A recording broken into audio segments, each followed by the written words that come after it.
This film is purely fictional. Please do not imitate it. Your like and subscribe are the motivation for me to update. Chapter 1. Cold despair is the sharpest knife in the universe. It silently cuts into the solid alloy bulkhead of Explorer 7, accompanied by the sharp whine of metal twisting and tearing. The scarlet alarm light is like the blood foam splashed by a dying beast, madly splashing in the violently trembling and almost disintegrating bridge, completely shattering the last trace of order and hope. The air is screaming. It is the dying howl of the mixed gas in the cabin that is torn by violent force and leaked. Warning! Encountering an unknown singularity storm. The stability of the space structure. Hissing. Collapse. Gravity anchor failure. Engine overload. The synthesized electronic sound is intermittent, with a suffocating, indifferent indifference, like reading a cold obituary. Lillian 0, number CS-114, a member of the third team of the Deep Space Resource Exploration Department. At this moment, she was tied tightly to the captain's chair by multiple inertial restraints, and her body was thrown wildly like a leaf in the wind. Every violent jolt made her internal organs seem to burst through her chest. She bit her lower lip tightly, the taste of rust filled her mouth, and her obsidian pupils reflected the silent, destructive cosmic funeral outside the main observation window. The vision was completely occupied. Two huge planets. One is a gem that breathes primitive blue-green life, and the other is a dead and cold iron-gray giant rock. Under the pull of some power beyond understanding, they are slowly embracing each other in a desperate, graceful posture. There was no deafening explosion, only the dead silence of the vacuum swallowing all sounds. But in Lillian's eyes, the energy torrent that erupted at the collision point was billions of times more violent than any sound wave. The blinding white light instantly engulfed all vision, as if the universe itself had opened its eyes of destruction. Then, matter was completely torn apart, shattered, and ejected into a torrent of brilliant stardust. Countless fragments burned, dragging long tails of light, like billions of sharp blades, and like paints of death and despair splashed by a giant god of the universe. Chaotic, magnificent, with a cruel beauty that freezes the soul. The energy reading at the collision point is overloaded. The calculation model fails. The emergency escape protocol fails. Repeat. Emergency escape. The voice of the main control AI was like a broken string, suddenly stopped, and was completely replaced by a burst of extremely harsh electric noise. The entire bridge instantly fell into a desperate darkness. Only the fireworks of destruction outside the window were still burning silently and eternally, branding the shadow of death into the retina of every survivor. TSK. Lillian was in a turbulence that was enough to tear the alloy apart, but the core area of her mind could actually separate a wisp of cold complaints, the worst interstellar navigation experience of the year. No doubt about it. How to write an accident report. Encountered force majeure. The target planet has been physically fused. She tried to mobilize the ship's life support system for a final analysis or self-rescue, but the screen only had a snowflake symbolizing complete despair and a crazy jumping, meaningless error code. Suddenly, an overwhelming and irresistible force grabbed the entire starship fiercely. The sturdy explorer was like a fragile toy in the hands of a child, being pinched and kneaded by an invisible giant hand of the universe. The alloy skeleton, that was strong enough to withstand the impact of meteorites, made an unbearable, tooth-grinding groan and cracking sound. The huge porthole glass was instantly covered with spiderweb-like cracks, reflecting the binary star material interface outside that was spinning wildly, merging, and boiling into a chaotic furnace. It's over. Lillian's mind flashed through the last clear thought with black humor. The next second, the world spun. This time, the deafening, the air was screaming, sound of metal tearing filled her eardrums, like the dying wail of a giant beast. She felt like a part thrown into the core of a supernova. Every bone was groaning in pieces, and her internal organs were about to be thrown out of her body. The restraints were completely broken, with a heart-pounding cracking sound. The feeling of weightlessness suddenly grabbed her like a cold tide. The vision was completely filled with flying sharp parts, flashing deadly arcs, and the binary star fusion interface outside the window that was getting closer and closer, rolling and boiling like a hell furnace. Boom! The consciousness was instantly torn apart by the violent energy and severe pain, sinking into a chaotic, cold, deadly absolute darkness. I don't know how long it took. Maybe it was a moment, maybe it was eternity. Lillian opened her eyes suddenly. The intense pain was like millions of red-hot steel needles, instantly piercing every inch of her nerve endings. But this was not the most uncomfortable thing for her. What made her soul tremble was the torrent of information. The moment her senses were restarted, they were completely submerged by the data rushing in like a tsunami. The consciousness was instantly torn apart by the violent energy and severe pain, sinking into a chaotic, cold, dead silence of absolute darkness. I don't know how long it took. Maybe it was a moment, maybe it was eternity. A sharp pain that seemed to crack her skull, like millions of red-hot steel needles, instantly pierced every inch of Lillian's nerve endings. This was not just physical pain, but more like an explosion of information. She opened her eyes suddenly. Ugh! A suppressed groan squeezed out of her throat. The world in front of her was no longer the familiar bridge instrument panel, but a twisted and broken metal dome. Outside the gap was a turbid sky with strange purple-red fluid surging. But this was not the key. The key was too clear, so clear that it was crazy. She just subconsciously glanced at the dust floating in the air. Those insignificant particles. In an instant, their movement trajectories, rotation angles, and even the outlines of strange bacterial plaques that might be attached to the surface and could only be seen after being magnified billions of times, were all imprinted into the depths of her consciousness without error, like the highest precision holographic projection. Countless trajectory lines intertwined and collided in her mind, forming a chaotic dynamic map. Then, there was sound. The whimpering of the wind passing through the holes in the ruins was no longer a vague background sound. It was disassembled into countless independent, sharp sound wave fragments. Low-frequency humming, high-frequency whistling, and the harsh scraping sound produced by the friction between airflow and metal. It was like countless rusty saws cutting her eardrums at the same time. Worse, a subtle hissing, crackling sound that was almost hallucinatory was pervasive like static noise. It was the sound of the strange energy particles called ambient flowing in the air colliding and annihilating each other. These sounds were forcibly amplified, analyzed, and superimposed wildly in her mind, forming a never-ending symphony of information noise that was enough to drive people crazy. She tried to hold her breath, but the strong smell of burning and pungent sulfur, like two rough hands, stabbed into her nasal cavity and rushed straight to her brain. Every odor molecule seemed to carry its unique identity information and stimulation intensity, coldly arranged and combined, reporting the harsh parameters of the environment. She felt a faint but unignorable tingling and stinging sensation on her skin, as if countless tiny ants were crawling and gnawing at her. That was the energy interaction between the ambient energy and the surface cells of her skin, which she could not control. Stop! Stop! Lillian curled up in pain, holding her head tightly with both hands, her nails almost digging into her temples. This feeling was 1,000 times more painful than being thrown into a singularity storm, or the moment when the starship disintegrated. This was not an injury, but a loss of control of perception, her super brain. The brain with absolute memory, never forgetting any information, was drowned by a flood of environmental information without any screening or buffering. I don't know how long it took. Warning! Perception system overload. Information processing bandwidth is seriously insufficient.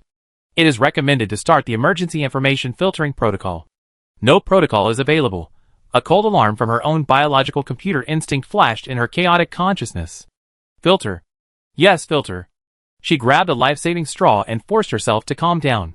She tried to establish a screening mechanism like processing massive scientific research data on the mothership, ignoring dust tracks, shielding low-frequency wind noise, and lowering the threshold of odor sensitivity. But everything was in vain. The information was like a maggot on the tarsal bone. As long as she perceived it, it would be completely recorded, stored, and analyzed. Her consciousness was like a sponge with infinite capacity, passively and greedily absorbing everything around her, whether she wanted to or not.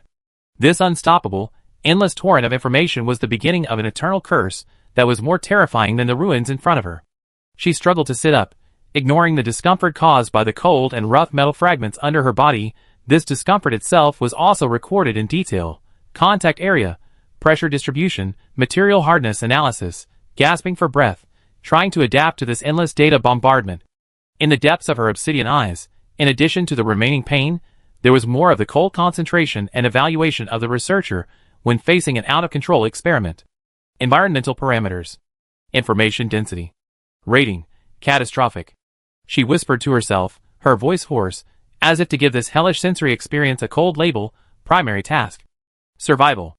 Secondary task: find information shielding methods. Priority: very high. Lillian curled up in pain, trying to block the overloaded information flow. This feeling was 1,000 times more uncomfortable than being thrown into a singularity storm, and the moment when the starship disintegrated. She struggled to sit up and looked around. Explorer number 7. Or rather, it used to be. Now it is just a pile of huge and twisted metal tombs scattered on the surface of a strange planet. The dazzling starlight, seemingly fused with the spectral characteristics of a binary star, shone through the broken dome, casting bizarre shadows on the metal wreckage covered with dust and strange fluorescent moss. She lowered her head to check herself. The dark blue exploration uniform was torn in many places, revealing the white skin underneath. No wounds. At the moment of impact, she clearly felt the sharp pain of broken bones. She tried to move her limbs. Except for the residual soreness and an indescribable saturation feeling, everything was intact. Biological self-test. Start. She subconsciously issued a command, and then realized that the shipboard AI had long been silent. But a thought flashed through her mind, and a concise data stream automatically emerged in her vision. Vital signs, stable. Tissue damage, 0%. Abnormal state, deep penetration of unknown high-dimensional energy, ambient, detected, and unknown fusion with the host's physiological system. Analyzing. Judgment, adaptive evolution. Immortality, eternal life? A cold word jumped into her mind, carrying a heavy yoke. There was no joy, only a heavy, almost suffocating confusion. She pushed away a sharp-edged metal plate pressing on her legs, staggered to her feet, and walked out of the wreckage of the starship. The scene in front of her was like hell, but with a strange sense of rebirth. The earth seemed to have been violently stirred by the plow of a giant god, showing a scorched earth with hideous black and dark red veins after the lava cooled. The strange-shaped, jagged stone pillars, like the dry bones of giant beasts, pierced the turbid sky with purple-red ambient aurora.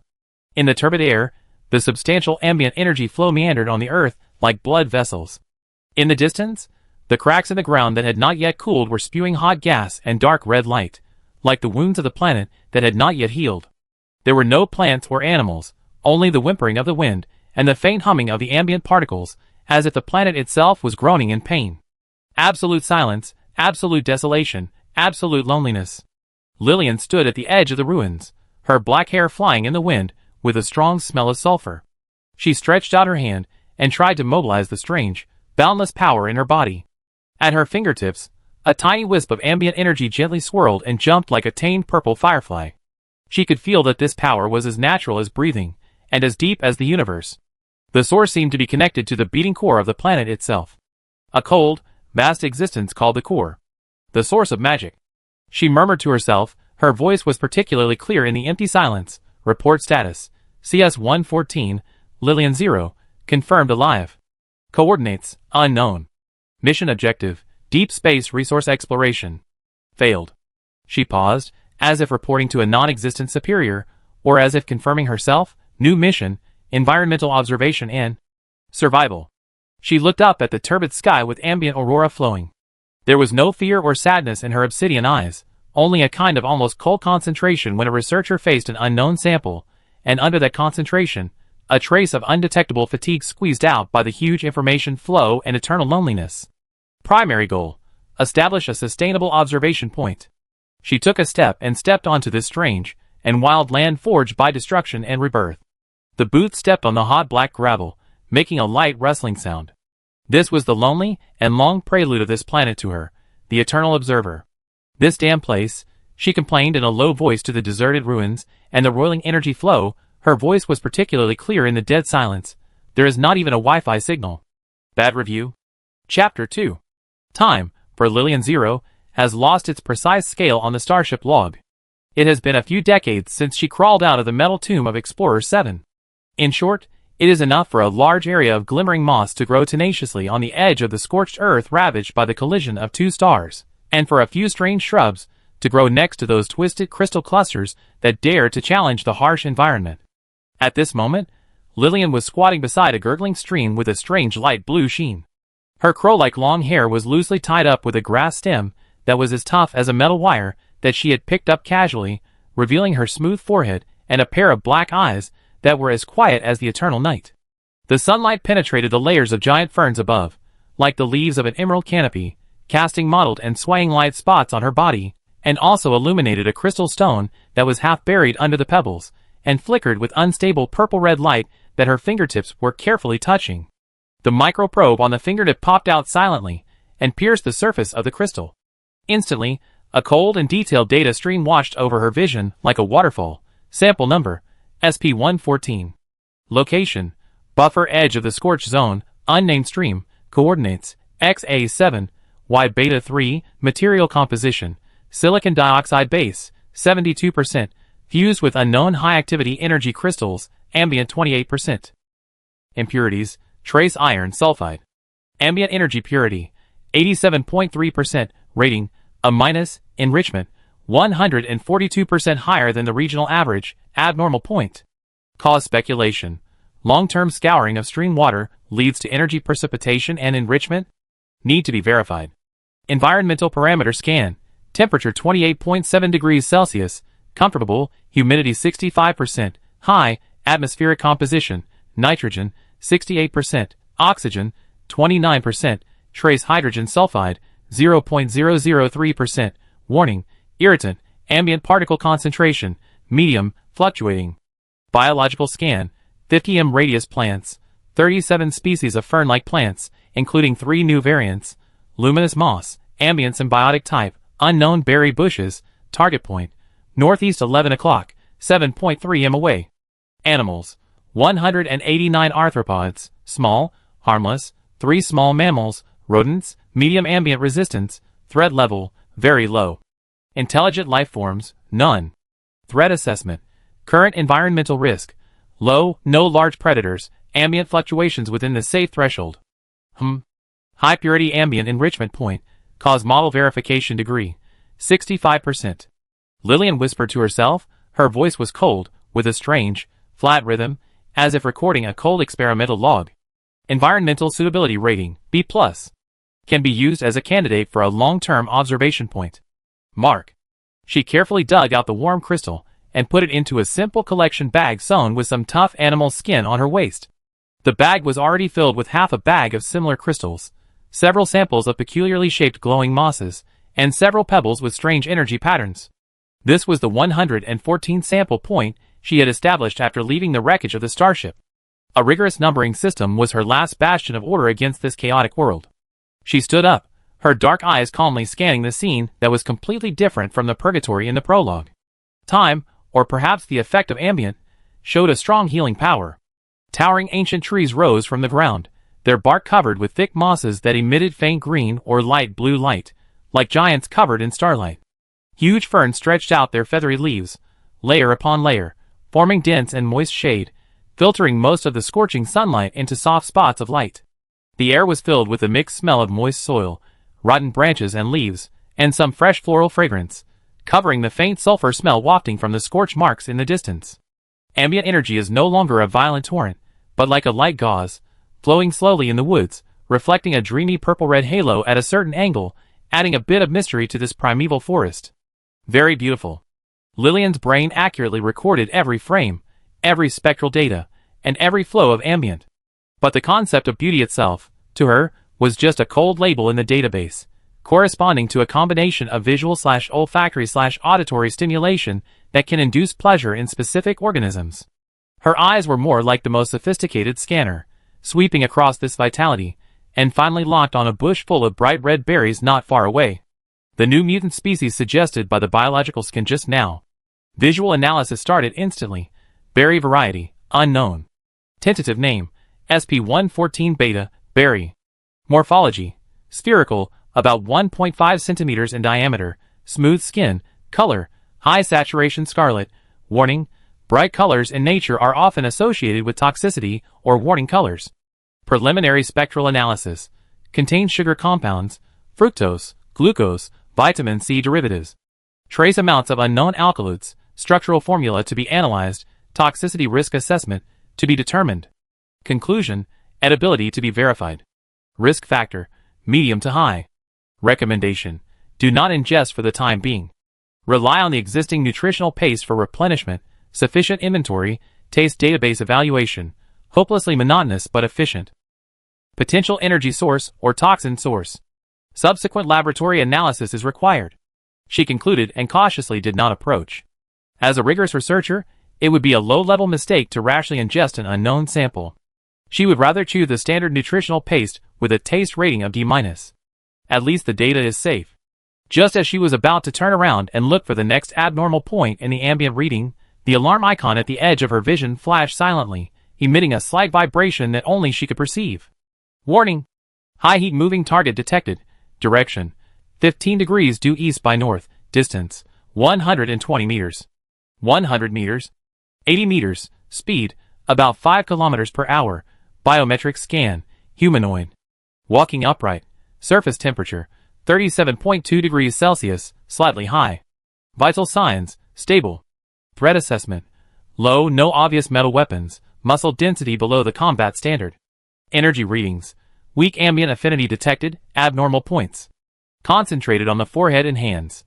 Behavioral analysis: stiff body language, rapid breathing, dilated pupils, optical scan activated. Consistent with the physiological characteristics of shock and high excitement. Motive: unknown. Social risk rating: high. Avoidance recommended. Lillian instantly entered a state of alert. She quickly closed the bone buckle of the sample bag, and her body crouched slightly, like a cheetah blending into the shadows. Although she was unaware of this, it was just the most efficient hiding posture in the database. Her right hand quietly pressed on the inconspicuous metal wristband on her left wrist. It was her only remaining life support device and multifunctional tool, which also contained several emergency energy bombs. Humanoid intelligent creatures? Her brain was working rapidly, retrieving the terms of contact with primitive civilizations from the database of the mother planet, but she immediately rejected it. The agreement is invalid. Current environment: unknown wild planet. Primary goal: information collection and self-protection. Avoidance priority: highest. She held her breath, and her obsidian pupils locked onto the direction of the target's approach, like the most sophisticated tracker. The dense, dewy giant fern leaves were pushed aside by a slightly rough hand, and the water droplets on the leaves fell. A figure emerged. It was a boy who looked about 15 or 16 years old. His skin was a healthy light brown, and he was tall but slightly thin. He was wrapped in simple clothes made of tanned animal skins, and hung a few bone tools and a small leather bag around his waist. He had messy short light brown hair that looked like hay in the sun, and a few strands of hair were stuck to his full forehead by sweat. The most eye-catching thing was his eyes, which were like new leaves in the forest washed after rain.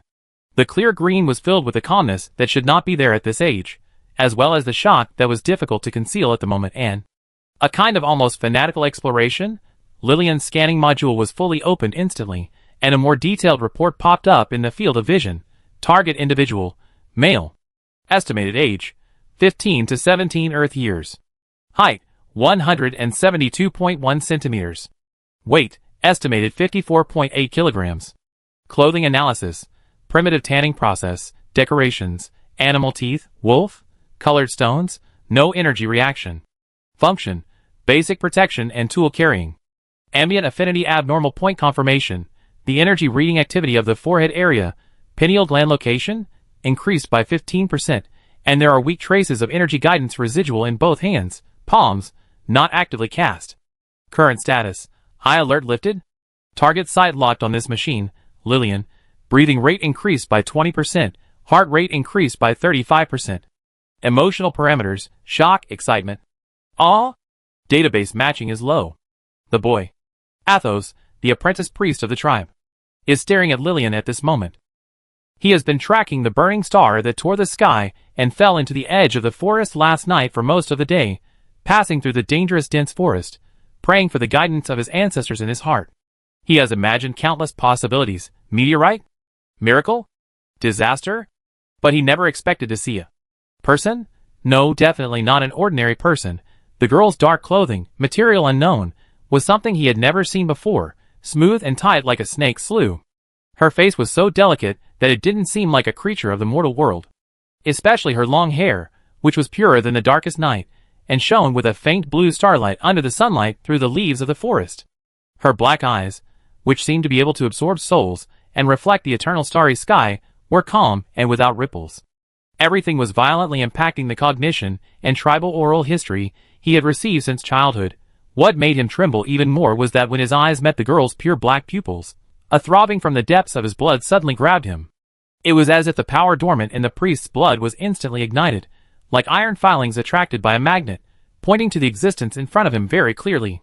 Sacred, vast, just like the eternal starry sky above his head that he looked up at every night and tried to interpret. Star dome. Athos squeezed out broken syllables from his dry throat, and his legs became weak uncontrollably. He followed the most primitive and pious impulse in his blood, and with a thump, he knelt heavily on the wet grass by the stream, his forehead touching the ground, his body trembling slightly with excitement and an indescribable awe. He used all his strength to shout out the title that roared in the depths of his soul, and was inherited from his blood. Daughter of the starry sky. Lillian, ? In her scanning vision, the target individual's behavior pattern was instantly classified as non-standard contact reaction, extreme obedience / worship posture, similar to prostrating in religious rituals. The database frantically searched for similar cases, religious rituals? Surrender rituals? But the match was extremely low. A new pop-up window popped up. The target made an unknown throat vibration.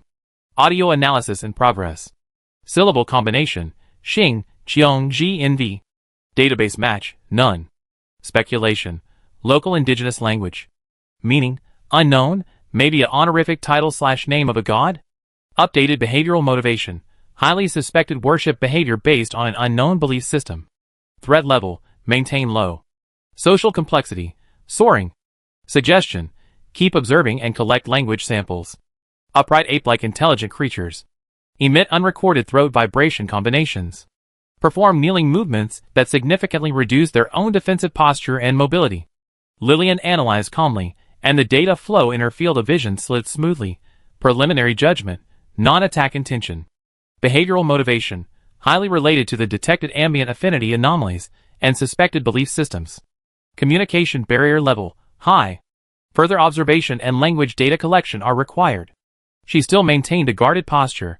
Her fingers did not leave the wristband. Her black eyes were like the most sophisticated detector, locking onto the boy kneeling on the ground, his body trembling slightly, trying to understand this first contact that was beyond her logical framework. The sun shone through the gaps between the leaves, casting beams of light in the forest, the stream gurgling, and the birds chirping. A social animal observer from the star sea, and a primitive priest boy who believed in nature met in the most unexpected way. One was scanning calmly, the other was kneeling enthusiastically. In this wild and beautiful forest stream, Lillian's core processor silently created a new subtask, temporary research topic, behavior patterns of indigenous intelligent creatures, and decoding of unknown languages, sample number, ST001. Her primary problem was how to make this sample ST001 that seemed to be not going to get up for a while stop emitting those meaningless syllables, and stop blocking her from collecting data on the suspicious berries? Chapter 3. Lillian 0, CS-114, former Deep Space Resource Explorer, now a temporary researcher of planetary ecology and indigenous intelligent biological behavior, is now facing the first difficult social variable in her long, and most likely eternal, observation career. Code, sample ST001. Scientific name, tentative Homo erectus intelligent creature, ambient affinity type.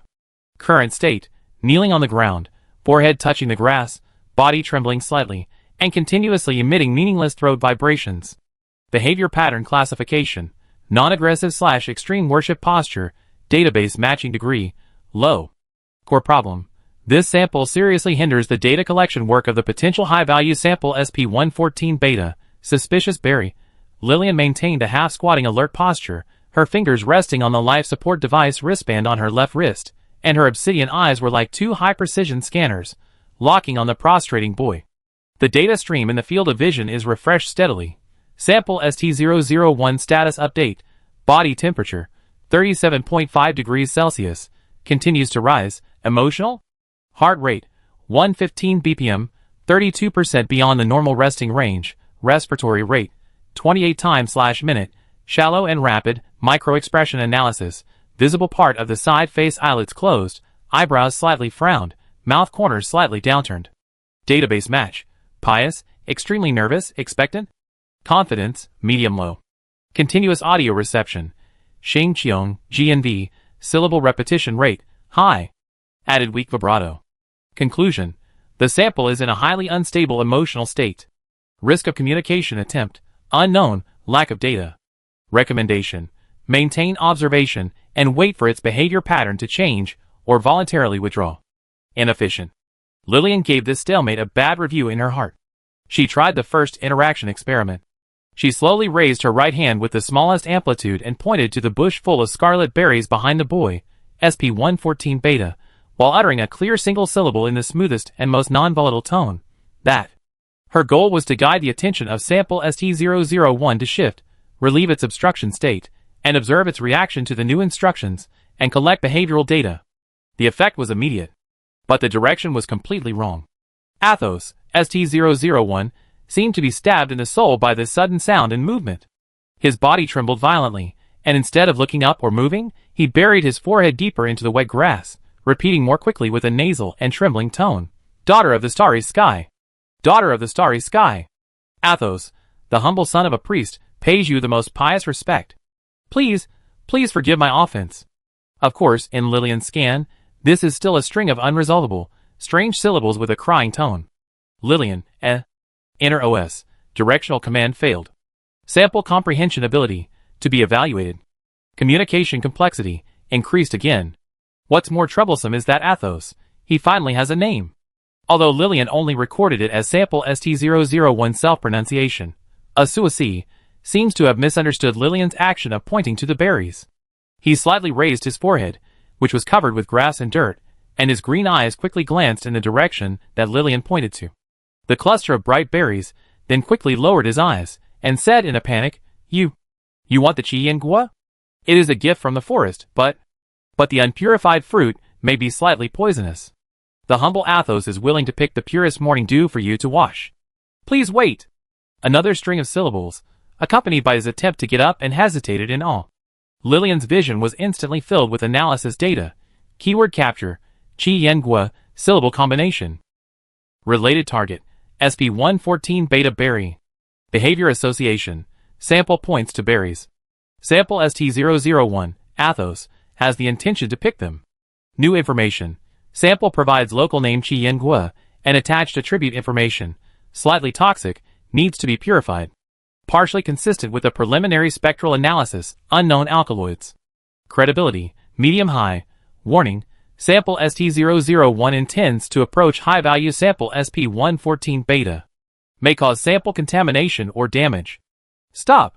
Lillian almost subconsciously issued the command, the voice slightly higher than before, with the researcher's instinct to protect the experimental sample. This stop sounded like a majestic decree from God to Athos.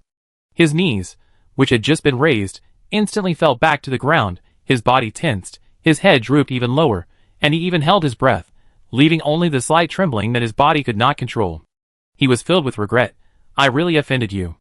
Do gods even look down on pure morning dew? Lillian looked at the boy who was nailed back to the ground in an instant, and his back muscles that began to spasm slightly due to excessive tension, and felt a sense of frustration like a researcher. The communication efficiency is too low.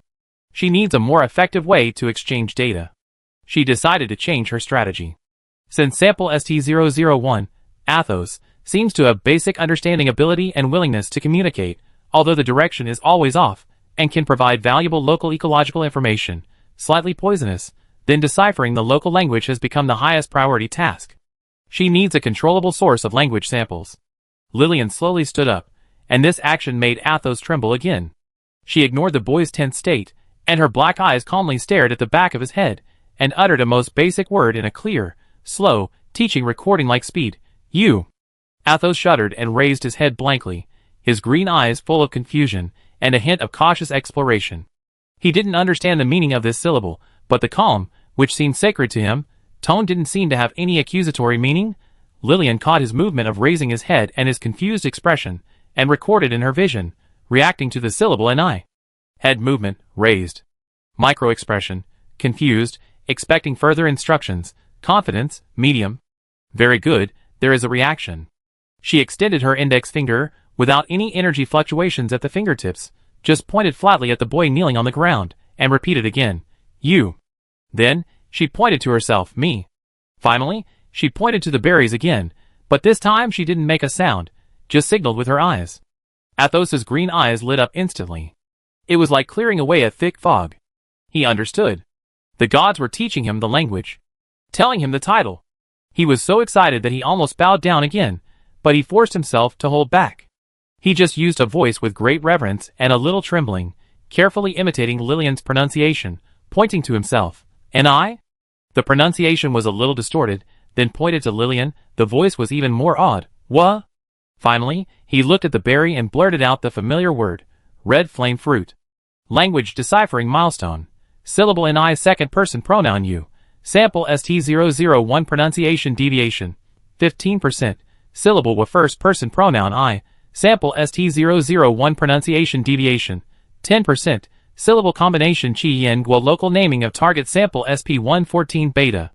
Sample ST001, Athos, performance, highly cooperative, good comprehension, primary vocabulary, imitation ability, medium, needs to correct pronunciation.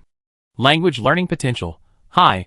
In Lillian's cold vision, for the first time, a green progress plus 1% label was marked on the language data.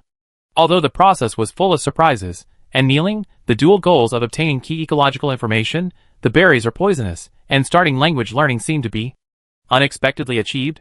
She looked at Athos's green eyes that sparkled because of understanding the oracle, and recorded calmly. Preliminary conclusion. Sample ST001, Athos, can be used as an effective language information source and primary environmental guide. Utilization value. Confirmed. New task. Establishment of basic language vocabulary library. Priority. High. At the same time, collect SP114 beta, red flame fruit, samples, need to wear isolation gloves. She pointed to the berries again, this time issuing a clear instruction, red flame fruit. She perfectly reproduced Athos' pronunciation, although there was no emotional ups and downs. Then, she made a collect gesture, imitating the action Athos wanted to do before, and added a new word, give. Athos watched the starry sky daughter point to the dangerous red flame fruit, and clearly said its name, and even said the word give. A huge sense of honor instantly overwhelmed him. The gods were testing him, ordering him to offer tribute. Yes. Starry sky daughter? Athos will get you the fullest fruit immediately. He responded excitedly, completely ignoring the slightly poisonous warning. How could the gods be afraid of poison? Climbed up with his hands and feet, and rushed to the scarlet berry bush with a martyr-like piety. Lillian looked at the overly excited back of the boy, and silently took out a pair of simple isolation gloves, homemade experimental equipment, made of some kind of transparent animal casings and plant fibers from the collection bag. What she needed was a non-contaminated sample, not a fruit wrapped in pious sweat.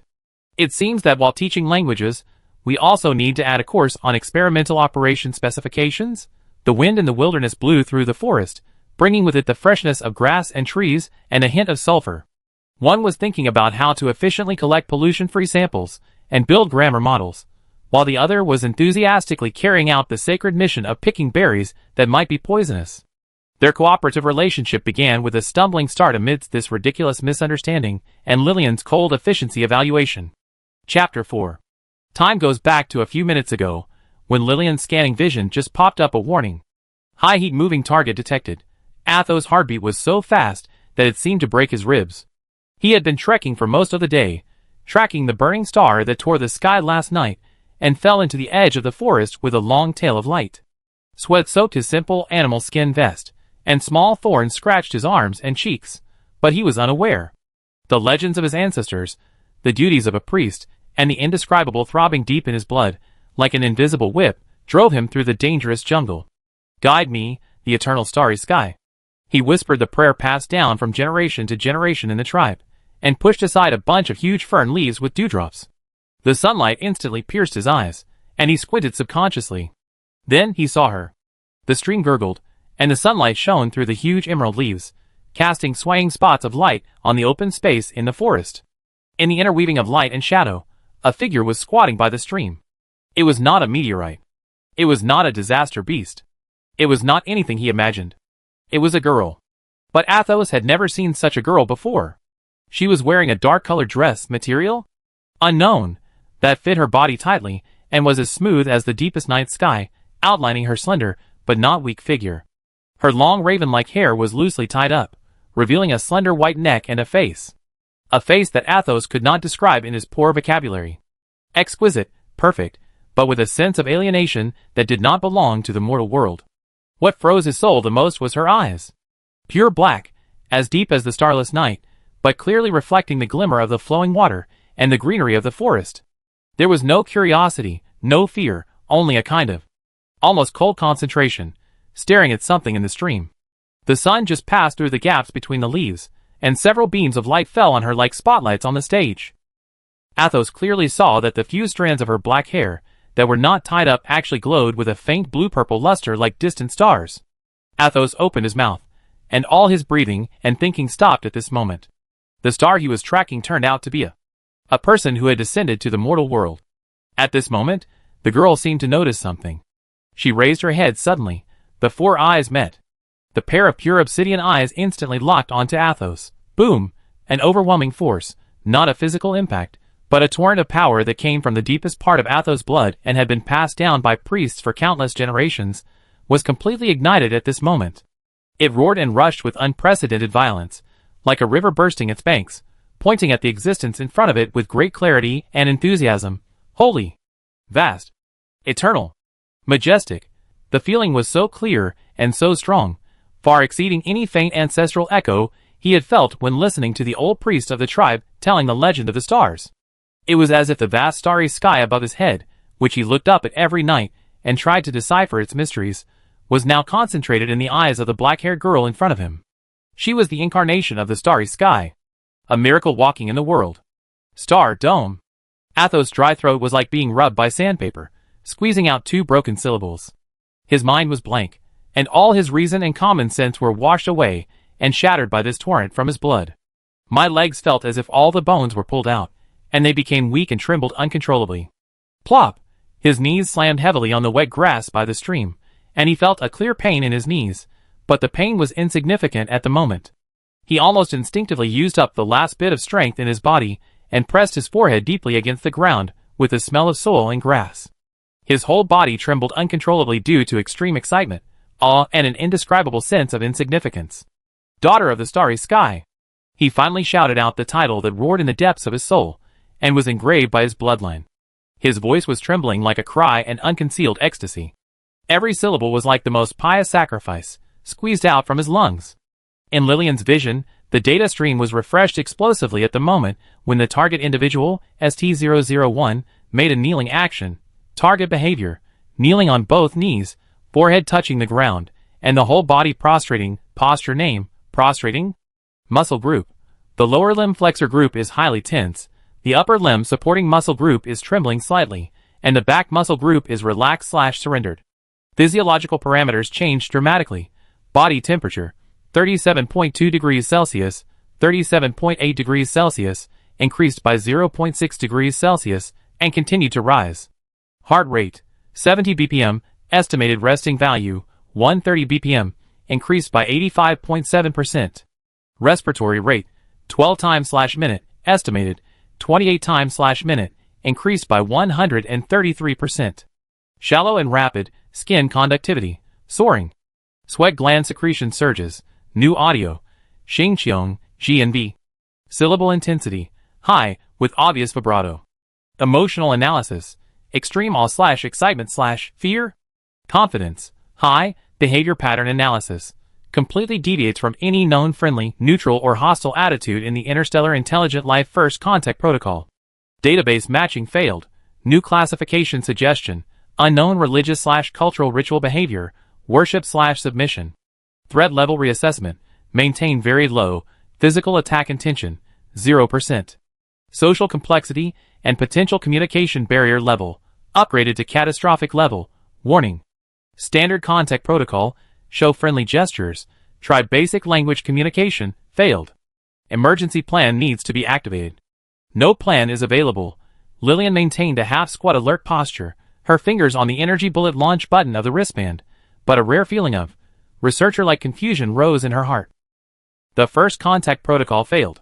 She expected to encounter hostile indigenous warriors. Response plan: non-lethal dispersal. Expected to encounter curious but vigilant observers. Response plan: slowly release harmless signals, and even expected to encounter uncommunicated beasts. Response plan: avoid or deter. But she had never loaded the response module of target individuals prostrate themselves and shout unidentified honorifics upon meeting into the database. Non-standard reaction: extremely high emotional energy consumption, unclear communication intention. Her brain was working rapidly, trying to establish a new behavior model from the chaotic data. Motivation: highly suspected of individual worship based on an unknown belief system. Target: this machine Lillian 0. She looked at the trembling boy, ST001, who was almost burying himself in the soil, and analyzed his back muscles that were slightly spasming due to excessive tension. The physical threat was indeed zero, but this fanatical, incomprehensible worship behavior itself was a high-energy social variable that was difficult to control. Trouble. Lillian gave this opening the lowest score in her heart. She tried the first interaction experiment, starting with the lowest energy consumption, slowly raised her right hand and pointed to the bush full of scarlet berries behind the boy, SP114 beta, and at the same time, uttered a clear single syllable in the smoothest and most non-volatile tone, that. Her goal was to guide the sample's attention, remove its obstruction, observe its reaction to new stimuli, pointing, and collect behavioral data. This was the most basic and safest trial she could think of after losing the standard protocol. The effect was immediate, but the direction was completely out of control again. Sample ST001 seemed to be struck by an invisible electric current. The body trembled violently, and instead of looking up or moving, it buried its forehead deeper into the grass, repeating more rapidly with a heavy crying and trembling tone. Daughter of the starry sky! Daughter of the starry sky! Athos, the humble son of the priest, pays you the most pious respect. Please forgive my offense. Audio stream intensity increased by 20%, vibrato frequency increased by 15%. Lillian, Inner OS, directional command failed. Sample comprehension ability, to be evaluated. Communication complexity, breaking the threshold. What made her even more speechless was that sample ST001, he called himself pronounced, Asuosi, seemed to have misassociated her pointing action. He slightly raised his forehead, which was covered with grass debris, and his green eyes quickly glanced at the berry bush, then quickly dropped it, and said in a panic, Do you want the Chiyengua? The humble Athos is willing to pick it for you. New keyword, Chiyengua. Related target, SP114 beta berry. Additional attribute information, slightly poisonous? To be verified. Stop! Lillian gave the order almost instinctively, and her voice increased by 1 decibel. The target intends to approach the high-value sample SP114 beta. It may cause contamination. Plop! Athos's knee, which had just been raised, fell back to the ground in an instant. He held his breath, and his body was as stiff as a stone. There was only regret in his heart, sure enough. I still offended the gods. Lillian looked at the boy who was solidified on the ground in an instant, and the stress hormone level reading that soared in the scanning field of view, and felt a strong, researcher-like frustration. The communication efficiency is negative. She needs a more direct way to exchange information. Language. She slowly stood up, ignoring Athos's trembling again, her black eyes calmly staring at the drooping back of the head, and uttered a most basic word in a clear, slow, teaching recording-like speed. You. Athos shuddered violently, and looked up blankly. There was extreme confusion, and a trace of cautious hope in his green eyes. Lillian stretched out her index finger, and pointed at him. You. Pointed to herself, me. Finally, her eyes turned to the berry bushes. The confusion in Athos's eyes melted away like ice and snow, and was instantly replaced by huge, incredible excitement and ecstasy. The gods were teaching him the language. They were telling him the title. What a grace! And I? He imitated carefully, pointing to himself, and his pronunciation was distorted. What? Pointing to Lillian, his voice was full of awe. Red flame fruit. Looking at the berries, he blurted out. Language deciphering progress. Plus 1%. Basic pronoun association established. Sample ST001, Athos, language learning potential, confirmed. Utilization value, improved. In Lillian's cold data vision, the first green mark was marked for the language library project. Although the process was full of surprises, and kneeling, the goal of obtaining key ecological information, the berries are poisonous, and starting language learning was unexpectedly achieved in an extremely non-standard way after the standard protocol completely failed. She pointed at the berries, and perfectly reproduced the pronunciation, red flame fruit. Then she made a collection gesture, here. As if receiving the oracle of supreme glory, Athos, with the piety of a martyr, suddenly climbed up and pounced on the berry bush, completely ignoring the warning of slightly poisonous. Lillian silently took out her homemade isolation gloves. It seems that experimental sample collection specifications is a compulsory course in the next class. First contact? Protocol? It has long been thrown into the garbage dump of the starship wreckage.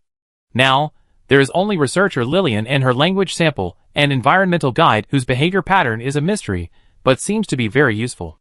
Sample ST001, Athos. Their cooperation began with a completely off-track kneeling, and will continue in countless ridiculous cross-server dialogues. Chapter 5. Athos was like a deer blessed by holy light. With great piety and determination to sacrifice himself for the Lord, he pounced on the bush full of scarlet-red flame fruit. In his eyes, there was only the tribute pointed by the gods. As for the slightly poisonous warning repeatedly emphasized by the old priest, that was a constraint on mortals. How could the daughter of the starry sky care about this little flaw in the mortal world? Lillian's reaction was faster than his. Just when Athos's fingers were about to touch the plump and tempting berries, but the unknown alkaloid warning cursor was flashing under the spectral analysis. Stop! A clear, calm syllable with an unquestionable sense of command, like an invisible ice cone, instantly nailed all of Athos's movements. Athos froze in place, and his outstretched finger was only an inch away from the nearest berry. His green eyes were widened with great fear, and his heart almost jumped out of his throat. Cold sweat instantly soaked his animal skin vest. It's over. It's still an offense. Didn't the gods even grant me the right to pick the fruits myself? A huge panic gripped him. He didn't even dare to look back. He maintained that awkward half-falling, half-squatting posture. His body began to tremble uncontrollably again, even more than when he was kneeling before. In Lillian's vision, the real-time refreshed data stream ruthlessly recorded the physiological collapse of sample ST001, Athos target status. Command received successfully. Action, completely frozen. Physiological parameters, heart rate, 142 BPM, 158 BPM, increased by 11.3%. Breathing, shallow and fast to the point of suffocation. Skin conductivity, peak alarm. Sweat gland secretion, surge, microexpression analysis. Side and rear view pupils are extremely dilated, facial muscles are tense, and in a state of fear, confidence, very high. Behavior prediction, high probability of triggering secondary stress response, such as running away, collapsing, or excessive apology. Conclusion, the command stop is effective, but it triggers extreme negative emotions in the target.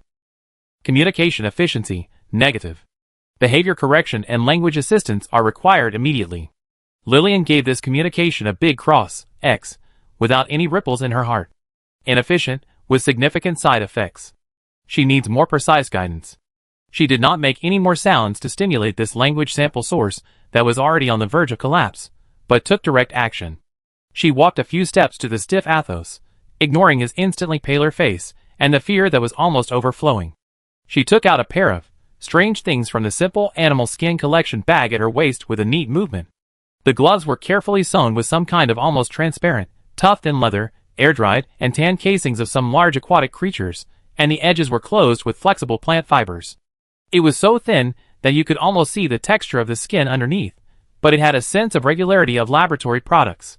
Lillian calmly unfolded the gloves, and then, under Athos's horrified, confused, and awe-inspiring gaze of God's gift, she put on the transparent gloves on her hands very naturally, just like putting a dust cover on a precision instrument. Athos, ? Inner storm. God put on. Transparent. Leather? What kind of sacred ritual is this? Purification? Protection? Lillian put on the gloves, making sure to cover all the skin that might come into contact with the sample. Then, she pointed to the berries again, and clearly said the new word, red flame fruit. Then, she made a precise picking action.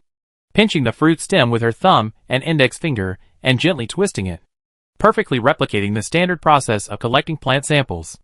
After the demonstration, she calmly looked at Athos, then pointed at him, then at the berries, and finally made the picking gesture again. The meaning was clear. You come and pick, like me. After experiencing a chaos like the Big Bang, Athos's brain finally caught a trace of the oracle. The gods did not forbid him to pick, but taught him how to pick. Use that. Sacred skin? A hot current mixed with relief, shame. Just now I actually misunderstood the will of God, and a huge sense of mission rushed to Athos' head. He understood. This is a sacred ritual. Picking tributes to the gods must be clean and flawless. Must follow a specific way. He just recklessly grabbed it with his hands, which was simply blasphemy. Yes. Daughter of the starry sky. Athos understands. He responded excitedly, his voice still trembling with a little surviving a disaster, but his eyes were already amazingly bright. He followed Lillian's example, carefully stretched out his hands, and waited for the gods to grant him the sacred clean skin. Lillian looked at the boy's outstretched hands, which were stained with dirt and grass, and the knuckles were slightly rough due to years of labor. The scanning field of view instantly popped up a warning: target hand cleanliness, extremely low soil, grass juice, sweat, sebum, trace environmental flora. Direct contact with sample SP114 beta, red flame fruit, will cause serious biological contamination. Solution: provide spare isolation equipment, no spare. Or perform hand cleaning, no detergent and water source. Risk: high. Lillian, Inner OS. Sample ST001 understands the intention of picking, but seriously lacks basic hygiene and experimental operation awareness. Additional steps are required. She frowned slightly, and this subtle change in expression made Athos' heart rise again. Was it wrong again? His outstretched hand froze in midair, neither advancing nor retreating. Lillian didn't look at him again, and turned to walk towards the stream a few steps away.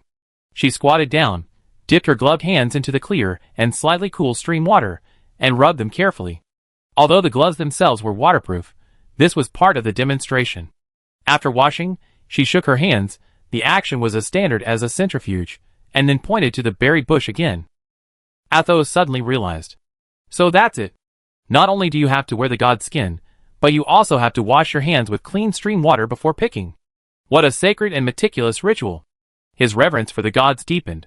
He immediately rushed to the stream and imitated Lillian, carefully and almost vigorously rubbing his hands, as if he wanted to wash off every inch of skin until his hands were red. Then, with a solemn feeling of completing a sacred purification, he walked to Lillian again, full of expectation, and stretched out his freshly washed, wet hands. Lillian looked at the pair of hands that were still dripping with water, and the warning light of risk of sample contamination due to residual moisture flashed silently in the scanning field of view.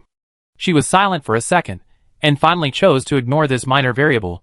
Compared to the previous month, the pollution level of water was acceptable. She took out another pair of transparent gloves of the same material from the collection bag expressionlessly. Athos looked at the new, sacred clean skin in Lillian's hand, and was so excited that he almost knelt down again. The gods really prepared it. This was specially given to him to perform the sacred picking task. Lillian handed over the gloves. Athos took it with a posture that was almost like a pilgrimage, trembling, and took it very carefully, and then imitated Lillian's previous movements, clumsily, one finger at a time, put this pair of god's skin as thin as a cicada's wing on his freshly washed hands. The cold and smooth touch, the clean feeling that covered everything, made him feel as if he had been given some kind of sacred power. Red flame fruit. Lillian gave the order again, and repeated the picking gesture. This time, Athos understood. Completely understood. With great piety and caution, he imitated Lillian, carefully pinched the stem of a plump berry with his thumb and index finger wearing transparent gloves, held his breath, and gently twisted it. Snap! A perfect, scarlet-red flame fruit fell off the branch and landed in his palm with the god's skin. No squeezing, no splashing of juice, perfectly met Lillian's collection standards. Success? Daughter of the starry sky! Look! Athos turned around excitedly, and held the berry in his palm in front of Lillian, as if offering a rare treasure. His green eyes flashed with pure joy and pride of completing the mission, and his face was still stained with grass and dirt from kneeling before. Lillian's eyes did not fall on the berry. In the depths of her black eyes, there seemed to be a faint flash of light.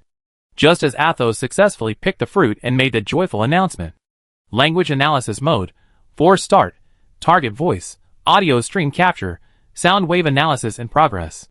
3-dimensional spectrum graph construction completed, syllable decomposition, Chung Gong Le. Xing Qiong GNV. Nien Can. Basic vocabulary matching. Chung Gong Le has no match, new combination. Suspected to express completed/achieved? Xing Qiong GNV has a label, honorific title/god's name.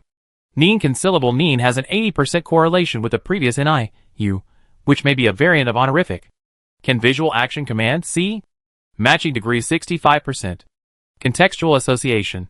Target display picking results plus pointing to the machine, Lillian, plus emotional state, joy, physiological parameter support, plus vocal content. Logical deduction. High confidence syllable combination Chung Gong Le is equivalent to success, completed, achieved. Nien Can is equivalent to UC.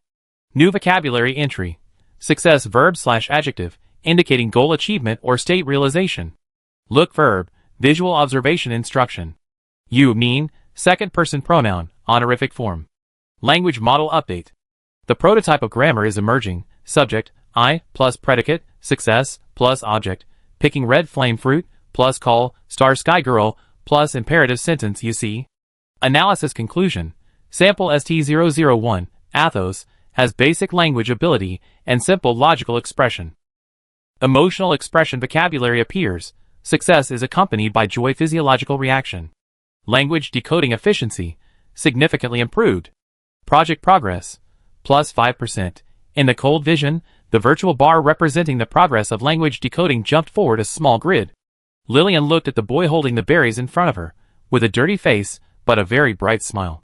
She had no joy in her heart, only the calm confirmation after the researcher recorded the valid data. She stretched out her hand, wearing isolation gloves, and picked up the scarlet berry from Athos's palm. The scanning beam instantly covered the sample. Sample SP114 beta, red flame fruit, collection completed. Status intact. No visible contamination. Transferred to the isolation sample bag.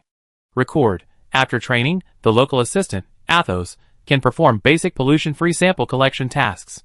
Passed. Lillian uttered a simple syllable as an acknowledgement. Then, she pointed to another berry on the bush and issued a new, more complex instruction, using Athos as a ready-made language practice object and labor. Athos pick. For me.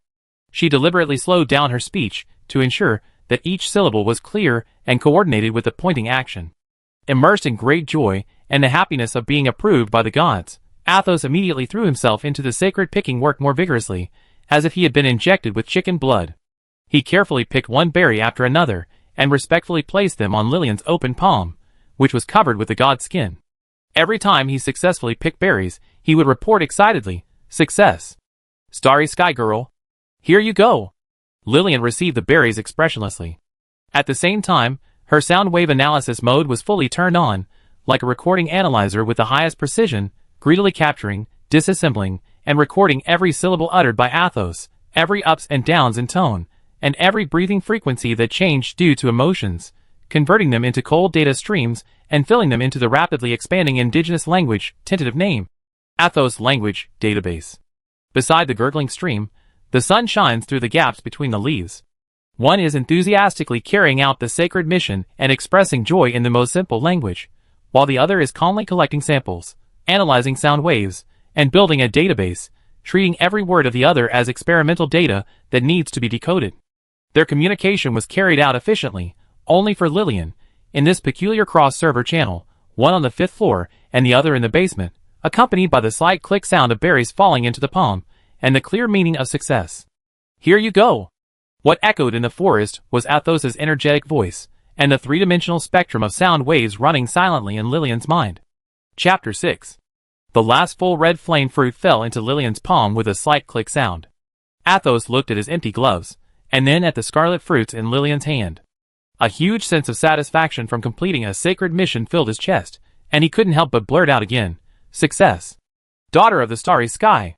All for you!" The voice was loud, with pure joy and a hint of imperceptible credit. In Lillian's vision, the progress bar of the sound wave analysis mode jumped silently. High-frequency repeated words, success, Chunggong, contextual association, mission completed. Emotional color, positive, physiological parameter synchronization support. Word meaning stability, plus 10%. New sentence capture, all for you.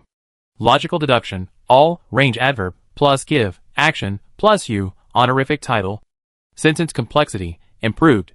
She placed the precious, uncontaminated SP114 beta samples in her hand into the isolated sample bag on her waist, with a blank expression and sealed it. Then, she turned to Athos, her obsidian eyes calmly watching his slightly red cheeks, and sparkling green eyes due to excitement. "Very good," she commented with the Athos language words she had just learned, with precise pronunciation but no ripples. This was a confirmation of the successful collection of samples, and an objective score of the language sample sources cooperation. When Athos heard the "very good," he felt as if he was bathed in holy light, and his whole body was light. All the tension and fear before disappeared, leaving only the ecstasy of being recognized by the gods. He grinned, revealing a row of neat white teeth, and the grass and dirt on his face looked a little more lively. Lillian ignored his joyful reaction. For her, the temporary task of picking red flame fruit has been completed efficiently, sample quality qualified, Language data plus 5%. Now, it is time to invest resources in the core task with higher priority, the systematic establishment of the basic Athos language vocabulary. She needs a more stable and controllable teaching environment, as well as more physical reference objects. This place by the stream is good, with stones, trees, water, and a living, seemingly expressive local guide. Lillian took a step and walked to a relatively flat, smooth black stone half immersed in the water by the stream. She pointed at the stone and issued an instruction in a clear, straight tone, which was also a new starting point for learning. Speak. She pointed at the stone.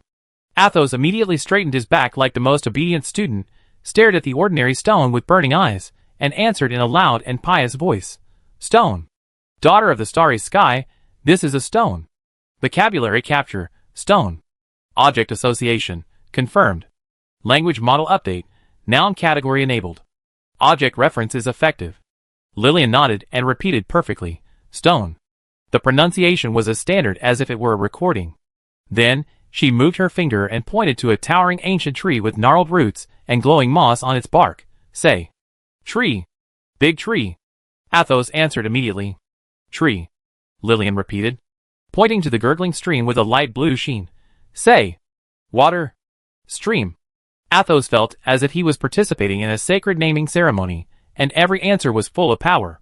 Water. Repeat. Her finger pointed to the sky, through the gaps between the huge fern leaves, and pointed to the sky with the purple-red halo of ambient. Speak. Sky. Sky. Athos looked up with awe. Sky. Repeat. Pointed to the wet grass under his feet. Speak. Earth. Grass. Athos lowered his head. Earth. Repeat. Pointed to himself. Speak. You? Daughter of the starry sky. Athos' voice was full of great reverence. Lillian repeated, you? Then, to Athos' surprise, she raised her finger and pointed at himself. Speak. Athos was stunned, then reacted and quickly pointed at the tip of his nose. I. Athos. He said his name loudly in front of the gods for the first time, with a hint of embarrassment and great honor. Athos. Lillian pronounced the name accurately, and entered it into the database's sample ST001 official name column. The speed of identification teaching was getting faster and faster, and the efficiency was amazing. Lillian was like a scanner that never got tired. Her fingers pointed precisely at the pebbles by the stream, the floating fallen leaves, the glowing bugs skimming across the water, the bone knife on Athos' waist, the animal tooth necklace hanging around his neck. Small stone. Leaves. Bugs.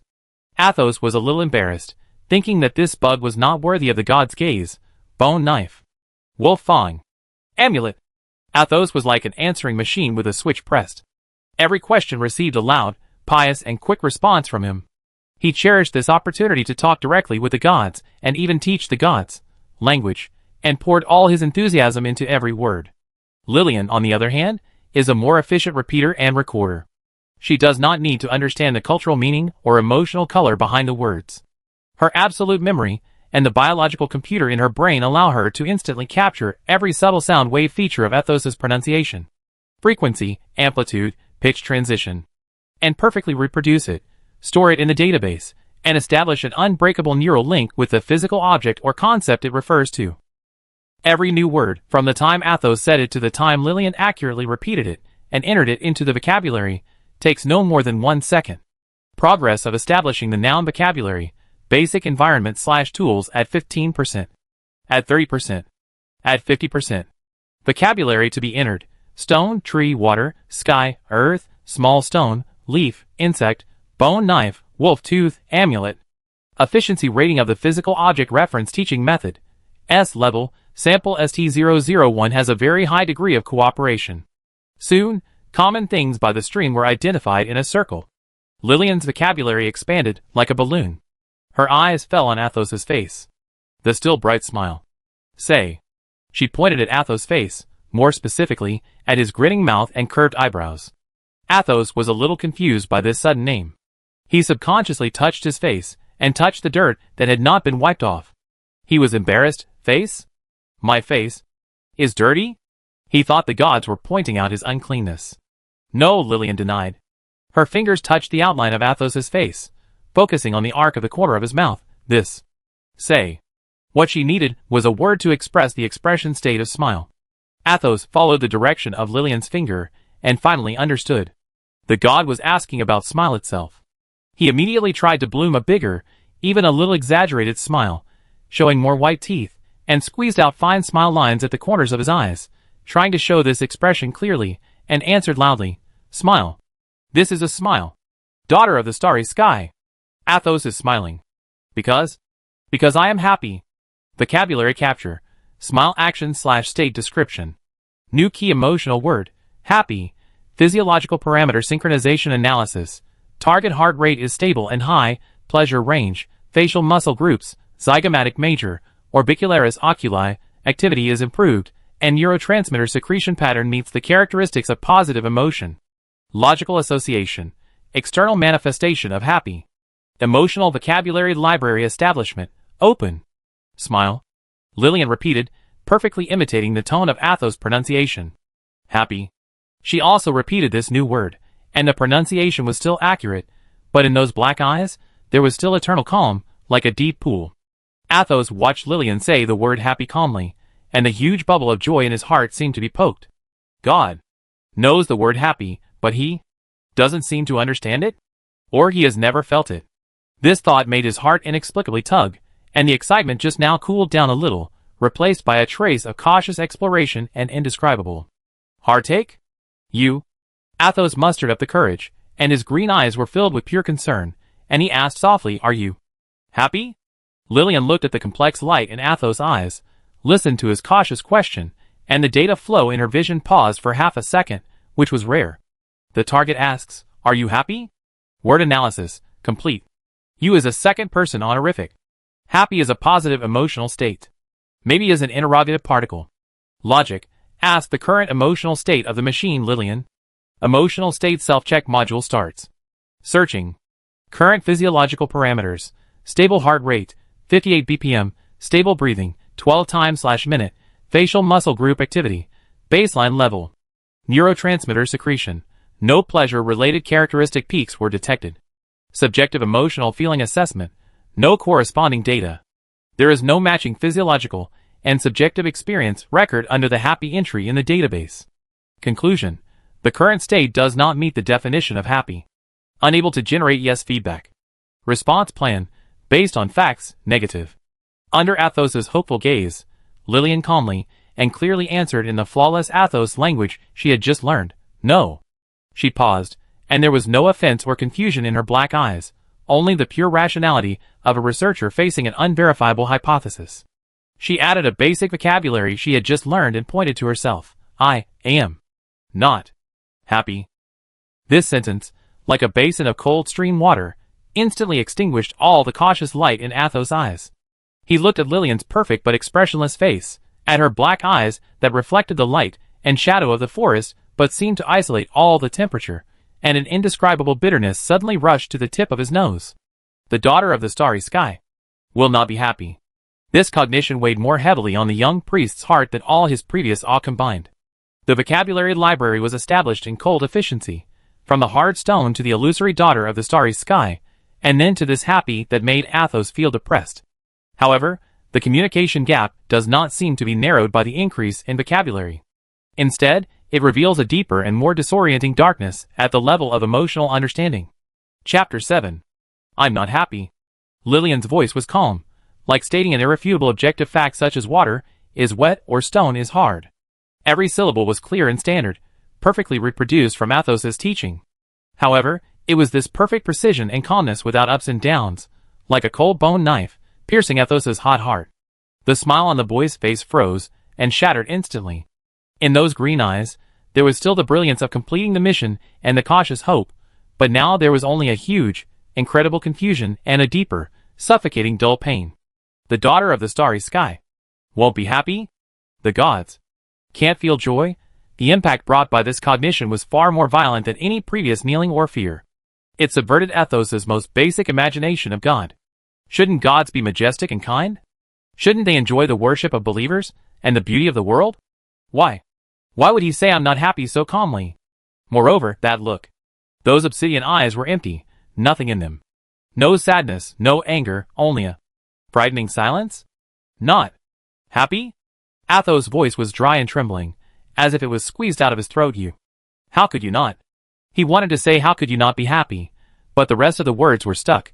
Huge confusion and an indescribable urge to fill the dead silence and emptiness overwhelmed his language ability.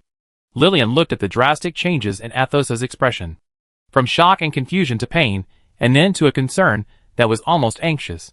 In her vision, the micro-expression analysis module faithfully captured every detail, and the physiological parameter monitoring showed that the other party's heart rate soared again, his breathing was disordered, and the stress hormone level rose sharply. The data clearly pointed to one conclusion. Her answer triggered a strong negative emotional reaction in sample ST001, Athos. Logical paradox appears. The target individual, Athos, shows a high positive association, physiology, behavior, language, with the word happy. Based on physiological parameters and subjective database retrieval, this machine, Lillian, confirms that the current state does not meet the definition of happy. This machine truthfully responds not happy. Result: triggers intense negative emotional reactions, pain, anxiety, confusion, in the target individual. Contradiction: honest feedback, based on facts, triggers negative results. The target individual expects feedback, happy, to be inconsistent with the facts. Database warning: the logical chain of the emotional word happy is broken. The definition is vague. The correlation is questionable. Remodeling is required. Lillian's biological computer core is running at high speed, and the cold logical chain tries to analyze this sudden bug. She needs a more precise definition. She needs an observable, quantifiable, and replicable model to understand the word happy that troubles sample ST001. She looked at Athos's green eyes full of pain and confusion, and spoke again, her voice still as straight as a study. Happiness. What is it? This sentence was like a stone thrown into stagnant water, instantly provoking a huge reaction from Athos. What is it? He repeated, his voice suddenly rising, with a kind of eagerness and disbelief. Happiness is. He waved his arms violently, trying to use body language to describe the invisible and intangible thing. He first grinned hard, revealing an extremely exaggerated smile that even showed his back teeth, and tried hard to squeeze out smile lines at the corners of his eyes, pointing at his face. Laugh. Like this. Big laugh. My heart is like a flower. He patted his chest with his palms, making a muffled thump. Lillian's vision instantly locked. Behavior demonstration. The target individual shows a typical facial expression of happiness, smile. Physiological parameter synchronization, heart rate, 152 BPM too high, beyond the typical pleasure range, rapid breathing, muscle tension, non-relaxed state. State assessment, excessive effort, suspected a performance rather than natural state. Matching degree, low. Athos saw that Lillian was just looking at him calmly, with no intention of imitating, and her eyes were still empty, and he became more anxious. He jumped twice on the spot, like an excited little animal. There is also this.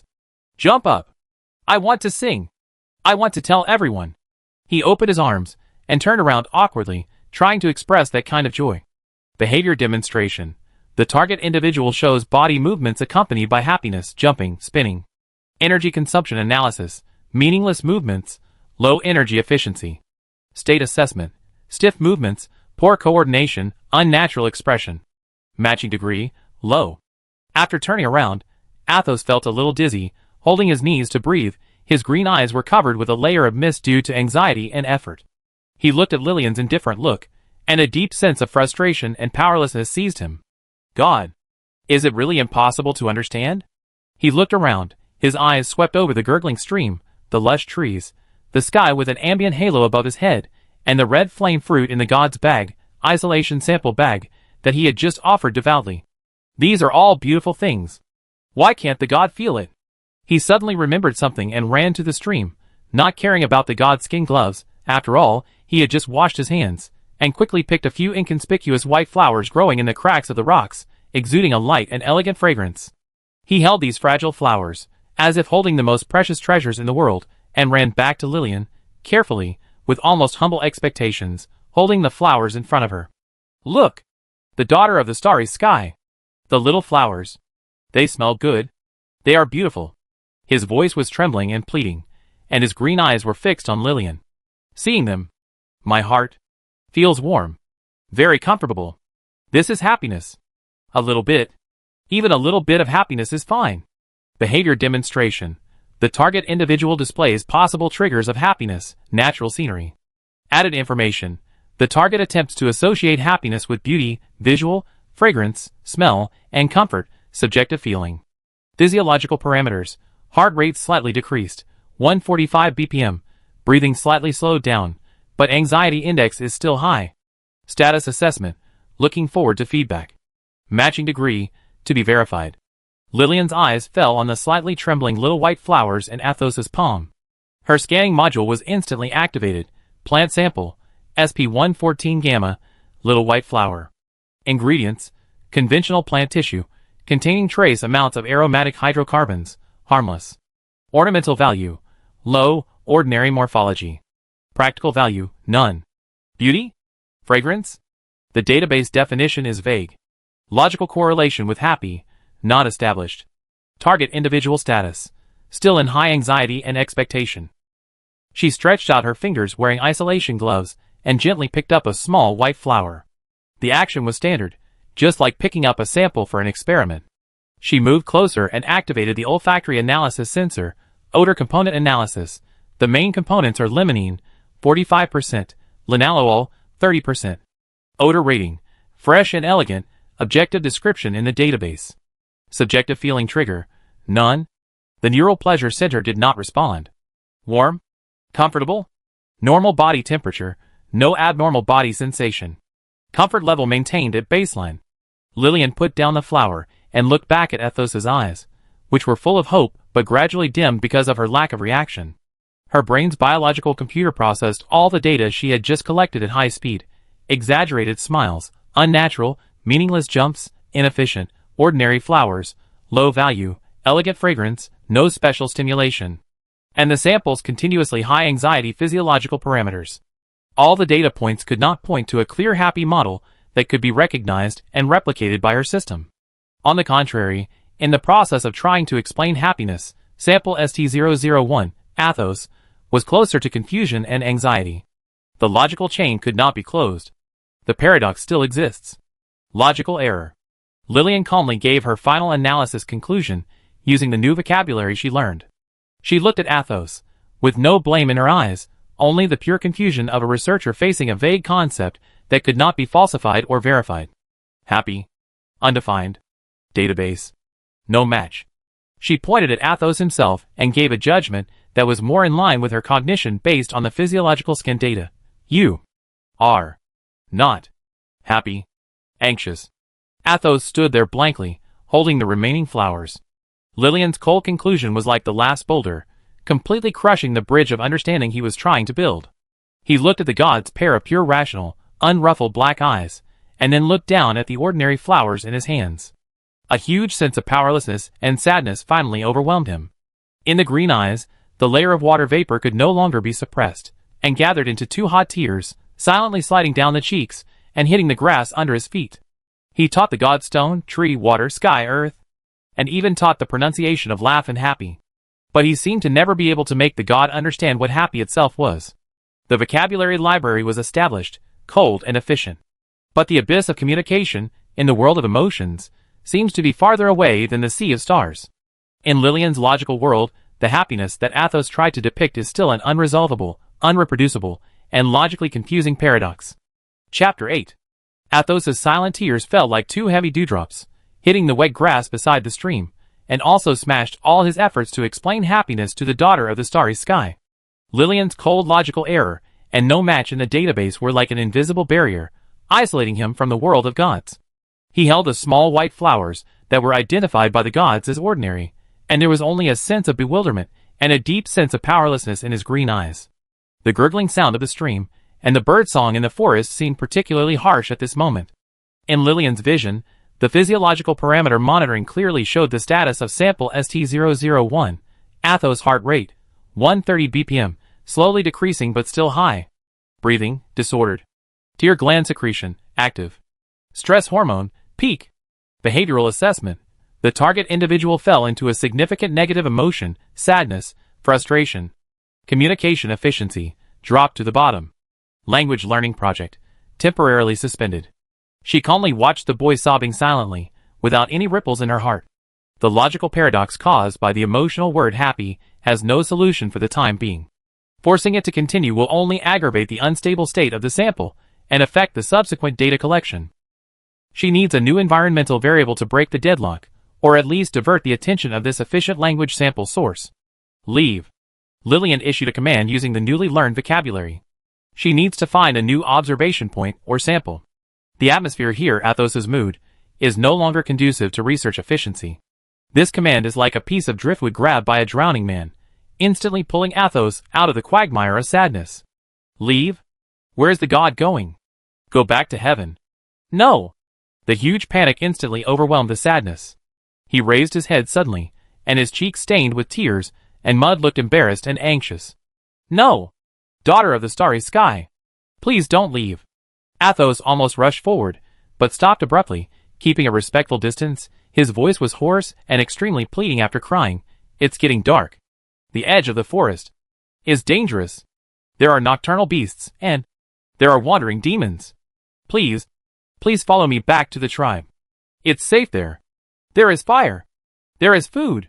The old priest must be eager to see you." He spoke very fast, fearing that the god would disappear if he was a second late. His green eyes were full of fear, the fear of losing the god, and hope, bringing the god back to the glory of the tribe. Lillian's scanning vision instantly captured several key information: new vocabulary, tribe, Bulu, group settlement concept. Old priest is suspected to be the group leader/knowledge holder. Environmental warning, darkness, dangerous factor, beast, physical threat, demon shadow, unknown energy threat. Need to be verified. The target individual provides a solution. Go to the tribe. Additional resources: fire, heat source/protection, food, energy supply. Motivation: highly suspected of seeking shelter for the local and group interests, introducing gods. Risk rating: unknown. Potential information value: high, contact with new social structure. The logical chain is formed quickly. The current environment, forest edge, plus time variables, approaching dark, plus potential threats, beast/magic shadows, risk avoidance priority rises. The target individual provides a safe point, tribe, and resources. Contact with new intelligent groups can obtain richer language data and environmental information. Tribe. Safe? Lillian confirmed the core information points. Safe. Absolutely safe. There are high wooden walls. There are guards. And the old priest's protection. Athos nodded vigorously, eagerly assuring. Food? Lillian needed an energy supply assessment. The nutrient-paste stock needed to be replenished. Yes. The newly hunted mountain goats. The best meat is dedicated to the daughter of the starry sky. A flame of hope ignited in Athos' eyes. Old priest? Lillian became interested in this individual who could provide protection. Yes. The wisest elder of the tribe. He knows the guidance of the stars and ancestors. He will definitely help you. Athos answered with reverence. Lillian was silent for a few seconds, and quickly performed risk assessment and benefit calculations in her vision. Finally, she nodded slightly. Lead the way. Yes. Yes. Daughter of the starry sky. This way, please. Watch your step. Athos seemed to be injected with infinite vitality in an instant, and his sadness and powerlessness were swept away, replaced by a huge sense of honor and mission. He immediately turned around and diligently led the way in front, and from time to time, he looked back to remind Lillian to pay attention to the roots and slippery moss on the ground, like the most loyal guide. When the sunset dyed the forest with a thick golden red, they passed through the dense forest area. Suddenly, a settlement built on the mountain and surrounded by tall and thick wooden stakes and thorn fences appeared in front of them. Simple wooden houses and animal skin tents are clustered together, with a wide rammed earth ground in the center. A huge bonfire has been lit, and the jumping flames reflect the busy figures and the rising smoke. The air is filled with the smell of roasted meat, the smell of grass ash, and a kind of primitive and vigorous vitality. Athos took a deep breath, suppressed his pounding heart, and used all his strength to shout towards the tribe, piercing the twilight. The starry sky is coming. Athos, bring back the daughter of the starry sky. This shout was like a spark thrown into boiling oil. The whole tribe was boiling instantly. Daughter of the starry sky? What did Athos say? Oh my God! Look! Behind Athos. Black hair. Really black hair. Like the deepest night sky. That dress, those eyes. It's a miracle. It's really a miracle. Quick! Go tell the old priest. Exclamations and discussion surged like a tide. The originally busy people stopped their work, whether it was the woman who was tanning animal skins, the middle-aged man who was polishing stone tools, or the children chasing and playing. Everyone's eyes were attracted by magnets, and they all focused on the black-haired, black-eyed, and strangely dressed girl led by Athos at the entrance of the tribe. Then came the deafening cheers and fanatical kneeling, like wheat waves blown down by the wind. Starting with the people closest to the entrance, people put down everything in their hands and knelt down in Lillian's direction with great piety. Men, women, old people, children, shouted, "Daughter of the starry sky! Daughter of the starry sky!" And the voices gathered into a torrent full of awe and ecstasy, impacting Lillian's eardrums. Lillian stopped instantly. Her vision, the moment she stepped into the tribe and was locked by countless eyes, was completely submerged by the tsunami-like information flow. Warning: the perception system is seriously overloaded. Visual information, countless moving, kneeling, and fanatical biological heat sources. The colors of the clothes, khaki, ochre, and the original color of animal skins, are messy. Facial details, wrinkles, oil paint, curious eyes, are infinitely magnified. The dancing flame trajectory of the bonfire is disassembled into countless frames. Auditory information, hundreds of people shouting at the same time, the muffled sound of kneeling, the screams of children, the crackling sound of the burning bonfire, are disassembled into countless independent, noisy sound wave fragments, superimposed crazily. Olfaction information, rich roasted meat, protein carbonization, sweat, smoke, livestock feces, the spicy smell of burning plants. Countless odor molecules carrying information are pouring in crazily. Tactile information, hundreds of fanatical eyes are like real probes. The air seems to solidify, carrying the heat emitted by the crowd and the weak fluctuations of the ambient caused by collective emotions. Social parameters, number of individuals, estimated 187 people. Average distance, 15 meters too close. Eye focus intensity, 99.8%. Emotional energy field, fanatical worship, energy level, extremely high. Threat level, physical attack intention 0%, but information overload risk, fatal. Lillian uttered a very slight groan, and her face turned pale in an instant. She subconsciously took a half step back, her fingers pressed tightly against her temples, as if to force the boiling torrent of information back into her brain. This was a more terrifying shock than when she just woke up. This was a living, high-density, unpredictable social hell. Athos immediately noticed Lillian's abnormality. He was shocked and understood instantly. God is supreme. How can he tolerate the direct gaze of mortals and such noisy noise? This is blasphemy. Bow! Everyone bow your heads. Don't look directly at the daughter of the starry sky. Keep quiet. Athos turned around and gave a stern, priestly rebuke to the fanatical crowd. His voice penetrated the noise with unquestionable power.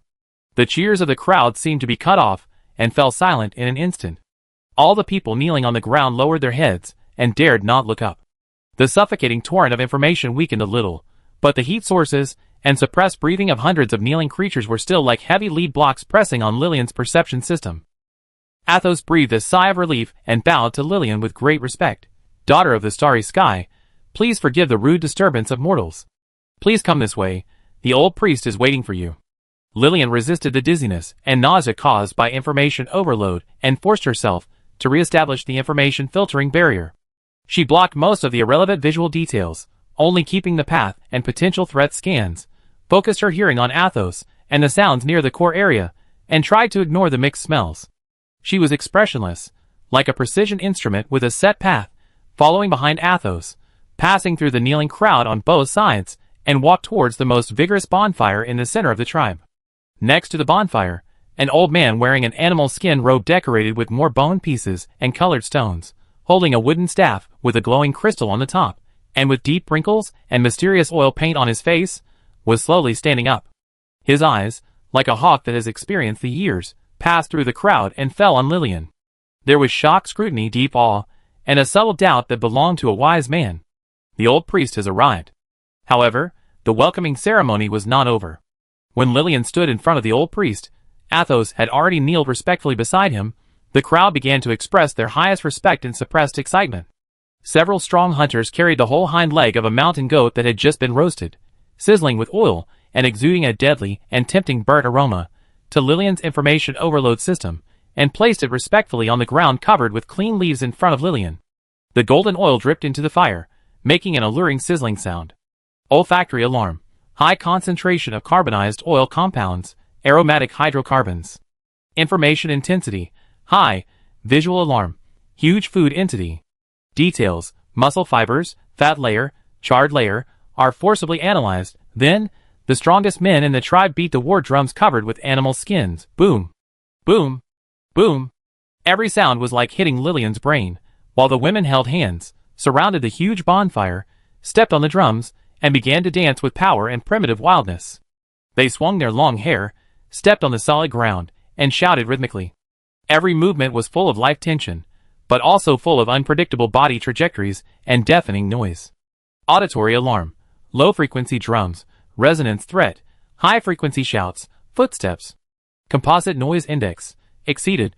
Visual alarm. Fast-moving limbs. Complex and irregular dance movements. Information processing bandwidth. Seriously insufficient. The strong aroma of barbecue mixed with sweat, dust, and burning grass ash, accompanied by deafening drums, singing, shouting, and hundreds of burning eyes that can be felt even with your head down, like an all-round sensory storm without dead ends, trapped Lillian in the center. She stood by the bonfire, under the deep gaze of the old priest, in the pious kneeling of Athos, in front of the dancing crowd, and the huge barbecue. Her black hair was shining with a blue luster under the jumping firelight, and her delicate face was still expressionless, but the depths of her obsidian eyes clearly reflected the jumping flames and the crazy dancing shadows around her. Her fingers were unconsciously pinching her palms in the white cuffs, using the insignificant pain to fight against the primitive and fanatical social pressure that almost tore her consciousness apart. Core processor load, 98%, 99%, warning. Approaching the collapse threshold, current requirements, silence, isolation, information shielding, priority, highest, implementation plan, no available plan, forced to endure. The tribe's welcome ceremony was an absolute sensory torture for the daughter of the starry sky. And all this has just begun. Chapter 9. The deafening drum beats were like the heartbeat of a giant beast, hitting the earth heavily and hitting Athos's tense nerves. The wild dance continued, and the bonfire burned brightly, illuminating people's pious and fanatical faces. The air was filled with a rich, almost suffocating aroma of roasted mountain goats, mixed with the smell of sweat, dust and burning pine resin, forming a primitive and warm celebration picture. Athos knelt beside the bonfire, only a few steps away from the daughter of the starry sky, who was worshipped at the highest position. He lowered his head and maintained the most humble posture, but the corner of his eyes drifted uncontrollably to that figure again and again. Lillian still stood there, like a lonely iceberg in the center of the storm.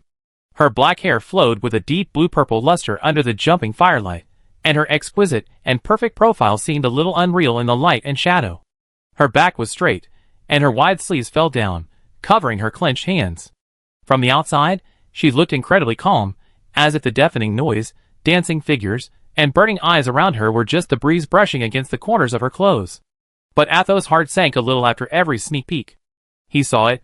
He saw the half-step back of the starry sky girl that was barely noticeable, when the whole golden roasted ibex hind leg, which exuded a fatal temptation, was carried before the god. It was not disgust, but more like an instinctive avoidance. Impacted by the overly strong smell and visual information, her nose seemed to twitch very slightly, as if she was enduring some invisible stimulation. He saw the extremely pale face of the starry sky girl when the most intense drum beats exploded, and the dancers shouted loudly. Her body did not tremble at all, but deep in the black eyes reflecting the bonfire, it seemed as if something was stabbed fiercely, and a very fast and very light ripple passed through, which Athos interpreted as pain. She even turned her head slightly, as if she could not bear the huge sound waves. What made Athos most nervous was that when the old priest finished singing the hymn with the deepest awe in an ancient tone, held up a rough pottery bowl filled with the tribe's homemade fruit wine, with both hands, raised it above his head respectfully, and presented it to the starry sky girl. She just looked at the bowl of turbid liquid with a fermented sweet fragrance calmly, without any intention of reaching out to take it. Her eyes swept over the rough edge of the ceramic bowl, over the fingerprints left on the edge of the bowl, and finally fell on the wrinkled, oil-stained face of the old priest. There was no disdain in her eyes, only a pure cold. Evaluation? It was like analyzing the material and hygiene of an experimental item. The old priest's hand froze in the air for a moment, and finally, under the breathless gaze of the crowd, with a hint of imperceptible embarrassment and deeper awe, He slowly placed the bowl on the ground covered with clean leaves. A suppressed, confused commotion sounded in the crowd. "He's seen? Not to enjoy it." The old priest's low and hoarse voice, with a hint of imperceptible doubt, like a cold snake, quietly drilled into Athos's mind, instantly detonating all the confusion and struggle accumulated in his heart. The daughter of the starry sky. Shouldn't be like this. Athos' heart was like being thrown into a boiling oil pan, tormented and churned violently between fanatical belief and cold observation. The glory of the oracle, the burning stars that tore the sky last night, the throbbing in the blood when they first met by the stream, the black eyes that seemed to contain the eternal starry sky, and the sacred light waves that dispersed the wolves and saved the tribe. All of this clearly pointed to an indisputable fact. She is the daughter of the starry sky. It is the great existence predicted by the ancestors, who has descended from the stars and guided the tribe to the light. As the son of a priest, serving her, worshipping her, and spreading her glory are the sacred duties flowing in his blood, the burden of responsibility. Bringing the daughter of the starry sky back to the tribe is his greatest honor in this life, and it is also his responsibility as the successor of the priest. He must maintain the majesty of the gods, guide the tribesmen to have devout faith, and quell any words and deeds that may blaspheme the gods. He should kneel humbly on the ground like now, and use his whole body to. The soul should feel the grace of the gods. He should scold those who whispered because the gods did not accept the wine bowl. He should. The question in his heart, but why? Why can't the gods feel happy? Why are they indifferent to the most delicious barbecue, the most enthusiastic dance, and the most pious offerings? Even they seem to be troubled and painful? The light waves emitted by the clumsy life support device by the stream, he thought it was a sacred magic weapon, did drive away the wolves, but why did it operate? With a cold, almost mechanical precision? And the clean skin, gloves, that isolates everything. Does the god really need mortal food and mortal closeness? Or is he enduring some unknown pain? Under his calm eyes, is there a huge loneliness that mortals cannot understand? These questions were like crazy vines, entwining Athos's heart, tightening and almost suffocating him. He remembered Lillian's cold logical error by the stream, her purely rational scrutiny when she picked up the little white flower, and her indifferent calmness when facing his exaggerated smile. All of this was incompatible with the image of the benevolent and majestic god passed down by word of mouth in the tribe. He is the daughter of the starry sky. A voice shouted in his heart with the fanaticism of faith. But why is he so strange? So unlike a god? Another weak but extremely clear voice, with the rationality and confusion of a young boy, confronted him. His eyes involuntarily drifted to Lillian again. The firelight jumped, casting a swaying light and shadow on her calm face. Athos suddenly noticed an extremely subtle movement. Her right hand, which was covered by the wide cuffs, seemed to move very slightly, and her fingertips unconsciously and repeatedly drew a simple and regular geometric figure on the fabric inside the sleeves. A straight line, then a right angle, then another straight line. Over and over again. The movement was so subtle that it was almost imperceptible, with a strange, mechanical sense of precision, forming a strange contrast with the wild and rhythmic dance around it. It was not like a ritual of the gods, but more like... what?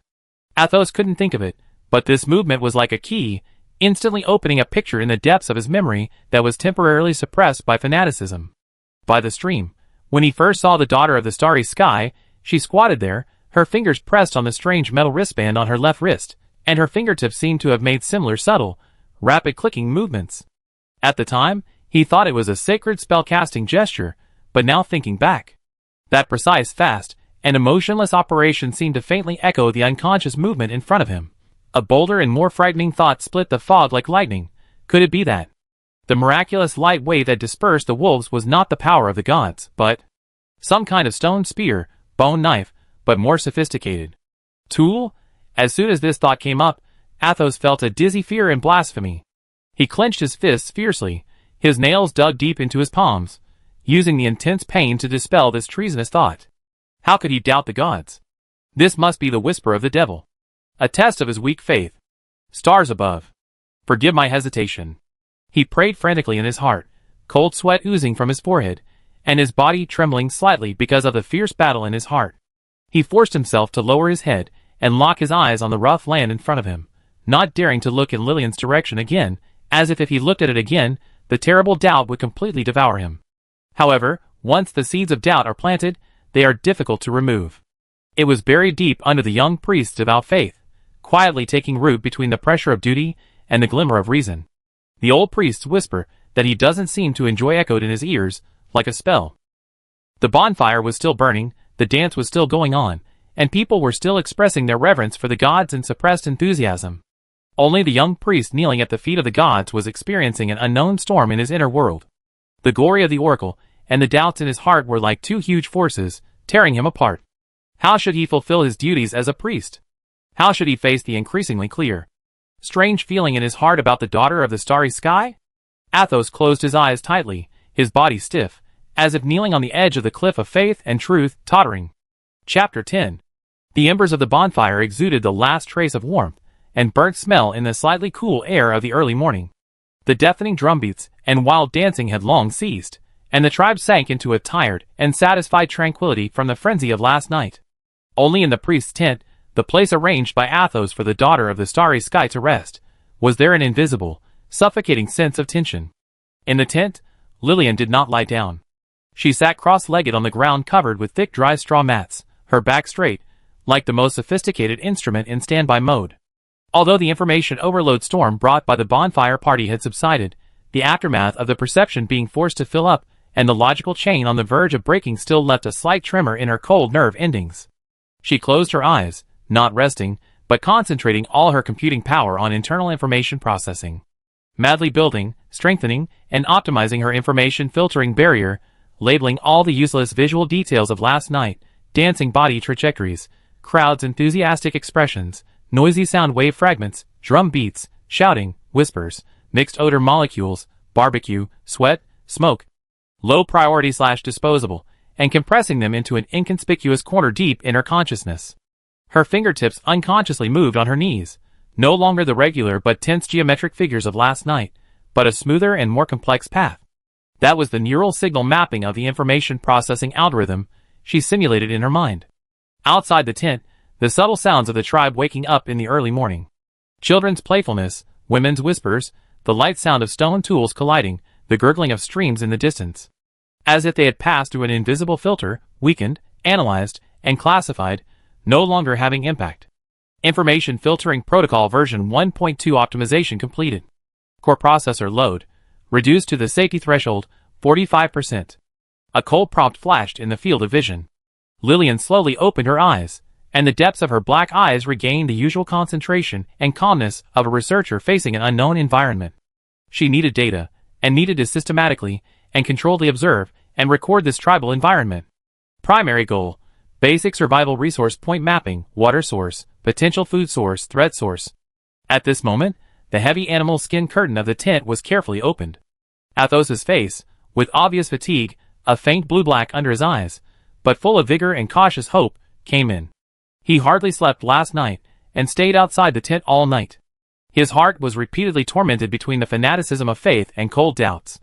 In the end, the priest's duty and an inexplicable impulse to help the gods prevailed. Daughter of the starry sky? Athos' voice was very light and tentative. Have you rested well?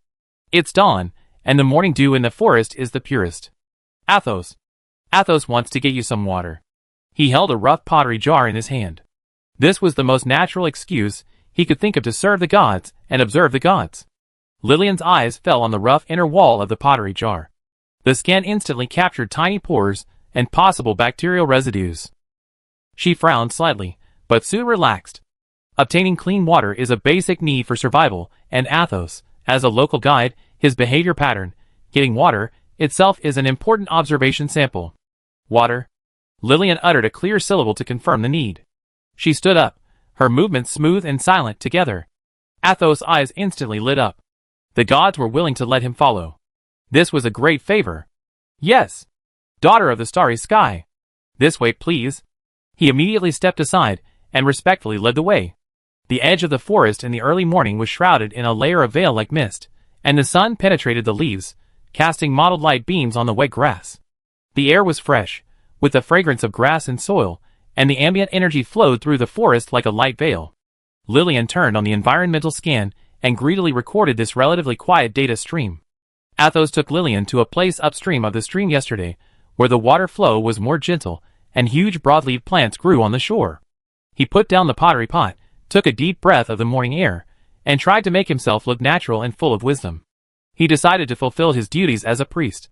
Teach the gods, or test the gods, how to survive in the mortal world. Maybe this would shorten the unreachable distance and answer the questions in his heart.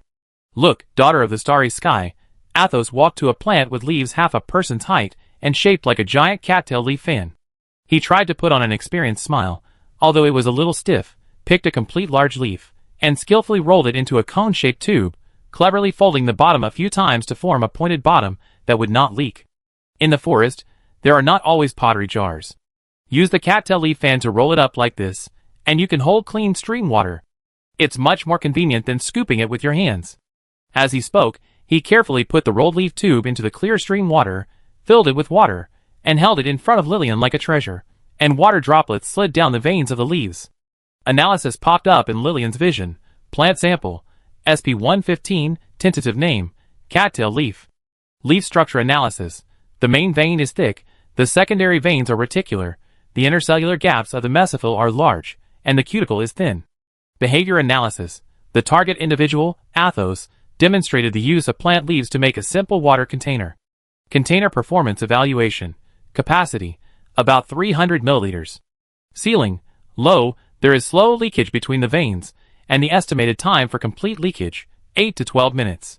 Load-bearing capacity, low, easy to deform. Sanitary conditions. Environmental microorganisms were detected on the surface of the leaves, harmless, but affect the purity of the water quality. Conclusion, primitive, inefficient, and unnecessary solution. The life support device has efficient water purification and storage functions. Capacity, 5L. Ceiling, 100%. Practical value rating, D-, only for observing the behavior pattern of primitive intelligent creatures. Lillian uttered a syllable expressionlessly, which was considered a response. Her eyes swept over the leaf tube, accurately pointing out the key flaws. Leaking. Slow. Dirty. Athos' smile froze for a moment. Looking at the leaf tube in his hand that was indeed slowly leaking water, he said a little embarrassedly, yes. It is a little leaky, but it can still be used in an emergency. He quickly put down the leaf tube and decided to change to another project. And this? He pointed to a grass with jagged edges and inconspicuous small yellow flowers in the wet soil by the stream. This is insect-repellent grass. Crush its leaves and apply the juice on your hands, feet, and exposed skin, he said, as he picked a few leaves, rubbed them hard, squeezed out the green juice, and applied it to his wrists and ankles. Those annoying blood-sucking mosquitoes and small black bugs dare not get close. It works very well. He tried to show the green juice left on his wrist to prove the effect. Lillian's scanning module started again. Plant sample, SP116, tentative name, sawtooth insect repellent grass. Component analysis, contains trace amounts of citral, C10H16O, camphor, C10H16O, derivatives. Has a weak insect repellent effect. Efficacy evaluation, the smell evaporates quickly, effective time, 15 to 30 minutes. Small coverage area. Incomplete protection, ineffective against large/poisonous insects. There is a risk of skin allergies, unknown individual differences. Behavior analysis, the target individual demonstrated the use of plant sap for basic insect pest protection. Conclusion, inefficient, short-lived, and potential risks. The life support device comes with a broad-spectrum insect repellent light wave, passive effect, range, radius 3 meters, duration, unlimited. Practical value rating, C-, only applicable to individuals without technical equipment. Taste, short, useless. Lillian struck again accurately, pointing to the inconspicuous wristband on her wrist, and the meaning was clear. I have a better one. Athos looked at the pitiful green liquid on his wrist, then at Lillian's smooth and mysterious wristband, and a deep sense of frustration surged up. God seems to have no need for these mortal survival skills. His divine weapon is far superior to everything. At this moment, Athos caught a glimpse of several small, orderly footprints on the wet, muddy ground by the stream, moving quickly towards where Lillian was standing. They were a group of iron-jawed marching ants that were small in size, but shiny black and had huge jaws. Although these ants are weak individually, they are very troublesome when they are in groups. Being bitten is painful and numb, and it will attract more companions. Be careful, Athos exclaimed, and almost instinctively rushed forward. He didn't try to pull Lillian, he didn't dare, but quickly grabbed a handful of soft mud by the stream, and with lightning speed, he smeared it on the leading ant that was about to climb onto Lillian's boots. Then, he quickly swept the mud with his feet, drawing a shallow mud line in front of Lillian, trying to block the ant colony's route. Retreat! Daughter of the starry sky! It's the iron jaw ants! They are troublesome! Athos shouted hurriedly, staring nervously at the ants that were stuck in the mud and spinning in place, and the ants that were temporarily blocked by the mud line and wandering anxiously. Lillian looked down at her feet. The ant that was accurately headshot by the mud was struggling in vain in the mud. The ant colony on the other side of the mud line was temporarily blocked. Her field of vision popped up analysis, insect threat, iron jaw marching ant. Social nature. Jaw strength, can bite through thin animal skin. Venom, weakly acidic, causing local redness, swelling and stinging. Target individual, Athos, countermeasures, physical isolation, cover with wet mud, create a barrier. Measures evaluation, timely, threat elimination time, less than 1 second. Effective, successfully prevented target contact. Cost, extremely low, local materials. New data, wet mud has the function of rapid shaping, isolating odor and physical paths. It has immediate tactical value when dealing with small, clustered ground threats. Response strategy database update, added wet mud physical isolation method, applicable scenarios, small insect swarms, no energy/tool dependence. Effectiveness rating, B+, highly effective in specific scenarios. This time, Lillian did not deny it immediately. Her eyes moved between Athos's muddy hands, the mud line on the ground, and the temporarily blocked ant colony. Deep in her black eyes, the data stream silently rushed and reorganized. A few seconds later, she made a move that stunned Athos. She squatted down and imitated Athos, using her hands wearing clean skin gloves to scoop up a handful of soft mud from the stream. She did not apply it casually like Athos, but carefully observed the viscosity and particle distribution of the mud. Then, her fingertips quickly stirred and kneaded the mud, as if she was making some kind of precise proportioning. Finally, she accurately applied the kneaded mud to the edges of her boots and the places where her trouser legs might touch the ground, forming a thin, uniform, and completely covered mud coating. The movements were clean and neat, just like applying a protective layer to an instrument. After doing all this, she stood up, ignoring Athos's astonished eyes, and calmly pointed to the trouser legs and boots she had treated, and then to the ants on the ground that were blocked by the mud line, and began to take a detour. She used the newly learned vocabulary combined with the analysis results to give her optimization plan: mud, barrier, efficient, coverage, comprehensive. Athos opened his mouth and looked at the mud protective layer on Lillian's trouser legs that was as uniform as if it had been carefully polished, and then looked at the rough mud marks on his hands and on the ground.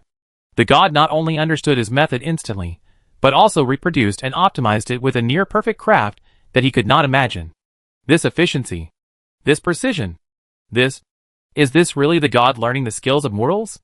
Or is this more like some kind of cold and efficient analysis and copying?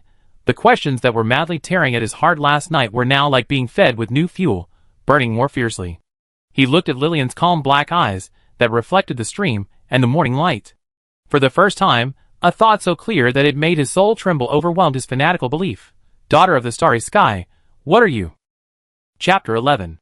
The afterglow of the setting sun shines through the gaps in the animal hide tent, casting several narrow, dim light bands on the ground. The tent is filled with a plant scent of dry grass mats, the slight smell of soil, and a unique atmosphere that belongs to the tribe, which is difficult to describe, mixed with fireworks and the taste of life. The noise of the bonfire party has long since dissipated, and the chirping of insects at the edge of the forest and the gurgling of the stream in the distance form a relatively quiet background sound. Lillian sat cross-legged on the grass mat, her back straight as a ruler. The inconspicuous metal wristband on her left wrist, a life support device and multifunction recorder, is projecting a soft and stable blue light beam, forming a suspended, translucent light curtain in front of her. On the light curtain, simple lines and data streams flow silently like a waterfall, with a clear structure, like the most rigorous scientific research log. Life support device log startup. Recorder, CS114, Lillian 0. Date time, local sidereal cycle 128th cycle day/dust period. Location, priest tent attached to indigenous intelligent biological settlement, tribe, status, vital signs are stable. Life support system, basic functions, is operating normally. Energy reserve, 97%. Environmental parameter records, Atmospheric composition, N. 68.1% O. 29.5% Co. 0.04% trace H. S. Less than 0.001%. Within the safety threshold, ambient particle concentration, low to medium, fluctuating steadily. Temperature and humidity. Temperature 23.5 degrees Celsius, humidity 62%. Rating, comfortable. The temperature difference between day and night is in line with the prediction model. Radiation level, background radiation is normal, and the ambient radiation spectrum is stable, without abnormal fluctuations. Rating, safe. Biological threats, microscopic common air/surface bacterial community density, medium, in line with the original ecological expectations. No highly pathogenic pathogens were detected. Protection advice, maintain basic biological filtration barriers. Biological threats, macro scan of the tribe's outer defenses, wooden piles/thorns, completed. Structural strength, low. Protection against large predators, limited. Protection against small/colony-forming organisms, such as iron-jawed ants, 0. Note, rely on human vigilance and individual protection techniques, such as wet mud barrier method. Resource points, water source, stream upstream water quality rating, A-, low microorganisms, low impurities. Downstream, tribal water intake point B, microorganisms and organic impurities content increased. It is recommended to purify before intake. Potential food source, verified edible plant samples, SP114 beta red flame fruit, detoxification required. To be analyzed. Animal resources, depends on tribal hunting, low efficiency, many uncontrollable factors. Nutrient paste inventory, 82%. Suggestion, prioritize the consumption of local verifiable safe food and save nutrient paste. Ambient enrichment point, the purity/enrichment of ambient in the area near the marker point SP114, crystal by the stream, remains high. The flow of ambient within the tribe is slightly disturbed by collective emotions, but overall it is stable. Rating, suitable for observation.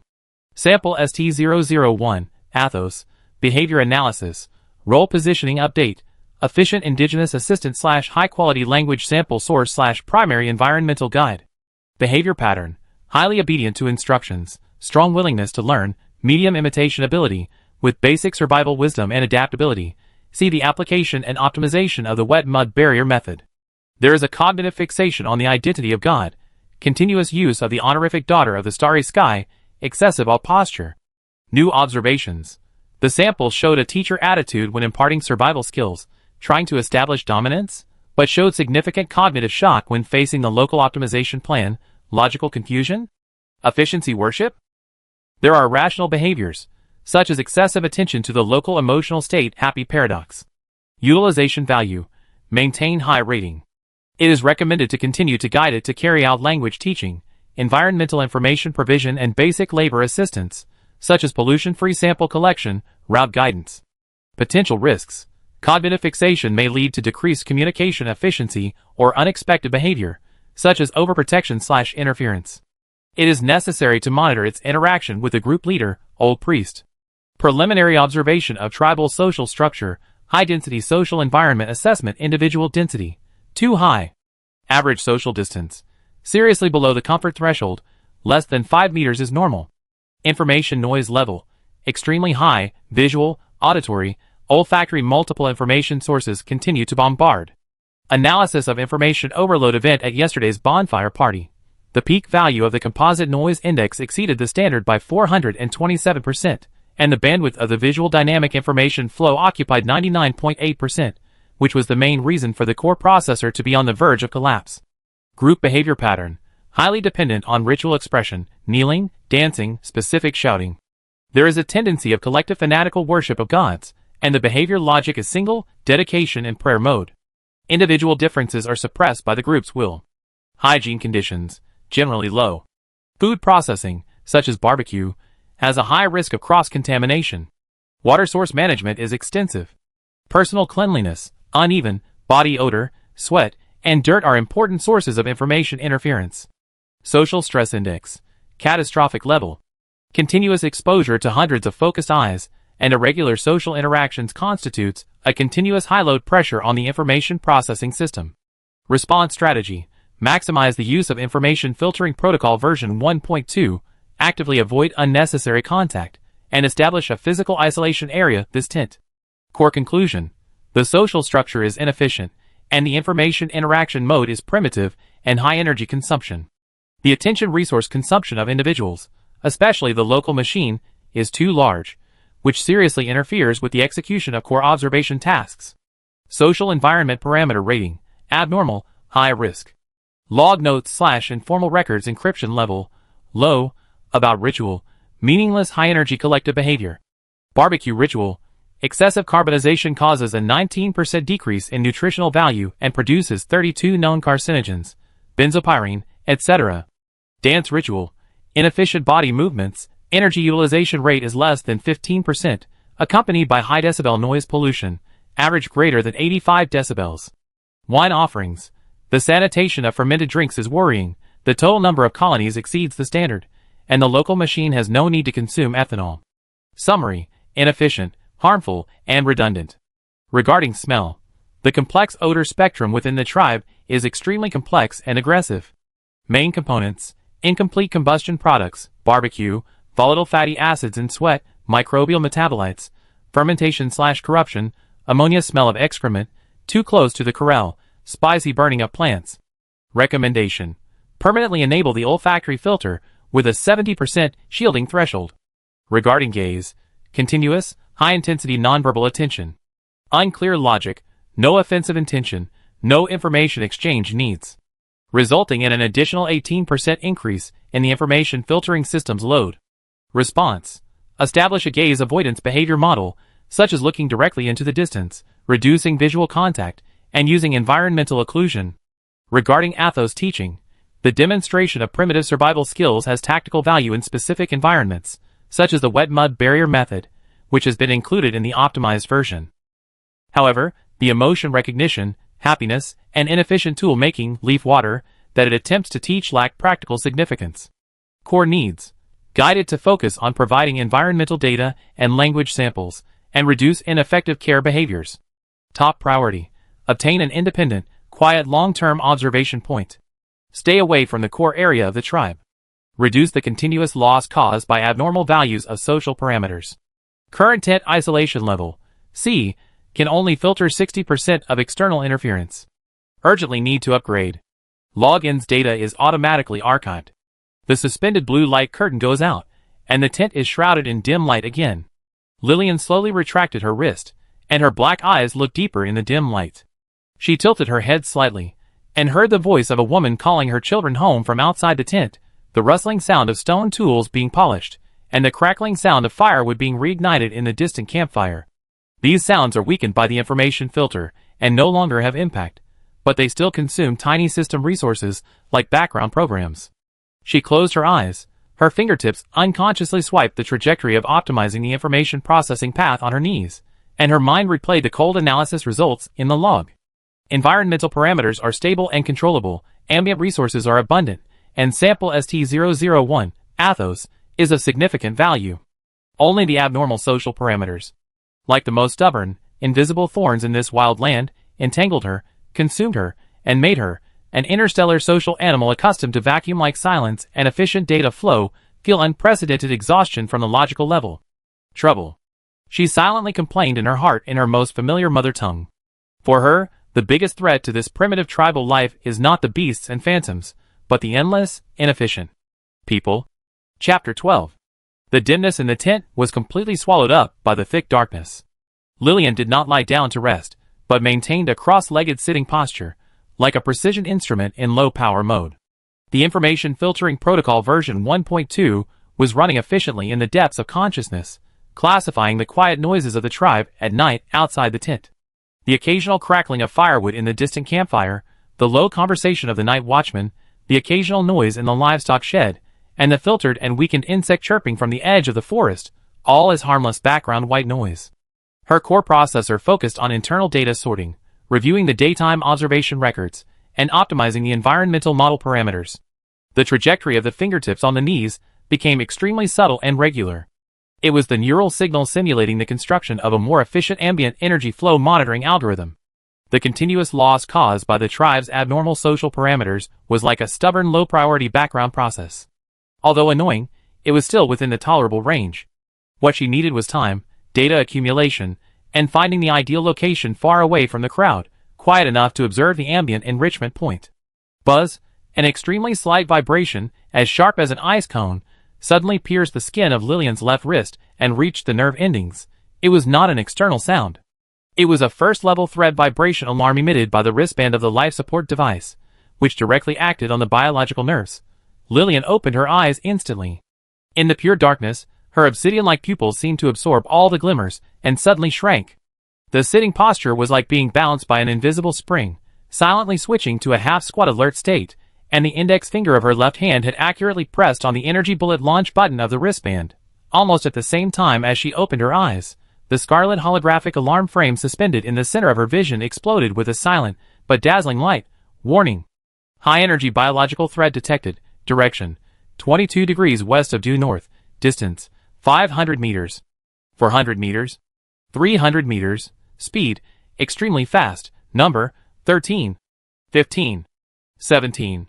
Individuals continue to increase. Cluster mode: biological feature scan. Canine. Huge size, shoulder height over 1.2 meters, muscle density, ultra high, bone strength, enhanced, heat energy signature, active, predator state, energy reading, detected moderate ambient affinity/demonization characteristics, core organ, heart/muscle group, energy activity increased by 35%, threat assessment, large predatory cluster, demonized species, target. This tribe's settlement, behavior pattern, collaborative hunting, alarm level, highest, suggestion, start defense protocol immediately, cold. Words and data streams washed over Lillian's vision like a waterfall, and every character carried the chill of death. 300 meters? For a group of demonized creatures of this size and speed, it is only a few breaths away. Giant wolf pack. Lillian's brain instantly retrieved the warning words from Athos during the day, which perfectly matched the scan data. The simple wooden stakes and thorn fences of the tribe were as fragile as paper in her current scan assessment. There was no way to stop it, almost in the next second after the alarm box popped up. A woof! A shrill, long, cruel and hungry wolf howl, like a sharp knife tearing cloth, fiercely cut through the silent night sky of the tribe. This sound seemed to carry some kind of demonized power, with strong penetrating power, and instantly triggered a chain reaction. Woo! Aho! More wolf howls sounded from all directions, like a chorus of death, approaching quickly. The source of the sound was refreshed frantically on the map, and the nearest one had exceeded the 200-meter line. Enemy attack. It's a wolf! A pack of giant wolves. There are so many. Get up quickly. Take weapons. Protect the elderly and children. Go to the priest's tent. Protect the daughter of the starry sky. The tranquility of the tribe was completely torn apart. Terrified screams, the rough roars of men, the cries of women with sobbing voices, the helpless cries of children, and the panicked footsteps, and the chaotic sounds of stone tools and wooden sticks colliding. In an instant, it exploded like boiling water. The whole tribe fell into a doomsday-like chaos. Lillian silently lifted the animal skin curtain of the tent like a ghost and flashed out. The cold night wind brought with it the smell of soil, grass, and a strong smell of wild animals. The information filtering system instantly marked the smell as high-priority threat-related information. Her vision instantly locked onto the direction of the threat. The night was not a complete obstacle to her enhanced visual system. In infrared imaging mode, at the edge of the forest outside the tribe, a dozen huge scarlet outlines emitting amazing heat were like sharp arrows released from a string, rushing out of the tree line at an amazing speed and rushing towards the low wooden stake wall of the tribe. They were more than twice as big as the ordinary forest wolves scanned during the day, and their protruding jaws grew huge fangs that were as pale as daggers and shone coldly under the faint starlight. Megalodon. It lived up to its name. Bang! Crack! The first megalodon slammed into a bowl-thick hardwood stake like a battering ram. The teeth-grinding sound of wood breaking rang out. The stake shook violently, and the thorns on the top fell down. Stop them! A tribal warrior roared, and several bone spears and stone axes were thrown out with the sound of breaking wind, hitting the thick fur of the giant wolf, but only in return there were several angry roars and more ferocious attacks. Ah! A woman who was too close to the wall was swept by the sharp claws of another giant wolf that penetrated through the gap between the wooden stakes. She screamed and fell backwards, with blood dripping on her arm. Protect the gate. Block the gate quickly. Amid the chaotic shouts, several strongmen tried desperately to use thick wooden bars to support the shaking, simple village gate made of several tree trunks. However, the number of wolves far outnumbered the guards. They cunningly dispersed, with several strong male wolves frantically hitting the weak points of the wall, others trying to get in through the gaps, and several circling the side to find new breakthroughs. The demonized power gave them stronger strength, faster speed, and tougher bodies. The tribe's simple defense was crumbling in front of them. Lillian's scanning vision coldly evaluated. Wall structural integrity, 37%. 32%. Continuously decreasing. The pressure limit of the village gate, expected to be breached within 30 seconds. Individual thread breakthrough. Small gap 3 have occurred. Civilian casualties risk. Risk, very high. Cluster breakthrough risk, 92%. Countdown, 45 seconds. Her eyes swept across the chaotic battlefield. Women and children running in panic, warriors roaring with simple weapons, and she instantly locked onto the target. Athos, the young priest, was rushing out of a tent, holding a sharp bone knife in his hand. There was no fear on his face, only a kind of almost crazy determination and anxiety. He did not rush to the nearest gap in the wall, but rushed desperately towards the center of the tribe, the largest tent where the old priest was. His goal was clear, to protect the soul of the tribe and the old priest whom he regarded as his grandfather. Grandfather! Athos roared, rushing towards the old priest's tent desperately. A giant wolf trying to break in from the side gap seemed to be attracted by his movement. Its scarlet eyes locked onto him instantly, and its strong hind legs kicked the ground fiercely, rushing over with a fishy wind. The huge, drooling wolf mouth rapidly enlarged in Athos' pupils. Athos! Be careful!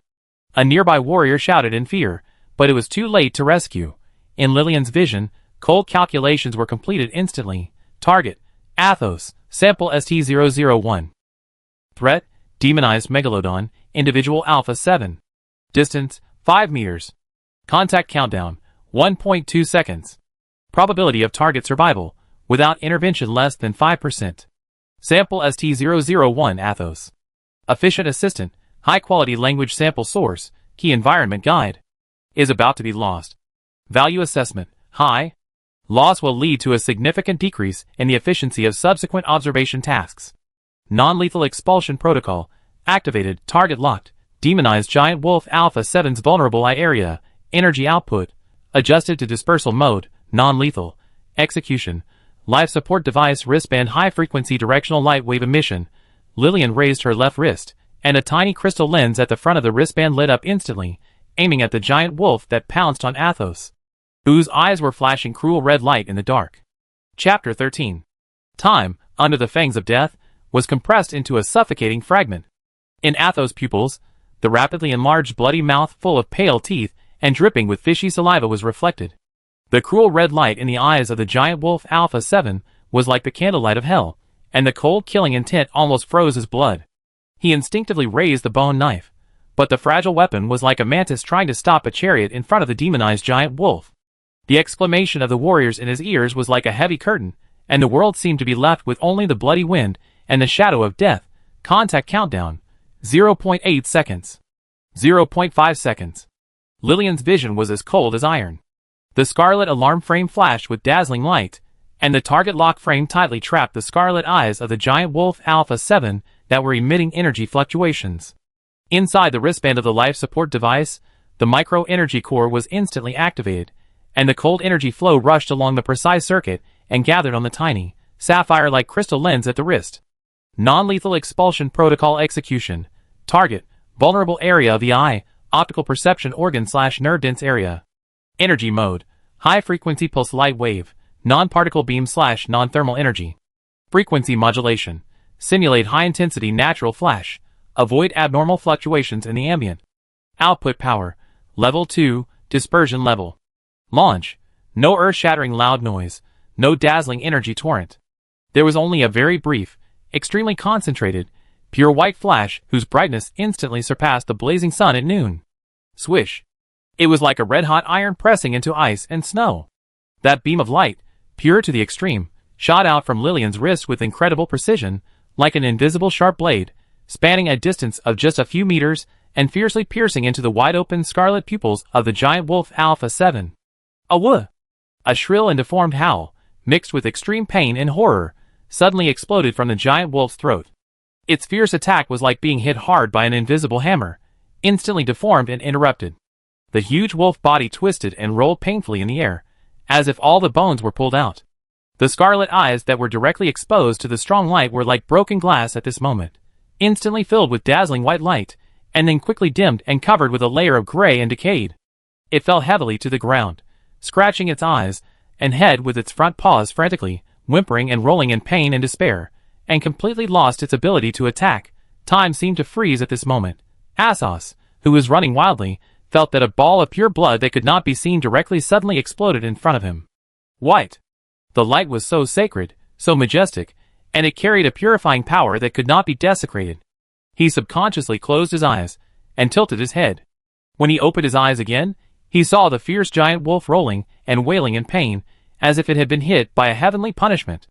The source of the light was the starry sky girl, who was standing quietly not far away, with her left hand raised horizontally, and the strange artifact on her wrist was emitting a faint afterglow. God!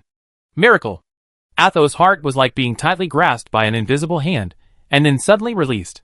The huge shock and ecstasy of surviving the disaster instantly overwhelmed him.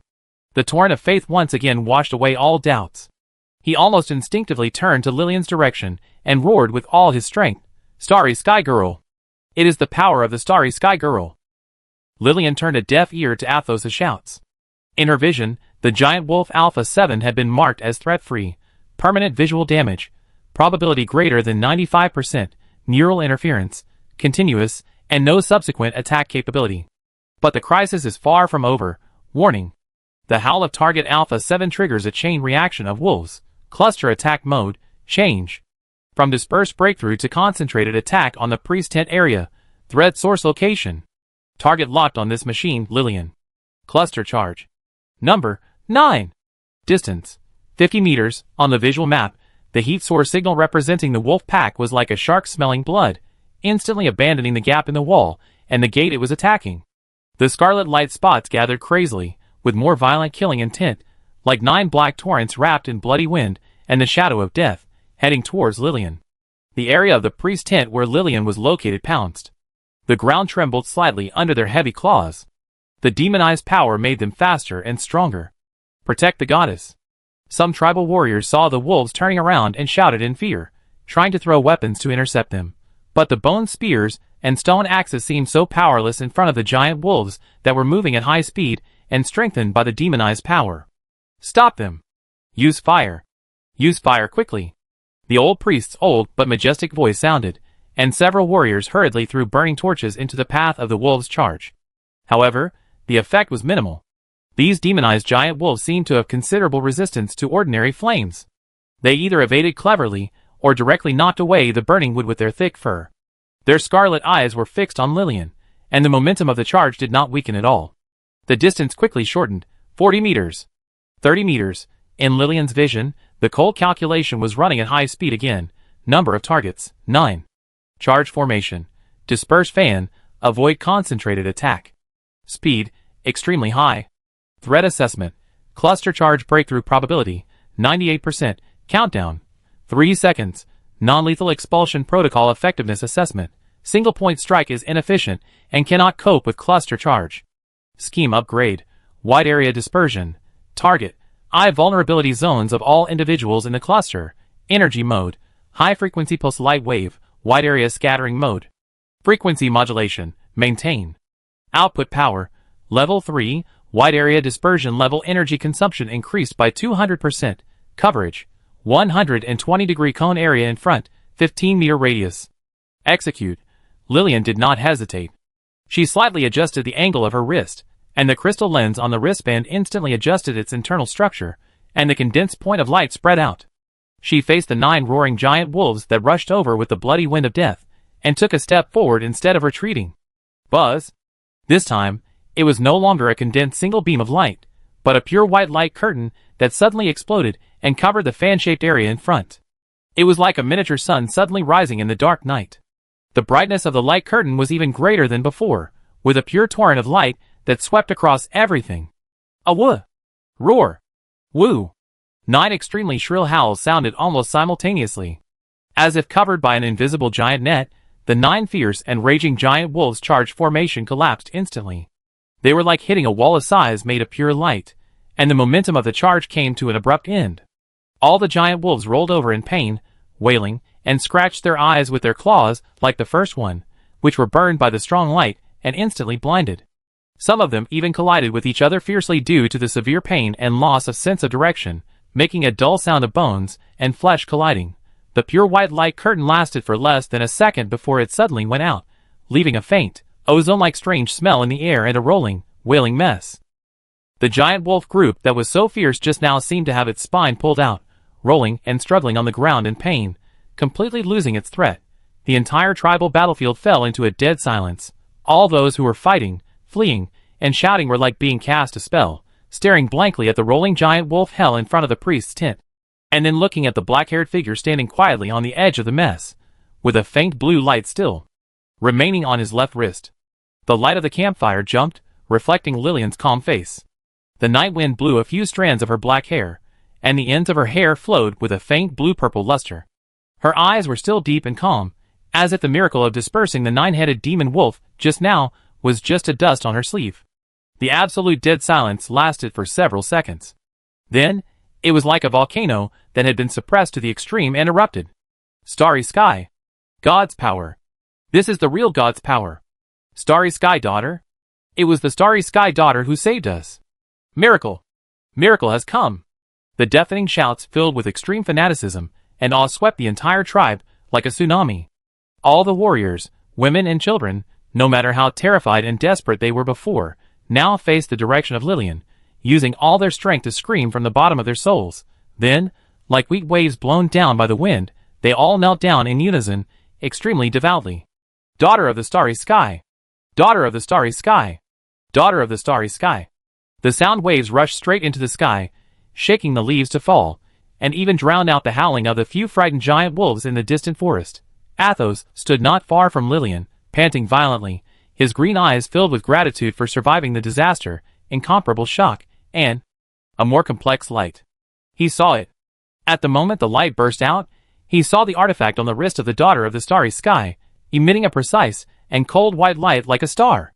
It was not fire, not thunder, it was a pure power of light that he could not understand. Powerful, precise, with an inhuman, almost mechanical efficiency. The fanaticism of faith overwhelmed him again, but the questions buried deep in his heart last night seemed to be illuminated by this sacred light, becoming clearer and more difficult to ignore. He looked at Lillian's profile, which was still calm, as if she had just completed a trivial experiment. An indescribable throbbing quietly surged in the depths of the young priest's pious soul. Chapter 14. Time seemed to be frozen for a moment by the pure white light curtain. The rolling and howling giant wolf, the faint smell of ozone in the air, and the black-haired figure standing quietly at the edge of the mess, with the blue light on his wrist gradually extinguished, formed a very impactful, almost solidified picture. The absolute silence lasted for less than 2 heartbeats. Then, it was like a volcano that had accumulated power for 1,000 years and erupted. Starry sky. A broken roar with extreme shock and ecstasy, like a dynamite with a lit fuse, instantly detonated the entire tribe. This voice came from a warrior who was closest to the torrent of light sweeping the wolf pack. The bone spear in his hand fell to the ground with a clang, and his knees fell heavily to the ground as if hit by an invisible hammer, and his forehead hit the cold soil hard. Divine power. This is the real divine power. Another warrior woke up as if from a dream, screamed with a cry of enthusiasm, and also prostrated himself. Starry sky daughter? It was the starry sky daughter who saved us. The woman hugged the frightened child in her arms tightly, and knelt deeply in the direction of Lillian with tears streaming down her face. Miracle! Miracle has come! Dispelled the shadow. The old priest's old voice was trembling and excited as never before. He held high the staff inlaid with crystal stones, but also bent down deeply, with his forehead almost touching the ground. Starry sky daughter? Girl! Girl of the starry sky! Girl of the starry sky! The shouts were no longer individual exclamations, but merged into a pure, fanatical, tsunami-like torrent of faith. All the survivors, warriors, women, old people, and even ignorant children, faced Lillian, using up all the air in their lungs to scream that sacred title. The sound was deafening, filled with great gratitude for surviving the disaster, unparalleled awe, and a fanatical worship that was almost like sacrificing the soul. The sound seemed to have substantial power, impacting the ear, shaking the flames of the campfire, shaking the leaves to fall, and completely swallowing up the howling of the remaining giant wolves in the distant forest that were completely frightened. Then, there was an even more shocking scene, as if being pressed down by an invisible giant hand, with Lillian as the center, the rammed earth ground of the entire tribe, the black mass of people, like wheat waves blown down by the wind, all knelt down in unison, extremely devoutly. Men, women, old people, children. No one hesitated, no one hesitated. The movements were uniform, foreheads pressed heavily against the cold soil, and the body trembled slightly with excitement and awe. Looking around, there were only crawling backs, like a black ocean of pilgrimage, guarding the standing, small black-haired figure, in the absolute center, offering it to the highest altar. Lillian stood in the center of the kneeling ocean. The night wind blew her long black hair, and the ends of her hair flowed with a faint blue-purple luster. Under the reflection of the jumping bonfire, it was like wearing flowing starlight. Her delicate and perfect face still had no expression, as calm as a deep pool. Only in the depths of those obsidian eyes, the scene of extreme fanaticism and humble piety was clearly reflected. Countless drooping heads, countless backs pressed against the ground, countless shoulders trembling with excitement, and the surging smell of soil, sweat, blood and a kind of spiritual energy field called fanatic faith that was so strong that it was suffocating. Buzz, warning. The perception system is seriously overloaded. Visual information, high-density kneeling posture biological heat source, 187. Movement synchronization rate, greater than 95%. Infinitely magnified details, auditory information, high-intensity, homogenized sound wave impact, starry sky girl syllable repetition rate, 100%. Decibel peak, greater than 110. Information entropy, extremely low, single repetition. Olfactory information, mixed odor intensity upgraded, new additions. Blood, residual fear, collective excitement hormones, spiritual energy field, high intensity, same frequency mental fluctuations detected, worship/reverence/sacrifice intention. Ambient energy is driven by the collective will, forming a weak but continuous directional mental pressure field. Social stress index, breaking the historical record. Reaching disaster level, max. Core processor load, 98%, 99%, 100%. Warning. Information filtering protocol version 1.2 is on the verge of collapse. The cold alarm is like the sharpest needle, piercing Lillian's nerves. The information torrent that is 100 times stronger than last night's bonfire party, and the invisible mental pressure from the collective fanatical belief are like a 10,000-ton wave, instantly drowning her. She felt like her consciousness was thrown into a high-speed rotating centrifuge, and countless useless, repetitive, but emotionally energetic information fragments were frantically tearing her logical chain. Her face instantly lost all blood color under the jumping firelight, and became almost transparent. The body shook slightly uncontrollably. It was not fear, but the physical tremor of the information processing core under overload. The left hand under the wide sleeves was clenched tightly, and the nails almost dug into the skin of the palm, using the insignificant pain to anchor the consciousness on the verge of collapse. The fingertips of the right hand, covered by the wide sleeves, moved frantically and irregularly, trying to rebuild the information barrier, but with little effect. Light. Daughter of light. A trembling voice with extreme awe sounded in the place closest to Lillian. It was Athos. He didn't prostrate himself like the others, but knelt on one knee a few steps in front of Lillian, with his head slightly raised. His green eyes were like the purest emeralds, filled with incomparable shock, piety, and an indescribable, almost burning light of faith. He witnessed with his own eyes the pure power of light that dispelled the darkness and swept across the demon wolves. That power was powerful, precise, and sacred. All the doubts last night, in front of the absolute miracle at this moment, were like mist under the sun, instantly dissipating without a trace. You dispelled the shadows. You are the light given to us by the starry sky. Athos' voice trembled with excitement, and his gaze towards Lillian was more ardent and determined than ever before. In his eyes, Lillian's slightly shaking figure and pale face became proof of the god's weakness after exerting his great power, and a manifestation of the god's great grace. This made his reverence and protective heart even more boiling.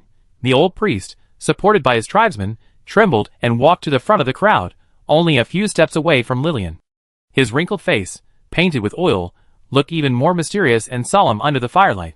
He bent down deeply, his forehead almost touching the tip of Lillian's boots, and chanted in the most ancient and solemn tone, "In the name of the ancient stars, with the blood of the tribe's ancestors as a witness. You came from the sky, wearing the hair of the night, holding the light of purification, dispelling the evil shadows, and protecting our people. You are the will of the starry sky walking in the world.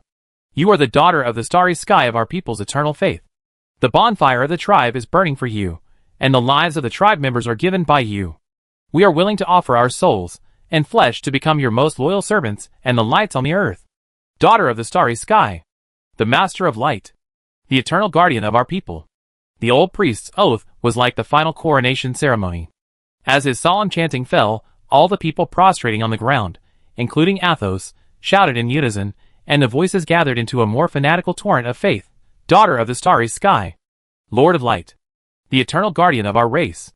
The sound waves were like a real shock wave, hitting Lillian's shaky information barrier hard. Core processor load, 105%, 110%, error. Error. Forced information discard started, discard failed. Logic module, overloaded. Lillian's eyes suddenly went black. The scarlet alarm box in the horizon flashed wildly, and was finally covered by a chaotic snowflake noise. The huge, single, fanatical energy sound wave, like countless steel needles, pierced her brain hard.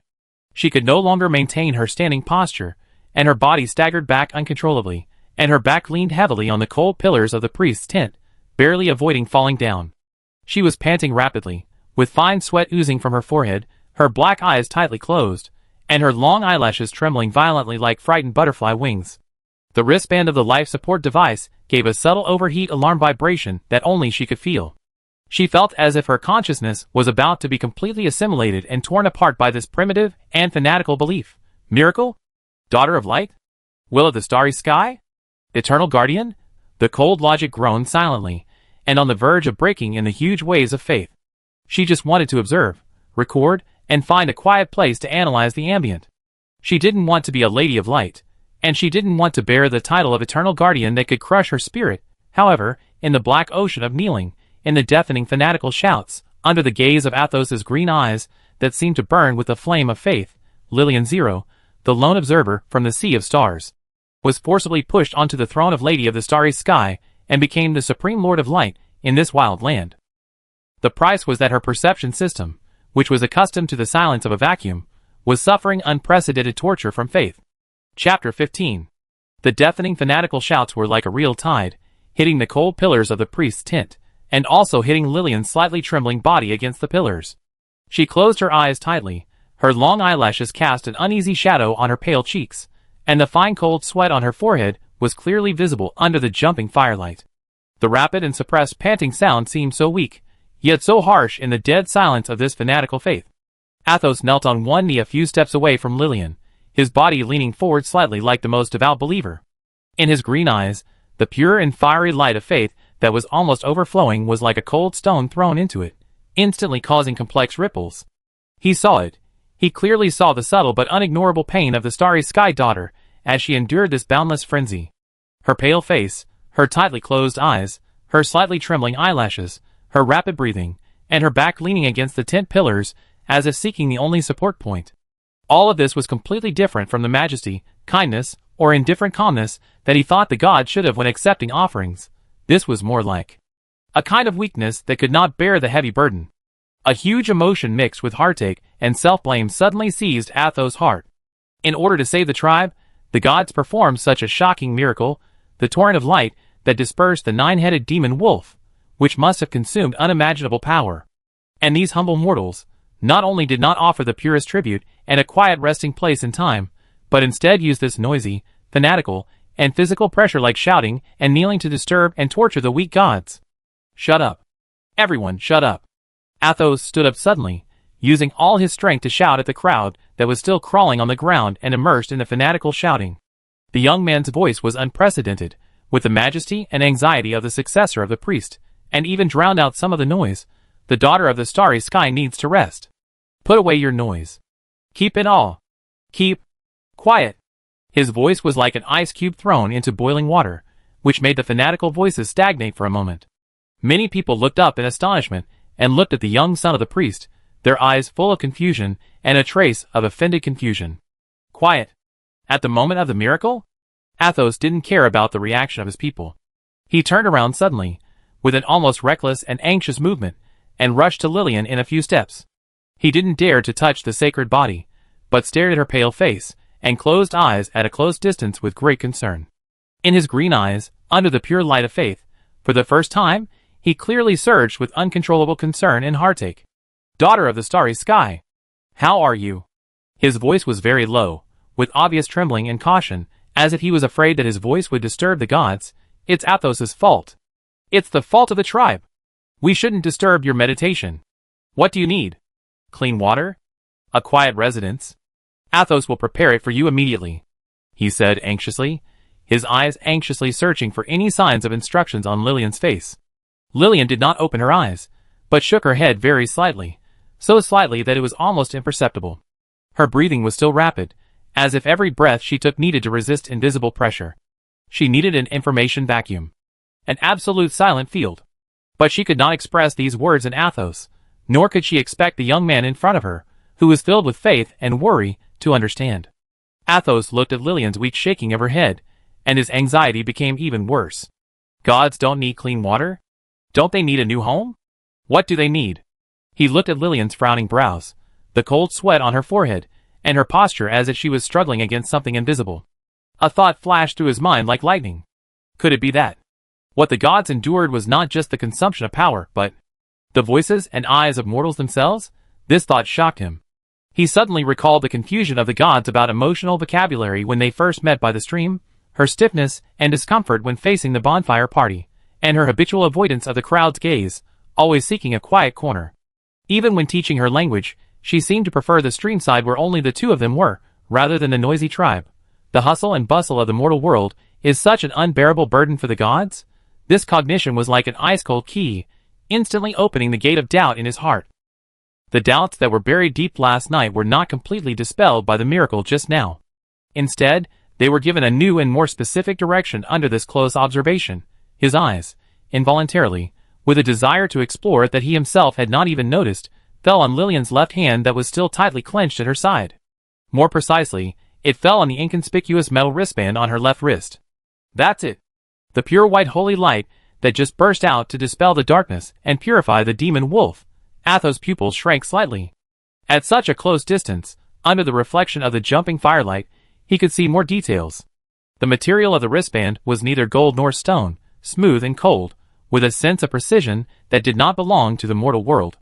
The small, sapphire-like crystal lens on the wrist had dimmed at this moment, but if you look closely, it seems that there is still an extremely faint blue light point flowing inside, flickering like breathing, like the smallest and quietest firefly in the forest. Artifact? Or some more complex, more sophisticated tool? This blasphemous thought popped up again uncontrollably. If it is an artifact, why does it emit a faint blue light similar to mechanical operation? If it is an artifact, why does the god show such human weakness and pain after driving it? That light, that pure white light, incredibly powerful, but as accurate as an arrow shot by a hunter, without any excess energy dissipation, only targeting the target's eyes.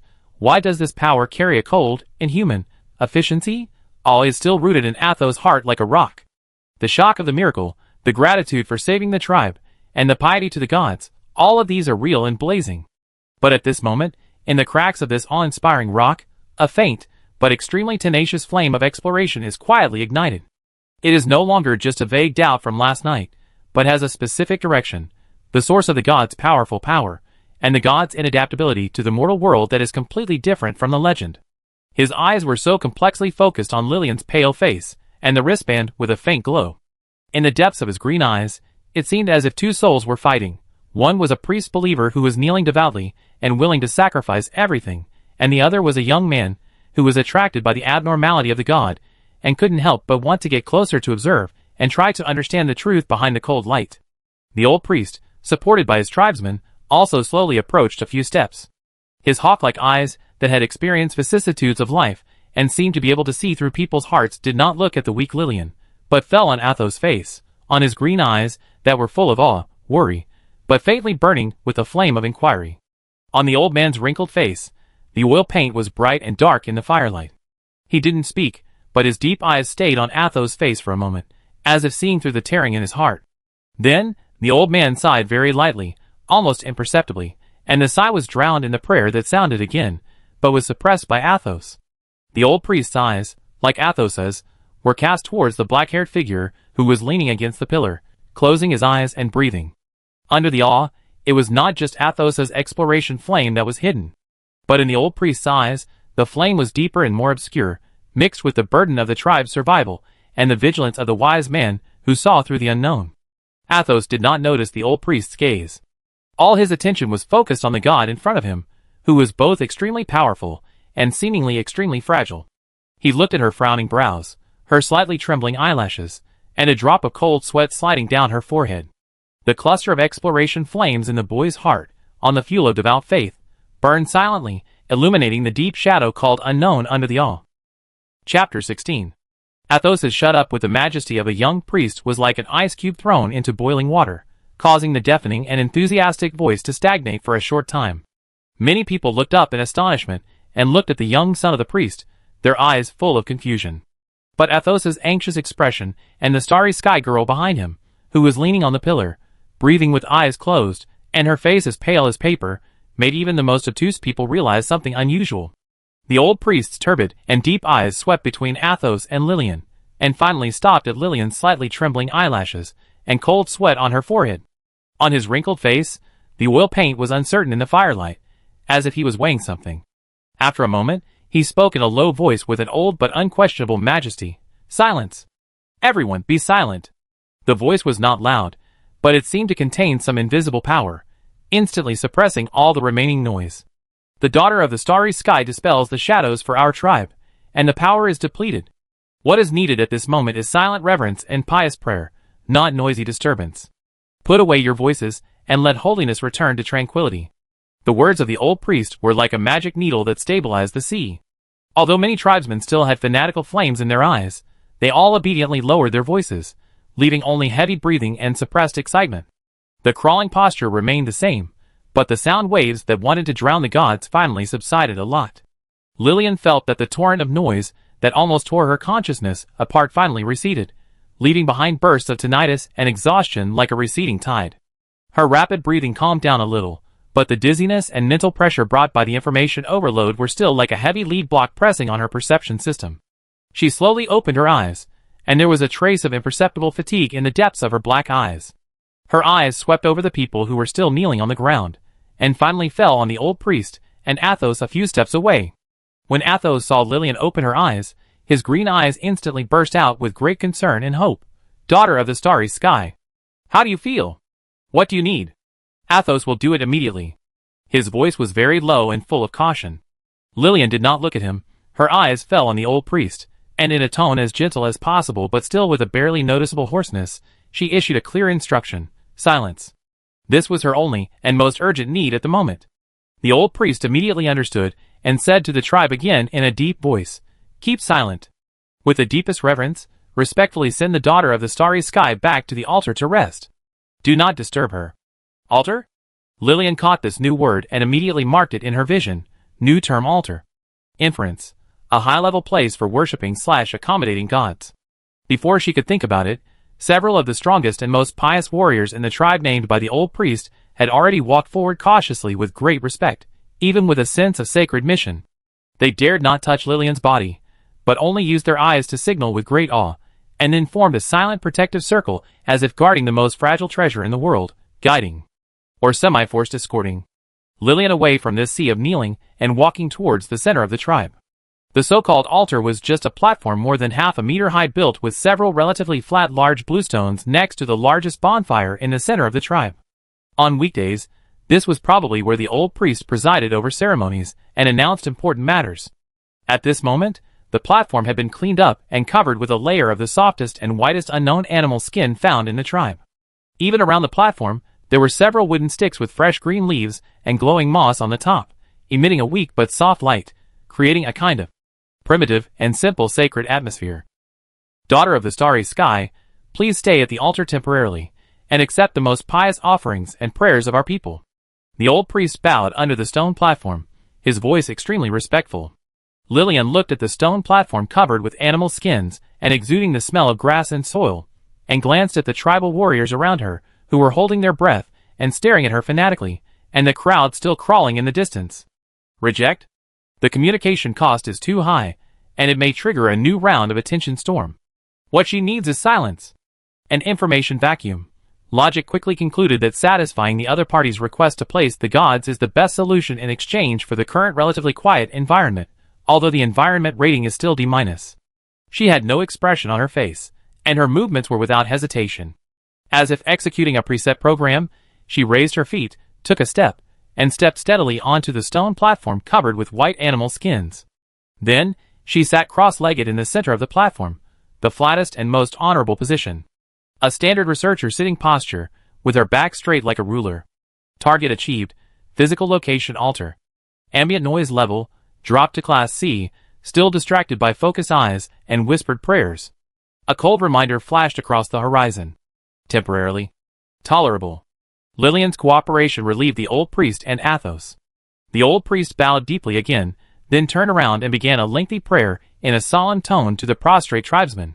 The content was nothing more than thanking the daughter of the starry sky for her protection, begging for her mercy, and the tribe would worship her for generations. The low and monotonous prayer sounded like background noise.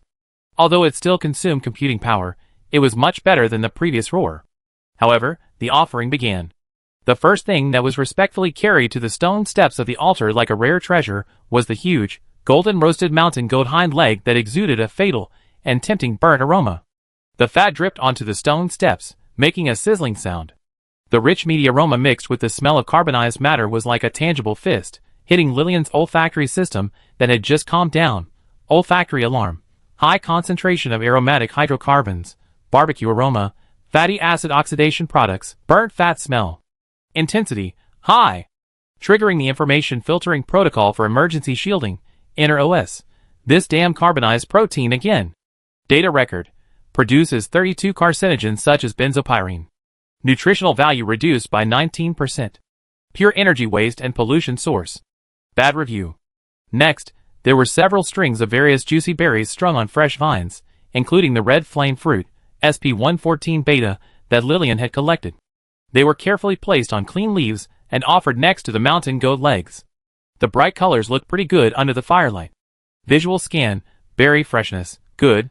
Potential toxins, red flame fruit alkaloids to be analyzed. Practical value, medium, can supplement vitamins and sugars. Enter OS. Finally something of practical value. But put it directly on the ground? Hygiene rating, E, need to be disinfected before ingestion. Trouble. Then, there were several turbid fruit wines with fermented sweet aromas served in rough ceramic bowls. The edge of the bowl still had clear fingerprints of the maker. Visual/olfactory analysis. Fermented liquid. Ethanol content, about 8%. Total colony count, seriously exceeded the standard. Hygiene rating, F, prohibited from ingestion. Inner thoughts, microbial culture dishes? This is their holy drink? Logical error. Finally, there were even a few relatively smooth bone ornaments and a few brightly colored stones that were offered as treasures. Material analysis, ordinary animal bones, no energy reaction. Ordinary or low purity quartz, hematite. Practical value, 0, ornament, inner thoughts, useless minerals and biological remains. Waste of database space. Lillian sat on the altar expressionlessly, like the most sophisticated scanner, performing cold data analysis and value assessment on each tribute. Her eyes calmly swept over these items that were extremely precious to the primitive tribe, but in her eyes, most of them were inefficient resources or hygiene risks. There was no ripple in her heart, only researcher-like records and silent complaints. The old priest's prayer continued, and his low voice was like a lullaby. Although the tribesmen below maintained a prostrate posture, countless eyes, like real probes, were still focused on the altar and Lillian. Those eyes were full of awe, curiosity, prayer, and a subtle expectation. Expecting the gods to be satisfied with the tribute, expecting the gods to bestow new blessings. Lillian felt that those eyes were like countless tiny ants crawling on her skin. She forced herself to ignore this continuous social scanning and focus on the inside. Strengthen the information filtering barrier, review last night's battle data, analyze the demonized ambient characteristics of the giant wolf. Anything that can divert attention and consume processor resources will do. Time, amidst the prayers, focused eyes and mixed smells of tributes, passed slowly and embarrassingly. Lillian was like a rare specimen placed on a museum stand, forced to accept the onlookers and offerings of primitive civilization. She sat there, her black hair hanging down, her black eyes drooping, her posture impeccably holy and calm. But only she herself knew that under this calm appearance, there was the hum of the information filtering system running at full power, the silent cry of the logic chain against meaningless rituals, and the cold and efficient barrage of complaints that were swiping the screen frantically in her heart. Core appeal, silence. Isolation. Information vacuum. Current status. Invalid sound wave interference. Prayer, plus high-intensity visual attention plus mixed odor pollution plus low-value item display. Efficiency rating, negative. Time waste, unacceptable. Implementation plan, maintain the current posture, minimum energy consumption, and use 100% of the internal computing resources to optimize the information shielding algorithm and ambient data analysis. Waiting for the countdown to the end of the ritual, estimated to take 47 minutes. The samples on the altar spent every second like years in the offerings and prayers of primitive beliefs. She only hoped that this awkward and inefficient meditation would end quickly so that she could return to the tent, which was simple but relatively quiet, and continue her real work. Observing, recording, and analyzing this wild world full of social noise. Chapter 17. Time was meditating on the altar, as if wrapped in sticky resin, flowing slowly and suffocatingly. The old priest's lengthy prayer finally came to an end, and the low and monotonous sound waves turned into harmless background noise outside the information filtering barrier reinforced by Lillian. The fat of the rock sheep legs offered under the stone steps solidified, emitting a more greasy smell. The berries lost water slightly in the night wind, and a thin film formed on the turbid surface of the fruit wine. Those eyes full of awe, curiosity, and prayer, like continuous low-intensity radiation, still stubbornly penetrated the barrier and consumed Lillian's precious processor resources. Countdown. 00:03:21, 00:02:15, 00:01:00. When the old priest's last prayer, "May the starlight bless my people forever," fell, and he bowed deeply and respectfully towards the altar, the countdown in Lillian's vision finally returned to 0. Almost immediately, like a precision instrument that has been released from standby mode, she stood up silently from her cross-legged meditation posture. Her movements were smooth, without a trace of drag. The ceremony is over. The daughter of the starry sky needs the deepest silent rest. Everyone, remain in awe and do not approach the altar within 10 steps. The old priest's voice was tired and carried an unquestionable command. The prostrate crowd finally seemed to have been pardoned. With satisfied awe and a trace of fatigue, they stood up carefully and tried not to make any noise. Soon, beside the huge bonfire in the center of the tribe, there was only the swaying flames, the offerings, and the black-haired figure standing alone on the bluestone altar. Lillian did not look at the offerings again. She tilted her head slightly and quickly scanned the layout of the tribe in her field of vision. Target: priest tent, formerly a temporary residence. Path: shortest distance 18.7 meters. Need to bypass the bonfire. Potential interference source: patrol soldiers, 2 people. Direction: northeast corner/southwest corner. Regular movement trajectory. Dormant individual heat source inside the tent. Environmental noise: insect chirping, low. Bonfire burning, medium low. Distant stream, low. Controllable. Action feasibility: high, 90%. Go back to the tent, she whispered to herself, more like confirming the action plan. She stepped down the altar stone steps, and her boots stepped on the compacted ground, making a slight sound. She deliberately avoided the huge mountain goat leg, as if avoiding a pile of experimental waste that exuded pollution.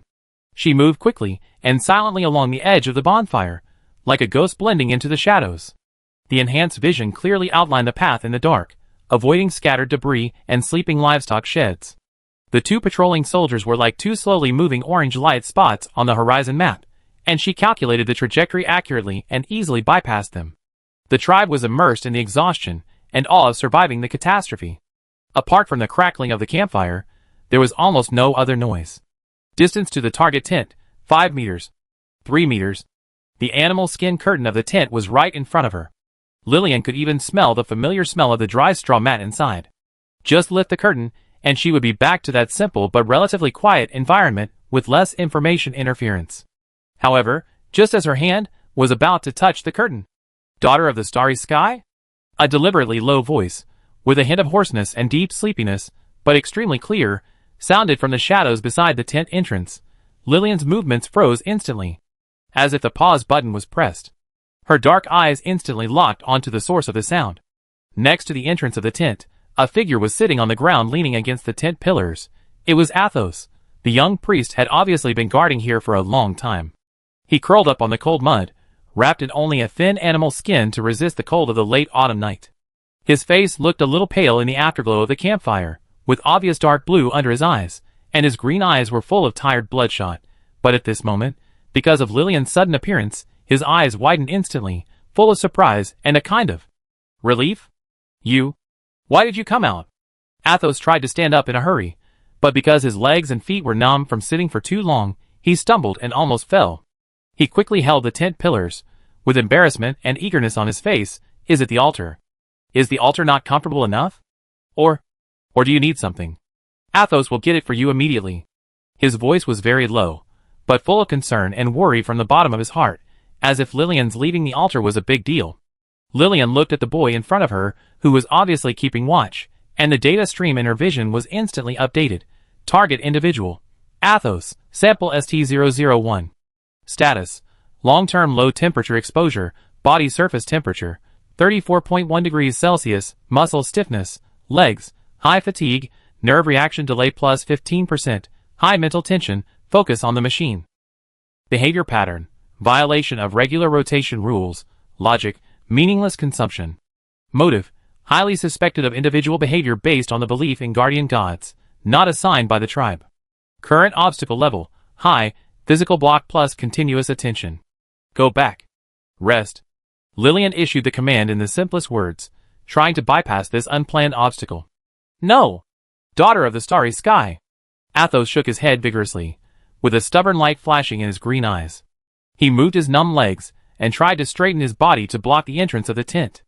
Athos is not tired. Athos must guard here. The old priest said that your divine power is depleted, and you need the deepest rest. No disturbance can disturb you. Athos. Athos is your sentinel. You can rest assured to go back and rest. Athos will always be guarding outside. If there is anything, you only need to call gently. His tone was extremely firm, with a martyr-like piety, as if it was his supreme honor to be able to keep watch for the gods. Lillian looked at Athos' lips, which had turned blue from the cold, at his deep sleepiness that he could not hide despite trying to stay alert, at his stubborn loyalty that was almost stupid. The efficient logic core in his heart rarely showed a hint of stuttering. Logical paradox: target individual, Athos, behavior: in a low-temperature, tired, and non-actual threat environment, he performed ineffective physical defense, consuming his own health resources. Declared purpose: to protect the machine, Lillian, and provide a resting environment. Contradiction: his existence itself, continuous attention, potential need for dialogue, is a source of resting interference. His ineffective defense behavior consumes health, which may reduce his subsequent effectiveness as an assistant/guide. Conclusion: irrational. Inefficient. Waste of resources. Communication barrier: it is impossible to convince him to understand the logical paradox. Lillian was silent for a few seconds. The night wind blew, bringing the chill of late autumn. Athos shivered involuntarily and wrapped himself tightly in the thin animal skin, but still stubbornly stood at the door, refusing to move a step. His green eyes, in the sleepiness and cold, still looked at her persistently. Forced entry into the tent? The night watchman would most likely follow in to ask about her well-being, or continue to guard the door for high-intensity mental scanning, attention. Less efficient. Explanation? The logical chain of ineffective guarding and waste of resources obviously exceeds the current understanding of the Athos language, and will trigger unnecessary emotional reactions, such as the grievance of being questioned for loyalty. Wait for his shift change. The scan shows that the tribe's night watch rotation system does not seem to cover the priest tent area. The old priest may think that Athos is enough, and the waiting time is unpredictable. The cold chain of logic, in front of Athos' stubborn, physiologically trembling guarding posture, ultimately pointed to a helpless conclusion. The escape plan failed. The current optimal solution: return to the altar. Lillian no longer tried to communicate. She turned around expressionlessly, without even looking at Athos again, and walked along the original path, towards the bonfire in the center of the tribe, where the bluestone altar looked particularly lonely under the firelight. The boots stepped on the cold ground, making a regular and slight sound. Athos looked at Lillian's silent back, and a huge sense of loss and self-blame surged in his heart. The god must be angry. It must be because I failed to protect him, or because I was clumsy just now and disturbed him. His green eyes dimmed, and he felt tired and cold again, but he gritted his teeth, wrapped the animal's skin more tightly, sat down against the cold tent pillars again, curled up his body, and cast a vigilant look around the darkness, as if he wanted to use his thin body and stubborn will to build an invisible barrier for the god in the tent, although there was no one inside. Lillian stepped onto the cold bluestone of the altar again. The light of the campfire jumped, stretching her shadow from time to time. She sat cross-legged, with her back straight, her black eyes drooping, and restored her sacred and calm posture. Late-night escape plan failed. Reason for failure: irrational night watch behavior of the target individual, Athos. Physical blocking plus continuous attention. Solution: cannot be executed for the time being. Maintain the status quo. Current location: altar. Information interference rating C-. Core appeal: silence. Isolation. Information vacuum. Status: waiting for dawn. 100% of internal computing resources are used to build the ambient energy flow model. Priority: high. The night wind whimpers, and the bonfire crackles. The samples on the altar are like being bound by invisible chains to the cold bluestone. And outside the empty priest's tent, a shivering but stubborn boy is using his pious vigil to guard his god firmly in this primitive phase center full of gazes, noise, and inefficient rituals. Lillian closed her eyes and put all her computing power into the cold energy model calculation, trying to use the vast ambient data flow to drown this suffocating cage built by loyalty. Chapter 18. The cold bluestone altar, like a huge block of ice, penetrated Lillian's body through the animal skin cushion. As the dew deepened, the embers of the campfire were reduced to dark red charcoal blocks, and the heat emitted was so weak that it could be ignored. The tribe fell into a deep sleep, and only the occasional low voices of the night watchman in the distance, and the vague chirping of insects in the depths of the forest formed the background of this primitive tranquility. The information interference level finally dropped to the D level that Lillian could barely accept. She sat cross-legged in meditation, like an unchanging sculpture. Her black hair fell, covering her lowered eyes. To outsiders, this was a god immersed in deep meditation. Only she knew that under this calm shell, the core processor was running at full power, frantically analyzing the abnormal ambient data stream scanned from the demonized giant wolf last night. Those violent, chaotic energy trajectories with pain-amplifying characteristics were like entangled thorns, which required huge computing power to analyze and model. Demonized ambient feature analysis, energy circuit blockage point locked. Defect code pain amplify version 7.0 model fit increased to 82%. Neutralization frequency simulation. The cold logic chain is like a precise gear, silently biting and running in the depths of consciousness. This is her most powerful weapon against this inefficient, noisy, and social noise world. Knowledge. Only by immersing herself in the ocean of data can she temporarily forget the coldness of the altar and the ubiquitous feeling of suffocation wrapped in faith. I don't know how long it took, when a very faint, almost transparent fish belly white appeared in the eastern sky, and extremely light, tentative footsteps, like a stone thrown into a calm lake, broke the silence on the edge of the altar. Lillian instantly pulled away from the data stream, raised her black eyes, and locked onto the source of the sound, like the most alert detector. It was Athos. He looked worse than last night. His face was obviously flushed with sickness, and there was a thick dark blue under his eyes. His lips were chapped, and his steps were a little weak. Obviously, after guarding on the cold ground for most of the night, coupled with the high mental tension and previous fatigue, the boy fell ill. But his pair of green eyes were unusually bright, burning with a mixture of sickness, fatigue, but extremely stubborn light. He stopped a few steps away from the altar stone steps. He did not kneel as usual, but just bent down deeply and performed a priest's etiquette. His movements seemed a little shaky because of his physical weakness. He raised his head and looked at Lillian cautiously with his green eyes. His voice was hoarse and dry, but he deliberately kept it very low. Daughter of the starry sky.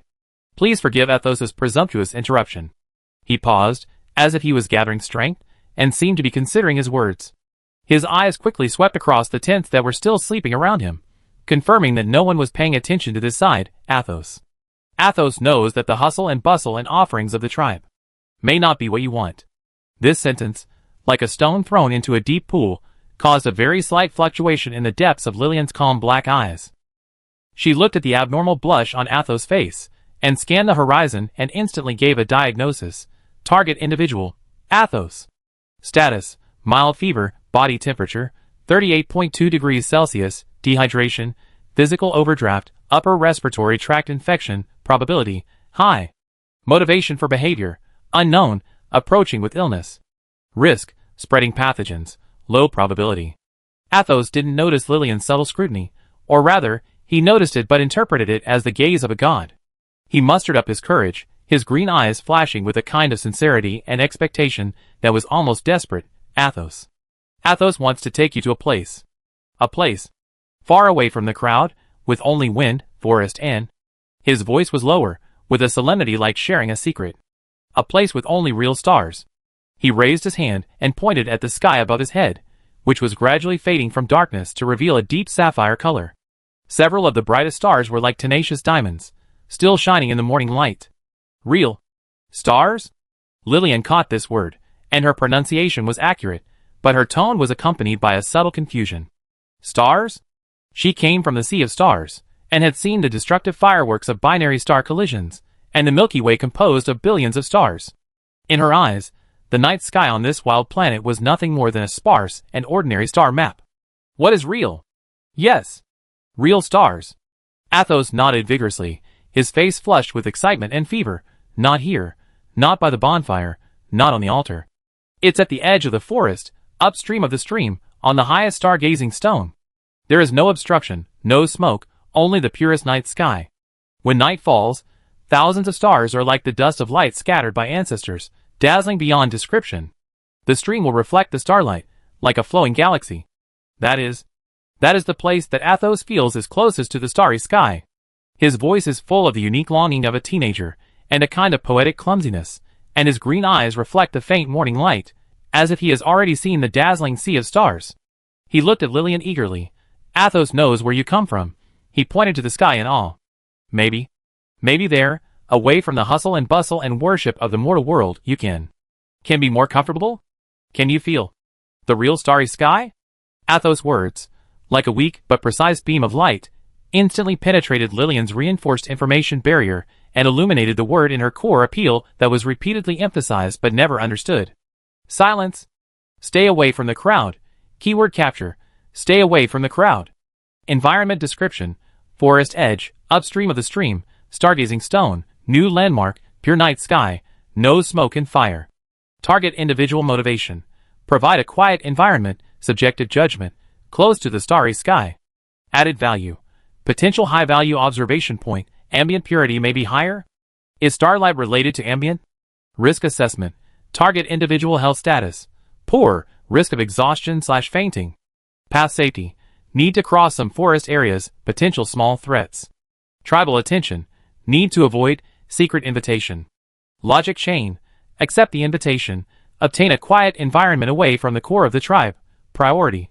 Highest, plus potential observation value plus maintain the willingness to cooperate with sample ST001, Athos.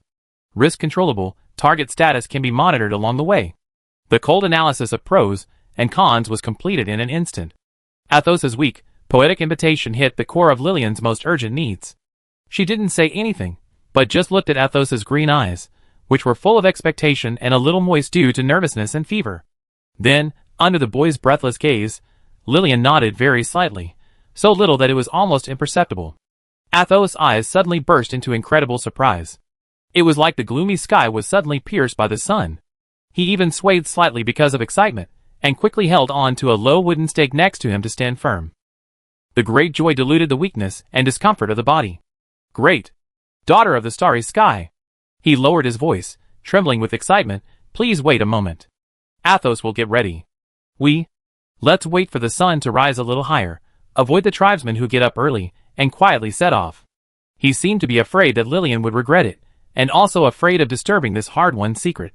He bowed respectfully again, and then forced his weak body to slow down his steps as much as possible, but with a brisk, as if he had unloaded a heavy burden, he walked quickly towards his home on the edge of the tribe. He needed to get the water bag, and the sweetest berries he had secretly hidden. Lillian still sat upright on the cold altar, watching Athos's staggering but energetic back disappear into the shadow of the tent. The faint morning light sprinkled on her calm face. Secret operation. Stargazing plan launched. Target. Stay away from the core area of the tribe. Coordinates. Stargazing stone upstream of the stream. Core demand. Acquire a silent environment, expected rating, B+. Additional tasks. Verify the environmental parameters of the real stars mentioned by the target individual, Athos, and observe the correlation of starlight ambient. Execution time. 1 hour after sunrise. Avoid the peak of tribal activities. The altar was still cold, but this time, on the isolated island surrounded by primitive beliefs and noisy worship, Lillian seemed to see a glimmer of light leading to the other side of quiet. This glimmer came from a young priest, who had a fever, but stubbornly wanted to take her to see the real stars. Chapter 19. The noise of the tribe and the smoke from the bonfires were completely isolated behind them by the dense forest shades. When Lillian followed Athos, whose steps were obviously frivolous but extremely persistent, and passed through the last forest path with huge fern leaves hanging low, the view in front of her suddenly opened up. The open space upstream of the stream was like a forgotten paradise. The huge stargazing stone, a piece of black basalt that was washed by the water and was round and smooth, like a small hill, stood quietly at the bend of the stream. The top of the rock was flat and wide, enough to accommodate several people. The clear stream gurgled at the foot of the boulder, making a pleasant ding-dong sound, reflecting the gradually deepening indigo sky. All around were low, fragrant grass, and in the distance were towering ancient trees that surrounded it like silent guards. The air was extremely fresh, with the slight coolness of water vapor and the fragrance of grass and trees, filtering out all the fireworks and human breath in the tribe. Ambient energy is like the purest gauze, flowing slowly in the air, with almost no fluctuations. Environmental parameter scan, noise level, extremely low, stream sound, less than 30 decibels, insect chirping, less than 20 decibels. Odor spectrum, pure, water vapor, plant volatiles, soil smell. Complexity, low. Ambient concentration, stable, purity rating, A.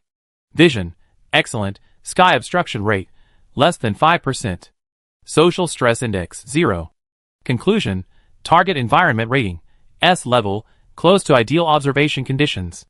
Lillian stepped on the slightly cool surface of the stargazing stone, feeling the solid and stable touch of the rock under her feet. An unprecedented, almost vacuum-like sense of tranquility instantly enveloped her. The invisible pressure from the tribe and faith that continued to oppress her perception system disappeared without a trace, as if washed away by the stream. The tight information filtering barrier can be temporarily lifted, and the core processor load instantly dropped below the safety threshold. A sense of comfort that comes from a logical level. Or, in other words, a sense of confirmation of efficient operation, flows through her cold nerve centers. Athos climbed up the rock panting, his forehead covered with fine beads of sweat, and the sickly blush on his cheeks seemed to fade a little in the cool evening breeze. He didn't care about resting, and his green eyes eagerly scanned the sky. The last rays of the setting sun were sinking into the outline of the distant mountains, and the deep indigo was like a huge curtain, being slowly pulled up by an invisible hand. Several of the brightest stars couldn't wait to break free from the shackles of the twilight, like tenacious diamonds, lighting up the corners of the sky first. It's here! The daughter of the starry sky! Athos' voice was tired, but full of indescribable excitement and pride, as if he had offered the most precious treasure. He skillfully collected some dry branches and moss in a sheltered depression on the top of the stargazing stone, and took out flint and tinder. Lillian's scanning vision immediately popped up a warning: target individual behavior, trying to light an open fire. Risks: the fire will attract phototactic insects, information interference, destroy the adaptability to the dark environment, affect starlight observation, and produce smoke, odor pollution. Necessity: ambient temperature, 18.7 degrees Celsius, comfortable. No heating needs. Suggestions: stop. No. Lillian uttered a clear syllable, and at the same time stretched out her finger, accurately pointing at the flint in Athos's hand that was about to collide. Athos froze and looked up in astonishment. Don't you need a bonfire to keep out the cold and illuminate? He thought the gods would like warm light. Light. Interference. Lillian said concisely, pointing to the deep sky above her head that was getting darker, and the stars gradually emerged. Meaning, the fire will interfere with stargazing. Athos understood instantly. God needs the purest darkness to see the kingdom that belongs to him. He was ashamed of his mortal thoughts, and immediately put away the flint and tinder, and pushed the dead branches aside. Athos is stupid. Please forgive me, Lady of the Starry Sky. His green eyes were full of apology. As the last ray of skylight disappeared, the real night fell. There was no fire, no noise, no prying eyes. There was only the gurgling of the stream, the whisper of the evening breeze, the caress of the grass leaves, and the faint chirping of insects in the distant forest. After being efficiently filtered by Lillian, these sounds turned into reassuring natural white noise. Then, there were the stars. Just as Athos described, the stars broke free from the shackles of darkness, like the cold and bright dust of light scattered by an invisible giant hand, densely embedded in the deep velvety night sky. The Milky Way, this vast band of light composed of billions of stars and flowing with a hazy halo, spans the sky, magnificent and suffocating.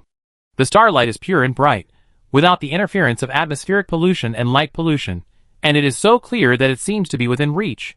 Lillian stood quietly in the center of the stargazing stone, looking up, her obsidian eyes, like the most precise wide-angle lens, greedily scanning this primitive and magnificent starry sky.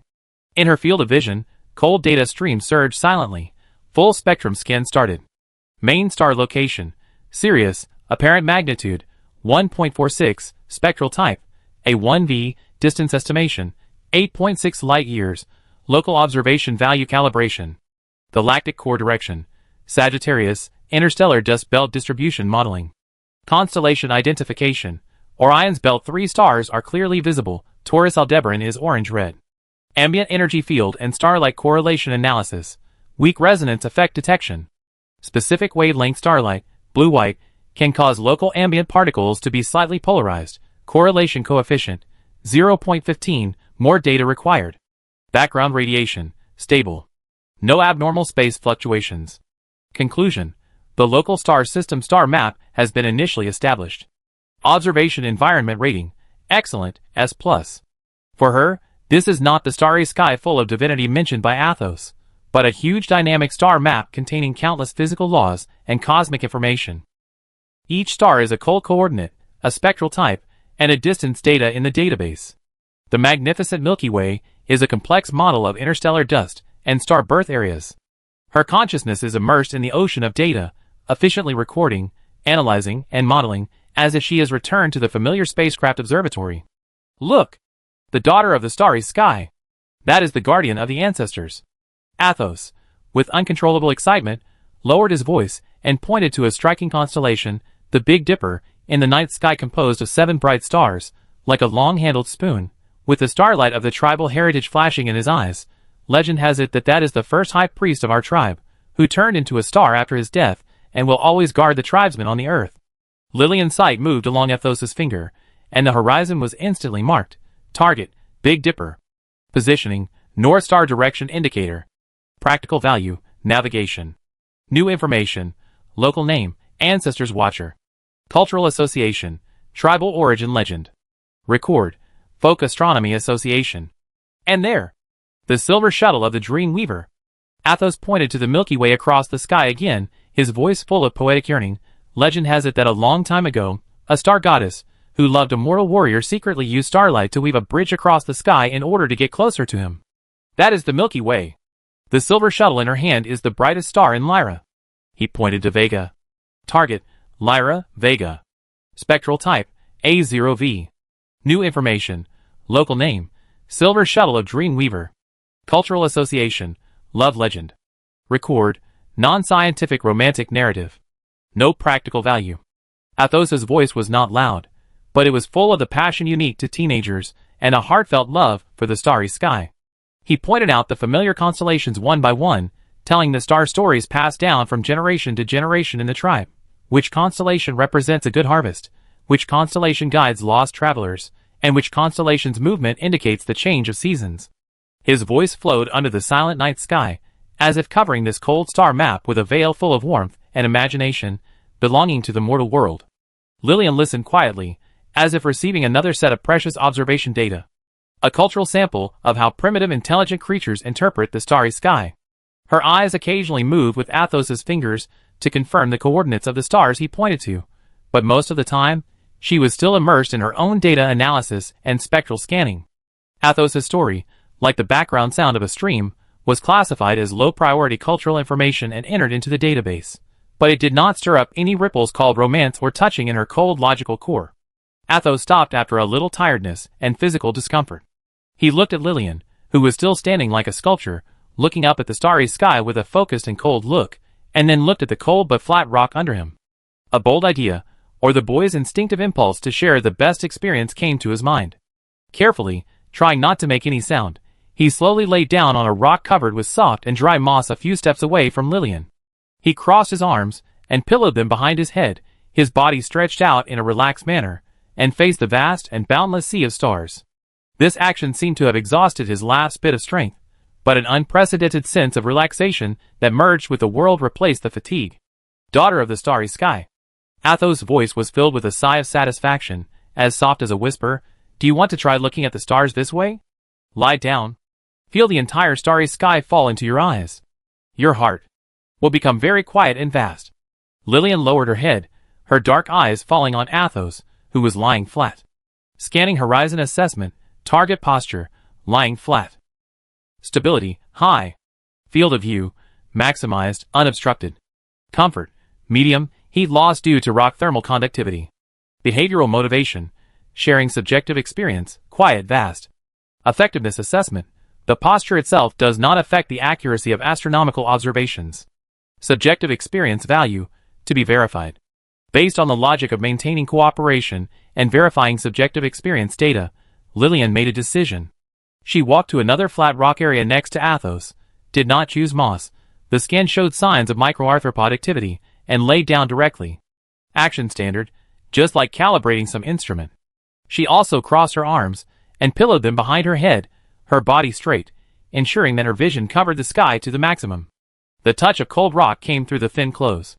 But when she lay on her back, her sight was unobstructed to the deep and boundless night sky. A strange physical phenomenon occurred.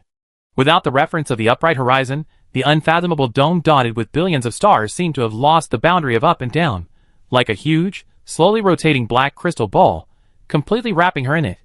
The brilliant Milky Way was like a glowing river flowing above her head, and the twinkling stars were like countless eyes staring at her. The gurgling sound of the stream seemed to come from the depths of the universe, and the whisper of the evening breeze was like a sigh in the starry sky. Spatial perception mode change. Horizontal reference system lost. Entering omnidirectional perception mode. Field of view coverage, 100%. Immersion, plus 70%. Starlight information flow input bandwidth, maximized. Subjective experience feedback, none. Core processor load, maintain high efficiency, focus on data collection and analysis. Lillian's black eyes reflected the entire rotating sea of stars, like two miniature universes. Her consciousness was still cold and efficient, accurately marking every star that entered her field of vision, analyzing the weak resonance between starlight and ambient.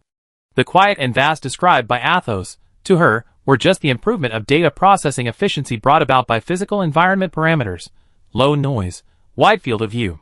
She tilted her head slightly, and the profile of Athos next to her was clearly reflected in her field of vision. The boy had closed his eyes, with a hint of an almost happy, tired smile on his lips.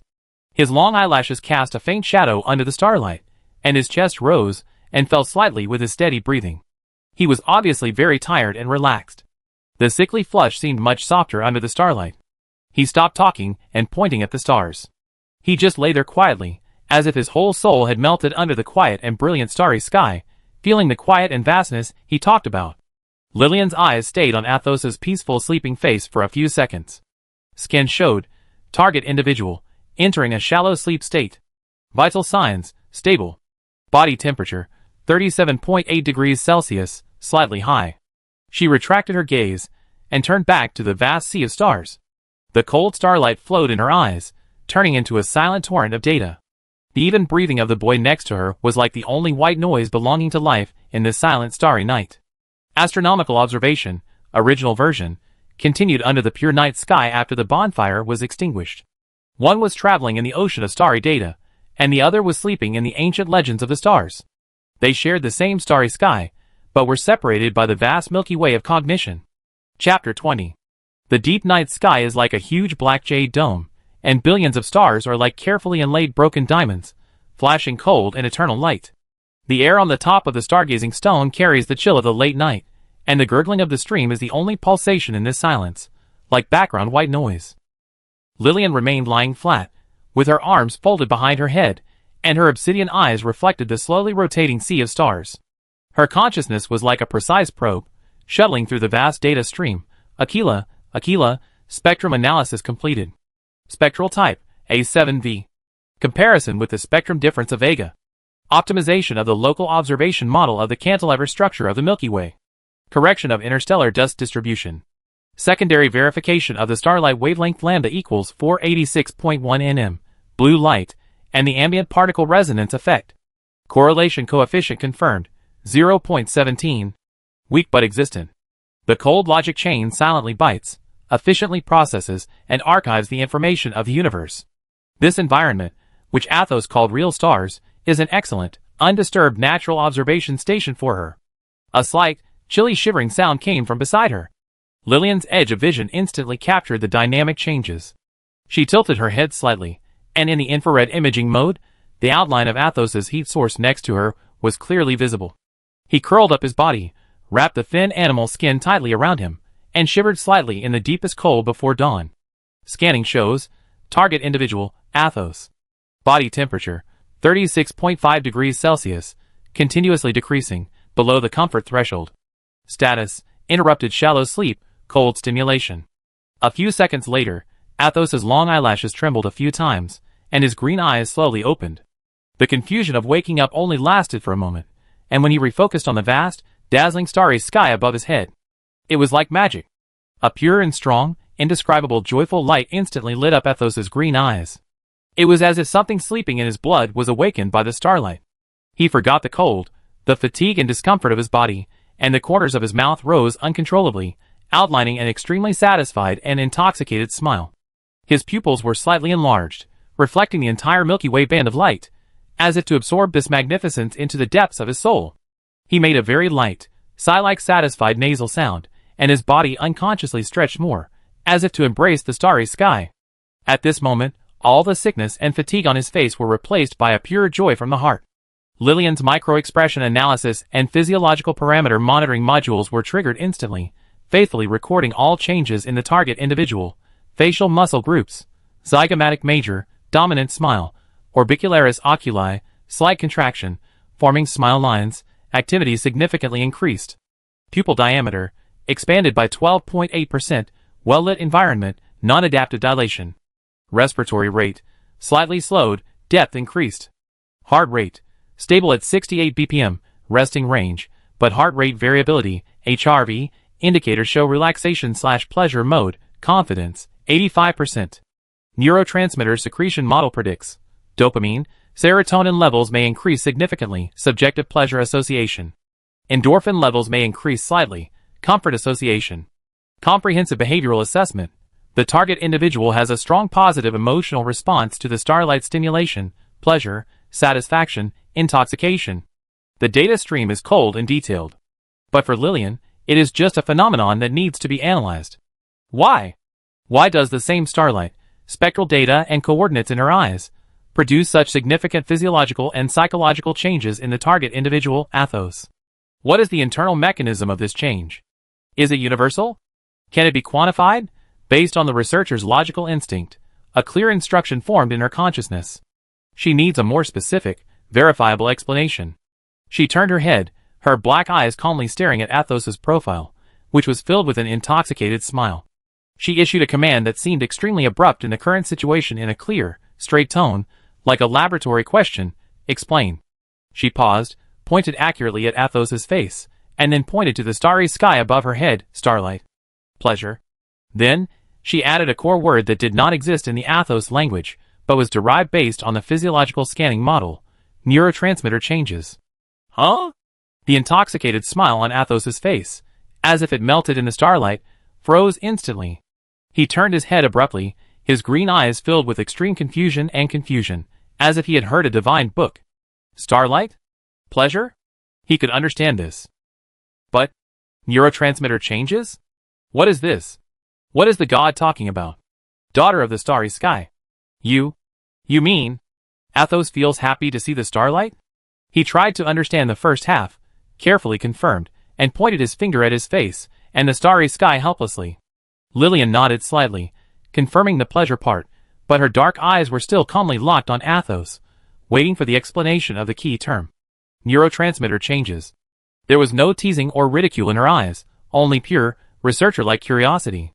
Athos looked at Lillian's calm eyes, which were filled with unquestionable questions, and felt his mind go blank. Neurotransmitter changes? He even found the pronunciation of this word awkward and unfamiliar. This was obviously beyond the scope of tribal knowledge, and even beyond the boundaries of his barren imagination. He tried to search for any possible explanation in his mind. Was it some kind of sacred ritual? Or some secret name for the power of the stars?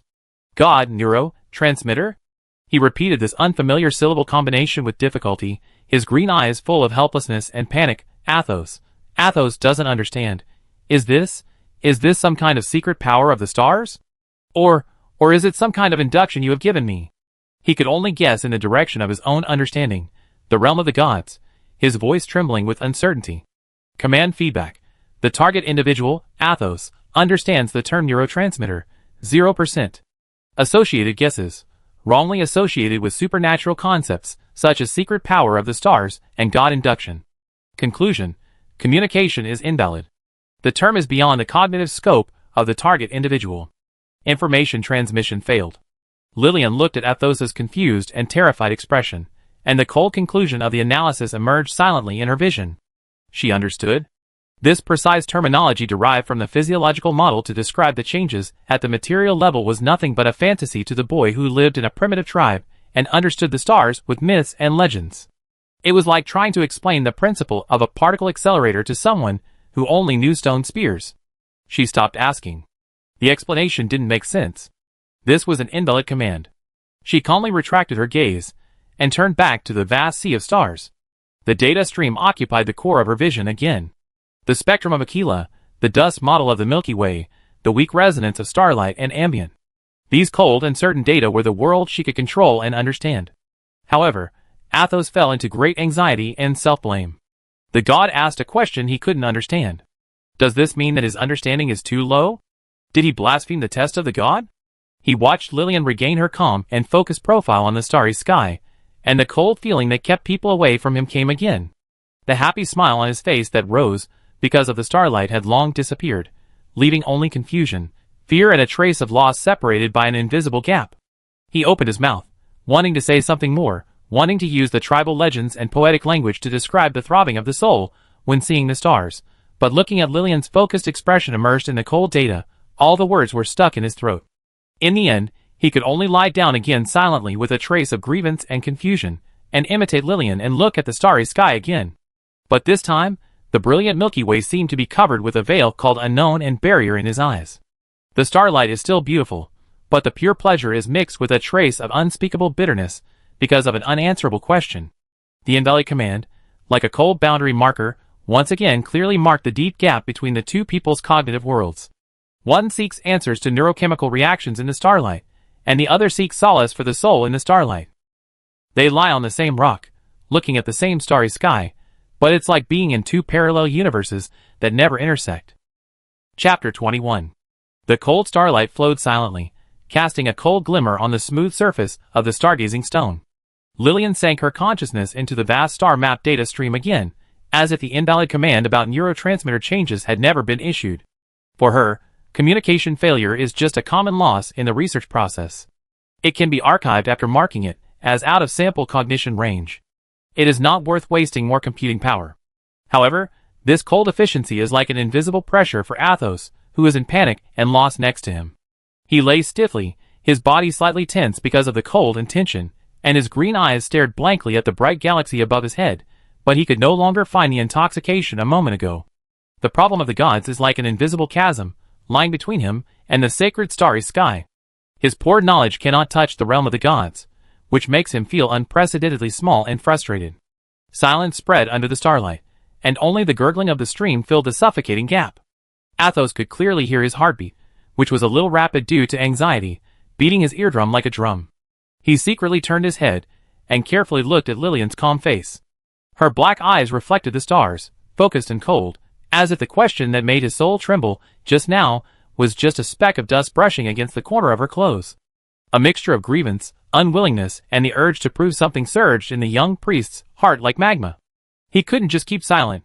He had to let the gods know that even if he didn't understand those profound divine languages, neurotransmitters, his feelings about the starry sky were real and hot.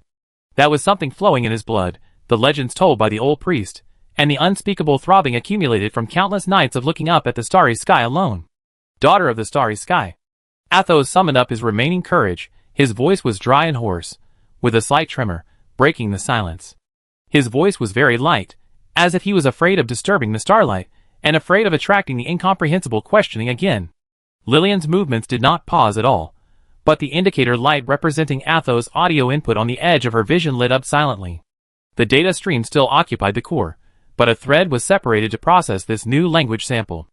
Athos took a deep breath of the slightly cool air with the fragrance of grass and trees, as if to draw strength. He did not look at Lillian again, but turned his gaze back to the vast sea of stars. In his green eyes, confusion and fear were gradually replaced by a kind of almost pious concentration. Athos doesn't understand the neurotransmitter changes you're talking about, he admitted frankly, with a hint of bitterness in his voice, but then a strange light lit up in his eyes. But when Athos lies here, looking at this starry sky. He paused, as if looking for the most appropriate words, and his voice gradually became poetic, with a dreamlike tenderness. It's not like the excitement after a successful hunt. Excited? He tried to recall the words Lillian taught him. Nor is it like the satisfaction when eating the sweetest berries. Satisfaction? It's something quieter and more turbulent. His fingers unconsciously pressed gently on the left chest under his animal skin vest, where a young heart was beating strongly for the starlight, for confession, and for the god in front of him. Like the oldest ballad in the tribe. It's like a stream flowing over pebbles in the moonlight, quiet but with an echo. It's like the first breeze of spring blowing through the forest, bringing the breath of afar, making you close your eyes to feel it. Athos's language is clumsy and simple, but full of the sincerity unique to teenagers, and a clumsy poetry that tries to touch grand emotions. He tried hard, word by word, to describe the feeling that could not be captured by logic. The old priest said that this is poetry, sure. It is the rhythm of the world captured by the ancestors with their souls. It is hidden in the wind, hidden in the raindrops, hidden in the light of every star. He paused again, his green eyes flashing with starlight because of excitement. He turned his head and looked at Lillian very seriously, as if he wanted to put all his soul into the next words. Athos feels. Seeing such stars, what surges in my heart is poetry. It is beauty. It is. His voice suddenly softened, with the solemnity of sharing the most precious secret, almost like a whisper, his fingers still pressed on his heart. It is the feeling of heartbeat. Very clear, very strong. It's as if the entire starry sky has fallen into this place. He patted his chest gently, responding to your light. The last sentence, with a hazy feeling that the boy himself had never fully understood, was like a stone thrown into a deep pool, creating faint ripples under the silent night sky. Lillian finally turned her head completely. Her dark eyes gazed calmly at Athos. In the field of vision, the data flow temporarily stagnated. Keyword capture, poetry, new vocabulary. Contextual association, subjective emotional expression, rhythm, ancestral inheritance. Keyword capture, beauty, new vocabulary. Contextual association, stars, feelings, positive evaluation. Key description, the feeling of heartbeat. Real-time monitoring of physiological parameters. Target individual, Athos, heart rate, 75 bpm, 82 bpm, increased by 9.3%. Skin conductivity, slightly increased. Respiratory rate, slightly increased. Physiological state partially matches the description of the feeling of heartbeat. Logical analysis, the target individual tried to describe the subjective pleasure induced by starlight stimulation with non-scientific terms, poetry, beauty, heartbeat. Its description is highly subjective, vague and culturally relevant, ballad, ancestors. It cannot accurately correspond to the neurotransmitter model. Conclusion, provides an original emotional description model. Non-quantitative. Non-universal. Cultural research value, medium. Physiological correlation, exists, heart rate changes. The cold analysis conclusion was generated in the visual field. Athos's poetic answer about poetry, beauty and heartbeat was still a vague set of invalid data full of subjective assumptions and cultural symbols in her opinion. It could not explain the mechanism at the neural level, could not quantify the intensity of pleasure, and could not even provide a reproducible experimental model. Invalid. Lillian calmly gave her final judgment using the new vocabulary she learned. Her eyes swept over Athos's hand on his chest. The scan data clearly showed the accelerated heartbeat, but it was just a physiological phenomenon and had nothing to do with poetry and beauty. She added, heartbeat. Accelerated. Cause, low fever.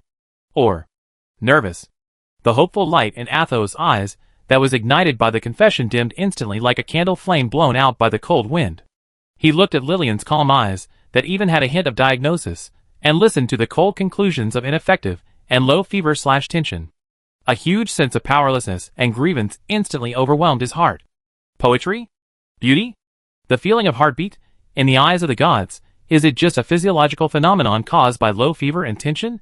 He opened his mouth, but felt that his throat was blocked by something, and he couldn't make any sound.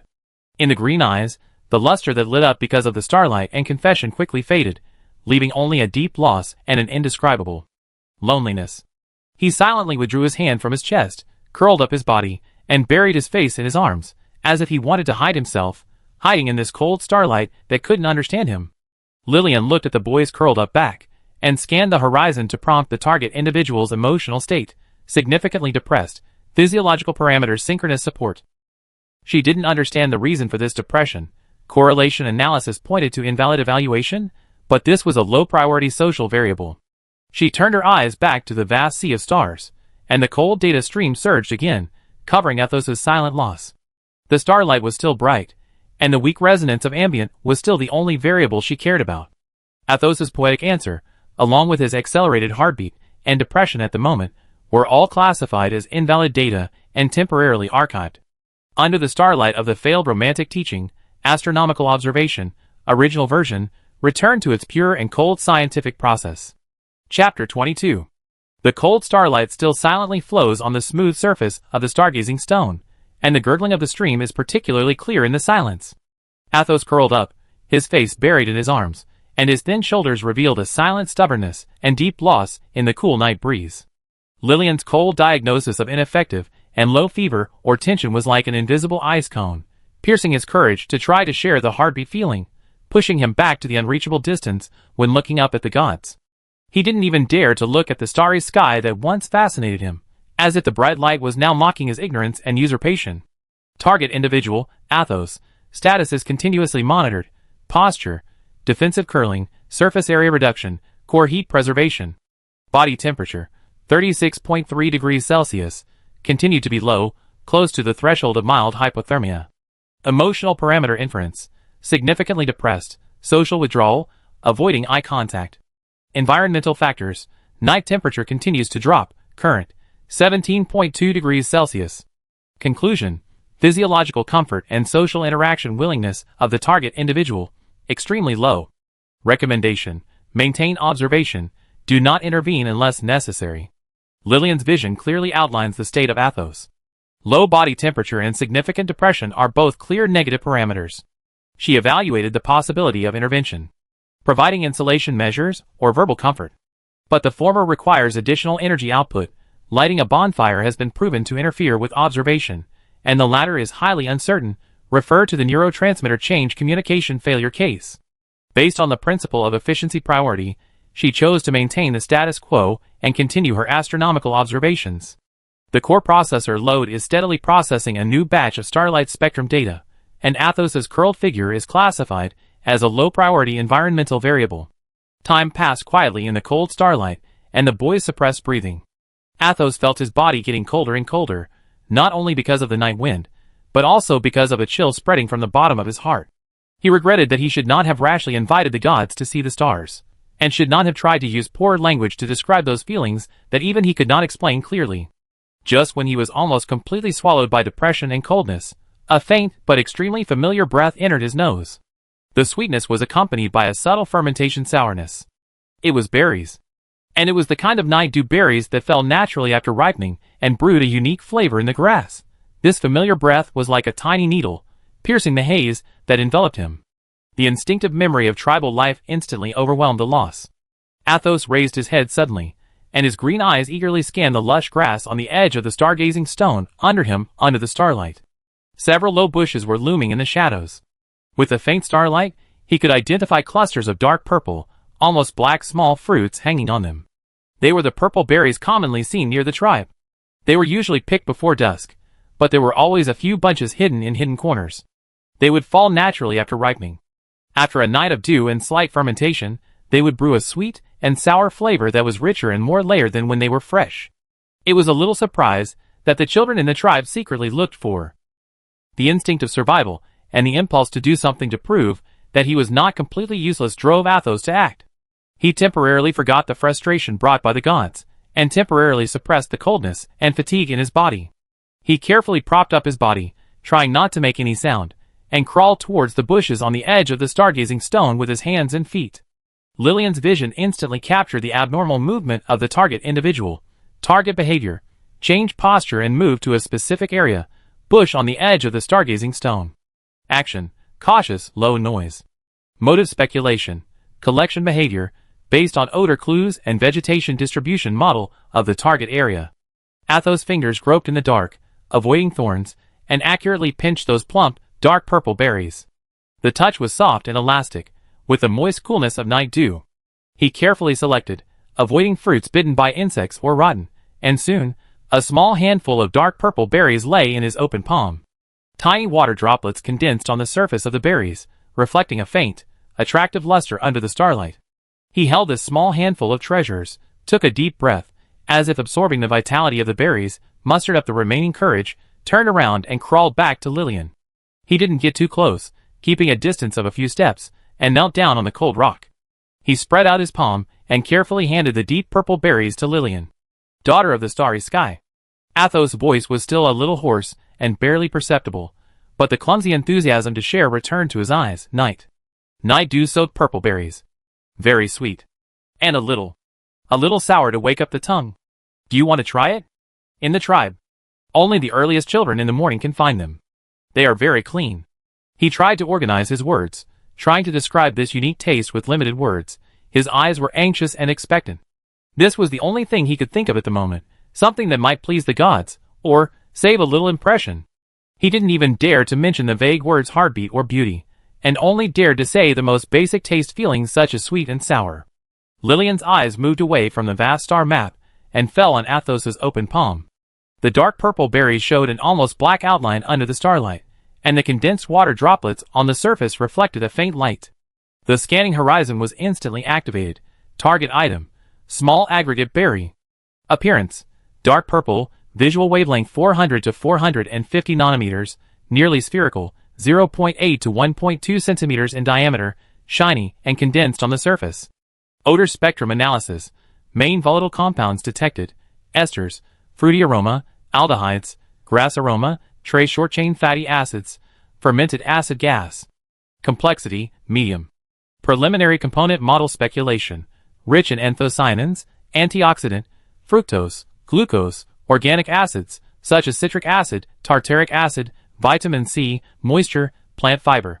Safety assessment: the local database matches purple berry, Vaccinium sp. similar species. Tribal consumption record: safe, slight fermentation does not affect edibility. No known toxins or parasite eggs were detected. Risk level: very low. Conclusion: edible sample. Worth a taste test.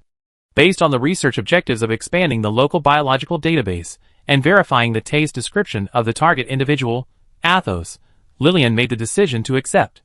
She nodded slightly and responded concisely: test. She stretched out 2 fingers, and her movements were as precise as operating an experimental instrument, and she picked up the smallest berry from Athos' palm. The fingertips felt the cool and moist touch of the berry's skin, and the soft elasticity of the inner flesh. Athos watched her movements nervously, and his heart beat faster involuntarily. Heart rate: 79 BPM, 85 BPM. The god accepted it. Although it was just a test, it ignited a faint hope in his heart. Lillian brought the berry to her lips. Her action showed no hesitation or enjoyment. She was just following the procedure. Her teeth gently bit through the dark purple peel. Instantly, an extremely strong, explosive, complex taste hit her taste sensor. Taste sensor activated. Primary taste channel. Sweetness: high concentration fructose/glucose solution impact detected. Intensity: 8.5 out of 10, subjective scale. Acidity: following the sweetness, a citric acid/tartaric acid mixed solution was detected. Intensity: 7.2 out of 10. Sharp, with a clear awakening effect. Secondary taste channel: slight astringency, tannins, anthocyanin accompaniments were detected. Intensity: 1.8 out of 10. Slight fermented flavor, trace amounts of ethanol and ethyl acetate derivatives were detected. Intensity: 1.5 out of 10. Adding flavor layers. Taste feedback. The peel is thin and tough, and the pulp tissue instantly breaks under pressure, releasing a large amount of juice, 85% water content. Juice viscosity, medium, pectin effect. Comprehensive taste experience. The strong contrast and rapid alternation between high sweetness and high acidity form a distinct, stimulating and vibrant taste profile. The sour taste effectively neutralizes the greasy feeling of sweetness, the fermented flavor increases the complexity, and the slight astringency provides the finish. Evaluation. Highly recognizable and highly stimulating to the senses. The cold analytical data swept across Lillian's vision like a waterfall. To her, this berry is not a food, but a collection of complex chemical signals. The sweetness and sourness that wakes up the tongue described by Athos have been precisely quantified in the data. She chewed a few times expressionlessly, purely to fully release and analyze the juice components, and then swallowed it. The whole process was efficient and lacked any signs of enjoyment. Confirmed. She looked at Athos and gave feedback based on the data. Sweet. High concentration of fructose, glucose, acid, citric acid, tartaric acid. She accurately reported the names of the organic acids detected. Athos was stunned. He looked at Lillian's still calm face and listened to those completely unfamiliar words: fructose, glucose, citric acid, tartaric acid, and the glimmer of hope that had just risen was a little shaky.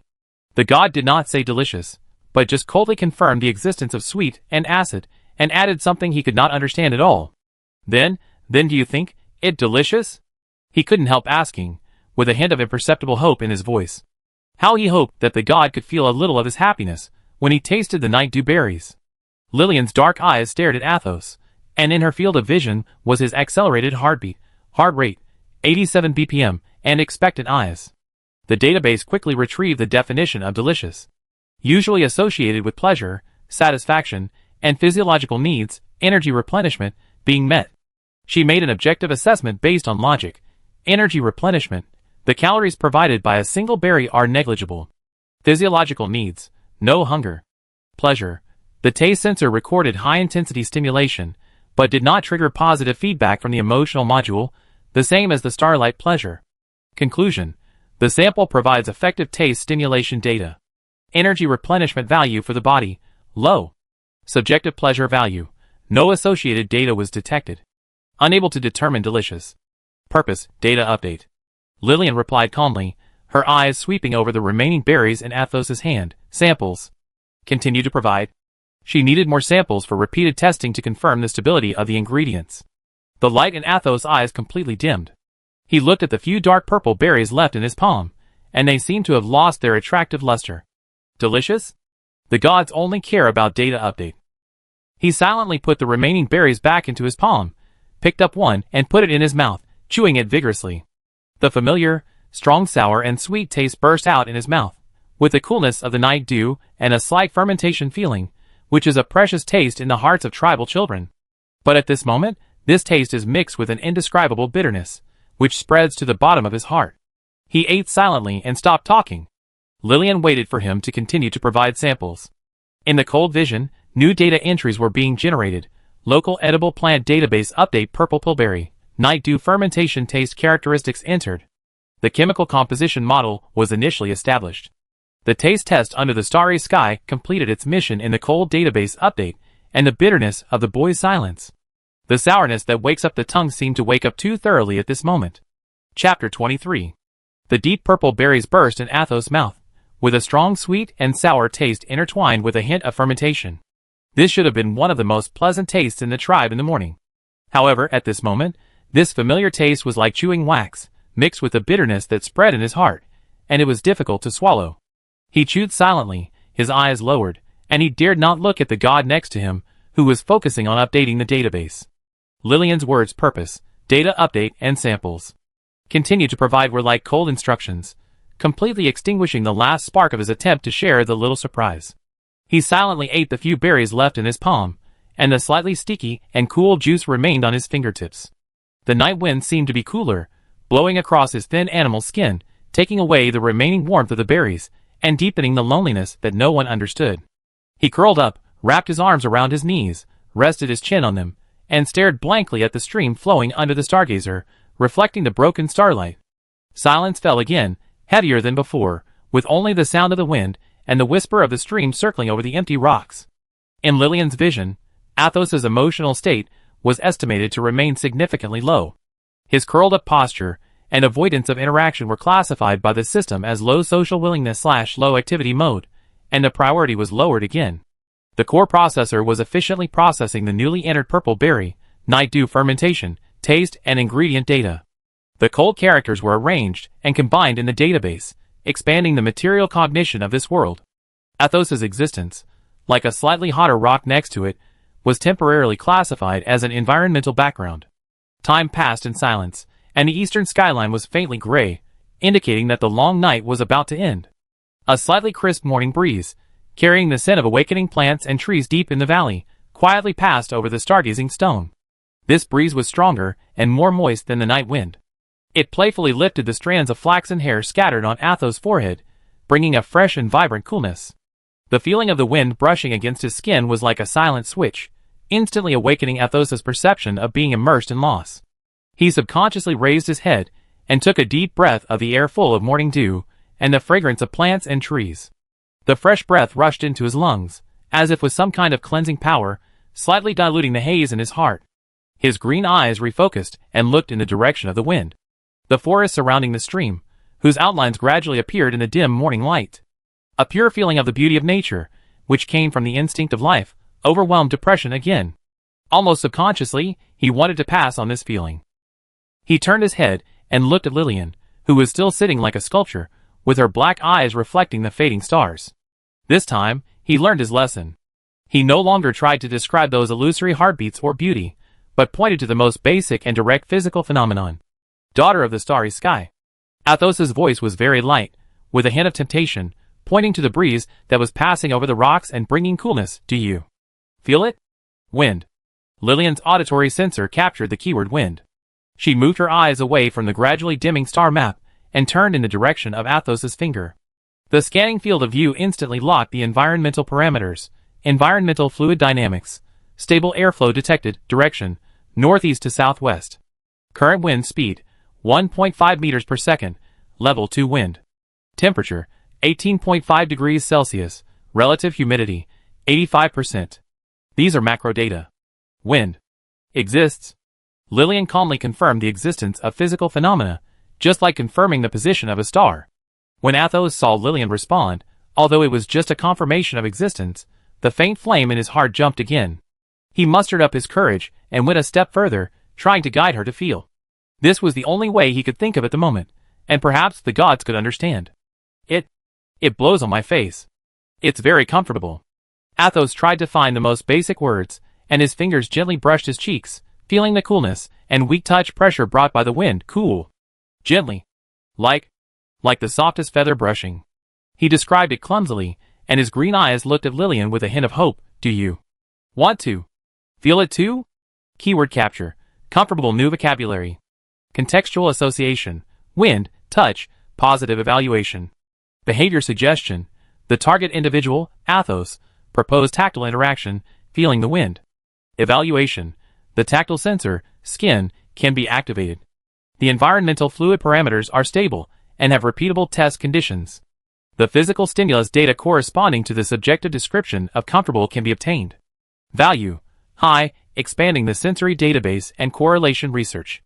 Based on the research logic of verifying subjective descriptions and expanding the database, Lillian accepted the proposal. Agree. She slowly stood up and walked to the more open and windward edge of the stargazing stone. The morning breeze immediately became clearer, with the moist smell of grass and trees blowing in her face. Lillian raised her head slightly and closed her eyes. Not for feeling, but to temporarily close the visual input channel and allocate more processor resources to the tactile sensor network. Command: start the high-precision tactile sensor network face, neck, arm, skin area.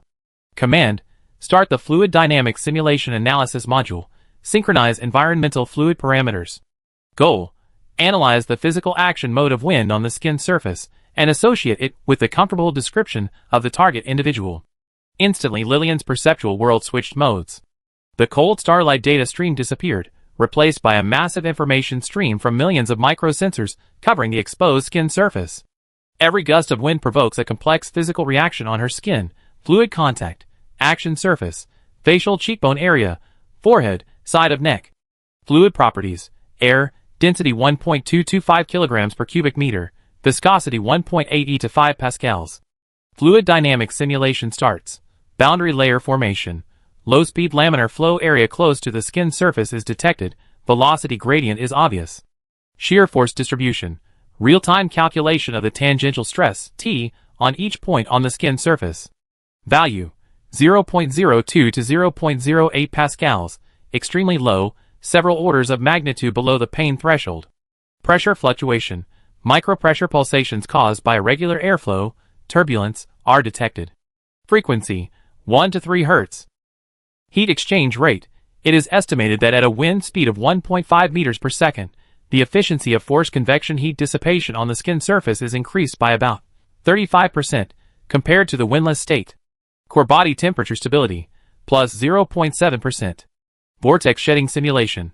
Behind the protruding parts such as the auricle and the nose tip, periodic Kármán vortex street formation and shedding, frequency 5 Hz, are detected, resulting in slight, regular touch pressure fluctuations. Tactile sensor feedback. Pressure receptors, activated. Report continuous micropressure and irregular pulsating pressure. Tactile corpuscles, Meissner activated. Report slight, rapid skin deformation, shear force. Ruffini endings, slightly activated. Report skin stretching, airflow push. Thermoreceptors, significantly activated. Report continuous, mild heat loss, cool feeling. Comprehensive tactile experience simulation, continuous, low intensity, high frequency mixed mechanical stimulation, pressure, shear, microvibration, superimposed with mild cold stimulation. Stimulation mode, non-harmful, with regular and irregular superposition of rhythmicity. Correlation analysis. Comfortable is a subjective description, which may be related to the following physical factors. 1. Low-intensity mechanical stimulation activates tactile receptors, but does not reach the discomfort threshold, similar to gentle caressing. 2. Physiological comfort brought by mild cold sensation, microregulation of body temperature. 3. Weak rhythmic stimulation caused by regular vortex shedding, potential soothing effect? More research is needed. Conclusion. Successfully established the physical model of wind touch and the preliminary comfortable correlation hypothesis. Database update completed. Cold and detailed data rushed in Lillian's horizon, modeled, and archived. For her, this morning breeze that made Athos feel comfortable was completely deconstructed into a series of precise, physical parameters such as boundary layer, shear force, eddy frequency, and heat exchange efficiency. The description of like the softest feather brushing was quantified at the data level, as shear force below 0.08 pascals, and micropressure pulsation of a specific frequency. After the simulation analysis was completed, Lillian opened her eyes. Her black eyes were calm, as if the wind just now was just a set of experimental data flowing through her precision instrument. Analysis completed. She turned to Athos, who had been watching her nervously, and reported the results in a flat tone, tactile stimulation mode, low-intensity pressure, shear, vibration superposition. Temperature stimulation, continuous heat loss, coolness. Association comfort possibility, existence, low threshold for mechanical stimulation, improved heat exchange efficiency. She accurately added key physical terms, fluid mechanics model, boundary layer, shear force, vortex shedding. Athos listened blankly. Those unfamiliar words. Shear force? Vortex shedding? Kármán vortex street? They hit his ears, like a heavenly book. The god did feel the wind, but the result of the feeling was a series of cold terms that he could not understand at all. He tried to capture coolness and comfort possibility, but this seemed to be separated from the spiritual relaxation and pleasure that he expected, which was integrated into nature. He looked at Lillian's face, which was calm and seemed to be reporting the results of the experiment, and a deep sense of powerlessness seized him again. He opened his mouth, but finally lowered his head silently and buried his face in his knees again. The morning breeze blew his flaxen hair, bringing the freshness of grass and trees, but it could no longer blow away the haze in his heart. The gods felt the sheer force and eddy current of the wind, but he only felt a cold desert constructed by data and terminology. The precise simulation of tactile analysis seemed particularly lonely in Athos's silent silence and increasingly curled-up figure. Chapter 24. The morning light was dim, and the gray and white of the eastern sky gradually turned into a light warm gold, announcing the end of the night. The cold surface of the stargazing stone seemed to be awakened by the coming warmth, and it was no longer so biting. However, the chill in Athos's heart did not dissipate as he curled up on the rock. Lillian's completion of analysis of the wind, and the series of cold terms such as shear force and vortex shedding were like the last straw, completely crushing the weak bridge he tried to establish with the gods.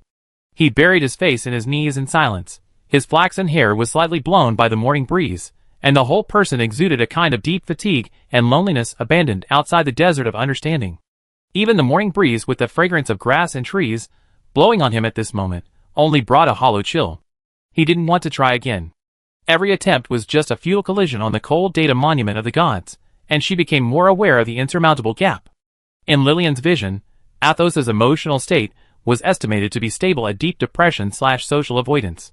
His physiological parameters, heart rate, breathing, remained at a low level, and his activity was close to zero. System judgment.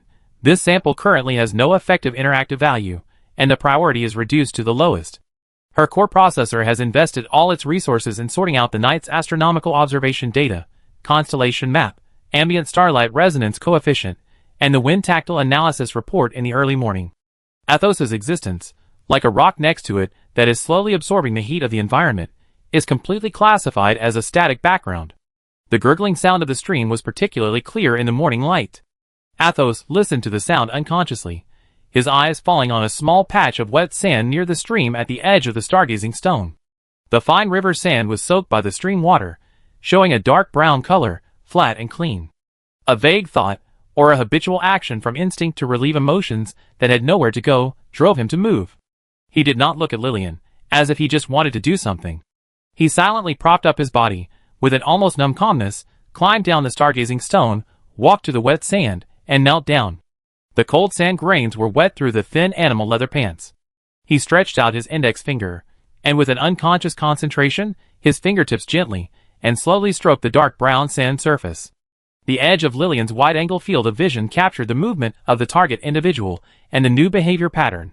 Target behavior: leave the main observation area, the top of the stargazing stone, and move to the sand by the stream. Posture: kneeling. Behavior: fingers draw linear tracks on the sand. Movement rate: slow, steady. Preliminary behavior classification: non-practical activities, non-collection, non-marking, non-information recording. Motive speculation: venting emotions? Or primitive artistic behavior? For the purpose of supplementary observation of the behavior pattern of primitive intelligent creatures. Although it is not a high priority, Lillian separated a thread and locked the visual focus on Athos' fingers and the sand. The sand was pushed away under Athos' fingertips, leaving clear indentations. He drew slowly and seriously, as if performing some kind of sacred ritual. The initial lines outlined two extremely simple human figures sitting side by side. One was slightly taller and had long hair. He used wavy lines to indicate it, and the other was slightly shorter. Then, above the head representing the slightly taller figure, he drew a few short, upward scattering lines.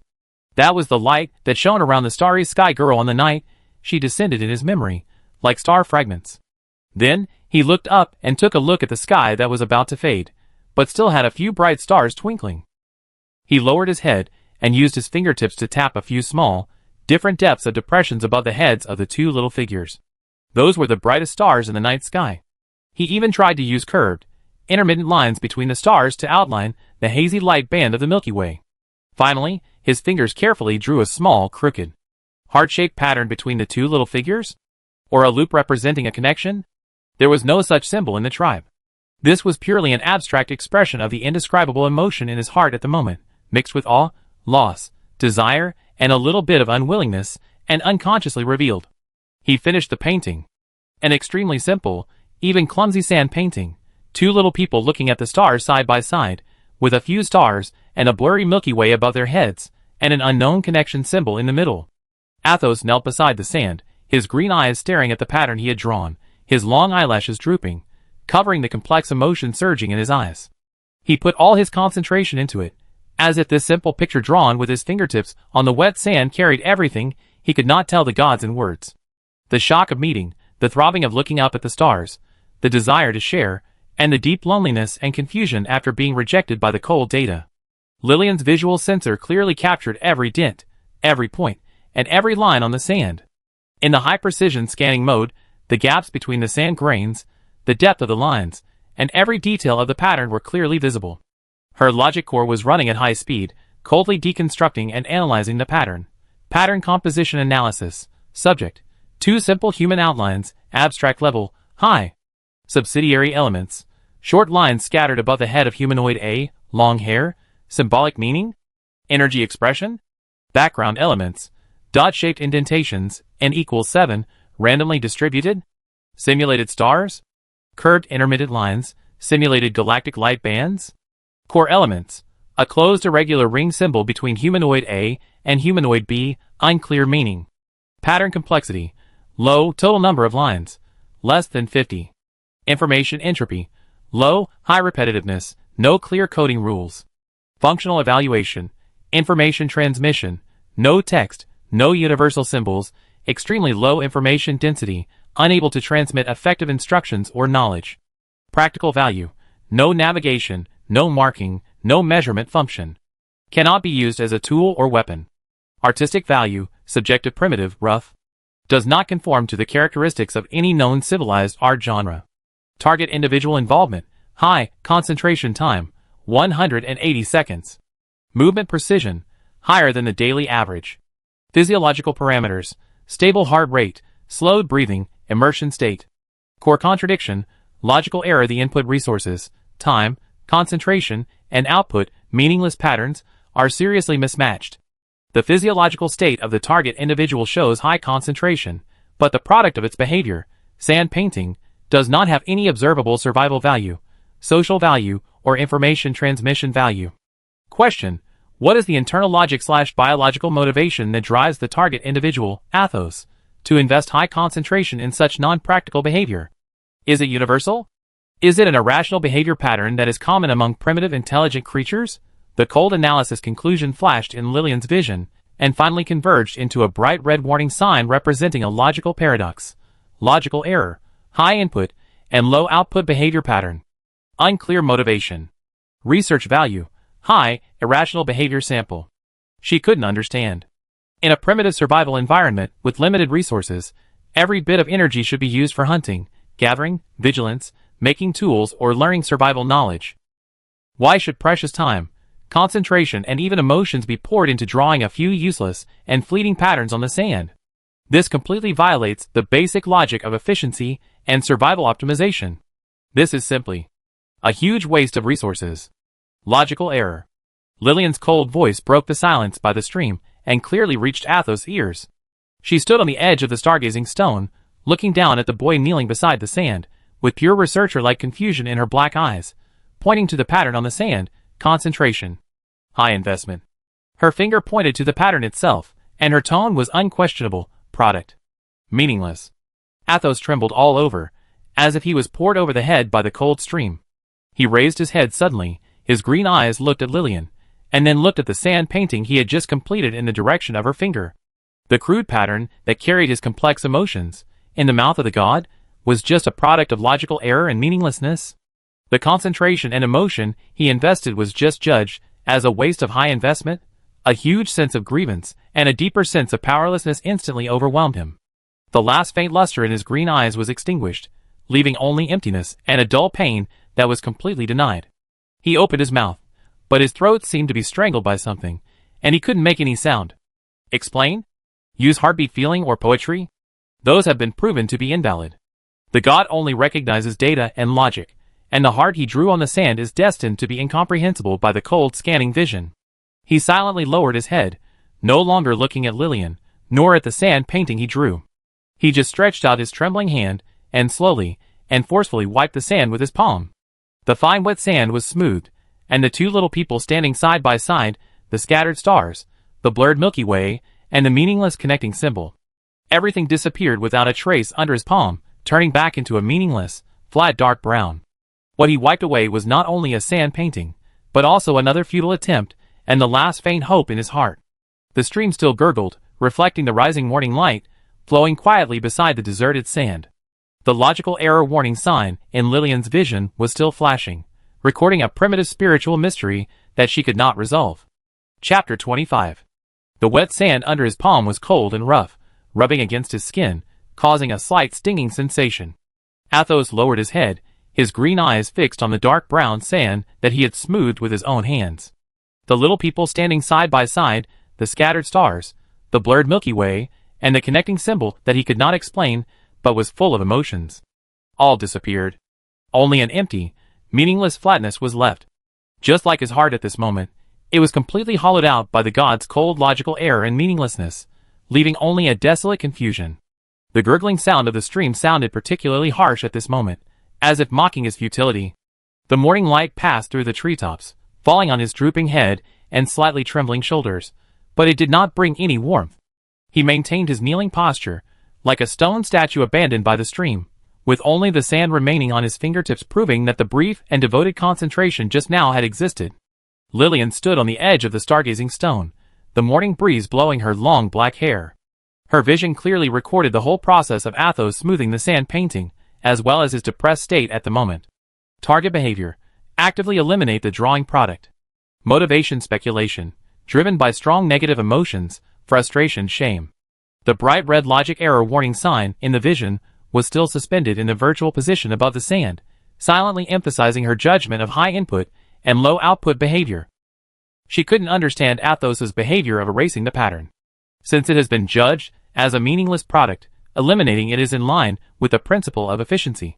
But the strong physiological reaction accompanying this behavior itself, temporary increase in heart rate, rapid breathing, muscle tension, once again deepened the contradiction and unpredictability of this original sample behavior pattern. Just as Lillian was about to classify the sand painting incident as a rational behavior sample, archived, and planned to return to the tribe to process the accumulated observation data, Athos, who was kneeling beside the sand, finally made a new move. He slowly, very slowly raised his head. He was not looking at Lillian, nor at the empty sand, but at the dense forest on the other side of the stream that gradually became clear in the morning light. His green eyes lost focus and stared into the distance, as if he had penetrated the layers of branches and leaves and saw a distant place, or a memory buried deep in his heart. His lips moved slightly, his voice was as low and hoarse as a dream, with a kind of deep fatigue and deep sadness, but strangely revealed a trace of stubborn persistence. The old priest, when Athos was very young, secretly drew him, and the most beautiful girl in the tribe behind the altar. His voice was intermittent, as if every word took a lot of effort. The old priest found out. He was very angry. Said that the altar was a sacred place. Could not leave the mark of mortals. He paused and took a long breath. The morning breeze poured into his chest, bringing a chill. The old priest did not punish Athos. His voice carried a subtle nostalgia for the deceased elder. He just erased those paintings. Just like. He unconsciously glanced at the flattened sand again. And then, he said to Athos. Athos finally turned his head, his green eyes looking at Lillian standing high. There was no more fear, grievance, or hope in those eyes. Only a kind of almost exhausted calmness and a resigned, last confession. His voice was very soft, but it clearly penetrated the sound of the stream. With the power of an ancient motto, it was transmitted to Lillian's auditory sensor word by word. Some things, engraved in the heart, last longer than engraved on stone. This is a secret that belongs only to you, and does not require words or pictures. Secret? No words or pictures needed. These two key phrases are like two high-energy particle beams, instantly penetrating the conventional processing layer of Lillian's logic core. Keywords. Secret emergency relevance search started. Database match. Tribal culture sample. This word has extremely high weight. Usually used for sacred oracle or ritual details that cannot be disclosed. Highest priority.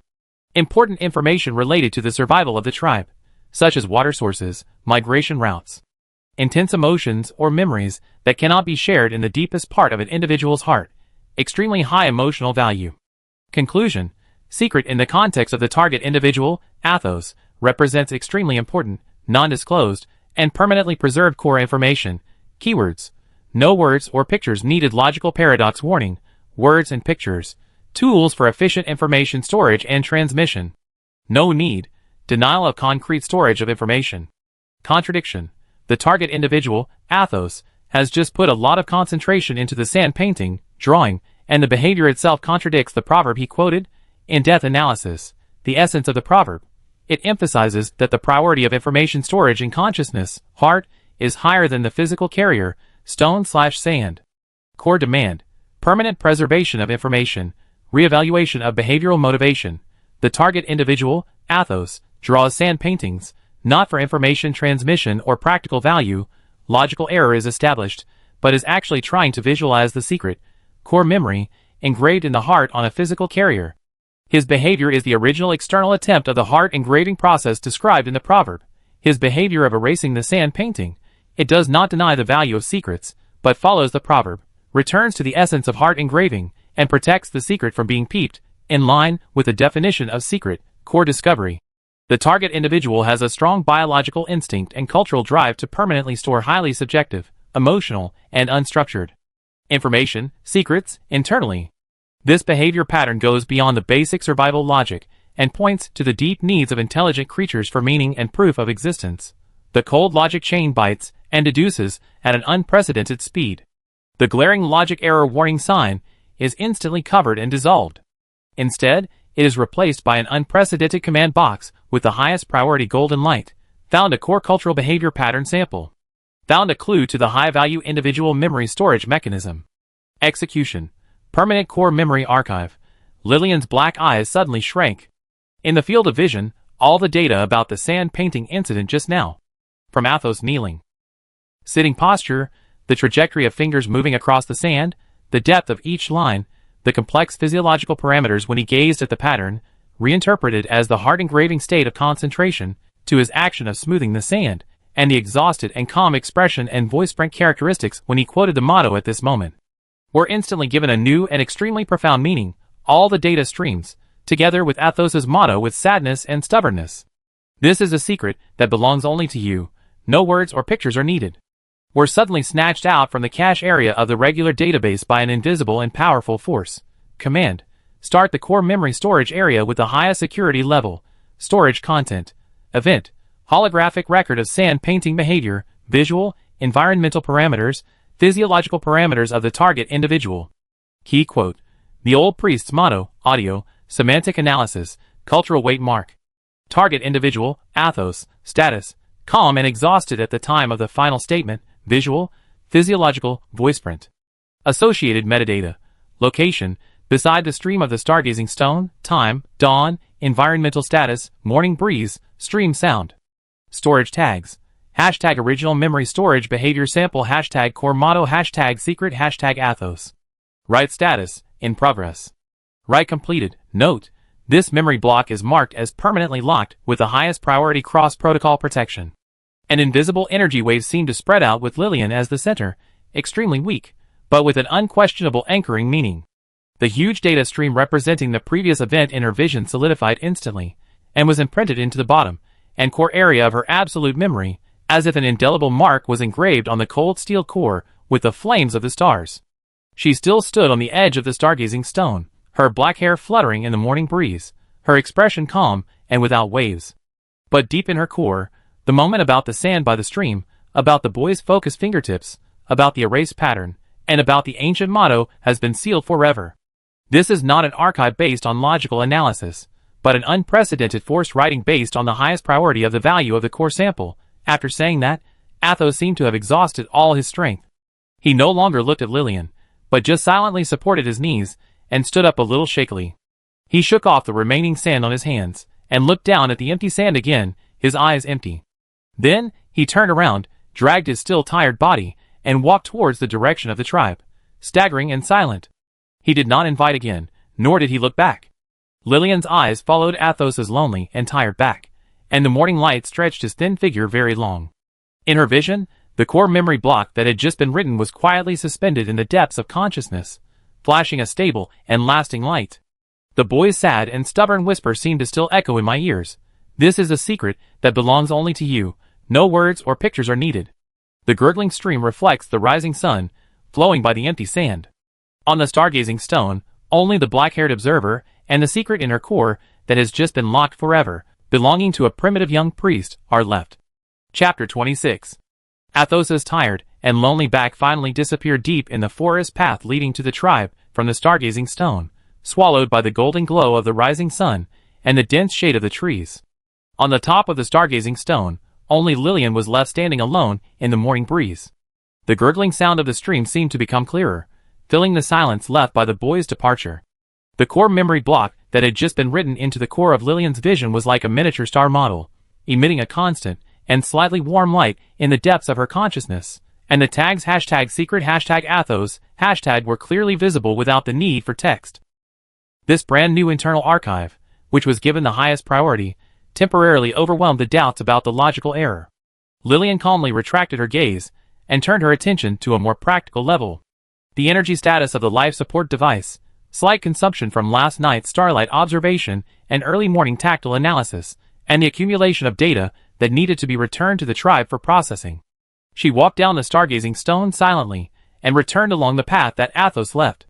The morning light in the forest was mottled, the chirping of birds gradually replaced the whispers of night insects, and the air was filled with the freshness of awakening plants and trees. However, this natural tranquility was replaced by a completely different atmosphere when approaching the outskirts of the tribe. Still some distance away from the tribe, Lillian's keen auditory sensors caught a strange sound wave. It was no longer the hustle and bustle of work in the morning, but a suppressed buzzing whisper mixed with anxiety, expectation, and awe. When she passed through the last entrance with vines hanging, the scene in front of her instantly refreshed the environmental parameters in her vision. Ambient noise level significantly increased, 65 to 75 decibels, mainly human voices. Odor spectrum, complex, sweat, herbs, soil, burning ash. Complexity, high. Ambient energy field, slight fluctuation, caused by the gathering of a large number of organisms. Social stress index, sharp rise. Target, Lillian. Current level, high. Almost all the tribesmen gathered in the open space in the center of the tribe.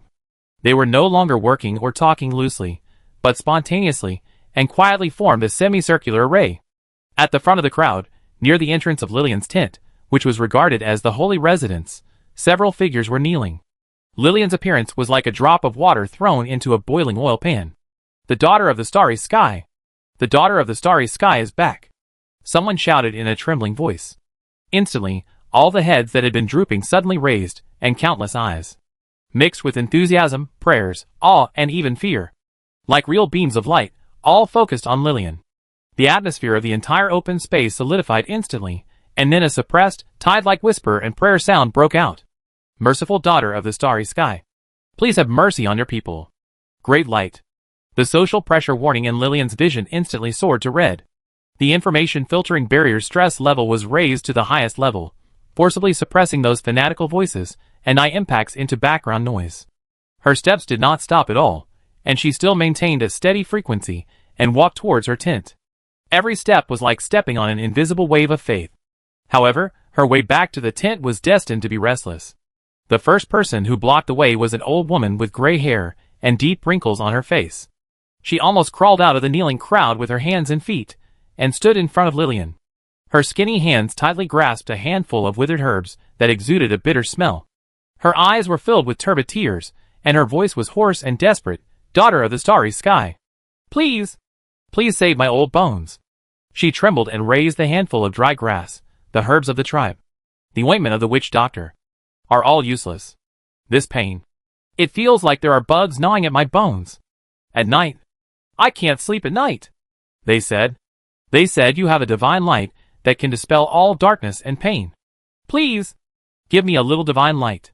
Just a little bit will be enough. She crawled on the ground and knocked her forehead heavily on the soil. Request type, disease treatment, target, elderly individuals, suspected of serious bone/joint degenerative diseases. Request method, pray for divine light, beast driving light waves. Feasibility assessment, life support device medical module, basic only has cell activity stimulation, ambient stimulation, tissue repair promotion, nanoscale, and non-lethal pathogen inhibition functions. For complex degenerative diseases, ineffective. Risk, blind application of ambient stimulation may aggravate local inflammatory response. Logical conclusion, unable to meet the request. Need to be guided to the tribal witch doctor, more familiar with local pathology and herbal medicine. Lillian's footsteps did not pause at all, and her eyes swept calmly over the old woman, as if she was just a strangely shaped stone on the side of the road.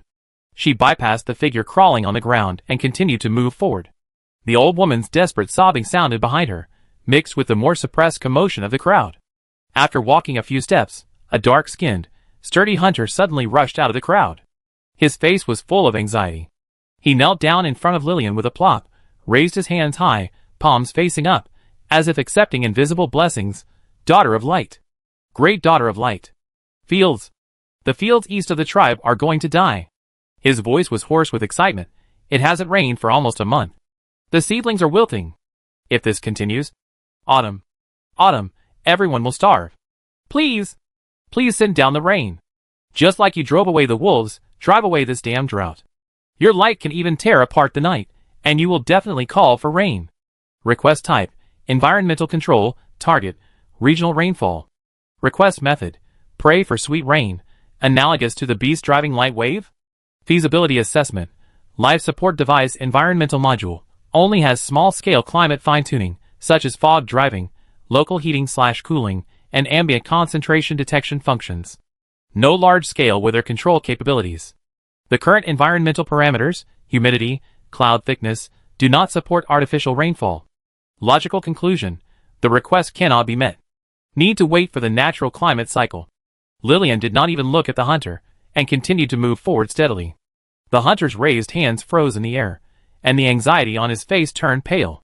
Then, a young mother holding a thin and crying baby stumbled to Lillian, tears streaming down her face. Daughter of the starry sky. Please look at my child. He keeps crying, can't eat. The witch doctor said he is possessed by an evil spirit. Please use the holy light to drive away the evil spirit. She trembled and tried to hand the crying baby to Lillian. Request type, disease treatment, target, infant, symptoms, crying, anorexia. Request method, pray for exorcism, using beast-repelling light waves. Feasibility assessment, infant vital signs scan, passive slightly high body temperature, 37.9 degrees Celsius, slight disorder of intestinal flora, supported by crying pattern analysis. No evil spirit energy characteristics. Risk, beast-repelling light waves may scare the baby or interfere with its fragile physiological rhythm. Logical conclusion, risks outweigh benefits. Suggestions, adjust feeding and observe. Not in the category of divine magic. Lillian slightly turned sideways, and accurately avoided the baby handed over by the young mother, as if avoiding a moving object that was running on the wrong trajectory. The desperate cry of the young mother joined the sobbing of the old woman, and the heavy sigh of the hunter. Just as Lillian was about to walk to the door of her tent, a half-grown child emerged from the crowd like a loach. His face was covered with mud, he was panting, and he cried out in a sobbing voice, Daughter of light! Daughter of light! Please help us find Bitey. It is the best you in our family. It went to the west call to eat grass yesterday evening and never came back. Dad searched all night but couldn't find it. It must have been hidden by the mountain spirit. Please use your light. To shine it. To find it out. It is still pregnant.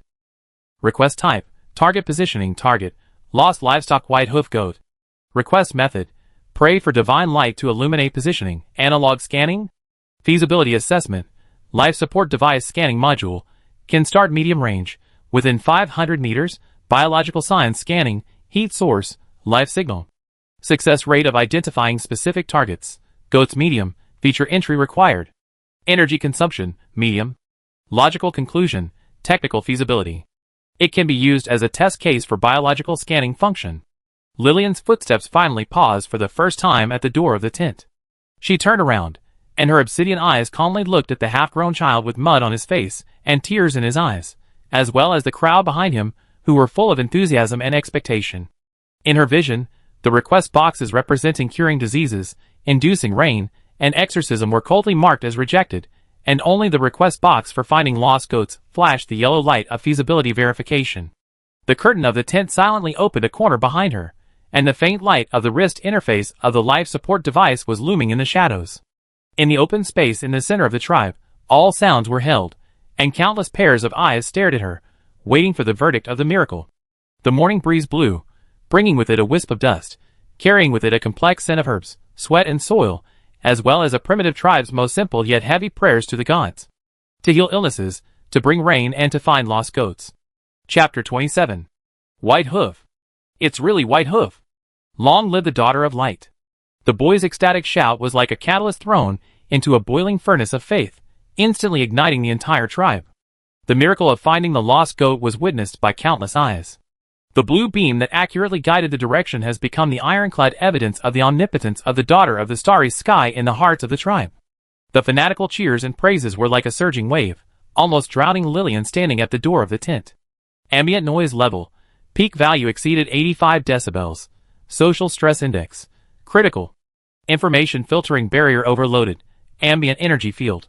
Significant fluctuations, triggered by strong group emotions. A warning red light flashed in Lillian's vision. She had a blank expression, as if the deafening cheers were just insignificant background noise.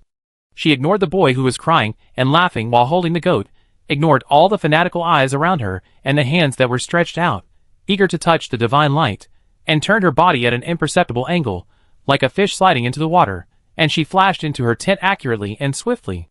The heavy animal skin curtain fell behind her, instantly isolating the noise and burning eyes of the outside world. The familiar environmental parameters in the tent, mixed with metal, energy field, and a faint smell of disinfectant, noise, less than 30 decibels, social pressure, 0, made the alarm in her vision quickly subside, and the core processor load returned to the safe threshold. She walked to the life support device, the faint light of the wrist interface docked with the main body of the device, and the cold blue characters flowed silently in her vision. Biological skin log. Target goat white hoof is located. Energy consumption, 0.3%. Log archive. A successful functional test, that's all. However, the curtain of the tent could not completely block the sound. Amid the continuous cheers and praises, like background noise, an extremely weak but extremely stubborn voice, like a tiny steel needle, penetrated the sound barrier and continuously pierced Lillian's auditory sensor. It was the old woman. Her sobbing did not stop, but became more desperate and desolate because of witnessing the miracle. Her voice was intermittent, mixed with painful groans. Light. Daughter of light. Please. Look at my old bones. It hurts. It hurts too much. There are ice chips piercing the gaps between my bones. It feels like being burned by fire. At night, I can't close my eyes at all. Please. Just a little light. Just a little bit.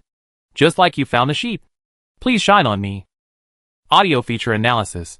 Continuous high-frequency sobbing sound waves, mixed with involuntary inhalation interruptions and low groans caused by pain. Voice print matching. The old woman who requested treatment earlier. Physiological model speculation. Chronic pain, bone/joint, triggers abnormal discharge of persistent nerve signals, leading to long-term sleep deprivation and emotional collapse. Pain level, high, supported by subjective description and acoustic characteristics. Lillian stood quietly beside the life support device, with the core of her vision being the cold system log and energy readings. The old woman's voice was efficiently filtered as low-priority background noise. But this time, the persistence and pain characteristics of the noise seemed to trigger some deeper logical evaluation.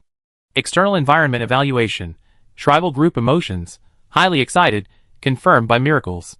Expectations for the medical capabilities of Starry Sky Girl, blindly high. Target individual, old woman, status, continuous pain, which may cause group attention to shift and interfere with the stability of the subsequent observation environment. Risk. The individual's continuous wailing may attract more similar invalid requests, significantly increasing the social stress index and time resource consumption. Internal capability assessment, life support device medical module, basic cell activity stimulation, ambient microflow release, function is available. Principle. Directed release of low-intensity, specific frequency band ambient energy flow, stimulates local cell mitochondrial activity, promotes ADP synthesis, and slightly increases local metabolism and endogenous analgesic substances, such as endorphins, secretion potential. Scope of application. Theoretically only applicable to minor strains, superficial inflammation or promoting wound healing. For deep tissue degenerative lesions and neuropathic pain, the effect is weak and short-lived, less than 1 hour, and cannot be cured.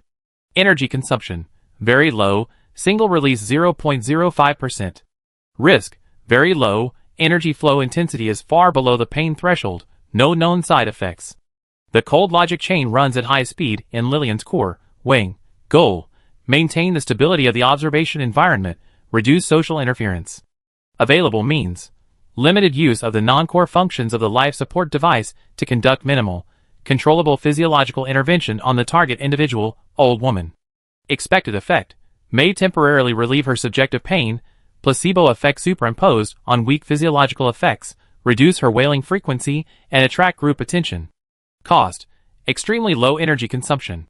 Benefit, potential environmental interference is reduced.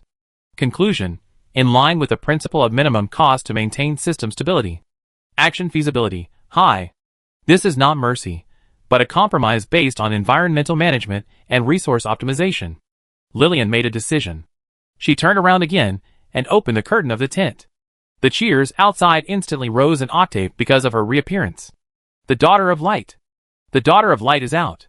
The crowd shouted excitedly, and countless eyes focused again, full of more fanatical expectations than before.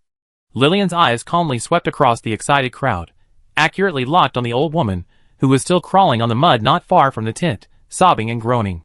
She did not walk towards the old woman, but just stood there and raised her left hand. The life support device interface on the wrist lit up again. But this time, it was no longer the sharp blue guidance beam when scanning the goat. An extremely soft, almost hazy milky white halo quietly spread from her wrist. This halo was not dazzling, like the lightest mist in the early spring morning, with a warm breath, as if it were life itself. It was not as intimidating as when it dispersed the wolf pack, nor was it as precise and sharp as the scanning beam. It was more like a warm, invisible air. The halo gently floated towards the old woman crawling on the ground, silently enveloping her. Outside the tent, there was an instant of deathly silence. Everyone held their breath, staring at this unprecedented, gentle divine light. The old woman's body trembled violently. She felt an indescribable warm current, like the warmest spring sunshine, penetrating through her skin and into the depths of her painful joints.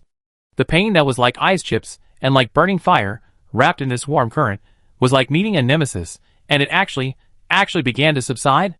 Although the heaviness and stiffness deep in her bones were still there, the sharp pain that had tortured her for countless days and nights, making her live a life worse than death, quickly receded like a tide. Ah! The old woman couldn't help but let out a long, unbelievable sigh. Her tense body, curled up in pain, relaxed visibly. Turbid tears flowed again, but this time, they were no longer tears of despair, but tears mixed with shock, ecstasy and relief. Warm. No. Not so painful. It really doesn't hurt. Divine light. Merciful Daughter of Light. Your divine light shines on my humble old bones. She struggled to kowtow again, but the relaxation of her body made her unable to use her strength for a while. She could only mutter excitedly, and repeatedly stroke the knee that was the most painful just now. The milky white halo that enveloped her lasted for about 10 seconds, and just as it appeared, it quietly dissipated without leaving a trace. Medical intervention log. Target: elderly female human tribe member. Intervention method: low-intensity ambient microflow release, frequency band, theta-alpha junction. Target area: whole body, non-precise positioning, focusing on areas with strong pain signals. Energy consumption: 0.048%.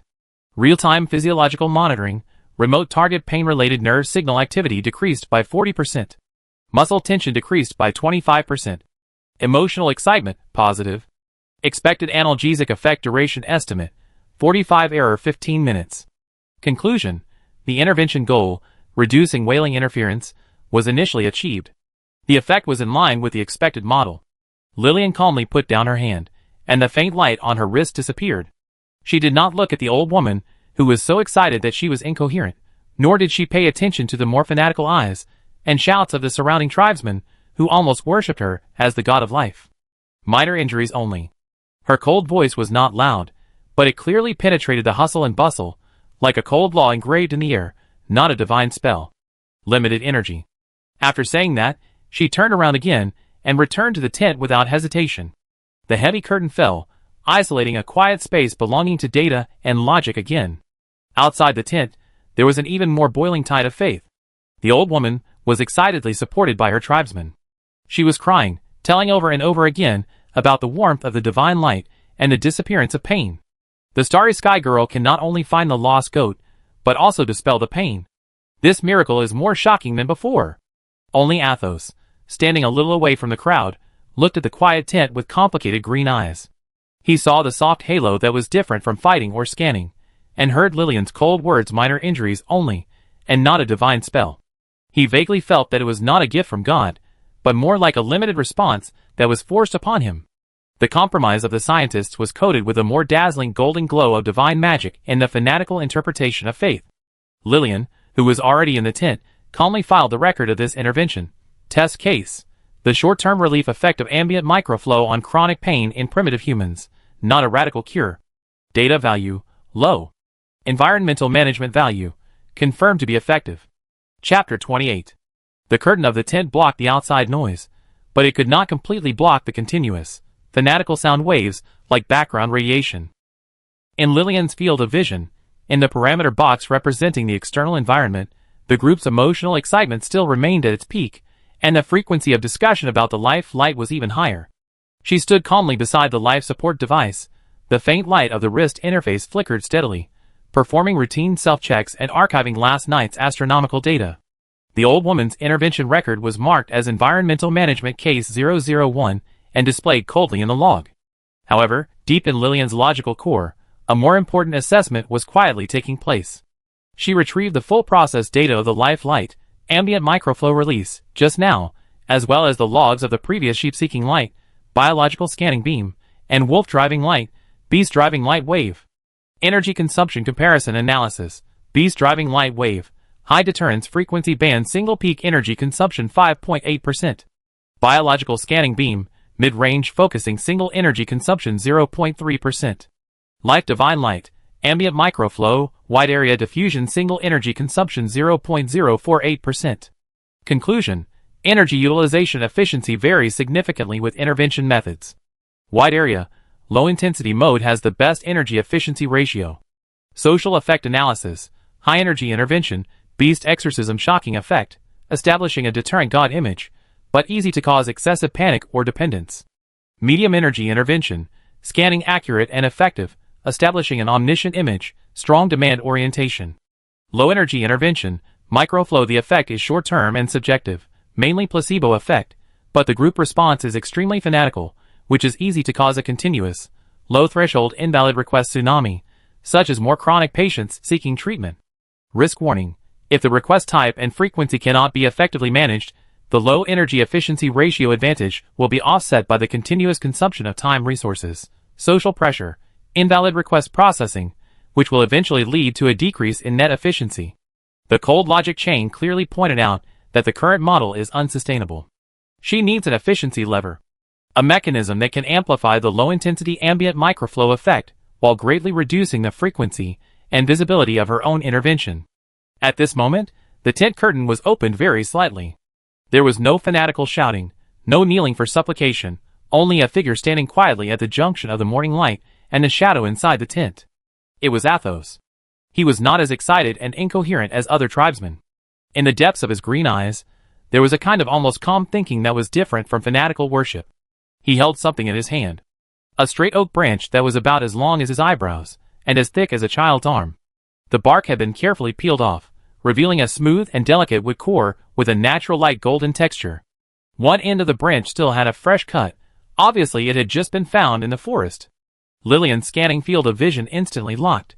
Target item: oak branch. Length: 1.65 meters. Diameter: 3.5 centimeters. Processing status: the epidermis is completely peeled off, and the surface is initially polished. Smoothness is improved. Non-toxic, no parasites. Structural strength: medium. Target individual: Athos. Intention: unknown, non-weapon, non-tool prototype. Daughter of the starry sky. Athos' voice was very light, with a hint of imperceptible temptation and nervousness. He held the smooth oak stick with both hands and bowed slightly. Athos: I have an idea. Maybe it can help you. His eyes quickly swept over the interface on Lillian's wrist that had already lost its glimmer, and then quickly dropped, as if afraid of being seen through. Athos saw you. Display the divine light. He considered his words, trying to make his expression clearer. That light emanated from your wrist. Like the light of the stars condensed. Powerful. But also direct. He paused, as if looking for a suitable metaphor. It's like holding up stream water directly with your hands. Although it can quench your thirst. But the water you hold up will soon flow through your fingers, and can only irrigate a little land at hand. Lillian listened quietly, her black eyes fixed on Athos, and the wooden stick in his hand.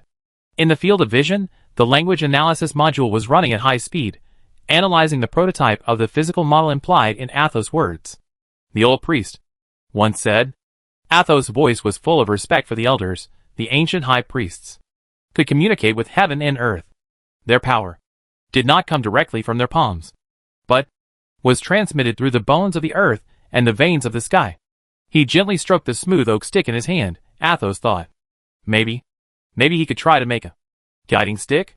He raised his head, and his green eyes flashed with an almost pious light mixed with awe and exploration. Use it, like guiding streams into canals, to guide your divine light, so that the light can go further.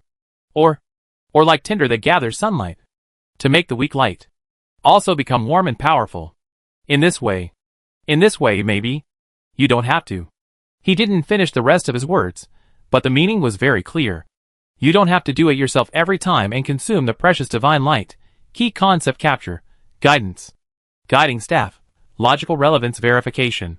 The target individual, Athos, observed the limitations of the energy output method, direct release, easy to dissipate, limited range of action, and proposed the original physical model concept.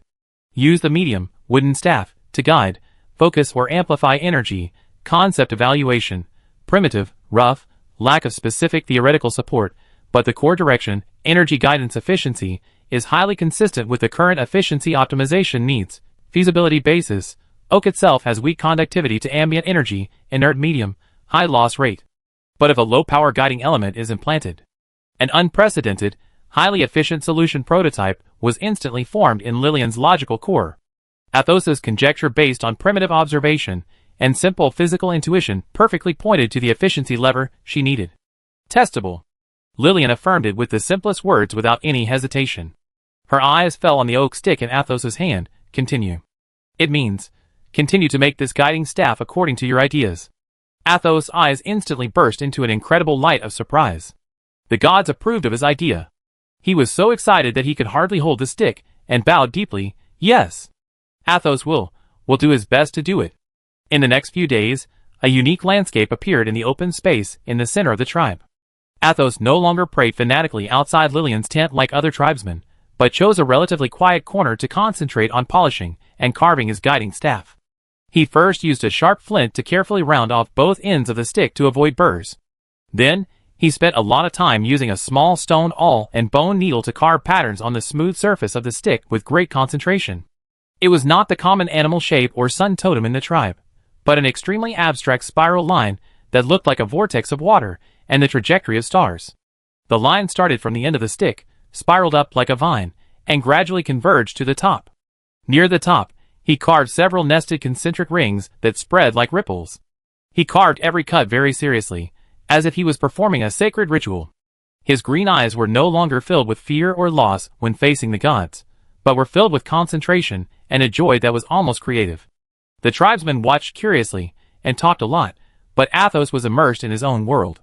He only looked up occasionally, and his eyes would involuntarily drift to the quiet tent. Lillian was not unconcerned. Occasionally, the curtain of her tent would open a gap, and the high-precision visual sensor silently recorded every detail of Athos's carving, the force and angle of each cut, and the precise direction of the grain on the surface of the wooden stick. These data were input into the analysis module of the life support device in real time. Carving grain analysis. Type: abstract spiral grain plus concentric rings. Function speculation. No actual energy conducting structural significance, insufficient depth, random direction. Purely symbolic/ritualistic decoration. Value. Provides a sample of primitive cultural symbols, abstract expression of energy flow. Physical structure evaluation. Core problem. The ambient conduction efficiency of oak itself is low. The estimated energy loss rate is greater than 95%. Solution. It is necessary to implant efficient micro-energy conducting elements and use their surface textures as physical interfaces and camouflage layers. The micro-manufacturing unit of the life support device quietly started. A microguide made of special memory alloy and energy-conducting crystals, which is thinner than a hair, was quickly printed. It is designed to be an extremely flexible linear structure, which can be perfectly embedded in the natural texture pipe of oak, like the roots of plants, and is almost imperceptible to the naked eye. Its core function: passively receive and efficiently conduct the ambient energy flow of a specific frequency band, and release it with low loss at the end, top of the wooden stick. A few days later, Athos's guiding staff was finally completed. The surface of the wooden stick was covered with smooth and mysterious spiral patterns, and the top was surrounded by several concentric circles, which flowed with a warm luster in the sun. He held this totem staff that condensed his efforts and expectations, and stood respectfully outside Lillian's tent again. Daughter of the starry sky. Athos. It's done. His voice was filled with a sense of relief and imperceptible tension after completing his mission. The tent curtain was opened, and Lillian came out. She calmly swept her eyes over the beautifully carved wooden staff, stretched out her fingers, and gently placed them on the middle of the staff. Command: start high-precision internal scanning, scanning target, internal structure and texture depth of the oak staff. Scanning completed. 3D model construction. Optimal implantation path planning completed. Command: microguide injection. Athos only felt that the wooden staff in his hand seemed to vibrate extremely slightly, imperceptibly, as if a weak current was flowing through it. He blinked in confusion, thinking it was his own illusion. Lillian's fingers left the wooden staff. Her movements were so fast that Athos could not see them. In that moment, the invisible, slender guide, like a living being, moved, extended, and fixed itself along the finest natural texture channel in the wood core that she had scanned and planned. Its end energy node was perfectly embedded under the center point of the concentric ring carved by Athos at the top. Yes. Lillian gave a one-word evaluation, without any emotion. But this was a great encouragement to Athos. The gods recognized his work. He excitedly clenched the totem staff in his hand, as if he had grasped some kind of authority to communicate with heaven and earth. He couldn't wait to test his ideas. A few days later, when the old woman suffering from joint pain groaned again in the cold wind in the early morning, Athos took a deep breath and walked over holding his totem staff. Under the tribe's surprised and expectant eyes, he imitated Lillian's memory, although Lillian did not make any gestures at all, solemnly pointed the top of the totem staff to the old woman's painful knee. Merciful daughter of the starry sky, please allow the humble priest to guide your merciful light. He prayed in a low voice, trying to mobilize all his thoughts, imagining the divine light flowing through the wooden staff. Lillian stood at the door of the tent, watching this scene calmly. Her fingers moved very slightly in her sleeves. The life support device released an extremely weak stream of ambient, only 1/10 of the strength of the last time, accurately injected into the invisible guide in the totem staff. Buzz. At the top of the totem staff, in the center of the concentric circles carved by Athos, a small ball of soft and stable milky white light instantly lit up. Although it was far less obvious than when Lillian released it herself, it was clearly visible. This halo was like a small warm ball of light, continuously emitting a warm breath, covering the old woman's knees. Hot. Warm. Warm again. Priest Athos. It's you. It's you who brought the light of the daughter of light. The old woman shouted excitedly, and the pain was temporarily relieved again. The tribesmen watching burst into even more amazed admiration. Miracle! Priest Athos can also guide the light of God. It's that sacred staff. The authority given to the priest by the daughter of light. There is hope for our tribe. Athos felt the faint and continuous warmth from the wooden staff in his hand, actually the weak vibration and energy field effect of the guide, looked at the halo on the top that he guided, listened to the tribesmen's amazement and gratitude, and an unprecedented excitement mixed with a sense of mission and a certain recognition filled his chest. His guess was right. He can really become the guide of the light of God. Lillian quietly looked at Athos, who was surrounded by the tribesmen, his face full of excitement and a sense of accomplishment, and the totem staff in his hand with a soft halo on the top. In her vision, cold data was flowing. Guide working status, normal. Energy input, 0.0048%. Output efficiency, 92.7%.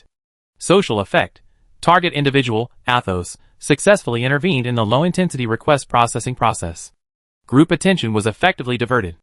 Estimated improvement in environmental management efficiency, 28.7%. Preliminary. Conclusion. Energy guide amplifier prototype verification was successful. Efficiency optimization goals were initially achieved. Record. Preliminary fusion case of cultural symbols, totem staff, and technological implants. Research value, high. She turned around and returned to the tent silently. Outside, it was Athos's first highlight moment as the divine light guide, a subtle evolution of the tribal belief system. The scientists who made all this happen were already calmly planning the next efficiency optimization node, and whether it was necessary to implant guides in the wooden staffs of other priest candidates to cope with the possible increase in group needs in the future. Divine arts have quietly evolved under the guidance of science, and the devout young priest is excitedly embarking on a carefully designed guidance path that he has never understood. Chapter 29. The sight of Athos holding a totem staff, with a soft halo on the top and surrounded by excited and grateful tribesmen in the center, was like a boulder thrown into a pond of tribal faith, causing ripples that lasted for a long time. The news that the priest could guide the divine light quickly replaced the divine light of life itself, and became the new focus of enthusiasm. Athos' oak staff, which was carved with mysterious spiral patterns, was given the lofty meaning of the staff of divine authorization, and he himself was promoted from the servant of the Lady of the Starry Sky to the guide of the divine light. The tribesmen looked at him with unprecedented awe and dependence. Outside Lillian's tent, the nature of the crowd quietly changed. The pure enthusiasm for praying for the gods to show themselves decreased, and was replaced by more people looking for Athos priests to guide the light. The old woman became a living signboard, and she told everyone how Athos relieved her pain with the staff, although the effect could only last for less than an hour each time. Some tribesmen who had minor scratches or sprains during gathering or hunting also began to seek the comfort of divine light from Athos. Athos was immersed in an unprecedented sense of mission.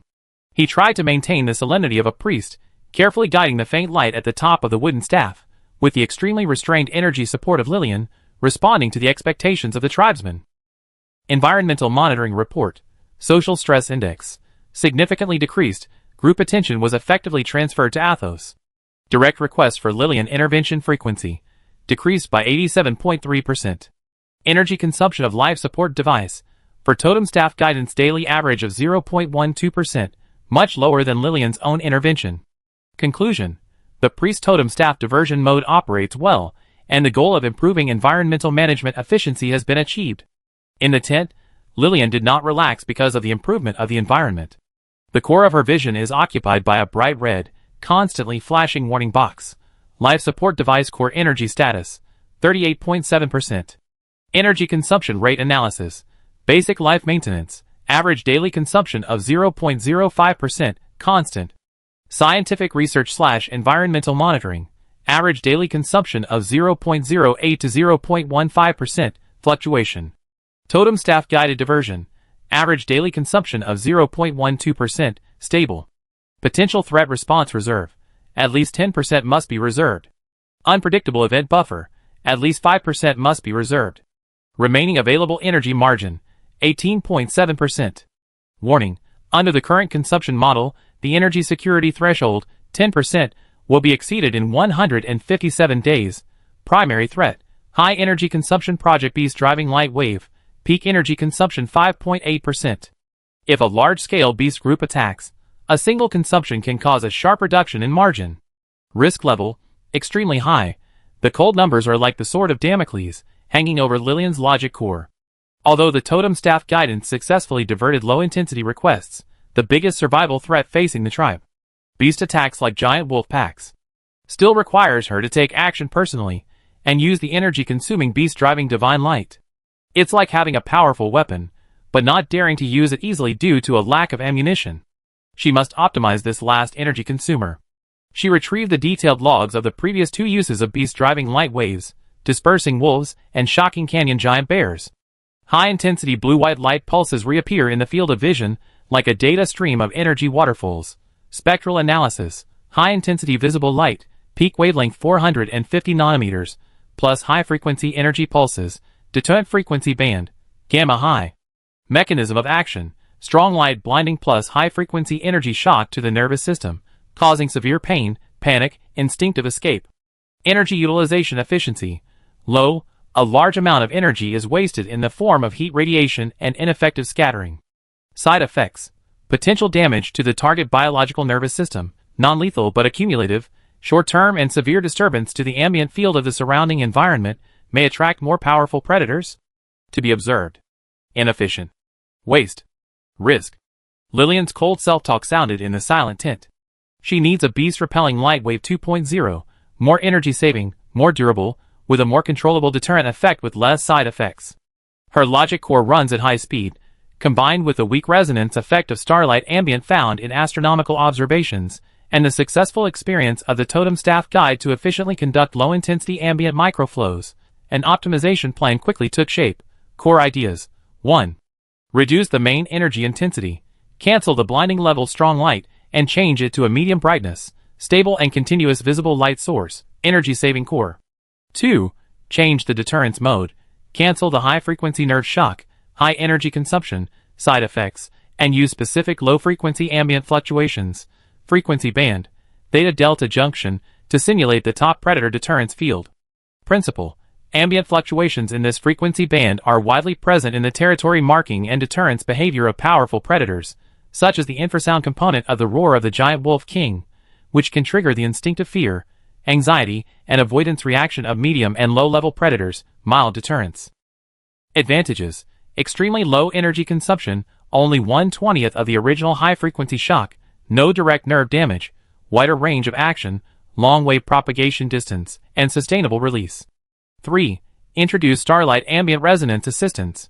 Fine-tune the wavelength of the light source to coincide with the local starlight ambient resonance peak, lambda 486.1 nanometers blue light, and use the ambient field to slightly amplify and prolong the deterrent fluctuation effect, further energy saving and efficiency improvement. Expected effect: stable, continuous blue-white halo envelopes the target area, accompanied by an invisible, low-frequency ambient fluctuation field that triggers instinctive fear. Force the herd to feel strong uneasiness and a sense of territorial invasion and actively retreat, rather than fleeing in panic due to severe pain, reducing confusion and the risk of accidental injury. Energy consumption estimation: single start/maintenance energy consumption 0.5% to 1.2%, depending on the range and duration. Peak energy consumption decreased by 89.7%. The plan was formed. Lillian immediately used the micro-manufacturing unit of the life support device to microcarve and reconstruct the core chip of the energy output interface on her wrist, and embedded a new frequency band generator and resonance tuning module. The upgrade was completed silently. The opportunity came soon. A few days later, a team that went deep into the west called to collect precious moonlight moss, an important hemostatic herb for the tribe, fled back to the tribe in a hurry at dusk.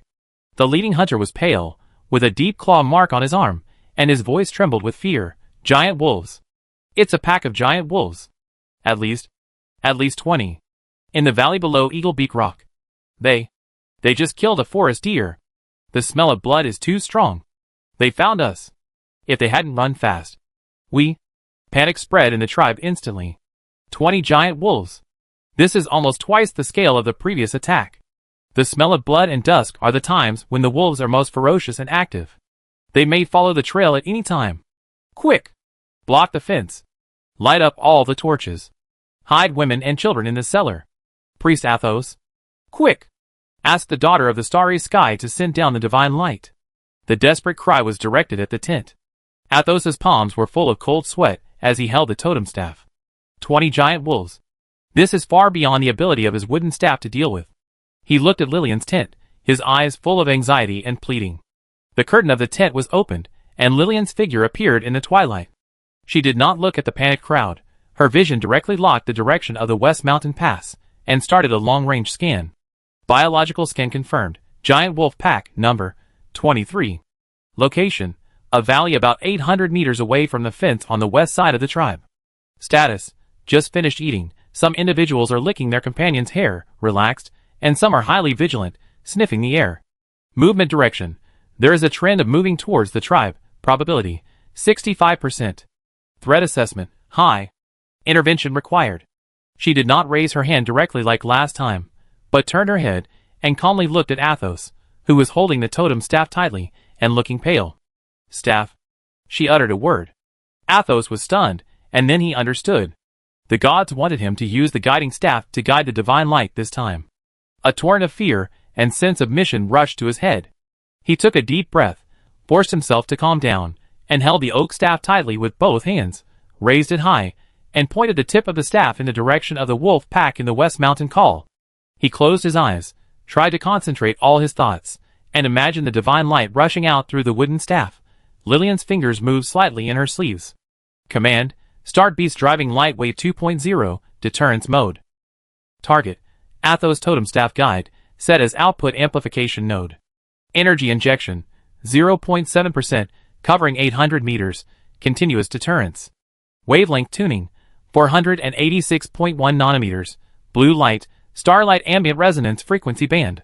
Deterrent Fluctuation: Theta Delta Low Frequency Ambient Field, Top Predator Deterrence Simulation. Release: Buzz. At the top of the totem staff in Athos's hand, the center of the concentric circle suddenly burst out with unprecedented light. It was no longer the soft milky white during the previous treatment, but a cool, stable, blue halo flowing like moonlight. This halo was not dazzling, but extremely bright, instantly illuminating Athos's solemn face and the stunned expressions of the surrounding tribesmen. What's even more bizarre is that this azure halo seemed to have life, flowing out from the tip of the staff, not condensing into a beam, but like a thin blue mist, quickly spreading, silently spreading towards the direction of the western call. It swept over the treetops and the grass at a very fast speed. In a few breaths, the entrance to the valley on the west side of the tribe was shrouded in a hazy and quiet azure light mist. There was no deafening roar, no strong light tearing the night sky, only a silent flow of blue light with inexplicable majesty. Everyone in the tribe held their breath and nervously looked towards the valley covered by blue light. In the valley, the giant wolf pack that was about to follow the humans said to the tribe suddenly became agitated. They were not pierced by the strong light like last time, and they were not howling and rolling due to the impact of energy. However, a sense of fear that came from the depths of their blood and was engraved in their bones instantly submerged them like a cold tide. The diffuse blue light mist, in their keen senses, exuded an invisible breath that made their souls tremble more than the smell of blood. That was the territorial pressure that only those who stood at the top of the food chain had, and they could never contend with the terrifying existence. This pressure was invisible and intangible, but it made them feel more desperate than any claws and fangs. Woo woo! A smaller female wolf couldn't bear it first, and let out a short and fearful whine, tucked her tail between her legs, turned around and fled deep into the valley, like a chain reaction. Woo! Woo woo! Low, uneasy and fearful whimpers echoed in the wolf pack. Even the wolf king's amber vertical pupils were filled with fear and uncertainty.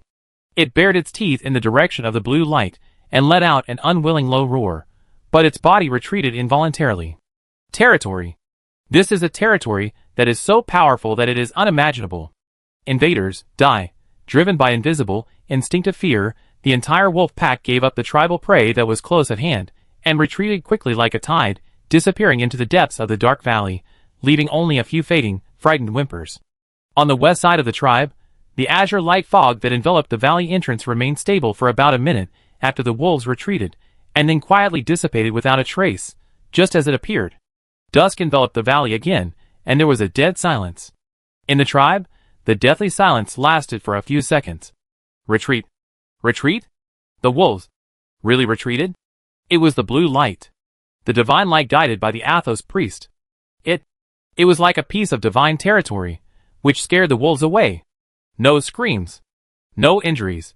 The wolves ran away out of fear. This is more incredible than the last divine light. Starry sky. Athos priest. You can really invoke the majesty of the gods. Deafening cheers, and even more fanatical worship than before broke out instantly. The tribesmen excitedly rushed to Athos, who was still holding the totem staff high, and the blue light on the tip of the staff had just dissipated, with their eyes full of awe that was almost like that of a god. This miracle was even more shocking. To defeat the enemy without fighting? What a power! Athos himself was stunned.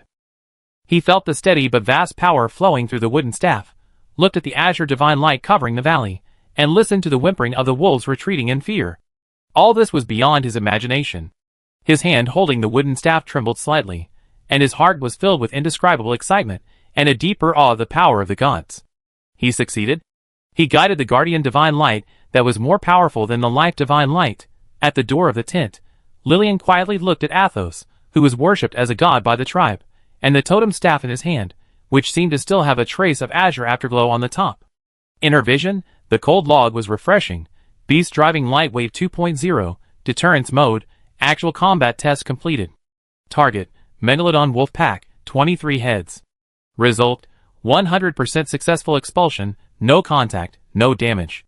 Actual energy consumption, 0.68%. Effective range of deterrence wave field, 850 meters. Duration, 65 seconds. Amplification of the ambient resonance effect of starlight. Confirmed, deterrence field stability increased by 15%, energy consumption reduced by 3.5%. Side effects, none, no signs of nerve damage in the target wolf pack, slight disturbance in the ambient field, quickly calmed down. Conclusion, Beast repelling light wave 2.0 was successfully verified. Energy consumption was reduced by 88.3%, and the mild deterrence, fear induction, effect was significant. The energy safety factor of the life support device was increased to acceptable range. She nodded slightly, and turned back to the tent. Outside, it was the peak moment of Athos, as the guide of divine power, and it was another leap in the tribe's faith. The scientists who made all this happen were calmly planning the next energy-saving optimization point, as well as how to further fine-tune the deterrence frequency band to target different types of potential threats. The divine art completed a key evolution under the precise calculation of science, and the alarm of the energy crisis was finally temporarily lifted in the interweaving of cold logic and ardent faith. Chapter 30. The guardian light that dispersed the 20 giant-toothed wolves was like pouring a bucket of boiling oil on the flames of the tribe's faith. The silently flowing azure light domain, the supreme majesty that made the ferocious wolves instinctively retreat, completely pushed Athos to a higher place on the altar. He was no longer the guide of the divine light, but was fanatically revered as the incarnation of divine power, and the actor of the starry sky lady in the world. The oak totem staff, with a blue halo on the top, was endowed with supreme sacredness, and even had a special name: Guide to the Sky. The bonfire burned fiercely in the open space in the center of the tribe, more grand than any other time before. The aroma of barbecue, the sweet fragrance of newly brewed fruit wine, and the smell of oil mixed with precious spices smeared on the tribesmen were rich in the air. The drums were beating loudly, with an almost crazy rhythm of joy. The tribesmen danced around the bonfire more passionately and unrestrainedly than before, their faces filled with ecstasy of surviving the catastrophe and infinite gratitude for the powerful shelter. And the center of this carnival was undoubtedly Athos. He was surrounded by the tribesmen and pushed to the most honorable position beside the bonfire. The young hunter patted his shoulders excitedly, and the elderly woman offered him the tenderest roasted meat with the most fragrant fat with tears. The children raised their little faces, with pure worship in their eyes, imitating his action of raising his arms high, shouting, "Priest Athos! Divine power!" Some people even began to paint similar patterns on their weapons, tools, and even faces with paint inspired by the spiral patterns on his totem staff, praying for a trace of divine protection. "Priest Athos, it was you who attracted the divine light and scared away the wolves. The guide of the sky. This must be a divine artifact. Only you can control it. With the daughter of the starry sky and you, our tribe will no longer be afraid of any wild beasts. Cheers to Priest Athos. Cheers to the guide of the sky." Praise and toasts came like a tide. Athos was forced to drink a few sips of spicy fruit wine, and his cheeks were flushed in the firelight. He tried to maintain the solemn demeanor of a priest, responded to the enthusiasm of the tribe, and tried to smile. The initial excitement and sense of mission had not completely subsided, and the feeling of being so embraced by everyone was not unpleasant. However, in this noisy and fanatical center that almost drowned him, Athos's eyes could not help but pass through the jumping flames and the revelry crowd, and cast to the quiet shadow at the outermost edge of the bonfire circle. Lillian sat there. She refused the most honorable position, and just sat quietly on a log away from the hustle and bustle. In front of her was a small plate of perfectly roasted berries, and a piece of the most tender steak offered by the tribe, but she hardly touched it. The light from the blazing bonfire cast dancing shadows on her body, but it could not illuminate the depth and calmness in her eyes. She tilted her head slightly, and her obsidian eyes did not focus on the revelers or the dazzling flames, but seemed to be looking at the air above the bonfire that was distorted by the high temperature, or even farther. She was like an observer who was out of the way, a shadow isolated from the bustle by an invisible barrier. The tribe's enthusiastic cheers, praise for Athos and the guide of the sky, and even the hymns to the daughter of the starry sky, seemed unable to penetrate the cold tranquility around her. Occasionally, a drunk hunter, encouraged by his companions, would muster up the courage to approach her to toast her or express his gratitude. However, just after taking a few steps closer, he would be swept by her calm, all-seeing eyes. He would immediately sober up as if poured with ice water and retreat in embarrassment. Lillian's vision, environmental parameters, noise level, peak 92 decibels, ambient temperature, bonfire radiation plus crowd gathering 32 degrees Celsius, odor complexity, extremely high. Social pressure, moderate, continuous attention. Behavior, passively receive environmental data, analyze bonfire combustion efficiency with calorific value, combustion rate, energy dissipation model, crowd emotional fluctuations on ambient field disturbance mode. Conclusion, non-essential social occasions. Energy consumption, low, maintain basic observation. Athos looked at Lillian's incompatible silence, looked at the almost untouched food in front of her, and then felt the fanatical worship of him that almost burned him.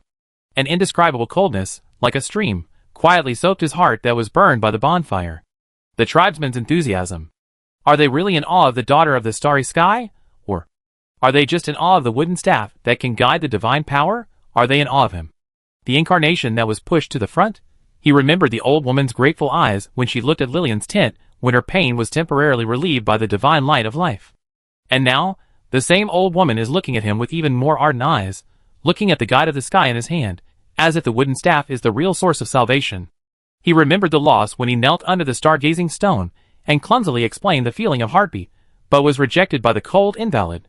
He remembered the loneliness of not being understood when he erased the sand painting. He remembered the motto engraved in his heart. This is a secret that belongs only to you. No words or pictures are needed. And now, this secret, his reverence for the gods, his efforts to communicate, and even the complex emotions that he couldn't even explain, were swept up by this wave of fanatical faith, materialized into this wooden staff that was worshipped, shouted out loud, and exposed to everyone's eyes. Is this really what the gods want? A strong sense of worry, like a cold vine, wrapped around Athos's heart, tightening more and more. He looked at Lillian's quiet silhouette, who seemed to be out of touch with all this, and a terrible thought came out uncontrollably. Is the god moving away from us? Because of our fanaticism? Because we regard the wooden staff as a god? Because we take his gift for granted? Priest Athos? What's wrong with you? You don't look very well.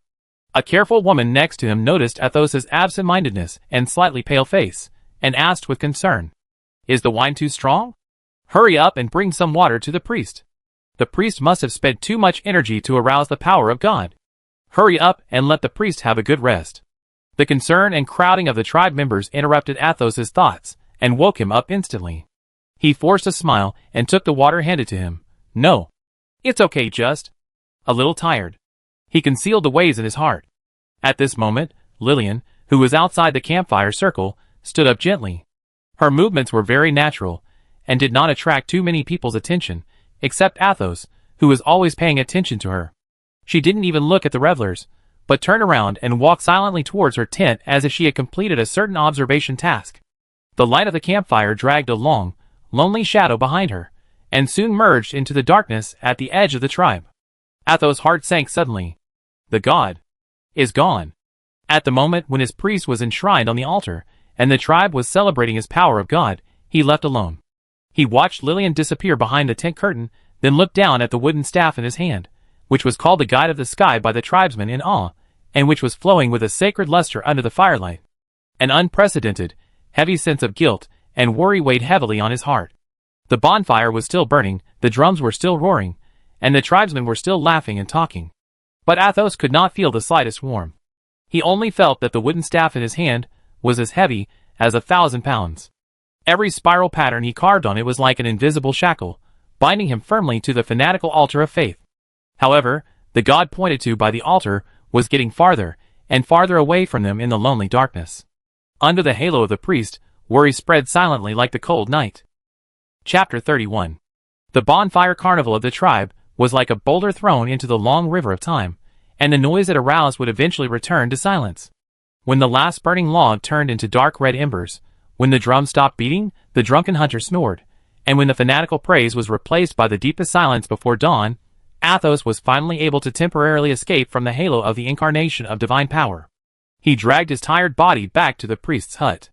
A simple wooden hut slightly larger than that of the tribe, piled with various herbs, animal bones, and sacrificial utensils. He carefully erected the totem staff revered as the guide of the sky by the door, as if he had unloaded a heavy burden. The wooden staff stood quietly in the dim morning light, and the ring on the top seemed to still have a trace of imperceptible blue aftertaste, reminding him of last night's miracle and the heavy burden that came with it. He walked to the only small window in the hut, and pushed open the simple window panel covered with animal skin. The cool morning breeze brought in a scent of dew and grass, blowing away some of the dullness in the house, and clearing his drowsy mind. Outside the window, the tribe was still asleep, only the night watchman was holding a spear and dozing beside the embers.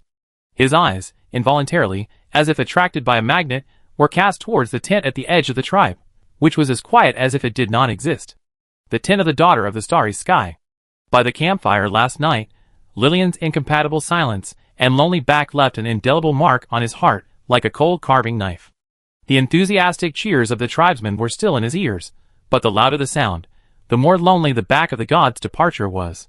A mixture of guilt, worry, and strong uneasiness, like a vine, entwined his heart. God, will he really stay here? Because of our ignorance? Because we take the gift for granted? Because we regard the wooden staff as him? Just when Athos was shrouded in gloom, the curtain of the quiet tent was quietly opened. Lillian came out. Her outfit was no different from usual, still the simple and almost cold dark clothes. But Athos keenly noticed a difference. She had a small backpack made of some tough and smooth dark gray material on her back, never seen in the tribe before. The outline of the backpack was sharp and angular, and it seemed to contain many hard objects. She held a flickering wrist device in her hand and stared down at the complex light patterns projected on it that only she could see. She did not look at the sleeping tribe, nor did she look in the direction of Athos's hut.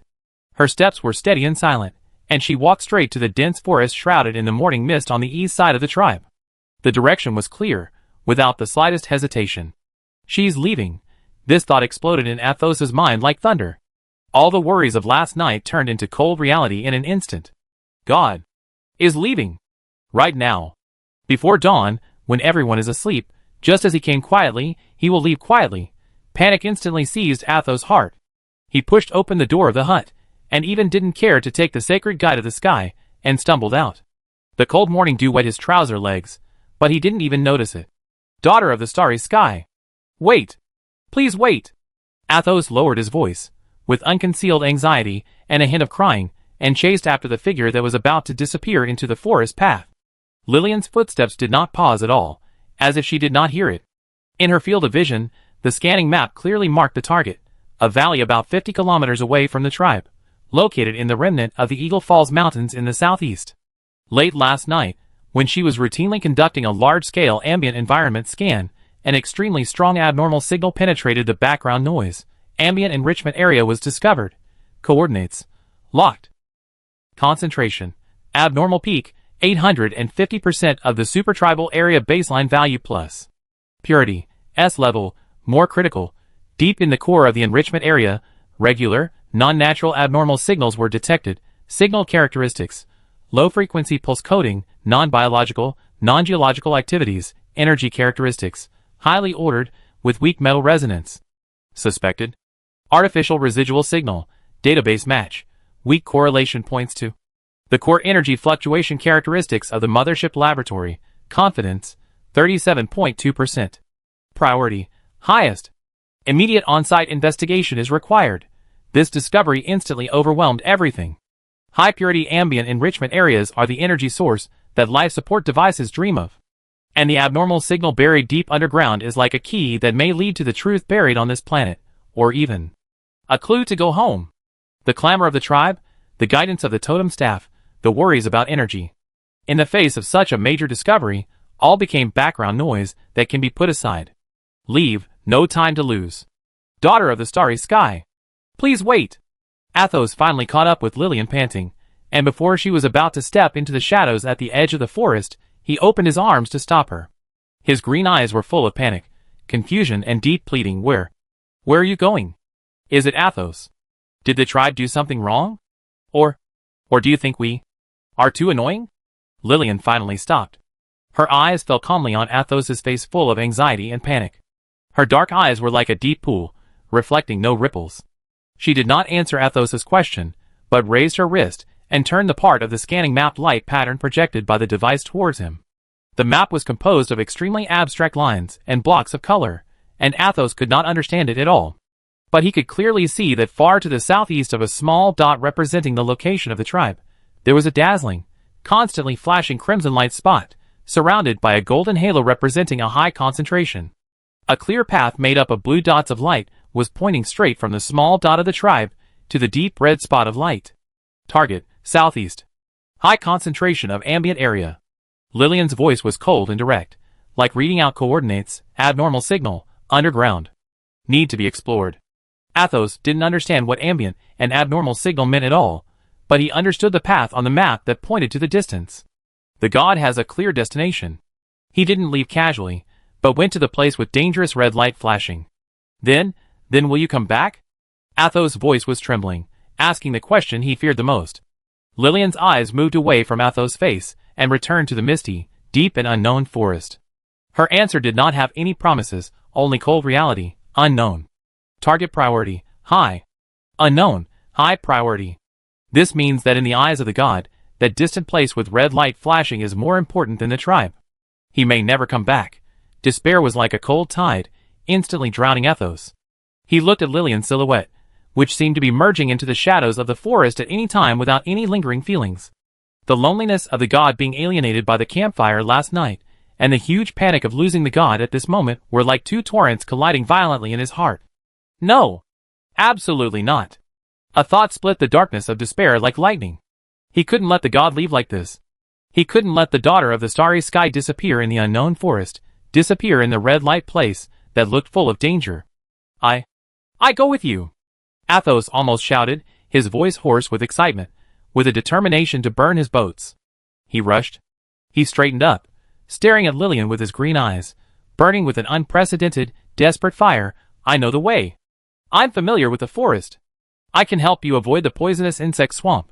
I can find clean water and a safe campsite. I can help you carry things. He pointed eagerly at the strange backpack on Lillian's back. Let me go with you. Daughter of the starry sky. Please. Athos. Athos belongs to you. Wherever you go. The last sentence came out of his mouth, with the passion and piety that the boy himself had never fully understood, echoing like a vow at the edge of the silent dawn forest. Lillian slowly turned her head, and her obsidian eyes refocused on Athos's face, which was flushed with excitement and full of determination. In the field of vision, the cold analysis data quickly flashed. Physiological state of the target individual, Athos, highly excited, heart rate, 115 BPM, adrenaline level soaring.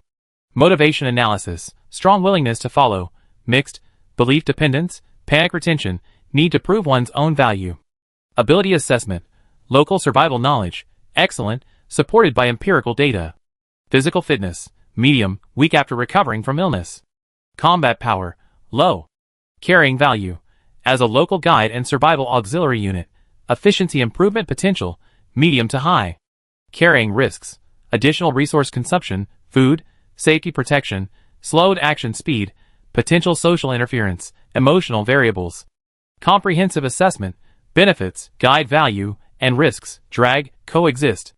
Not necessary, but has certain practical value. Her eyes stayed on Athos's face for a few seconds, and there seemed to be a very subtle data stream flashing in the depths of her calm eyes. She did not say agree or reject. She just nodded very slightly, almost undetectably. The amplitude was so small that it almost made people think it was an illusion. Then, she stopped looking at Athos, turned around, and stepped into the mist and shadows at the edge of the forest, and her figure instantly became hazy. Athos stood there for a moment, and then a huge ecstasy ran through his body like an electric current. The god acquiesced. He did not refuse. Wait for me. Daughter of the starry sky. I go back and get something. I be there soon. He shouted incoherently, turned around and ran towards his hut as fast as he could. He wanted to take his flint, water bag, some emergency herbs, and he suddenly stopped, rushed back to the door, and grabbed the guide of the sky. The god acquiesced to him following. So this scepter that can guide the divine light, maybe it can also help him on the road? Lillian's figure loomed in the mist of the forest, and she did not stop because of Athos's call. Her vision was locked on the flickering crimson light spot in the southeast, and her steps were steady and fast. In the backpack, the life support device and micro-manufacturing unit made extremely low hums, and the sharp outline of the toolbox left clear indentations on the surface of the backpack. Action log, target, southeast ambient enrichment area, coordinates locked. Secondary target, exploration of abnormal signal sources buried deep underground. Status, departure. New variables, local guide/assistance unit, Athos joined. Status, to be followed up. Risk assessment, path environment, primitive forest, mountain, unknown signal source, potential technological relic/danger, carried variable, Athos, stability, to be observed. End of volume status, in progress. Athos, holding his totem staff, and the small package he hastily packed, ran into the forest breathlessly, toward the silent and determined black figure that was gradually moving away in the mist. The light of dawn penetrated the treetops, jumping on the wet moss and entangled vines.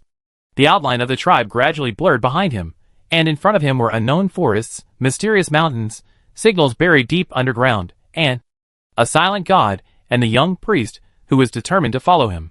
The final chapter of the first volume cast a long shadow full of suspense on the misty forest path. Chapter 32. The mist of dawn was like a soft veil, spreading through the forest, entwining the gnarled branches of the ancient giant trees, and blurring the path of Athos running back to the tribe. He rushed into his hut, his heart beating wildly in his chest, mixed with the ecstasy of being followed by the gods, and the panic of being about to leave the tribe. He almost rushed to the corner, grabbed a simple bag made of tough animal skin, and hurriedly stuffed a few pieces of burnt dried meat, a small bag of salt, flint tinder, and a few packets of hemostatic and anthelmintic herbs wrapped in leaves into it. Finally, his eyes fell on the guide to the sky leaning quietly against the door. The smooth oak stick, with the concentric circles carved on the top, looked silent and mysterious in the dim light. The azure divine light that bloomed at the tip of the stick last night, and the fanatical worship of the tribesmen were vivid. A trace of hesitation passed through Athos's mind. Would taking it away be a betrayal to the tribe? Taking the authority of the gods away privately? But another stronger thought instantly overwhelmed his hesitation. The gods acquiesced to his following, and this scepter that could guide his power perhaps. Perhaps in the unknown journey, when facing danger, it could become a small help to protect the gods? He no longer hesitated and grabbed the totem stick. The heavy touch seemed to give him a trace of inexplicable power at this moment. When he rushed out of the hut again with his bag and totem stick, the tribe had already woken up from their slumber. The golden light of the morning sun pierced through the mist, illuminating the rising smoke and the busy figures of the tribesmen who began to work. Several early rising children were chasing and playing in the open space. Seeing Athos holding a package and holding a totem stick in a hurry, they all stopped curiously. Priest Athos? An old man who was repairing a fishing net raised his head, with doubt in his cloudy eyes. Where are you going? Yes, priest, you hold the guide of the sky. A woman carrying a bucket also came over. Athos's steps were blocked. He looked at the familiar faces in front of him. Those tribesmen who he had briefly comforted with the light of life. Those hunters who cheered and toasted him by the campfire last night. Those elders who regarded him as the hope of the tribe. A strong sour feeling suddenly surged to the tip of his nose. He couldn't just leave without a word. The daughter of the starry sky could disappear silently in the forest, but he couldn't. He was the priest of the tribe, and he carried the faith and dependence of the tribe. Athos took a deep breath and forced himself to calm down. His voice was trembling slightly, but he tried to raise it so that more of the alarmed tribesmen around him could hear. I want to follow the daughter of the starry sky to complete a sacred mission. Sacred mission? The daughter of the starry sky is leaving? The Athos priest is leaving too? Like cold water poured into boiling oil, the tribe exploded instantly. Doubts, shock, and panic spread among the crowd like a plague. The tribesmen who had just started working put down their work and gathered around in panic. The women hugged the children around them, and the men subconsciously clenched the stone axes and spears around them. The daughter of the starry sky and the Athos priest were the gods and guides they had just obtained and regarded as the guarantee of survival. How could they leave at the same time? No! Priest Athos, you can't leave. The old woman whose pain was temporarily relieved by Lillian's ambient microflows stumbled to the front, tears streaming down her wrinkled face. She even wanted to reach out to grab the corner of Athos's clothes. The tribe needs you. We need the protection of the light of the daughter of the starry sky. Without you. What if the wolves come again? What if I suffer from illness? Please! Don't leave. Her cry triggered more people to plead and retain. Priest! Stay! Where did the daughter of light go? Take us with you. Without the priest to guide the light, what can we do? The panic quickly escalated, and the crowd began to riot. Some even looked towards the forest, as if they wanted to rush in to find Lillian. Athos was surrounded by the tribesmen in the center, looking at the faces full of fear, dependence, and reluctance. Listening to the weeping and bloody retention, his heart was broken.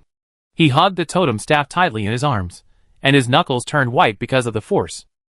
He wanted to stay, to comfort them, to continue to be their guide. But the black figure in the depths of the forest, waiting silently, or without stopping, was like an invisible chain, pulling at his soul. Just as the chaos was about to escalate, Athos suddenly raised the guide of the sky in his hand. The concentric rings on the top of the wooden staff reflected a warm luster in the morning light, instantly attracting everyone's attention, and the noise miraculously subsided a little. Quiet! Athos' voice, with the majesty of a priest, suppressed the noise. His green eyes swept over the crowd, trying to imitate the calmness of the old priest in his memory, but his heart was filled with bitterness. How can mortals like us guess and stop the will of the daughter of the starry sky? He deliberately emphasized his tone. Last night, the gods gave me a revelation. He pointed to the southeast sky, where a few golden red morning glows were penetrating the clouds. In the east, guided by the stars, there are more important oracles waiting for him to reveal. This concerns the fate of the entire world. It concerns the future protection of our tribe. He used the vocabulary of the priests to weave a half-true and half-false oracle. The tribesmen were shocked by his momentum and grand words such as star guidance and world destiny, and their faces were full of awe and confusion. Following the gods and protecting him to complete this sacred mission is the unshirkable duty of the priests. Athos' voice was almost tragic and resolute. He slammed the totem staff in his hand heavily on the ground. The guidance of the sky will guide my way. I promise you. When the oracle is completed, when the guidance of the stars reaches the end. He paused, his eyes swept over the tearful old woman and the panicked tribesmen, and he made a difficult promise. I will do my best to return to the tribe with the blessing of the Star Girl. This is a lie. A heavy lie that he didn't know if he could realize. The word unknown from the Star Girl's mouth was like a cold boulder pressing on his heart. But at this moment, he must give the tribesmen a hope, a reason to stabilize them. As for you, Athos's eyes became stern. The power of the light of life bestowed by the daughter of the starry sky has been guided by me and integrated into this land. As long as you are respectful, follow the ancient way of survival, unite, and help each other, the sharp teeth of the beasts will not dare to easily invade. The witch doctor's herbs are still effective. The hunter's spear is still sharp. Remember, the protection of the gods does not replace your hands and courage. But when you need it, give you guidance and hope. He used the language of the priest to elevate Lillian's limited ambient microflow intervention to a kind of protection integrated into the land. At the same time, he was also trying to guide the tribe's dependent psychology back to relying on themselves and tribal unity. The tribesmen listened to Athos's solemn declaration and looked at the sky guide that symbolized divine power. The panic on their faces was gradually replaced by a complex emotion of awe, confusion, and a trace of responsibility. The starry sky girl went to complete the oracle concerning the fate of the world. The priests followed and protected her, and would come back with blessings. The gods integrated the protection into the land of the tribe. They needed to take up arms and unite. Although they were still uneasy and reluctant, Athos' words and the majesty of the totem staff temporarily calmed the surging panic. The crowd quieted down and silently made way for a path to the forest. Athos did not dare to look into the eyes of the tribesmen again, especially the old woman's eyes, with a hint of hope and despair. He was afraid that if he looked at her again, his determination that he had finally gathered would collapse. He turned around suddenly, holding his bag and totem staff, almost like he was escaping, and rushed to the edge of the forest, rushing into the mist where Lillian's figure disappeared. Athos! The old woman cried out in a heart-wrenching voice. Priest! You must come back. May the daughter of the starry sky bless you. May the priest bless you. The shouts of the tribesmen gradually faded behind him, and were eventually replaced by the birdsong in the forest and the rustling of leaves in the wind. Athos ran wildly on the dense forest trail, and his tears finally burst out uncontrollably, mixed with sweat, and slid down his cheeks. He didn't dare to look back, and could only run forward desperately, in the direction of the silent star that he could only grasp. The guilt of betrayal, the pain of separation, the fear of the unknown, and the obsession with the black figure, like vines, entangled him and almost suffocated him. Finally, after passing through a fern covered with dewdrops, he saw the familiar figure in front of him. Lillian was standing in a small clearing in the forest. The morning light shone through the sparse treetops, casting mottled light and shadows on her. She raised her wrist slightly, and the complex light pattern map projected by the device floated in front of her. The crimson target light spot flickered steadily in the southeast. She heard the heavy footsteps and panting of Athos, and slowly turned around. Her black eyes were calm, and swept across Athos's face covered with tears and sweat, and his embarrassed face, and swept across the animal skin package he was holding tightly, and finally fell on the totem staff called Sky Guide. There was no inquiry, no comfort, and even no emotional fluctuations. She just raised her chin very slightly, pointed to the southeast, then turned around and took another step.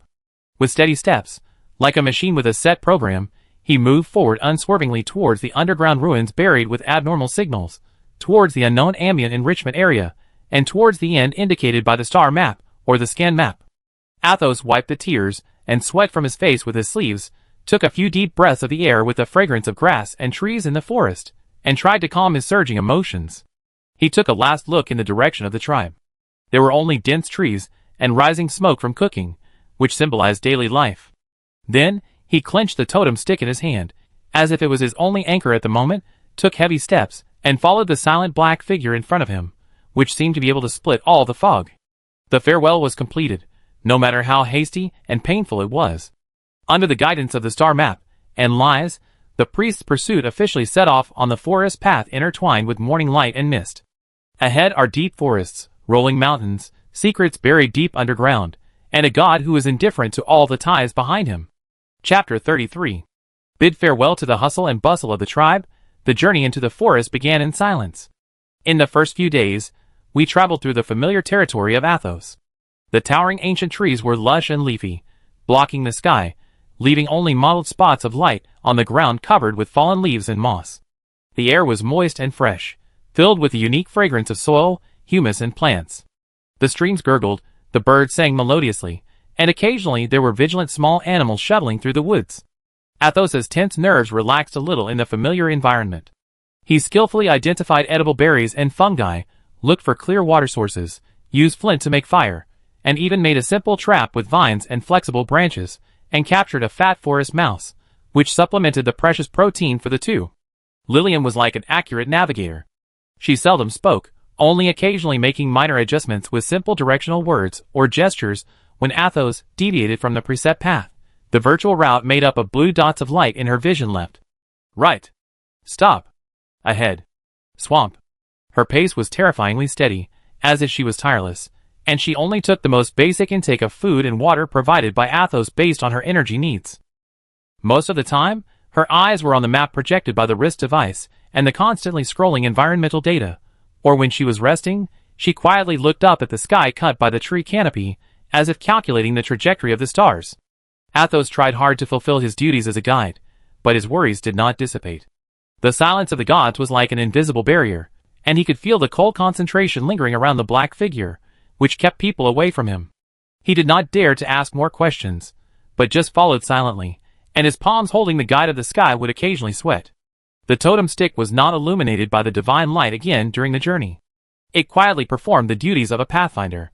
The spiral patterns on the top ring glowed with a warm luster under the occasional sunlight that penetrated the gaps in the forest, but it was no longer magical.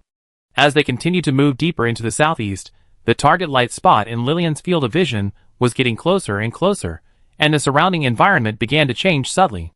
The first thing that changed was the reading of the ambient energy.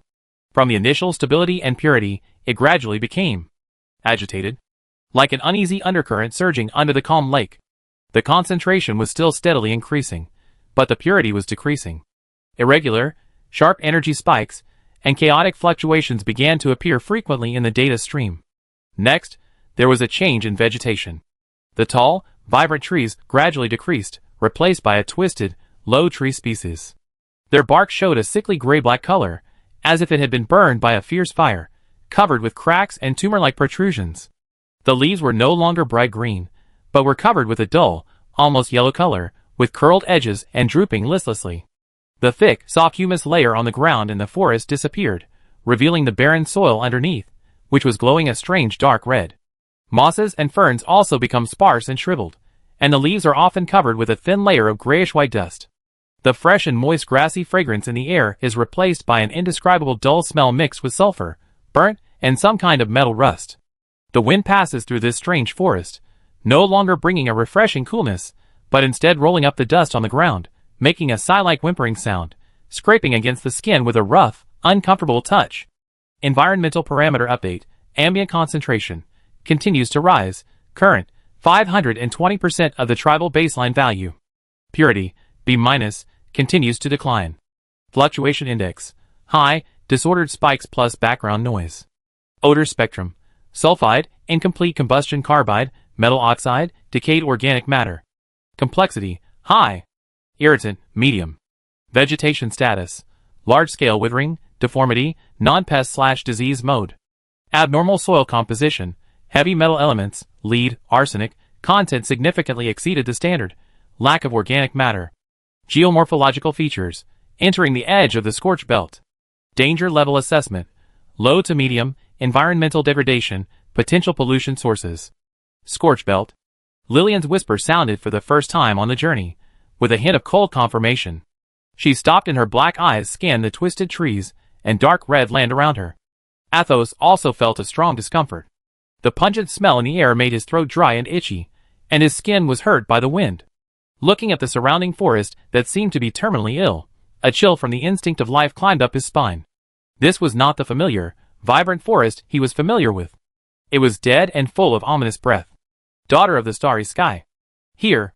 Athos' voice was a little uneasy. The atmosphere here is very bad.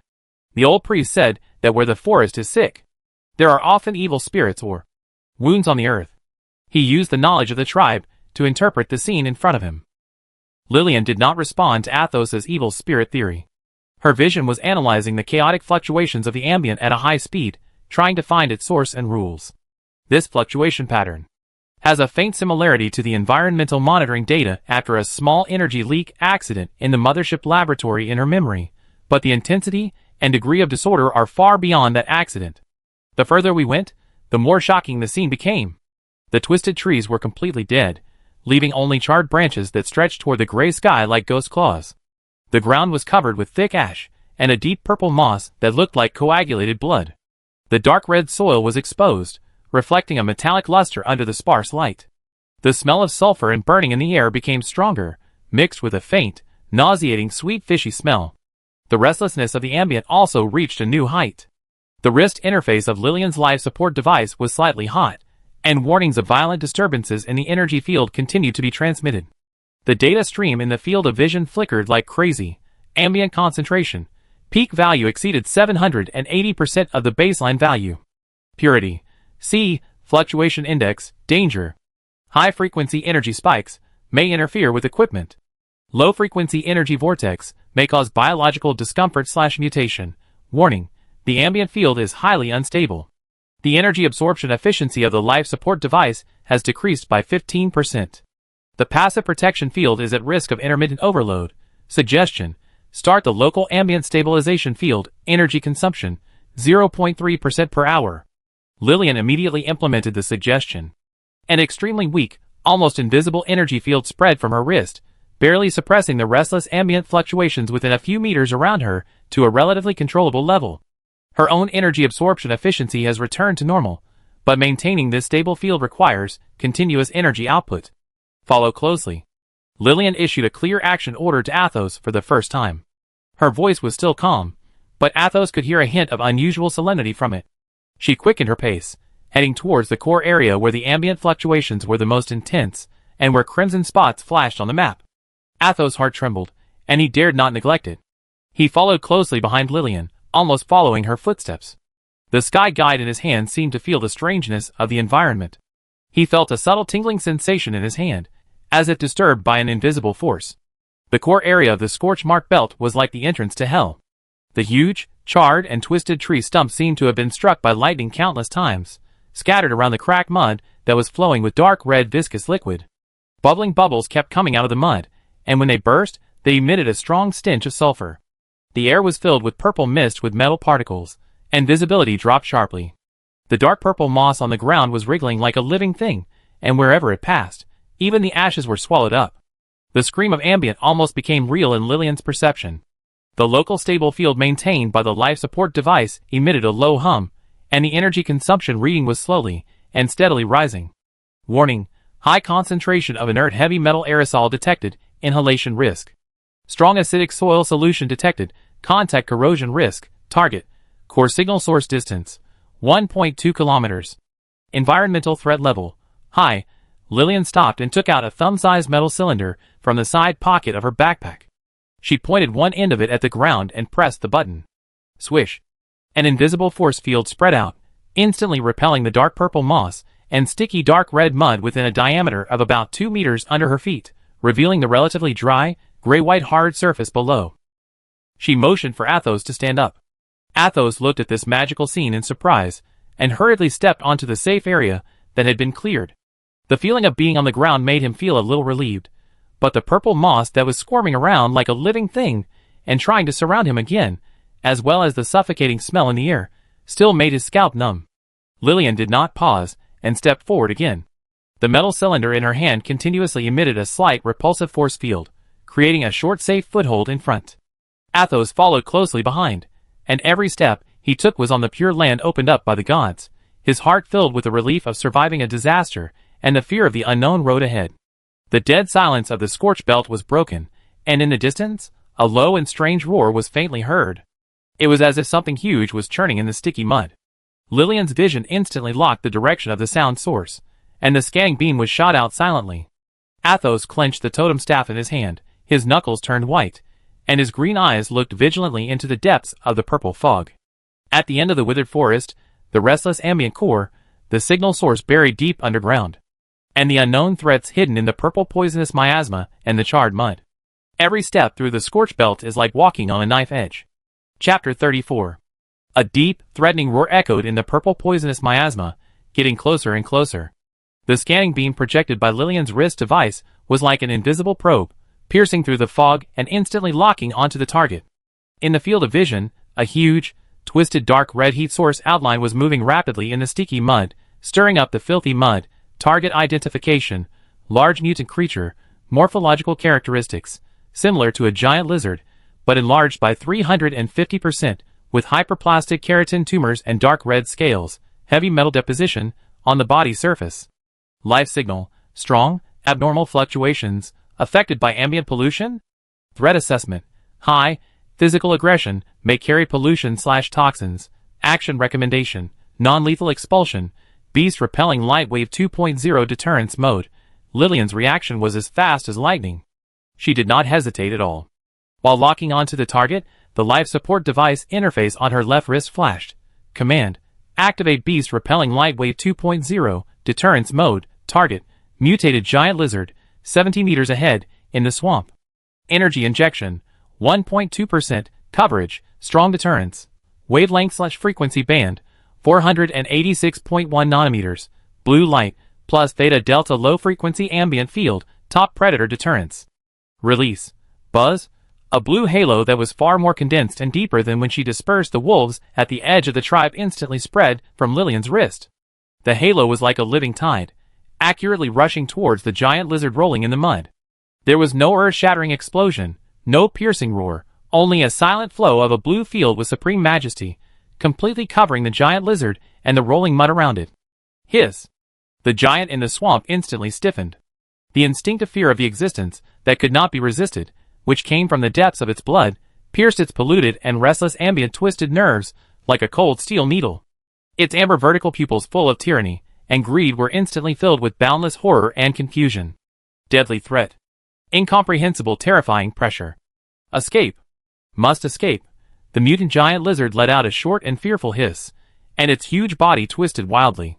It no longer rushed towards its prey, but turned around with all its strength and fled desperately towards the depths of the swamp away from the azure light domain. The sticky mud was turned upside down by it, leaving a rolling, smelly track, which quickly disappeared into the depths of the purple mist. The deterrent halo lasted for 10 seconds, ensuring that the target was completely away, and then it quietly dissipated. The faint light on Lillian's wrist disappeared, and the reading of energy consumption, 1.15%, flashed in the horizon. She maintained the energy output of the local ambient stable field, and her eyes swept over the direction where the giant lizard fled. After confirming that there was no follow-up threat, she turned her attention back to the core target, the abnormal signal source buried deep underground. Athos held the totem staff tightly, his heart still beating wildly. The oppressive feeling brought by the behemoth just now, and the azure divine power that the god released instantly, which made him terrified, made him feel a little scared. He looked at Lillian's calm profile, and his awe in his heart deepened. Continue. Lillian's voice broke the brief silence. She once again activated the microforce field repulsion cylinder, under her feet, opened up a foothold in the deep purple creeping moss and sticky mud, and moved firmly towards the core area with the strongest signal. As the distance gets closer, the environment becomes more bizarre and shocking. The first thing that comes into view is the huge, twisted metal structure. They are like the white bones of prehistoric beasts, piercing out from the dark red scorched earth and deep purple moss, pointing to the gray sky. These metals have long lost their luster, covered with thick, dark red oxides and mottled moss like rust. They are broken, twisted, and bent, showing signs of being destroyed by unimaginable forces. Some are like huge, broken ribs, some are like overturned, cracked tower bases, and some are like broken keels of warships, deeply inserted into the filthy mud. The cold metal texture forms a shocking contrast with the surrounding rotting, creeping, and sulfur-stinking environment. Material scan, high-strength alloy, composition, mainly iron, chromium, nickel, molybdenum, doped with unknown elements. Oxide layer thickness, extremely deep, estimated exposure time, hundreds of years to thousands of years. Structural strength, the remaining parts are still extremely high, far exceeding the smelting level of local primitive civilization. Morphological analysis, unnatural geological structure. Confirmed to be man-made debris. Matching degree, interstellar spacecraft / external support / protective structure of large ground facilities. Confidence, 78.5%. Correlation, highly consistent with the metal resonance characteristics of underground abnormal signals. In Lillian's black eyes, the cold logic chain burst out with unprecedented light. Mothership? Laboratory? Crashed colony ship? Whatever it is, it confirms her guess. This deep underground is definitely not a natural thing. Athos was completely stunned by the scene in front of him. He had never seen such a huge, so cold, so unnatural stone. Their twisted and hideous posture, against the backdrop of purple mist and scorched earth, is like the legendary Titan skeleton that fell into the abyss, exuding a suffocating sense of oppression and indescribable desolation. He subconsciously clenched the totem staff in his hand, as if this could give him a little courage to face the unknown fear. Passing through this cemetery of metal debris, the scene in front of us changed dramatically again. A strange jungle appeared in front of us. But it was not made of trees. Countless huge crystal columns, flashing dark purple light, stood densely like fangs growing from the depths of hell. Most of these crystals are hexagonal, with smooth surfaces like mirrors, reflecting the ambient light and emitting a hazy and cold purple halo. Their heights range from a few meters to more than 10 meters, and the thick ones require several people to hug. Between the crystal columns, the ground is no longer a sticky swamp, but covered with a layer of crystal clear, purple crystal dust that also emits a faint glow. The sulfur and burnt smell in the air was replaced by a strange ozone breath with a weak electric current, and it was inhaled into the lungs with a hint of coldness and tingling. The concentration of ambient here has reached an unprecedented peak. The readings in Lillian's vision soared wildly. Ambient concentration, 1,200% above the baseline. Purity, D, extremely low. Volatility index, extremely dangerous. The frequency and intensity of energy spikes exceed the safety threshold. Warning, risk of local ambient stable field overload. Energy absorption efficiency of life support device decreased by 30%. Environmental scan, high purity ambient crystallization phenomenon. Crystal structure analysis. The main components are high energy ambient polymer, inert, plus trace heavy metal impurities, source of pollution.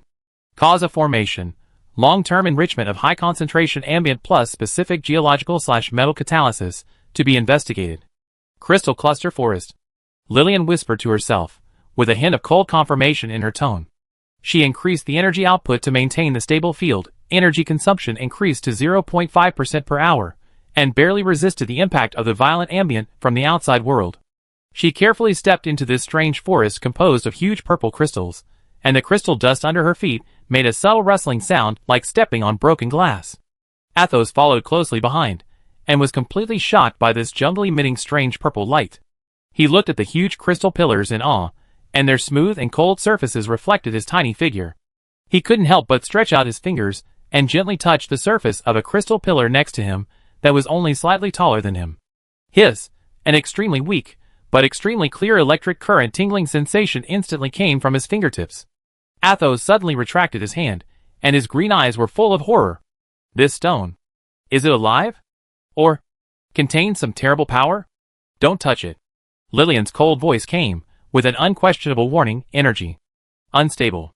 Athos nodded hurriedly, and no longer dared to touch it randomly, but followed Lillian more nervously, watching the silent, huge crystals around him vigilantly. This jungle is strangely beautiful, but also dangerous. Lillian's eyes did not linger on the crystal cluster for too long. The core of her vision was locked onto the crimson light spot on the map that almost overlapped with her own position, flashing crimson. The signal source was in the center of the crystal jungle. They walked through the purple maze formed by huge crystal pillars, and every step they took was on the crystal dust, making a rustling sound, which was particularly clear in the silent environment. The light was repeatedly refracted by the crystal pillars, forming a bizarre purple halo, which made people feel as if they were in a dream or nightmare. Finally, After bypassing a huge crystal pillar like a hill, the target appeared in front of him. In the center of the crystal jumble, there was a huge, collapsed pit. The edge of the deep pit is extremely irregular, as if it was smashed into the ground by an invisible giant hand. The pit wall is not soil or rock, but is composed of broken and twisted huge metal plates. These metal plates are also covered with thick dark red rust and crystallized purple moss, entangled with the roots of the huge purple crystal columns around, forming an unnatural and shocking fusion. The inside of the deep pit is dark and bottomless, with only the thick, almost substantial purple ambient mist slowly surging and rising like a living thing. The powerful, unnatural signal fluctuations are emitted continuously from the bottom of the deep pit, penetrating layers of fog and metal structures. Target confirmation, underground abnormal signal source entrance, structural analysis, large artificial facility, suspected laboratory/spacecraft core compartment, collapse/settlement entrance. Metal structure, the same source as the outer wreckage. Ambient concentration, inside the pit cannot be accurately measured, too strong interference. The estimated peak value is far higher than the surface. Purity, unknown, probably extremely low and highly polluted. Signal characteristics. Regular low-frequency pulse coding signal strength, max. Confirmed artificial source. Threat assessment, entrance environment high, structural instability, unknown ambient field effect, potential biological threat. Lillian stood quietly at the edge of the pit, her black hair fluttering slightly in the surging purple ambient mist. Her black eyes stared at the bottomless darkness below, like two bottomless pools of cold water, reflecting the surging purple mist and twisted metal wreckage. The scanning beam of the life support device was like an invisible tentacle, cautiously probing into the pit, trying to penetrate the thick mist and outline the outline below, but the feedback signal was extremely chaotic. Athos stood a few steps behind Lillian, looking at the deep pit that seemed to lead to the abyss, feeling the breath that emanated from it, which made the soul feel depressed and uneasy, and felt cold hands and feet. The twisted metal at the edge of the deep pit, the swirling purple mist, and the silent signal fluctuations that seemed to tear the spirit apart. All of this was beyond the limit of his cognition. He instinctively felt fear, an extreme fear of the unknown darkness that came from the instinct of life. Daughter of the starry sky. Athos' voice trembled uncontrollably here. Is this the end of the oracle? He looked at the deep pit, and felt that it was like a huge mouth waiting to swallow everything. What's below? What's below? Do we really want to go down? Lillian did not answer immediately. Her eyes moved away from the deep pit, and fell on a relatively flat slope at the edge of the deep pit, which seemed to be formed by the deformation of some huge metal door frame. The slope was covered with thick crystal dust and moss, but where the moss peeled off, the symbols and lines etched on the metal surface below were vaguely revealed. Her fingers moved quickly on the wrist device, and a high-intensity, real-white scanning beam was emitted, covering the area accurately. Wherever the beam passed, the moss and crystal dust covered were wiped away, as if by an invisible hand, revealing the rusty, but still recognizable metal surface underneath. It was a huge, distorted circular hatch outline. On the relatively intact metal plate next to the hatch, several huge, cold symbols composed of straight lines and sharp corners were etched out. Although covered with rust, they still exuded a cold industrial feeling belonging to the distant interstellar era. In Lillian's vision, database high-speed comparison, text recognition, start. Font matching, Interstellar Federation Standard Engineering Inscription Variant. Content analysis, warning sign, radiation/high energy pollution/biological isolation zone. Facility sign, ARC, Genesis Cradle Main Entrance Alpha. Permission level, Administrator/Emergency Protocol. ARC, Genesis Cradle, these two words are like two thunders, exploding in Lillian's cold core. Instantly awakened the huge information flow belonging to the mothership database buried deep in the absolute memory, related information unlocked. Project ARC, Interstellar Federation Top Secret. Goal, establish a fully controllable Genesis laboratory on the selected planet to conduct cross-galaxy ecological seeding/species optimization experiments. Core facilities, ARC Laboratory, with ecological unit cultivation, environmental transformation, and high-dimensional energy control capabilities. Status, before the mothership crashed, the ARC Laboratory had successfully launched and landed on the target planet, this planet. Subsequent status, unknown, signal lost. What was buried deep underground was not the remains of a colony ship. It was the ARC, it was the nest of creation. It was the core facility of the ultimate mission carried out by the mothership that led her to this place. For the first time, a very subtle and imperceptible fluctuation appeared on Lillian's calm face that had remained unchanged for thousands of years. Deep in her black eyes, it seemed that a cold data storm was surging wildly. She slowly raised her head and looked at the bottomless sinking entrance with purple ambient mist surging again. This time, her eyes were no longer pure exploration and analysis, but a hint of coldness, as if locking onto prey, and an absolute will call tracing the source. Target confirmed. Her voice was colder than the crystal clusters around her, with an unquestionable determination, Arkansas nest of creation. She no longer looked at Athos, nor at the twisted crystal clusters and metal debris around her. Her eyes penetrated the swirling purple mist, as if she had seen the cold core of the ark buried deep underground. She raised her foot, without any hesitation, and walked down the rusty metal slope that had been cleared to the inside of the deep pit. The figure was soon swallowed up by the surging purple ambient mist. Athos stood there blankly, watching Lillian disappear at the entrance that was like a huge mouth of the abyss. The cold and unfamiliar words from the god's mouth, Ark, nest of creation, echoed in his mind like a spell. He didn't know what that meant, but from the disappearing back, he felt a deeper and more unknown feeling than facing the mutant giant lizard and crossing the scorched zone. A huge vortex. He looked at the sky guide in his hand, which seemed particularly silent under the light of the purple crystal cluster, and then looked at the entrance with ominous purple mist. A chill that penetrated deep into his bones made his teeth tremble. But he had no choice. The starry sky girl had stepped into the abyss, and he belonged to the gods. Athos gritted his teeth and used the totem stick as a pathfinder, stabbing it hard on the slope covered with crystal dust. Following Lillian's footsteps, he also stepped into the sinking entrance leading to the nest of creation with purple ambient mist. The suspense at the end of the volume, as the two figures were swallowed by the purple mist, sank into the bottomless darkness of the Earth's core. Chapter 35. The slope of the sinking entrance was steep and long, covered with thick, slippery crystal dust and dark red moss.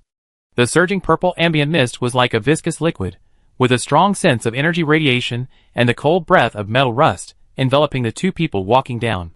The local stable field maintained by Lillian's wrist made a low hum, struggling to resist the impact of the violent ambient outside, and the energy consumption reading climbed slowly and firmly. Athos followed closely behind, taking every step carefully. The crystal dust under his feet made a tooth-grinding cracking sound, and the totem staff stabbed deeply into the ground mixed with crystal dust and moss, which was both a support and his only psychological support. He felt that he was stepping into the legendary netherworld abyss that swallowed everything step by step, and every breath was accompanied by a cold sting and an indescribable sense of oppression. I don't know how long I walked down, and the slope finally began to slow down. The surging purple mist seemed to be thinner, and a relatively open space outlined vaguely appeared in front. The scanning beam projected by Lillian's wrist device struggled to outline the scene ahead in the thick fog. A huge, twisted and deformed metal structure supported the towering dome, and the ground was covered with thick dust and crystallized purple sediments, like an ancient temple abandoned for billions of years. The powerful, regular pulse signal source was pulsating steadily in the depths of this space. Suddenly, the end of the slope was completely blocked by a huge obstacle. It was not a naturally formed rock wall or collapsed object, but a door, an extremely huge, heavy metal gate as heavy as a mountain. The gate is embedded in the channel wall, which is also made of heavy metal. The surface is covered with thick dark red oxide and purple-black crystal moss that proliferate like a tumor, and the original color and material are almost invisible. In the center of the gate is a huge, sunken circular area. In the center of the area, there is an obvious black disc like a huge pupil, surrounded by a complex, rusty annular groove. The entire gate exudes a cold, heavy, and indestructible sense of oppression, as if it has stood here since ancient times, rejecting all outsiders prying. Target: Main channel isolation gate, alpha entrance inner layer. Material: high-strength starship-grade armor alloy, multi-layer composite. Thickness: 2.5 meters. Structural state: severe deformation, caused by settlement stress, but core locking mechanism, intact. Locking mechanism, multiple verification, biometrics, energy key, physical locking. Scan: detected a weak but continuous defensive energy field, inert, maintaining physical structure stability and basic authority verification. Lillian walked to the huge gate and looked up at the obstacle that was like a mountain wall. In her vision, cold analytical data swept by like a waterfall. She stretched out her left hand, and the life support device interface on her wrist lit up faintly, and a soft blue beam was accurately projected onto the huge black pupil in the center of the gate. Command: Start Administrator Authority Biometric Verification. Verification Method: Iris Scan. Scanning Beam Emission. Focus. Analysis. The gate did not respond. The huge black pupil was still dead, like a real eye of the abyss. Error: failed to connect to the biometric database. Local cache data is missing or damaged. Hint: try to connect to the Central Core database, ARC-Core. Connection failed. Core is offline or damaged. Verification failed. Permission level cannot be confirmed. The cold red error prompt flashed in Lillian's vision. It was an expected result. After hundreds or even thousands of years of abandonment and sedimentation, the core database is inevitably offline. Lillian was not discouraged. Her fingers quickly operated on the wrist device and retrieved an extremely complex dynamic energy key sequence composed of countless changing light spots. This is one of the universal keys belonging to the highest administrator of the ARC project, theoretically. Instruction: inject the administrator energy key, ARC admin Omega 7. Key sequence: generate. Encrypted transmission. Inject target verification node, ring groove. Buzz. There seemed to be an extremely weak sound of energy flow from inside the gate, like a dying struggle. At the edge of the black disk in the center, a few dim blue light patterns flickered a few times, like a last ray of light, and then completely extinguished. The gate remained motionless. Error: energy key protocol version does not match. Local verification system firmware version, ARC OSV 1.7.3, ancient version. Tip: administrator key, Omega 7, requires minimum system version, ARC OSV 7.0+. Verification failed. Permission denied. Lillian's undying calm face frowned slightly. In the field of vision, the ARC OSV 1.7.3 representing the ancient version number was highlighted in red, and a small, simple yellow triangle exclamation mark icon that came with the system popped up next to it, with a line of crooked, pixelated text next to it. System prompt: hey, buddy! Your key is too trendy, and my old bones can't chew it. Try something more old-fashioned, Lillian, Inner thoughts: the ancient version of UI actually has emoticons to mock? This programmer's bad taste spans 1,000 years. Athos stood nervously at the back, not daring to breathe. He saw Lillian operating something on the huge gate. It seemed that there was a faint light flickering on the gate, but in the end everything returned to silence. God was blocked? Even the daughter of the starry sky couldn't open this door? A sense of despair surged into her heart again. Lillian took a deep breath, although she didn't need to, and suppressed the extremely rare logical fluctuation called speechless when facing this antique system. Soft methods don't work, so I can only use hard methods. Plan switch: physical/energy level brute force cracking, bypass protocol, brute force. Target: physical locking mechanism, core node of energy shield generator. Tool: high frequency cutting blade, micro manufacturing unit started. Printing. She raised her right hand, palm facing up. The micro-manufacturing unit of the wrist life support device made an extremely subtle humming sound, and in the flashing light, a short blade with a strange shape and flashing a cold blue light appeared out of thin air in her hand. The short blade has no physical handle, and the blade body is composed of countless high-speed oscillating, fine sawtooth that is almost impossible to detect with the naked eye. It makes a low and dangerous buzzing sound, and the surrounding air is slightly distorted by this high-frequency vibration. Athos took a breath of cold air, creating something out of thin air. What kind of miracle is this? He looked at the blue light blade that exuded a deathly aura and subconsciously took a step back. Lillian ignored Athos's shock. Her eyes were fixed on an inconspicuous metal joint covered with thick rust below the black disc in the center of the gate. The skin showed that it was the weak point of the energy shield generator of the physical locking mechanism. Command: start the high-frequency cutting blade. Frequency: resonance peak lock. Buzz: the buzzing sound of the blue light blade suddenly rose. Lillian swung her arm like lightning. Sizzle: a sharp noise that made people's teeth ache, like the wings of millions of bees flapping at the same time, broke out instantly. Accompanied by dazzling blue sparks splashing, like a waterfall, the high-frequency cutting blade accurately penetrated the target seam. The high-speed oscillating saw-teeth gnawed frantically at the heavy starship armor. The hard alloy melted and vaporized quickly like a hot knife cutting butter under the terrifying oscillation frequency.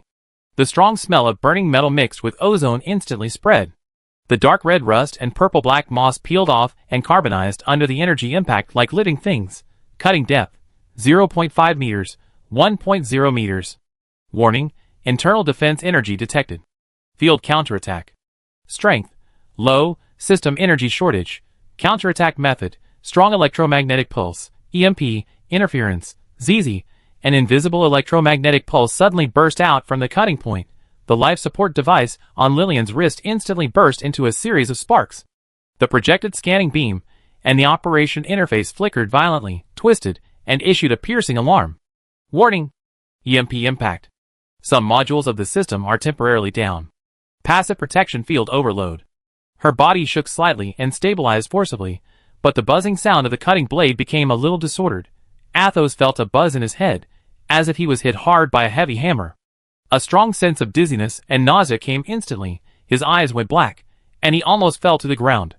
There was a violent vibration and burning sensation at the top of the totem staff, as if it was trying to break free from his palm. Athos groaned, tightly grasping the totem staff that was about to slip out of his hand. His knuckles turned white due to the force. The guide implanted by Lillian inside the staff produced a strong energy backlash under the impact of EMP. A cold light flashed in Lillian's eyes. This antique system, is it going to bite people before dying? Command, divert the core energy of the life support device. Stabilize the frequency of the cutting blade. Force a breakthrough. Buzz. The buzzing of the cutting blade instantly returned to stability, even sharper. The blue sparks burst out more violently like a fountain. Lillian's arm was as stable as a hydraulic mechanical arm, ignoring the aftermath of the EMP, and continued to push the cutting blade deeper and deeper. Swish, crack, accompanied by a dull sound, as if a giant bone was broken. The cutting blade finally penetrated the last layer of armor. A hole the size of a bowl, with a reddish melted edge appeared on the heavy gate. A more dense airflow mixed with stale dust and cold metal smell gushed out from the hole. Physical lock node, destroyed. Energy shield generator, offline. Warning, trigger the final emergency protocol. The system is forced to restart. There was a more violent vibration and buzzing from inside the gate, like the spasm of a dying beast. The huge black disc in the center suddenly lit up. It was no longer a dead black, but a constantly flickering, extremely simple and rough green light screen covered with twisted green lines and garbled characters. On the light screen, a constantly rotating hourglass icon composed of rough pixels flashed wildly, and a huge, dazzling red dialog box popped up next to it. Serious error. The physical protection layer was violently destroyed. The system core, ARC core, is offline. Unable to verify the identity of the intruder, start the final emergency protocol. Contactless iris scanning, basic, plus voice-print password, minimum authority, intruder. Please provide valid identification within 10 seconds. Otherwise, it will start. What did it start? Oh, right. Start the useless alarm. The speaker is broken, and record the log. The storage medium may be broken.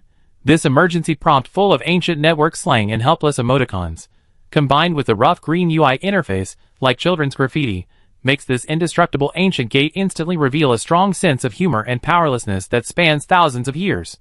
Lillian looked at the emoticon on the light screen that flipped the table, and the last emoticon full of confusion, and her mouth twitched very slightly. Enter OS. The designer of this emergency protocol is definitely a talent. She didn't hesitate at all. Time is precious. Who knows if this antique system will really go crazy and do something else next. She took a step forward, her obsidian eyes precisely aimed at the green screen with the hourglass flashing. Command, start the basic iris scan simulation, Lillian 0 template. A faint red light shot out from the gate disk and swept across Lillian's pupils. At the same time, she used a clear, straight, and unwavering tone to read out the ARC project administrator's minimum authority password in an emergency to the simple green screen, Open Sesame. This is one of the universal passwords, with the minimum authority reserved by the first generation of the ARC system, full of the bad taste of early engineers. The hourglass icon on the green screen paused for a moment, then spun wildly for a few circles, and then suddenly disappeared. A large piece of meaningless green garbled code flashed across the screen, and finally stopped at a line of equally rough green characters made up of pixels. Iris scan, fuzzy match, confidence, 51%. Password, correct, although it is very old-fashioned.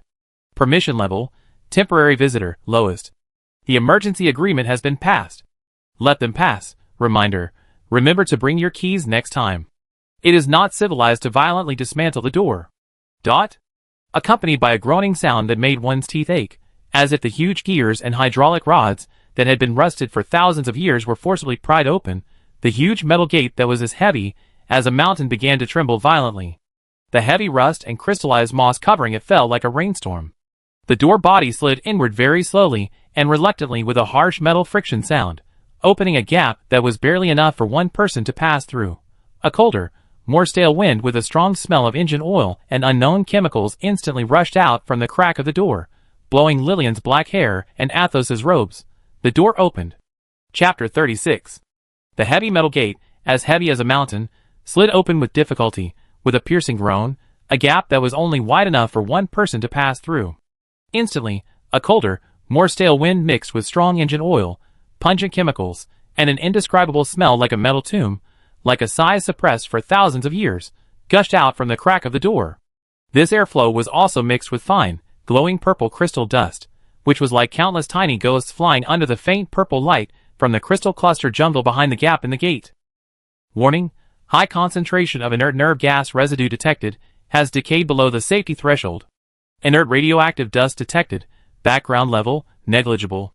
Strong oxidizing metal particles detected, inhalation risk. Command: life support device starts internal circulation filtration, energy consumption, at 0.1% per hour. Passive protection field enhancement, filter particles. Alarms flashed in Lillian's vision, and the energy field around her body fluctuated slightly, repelling the cold wind and particles that were blowing in her face. Without any hesitation, she turned sideways, like a fish swimming in the shadows, and was the first to flash into the gap. Athos shivered at the cold and biting wind with the breath of death, and endured the dryness and discomfort in his throat, and hurriedly squeezed in. The moment he stepped into the gap, the huge gate behind him seemed to have exhausted its last bit of strength, and once again made a heavy, teeth-grinding groan, and slowly, with a very reluctant sense of stagnation, closed again. The heavy impact sound echoed in the dead space, and finally completely isolated the surging purple ambient mist and ominous roar from the outside world, and also completely sealed the two people inside this nest of creation that had been sealed for who knows how many years. The eyes suddenly fell into an almost absolute darkness. Only the last glimmer of light that penetrated before the gate gap was completely closed disappeared instantly like an extinguished candle. Athos' heart suddenly rose to his throat. The boundless darkness and dead silence swallowed him instantly. He subconsciously clenched the totem staff in his hand, as if it was his only support. The staff body felt cold, and the guide embedded in the top ring seemed to emit an extremely weak, almost imperceptible warmth in the darkness. At this moment, the life support device on Lillian's wrist lit up a soft, white light that flickered like breathing. This light was not strong, but it was like the only beacon in the darkness, dispelling the fear that suddenly rose in Athos' heart. With this glimmer, he could barely see the calm profile of Lillian's face close at hand.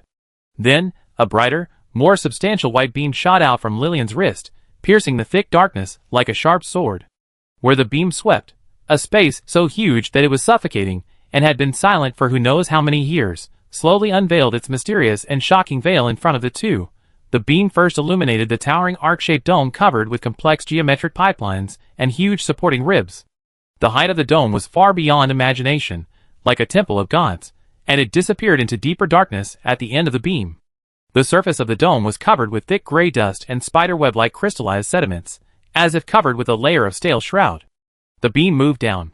The huge metal support structure, like the ribs of a prehistoric monster, extended from the dome and deeply penetrated the ground covered with thick dust below. On the ground, there were countless twisted, deformed, rusted metal debris scattered around. Broken pipes, overturned operating tables, shattered huge screen frames. Everything was covered in gray dust, silently telling of disaster and silence. However, the most shocking scene is located in the deepest part of this huge space, in the dark area that the beam cannot fully illuminate. There stand rows and rows of huge transparent cylinders like mountains. They are neatly arranged, like the grid of a honeycomb, and like the womb of God nurturing life. The material of these cylinders is a special crystal or high-strength polymer that can still faintly reveal a dark luster even under the thick dust. The diameter of each cylinder is more than 10 meters, and the height reaches the towering dome. Scanning confirmed. Large ecological culture unit array. Quantity: 120. Material: high-strength light-transmitting polymer, ambient inert, plus internal environment maintenance system, offline. Status: most units, vacant, damaged, caused by sedimentation stress or internal explosion. Unit wall: severely dirty/crystallized. The beam swept across these huge culture units, that stood like tombstones. Most of the interiors were empty, with only broken pipeline interfaces and thick dust left. A few of the cell walls were covered with huge cracks, as if they were torn apart by giant claws. Some of them were filled with turbid, dark red gel-like substances, like coagulated blood, and the outline of a twisted, indescribable huge shadow could be vaguely seen in it, which was creepy. Athos was completely shocked by the scene in front of him, and lost his ability to speak. He was like being in the legendary Titan cemetery, or falling into a nightmare world composed of cold metal and death. The huge, empty culture unit was like a coffin burying a giant beast in his eyes, and those broken units, with coagulated dark red substances, exuded an ominous omen that made people tremble. His hand holding the totem staff trembled uncontrollably, and his green eyes widened in the darkness, full of pure, extreme awe and fear from the tiny life facing the unknown giant structure. Lillian's eyes swept calmly across the huge dead silence. In her vision, cold logic was analyzing every trace of destruction, trying to restore the moment when the disaster occurred. Her steps did not stop, and the light beam was like a precise searchlight, guiding her through this huge jungle composed of damaged culture units, towards the center of the space, where the pulse signal source was the strongest. As she went deeper, the light beam illuminated a relatively empty platform in the central area. The platform was made of heavy metal, and was several meters above the ground. In the center of the platform stood a relatively complete operating table surrounded by several huge curved screens. The operating table was also covered with thick dust, but miraculously, one of the curved screens in the center with the largest area actually had a faint light flickering. The light was extremely dim and intermittent, like a candle in the wind. The surface of the screen was covered with cracks and stains, but the content displayed on it could still be barely seen. Lillian's light beam focused precisely on the flickering screen. Most of the screen was filled with twisted, jumping snowflakes and meaningless garbled text, like the mumbling of a dying person. But in the center of the screen, a relatively clear window, made of rough green pixels, was stubbornly lit. A line of small words at the top of the window read, "Emergency Backup Power Supply Maintenance Unit Status Monitoring, Minimum Power Consumption." Below the window was an extremely simple list. Body number 4, Forest Symbiont Elf Type Status Training Terminated Error. Ecological Protection Program Overloaded. Body number 5, Geological Stability Unit Dwarf Type Status Training Terminated Error. Bone Density Data Download Failed. Body number 6, Extreme Environment Test Group Lava Demon Status Cultivation Terminated Error. Activity Out of Control. Isolation Failed. Body number 7, Ecological Restoration Unit Angel Type Status Cultivation in Progress. Progress 99.8%. Energy supply is extremely low. Environmental parameters are unstable. Body number 9, Extreme Environment Test Group Vampire Type Status Cultivation Terminated Error. Activity Abnormality. Type B Blood Simulation Signal Triggers Rage. Isolation Failed. At the bottom of the list, there are several smaller lines of system status information. System status. Core energy. Exhausted, 0.001%. External ambient input, interrupted. Life support system, offline. Defense system, offline. Monitoring system, minimum power consumption maintained, core unit only. Warning, body number 7, angel type, cultivation progress stagnated at 99.8%. Environmental parameters continue to deteriorate. There is a risk of forced awakening/distortion. Energy supply and environmental stability must be restored immediately. The warning message about body number 7, angel type, was deliberately bolded, flashing a dazzling red light, like the last struggle of a dying person, and it was particularly shocking on the dusty screen. Body number 7, angel type. 99.8%. Forced awakening/distortion risk. Lillian's black eyes suddenly shrank. In her field of vision, all the information about the angel body was instantly retrieved. Sugar metabolism module overload. The seemingly harmless little mistake that she accidentally added that year, combined with the warning of environmental parameter deterioration on the screen. The consequences of forced awakening are unpredictable, but more importantly, the screen display system is still running at the lowest power consumption. The core database, our core, may not be completely destroyed. It is nearby. Moreover, it is still monitoring the element number 7, who is on the verge of danger. Her eyes instantly moved away from the screen, like the most sophisticated radar, sweeping to the darker area deep in the platform below the operating table. The scanning beam of the life support device is fully powered, penetrating the thick dust and metal structure. The beam illuminates a huge metal base embedded in the platform below the operating table. The surface of the base is covered with complex interfaces and thick cables, most of which are broken. In the center of the base, a huge cube structure made of dark metal and transparent observation windows, as big as a small room, is embedded there like a sleeping heart. The inside of the observation window of the cube is pitch black, but the surface is covered with thick dust and crystallized purple sediments. In a corner of the top of the cube, a faint red indicator light, like a dying star, was flashing intermittently at an extremely slow frequency. Target confirmed. Our core host. Status: deep sleep, energy depletion. Physical structure: relatively intact, sinking protection. Core database: existence, offline status, energy interface, external high-purity ambient access port detected, severely blocked/damaged. Found it. Lillian did not hesitate at all. She walked down the platform quickly and came to the huge core host.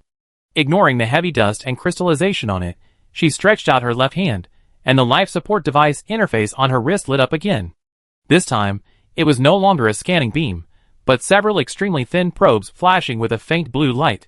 Command: start physical interface cleaning/repair nanoscale. Target: ambient energy input port outside the core host. Mission: clear blockages and repair physical connection points. The blue probe, as if it had life, accurately penetrated the port gap blocked by dust and crystallization. Subtle energy fluctuations and almost inaudible, high-frequency scraping sounds rang out. Lillian operated attentively, her black eyes reflecting the blue light of the probe's work and the red indicator light that flickered slowly like a dying heart. Athos stood on the platform, using the light of Lillian's wrist device to watch the gods below busy in front of the huge and cold heart. He couldn't understand what she was doing, but the screen flashing red warning light, the constantly flashing red light spot, and the dead and huge, tomb-like space around him all made him feel a deep sense of uneasiness. He subconsciously tightened the totem staff in his hand. The invisible guide in the ring at the top of the staff seemed to sense something, and a very weak, but clear, warm feeling like resonance came. The dusty nest of creation, after 1,000 years of silence, welcomed its awakener. Under the dormant giant structure, the flashing screen and indicator light, like the last pulse of a dying person, foreshadowed a buried past and a future that might be out of control, which was about to be forcibly restarted. Lillian's nanoprobe, like a scalpel, tried to connect the broken energy umbilical cord, and the slightly heated totem staff in Athos's hand seemed to be quietly undergoing unknown changes in the energy field of this ancient relic. Chapter 37. The cold air, mixed with the smell of motor oil and stale chemicals, seemed even more stagnant in the high-frequency humming of the blue probes at Lillian's fingertips. The surging purple ambient mist was barely pushed away by the local stable field maintained by the life support device, forming a relatively clear space around her. Her black eyes focused on the tiny spark scratched by the probe tip on the rusty, crystallized energy input port.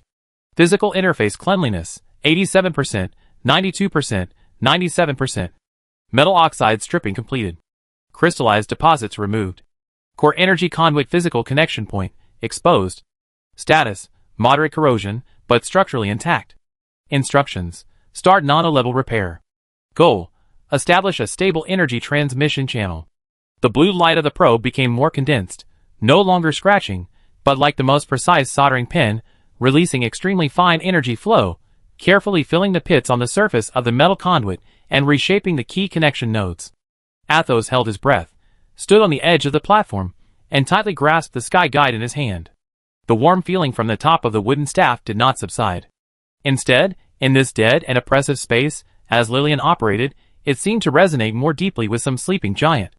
The staff body sent out extremely slight pulses, like heartbeats, knocking on his palm. He looked at Lillian's focused profile. Under her calm expression, it seemed to contain a majestic force that was about to open the floodgates, which made him both awed and inexplicably panicked. Repair progress, 100%. Physical connection channel, established. Warning: external high concentration ambient field is extremely agitated. Purity, D, extremely low. Fluctuation index, dangerous. Recommendation: start the high precision ambient filtration/purification module. Life support device accessory function. Energy consumption, add 0.5% per minute. Goal: establish a stable and controllable energy input flow. Start. Lillian did not hesitate at all. The life support device interface on her left wrist glowed brightly, no longer the soft white light that maintained the local stable field, but transformed into a deep, dark blue that seemed to swallow the light. An invisible force field spread out with her as the center, accurately covering the energy input port that had just been repaired. Buzz, an indescribable suction force suddenly appeared. The purple ambient mist that permeated the platform was like being swallowed by an invisible giant whale, rushing madly towards the device on Lillian's wrist. The sticky purple mist with the smell of metal rust and sulfur seemed to hit an invisible filter when it approached the edge of the device's force field.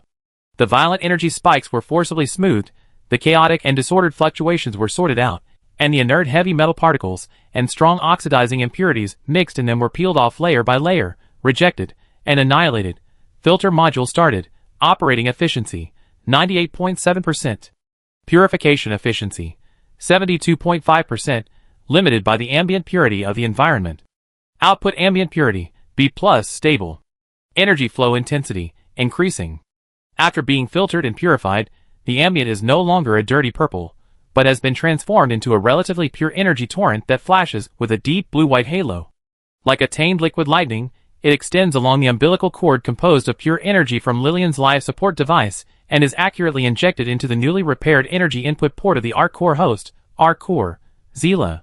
Just when the pure ambient torrent touched the core port, the red indicator light at the top corner of the huge cube, which flickered intermittently like a dying star, suddenly burst into a blinding red light. The entire core host, which had been silent for who knows how many years, had a dull humming sound inside, as if it came from the depths of the earth. Buzz, buzz, buzz. This sound was not the sound of a mechanical startup, but more like the first painful and satisfied groan of an ancient beast that had been sealed for billions of years, under the long-lost energy stimulation. The heavy metal base began to tremble slightly, and the heavy dust covering it fell down. Under the dark metal surface of the huge cube host embedded in the center of the base, countless tiny blue light patterns representing the flow of energy lit up one after another like revived blood vessels. The light penetrated the crystallized sediments covering it, projecting countless wandering light spots in the dark space. The space inside the entire nest of creation seemed to come alive. The towering metal support structure of the dome emitted a low resonance, and the debris scattered on the ground made a tiny collision sound in the vibration. The huge, damaged culture unit arrays standing like tombstones in the distance also emitted a hollow echo in the tremor. The surging purple ambient mist was stirred by the huge suction force generated by the awakening of the core host, forming miniature vortices. Core energy reading, 0.01%, 0.05%, 0.1%, continues to rise. Core furnace, basic energy cycle detected. Initial activation successful. System self-check program. Force start, lowest power consumption mode. Warning, core database, ARC core, status, severely damaged. Physical storage medium damage rate 65%. Logical core, some functional modules are offline. Warning, multiple key subsystems are detected to be offline. Life support, environmental control, defense array. Warning, ecological cultivation unit array status, high risk. Abnormal start of forced awakening program detected, Unit 7. A series of cold and rapid alarms flashed frantically in Lillian's vision, and the red warning box almost occupied her entire field of vision. The initial activation of the core brought hope, but it also instantly revealed more serious problems and imminent crises. Athos was frightened by the sudden huge roar and the tremor of the entire space and took a step back, almost falling off the platform. He held onto the sky guide tightly, and the pulsation from the staff became extremely clear and strong at this moment, as if the wooden staff in his hand also came alive under this revived majestic power, resonating with the heart buried deep underground. His green eyes widened, reflecting the increasingly dense and brighter blue energy patterns on the core host, as well as the crazy refreshing of the huge screen, the symbols, and glaring red warning boxes that he could not understand at all. God really awakened the sleeping god's nest. But the power of this awakening made him feel a tremor from the depths of his soul, which was 100 times stronger than facing any beast. Lillian ignored Athos's panic. All her computing power was concentrated on processing the torrent of information in front of her, and the most glaring warning. Body number 7, Angel type. 99.8% progress. The forced awakening program was accidentally activated due to the instability of the core energy input. She raised her head suddenly, her vision piercing through the swirling purple mist and energy halo, instantly locking onto a certain position behind the operating table, on the huge culture unit array, there. A relatively intact huge transparent cylinder with a diameter of more than 10 meters was undergoing amazing changes. The pale golden nutrient solution that originally filled the cylinder and maintained life activities was now becoming turbid and boiling at a speed visible to the naked eye. The vague figure with curled wings on its back wrapped in the center of the liquid twitched violently. Buzz, buzz, the cylinder's external connection. Some broken pipeline interfaces burst out dangerous electric sparks. The cylinder itself also groaned under the heavy load. On the solid polymer bulkhead, with the twitching figure as the center, countless fine, spiderweb-like cracks instantly spread. The cracks revealed an ominous, faintly holy, but extremely restless white light. Warning! Warning! Unit 7 environmental parameters collapsed. The forced awakening process is irreversible. Distortion risk, extremely high. Estimated full awakening time, less than 60 seconds. The cold countdown beat mercilessly in Lillian's vision. She had just restarted the core furnace and awakened this dusty nest of creation. Before she had time to read any clues about the past and about going home, a work she designed with her own hands, but buried a fatal flaw due to slipping hands, was about to break out of the cocoon in an extremely unstable state and in a possibly distorted form. The hum of energy restart was instantly covered by the scream of the new life that was about to erupt. The first result of the initial activation of the laboratory was actually a countdown that went out of control. Chapter 38. The countdown was like a cold venomous snake, entwining Lillian's logical core.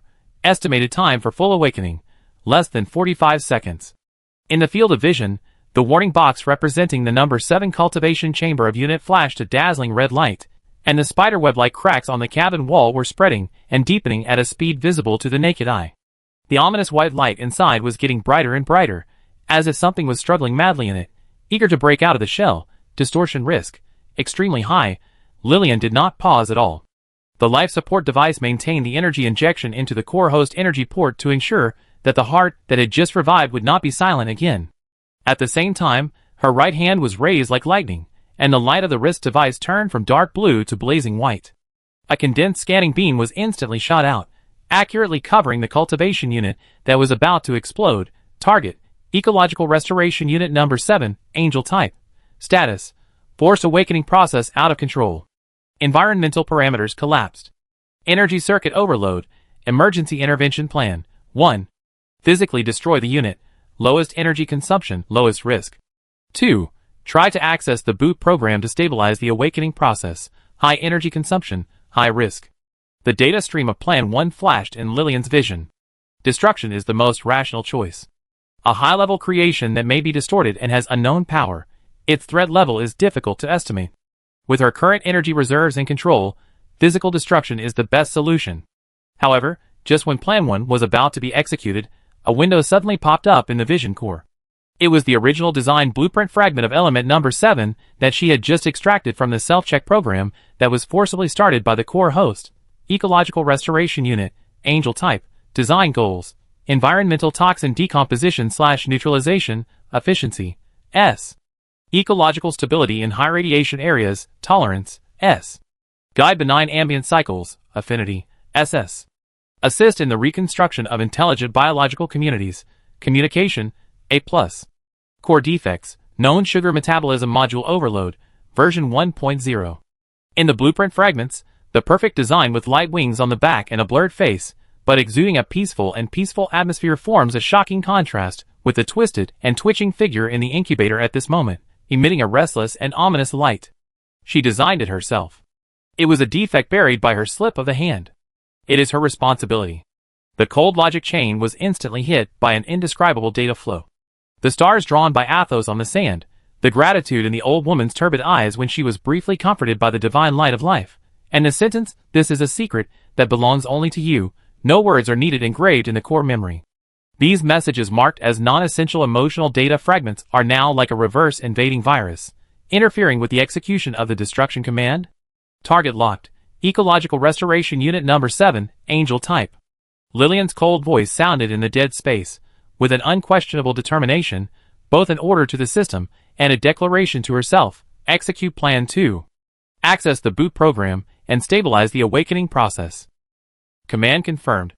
Plan 2 executed. Warning, energy consumption estimate, peak 1.8%, current available margin of the life support device, 17.5%. Warning, the access process will bear the risk of backlash from the target energy circuit. Warning, the possibility of distortion is still higher than 50%. Start, Neural Synchronous Guidance Interface, temporary construction. Energy flow, redirection, Buzz, the blazing white scanning beam of Lillian's wrist device instantly transformed into several thinner, living silver-white energy tentacles. They ignored the cracks and sparks in the culture chamber wall, and like the most dexterous surgical instruments, they accurately penetrated the biological interface reserved in the culture chamber, which was violently fluctuating due to energy overload. Sizzle, a violent, chaotic, new mental/energy torrent with pain and instinctive resistance, slammed into Lillian's life support device along the energy tentacles, and then impacted her consciousness. The vision was instantly filled with dazzling noise and chaotic energy waveforms. Drowning? That was the unguided, primitive will of the angel embryo, full of panic about being awakened suddenly, anger about the collapse of the environment, and chaotic signals of some strong desire.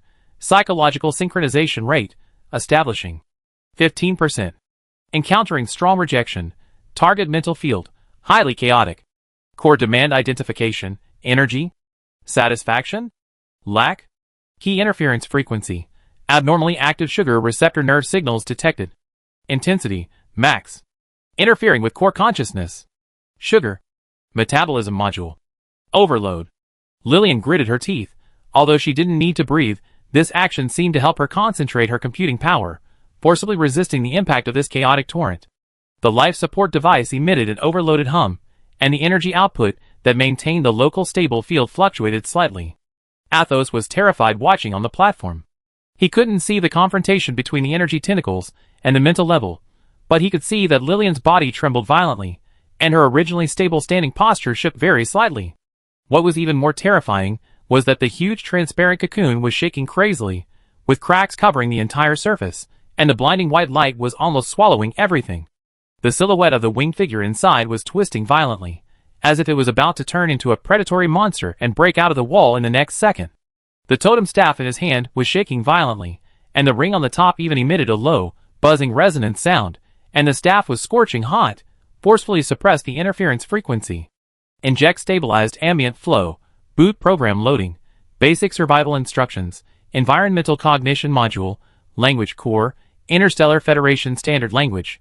Core demand identification try again, energy, source, specific, wavelength, suite. Suite? Lillian's core database instantly locked on this keyword. Sugar metabolism module overloaded. The core demand of the target's chaotic consciousness was twisted into a primitive desire for a sweet energy source. Adjustment plan. Mix a trace amount of high-purity sucrose energy molecules, simulation, into the stabilized ambient flow. Wavelength. Match the target receptor peak. Simulated signal strength. 0.0001%. Increased to 0.001%. Lillian made a prompt decision, separated a trace of extremely fine computing power, and manipulated the micro-manufacturing unit of the life support device, and mixed an almost negligible, purely simulated sweet energy signal into the stabilized ambient energy flow injected into the culture chamber. This signal was so weak that it was meaningless to humans, but to the newborn angel whose senses were distorted by the module overload, it was like a drop of honey dripping in the dry desert. Buzz. A miracle happened. The frantically struggling and twisted figure in the incubator suddenly stopped moving. The violent and chaotic mental shock receded like a tide. The blinding, restless white light, like a tamed wild horse, instantly became soft and stable, and even took on a hint of warm like gold. The cracks spreading on the cabin wall, although not repaired, stopped expanding.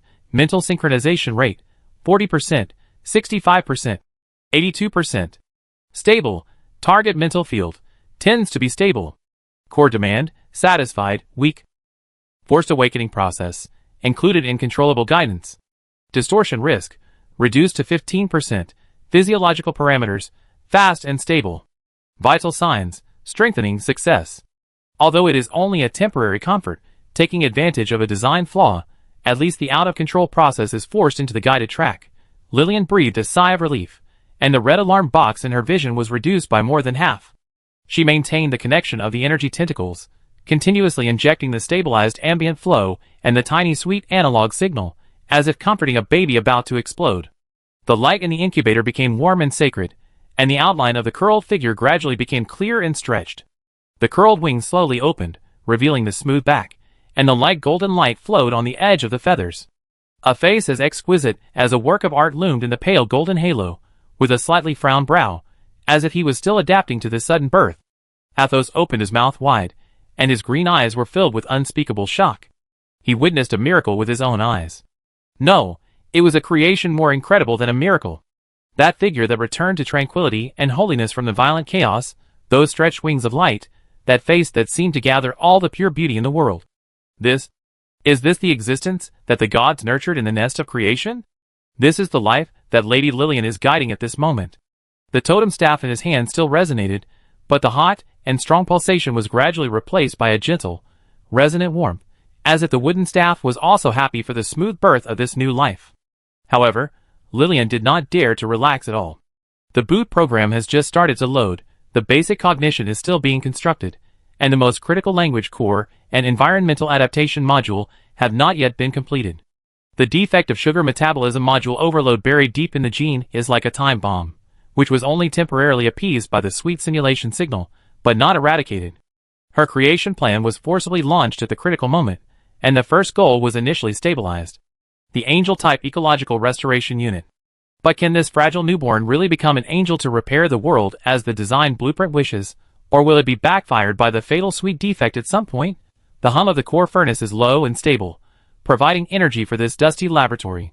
In this space where death and rebirth are intertwined, Lillian is like the most sophisticated instrument, maintaining energy input and spiritual guidance, staring at the existence in the culture cabin that is about to open its eyes.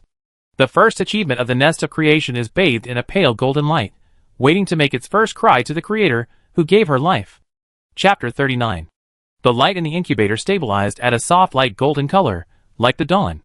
Lillian maintained the connection of the energy tentacles, continuously injecting the stabilized ambient flow and the faint sweet analog signal, as if weaving an invisible swaddling cloth for this new life.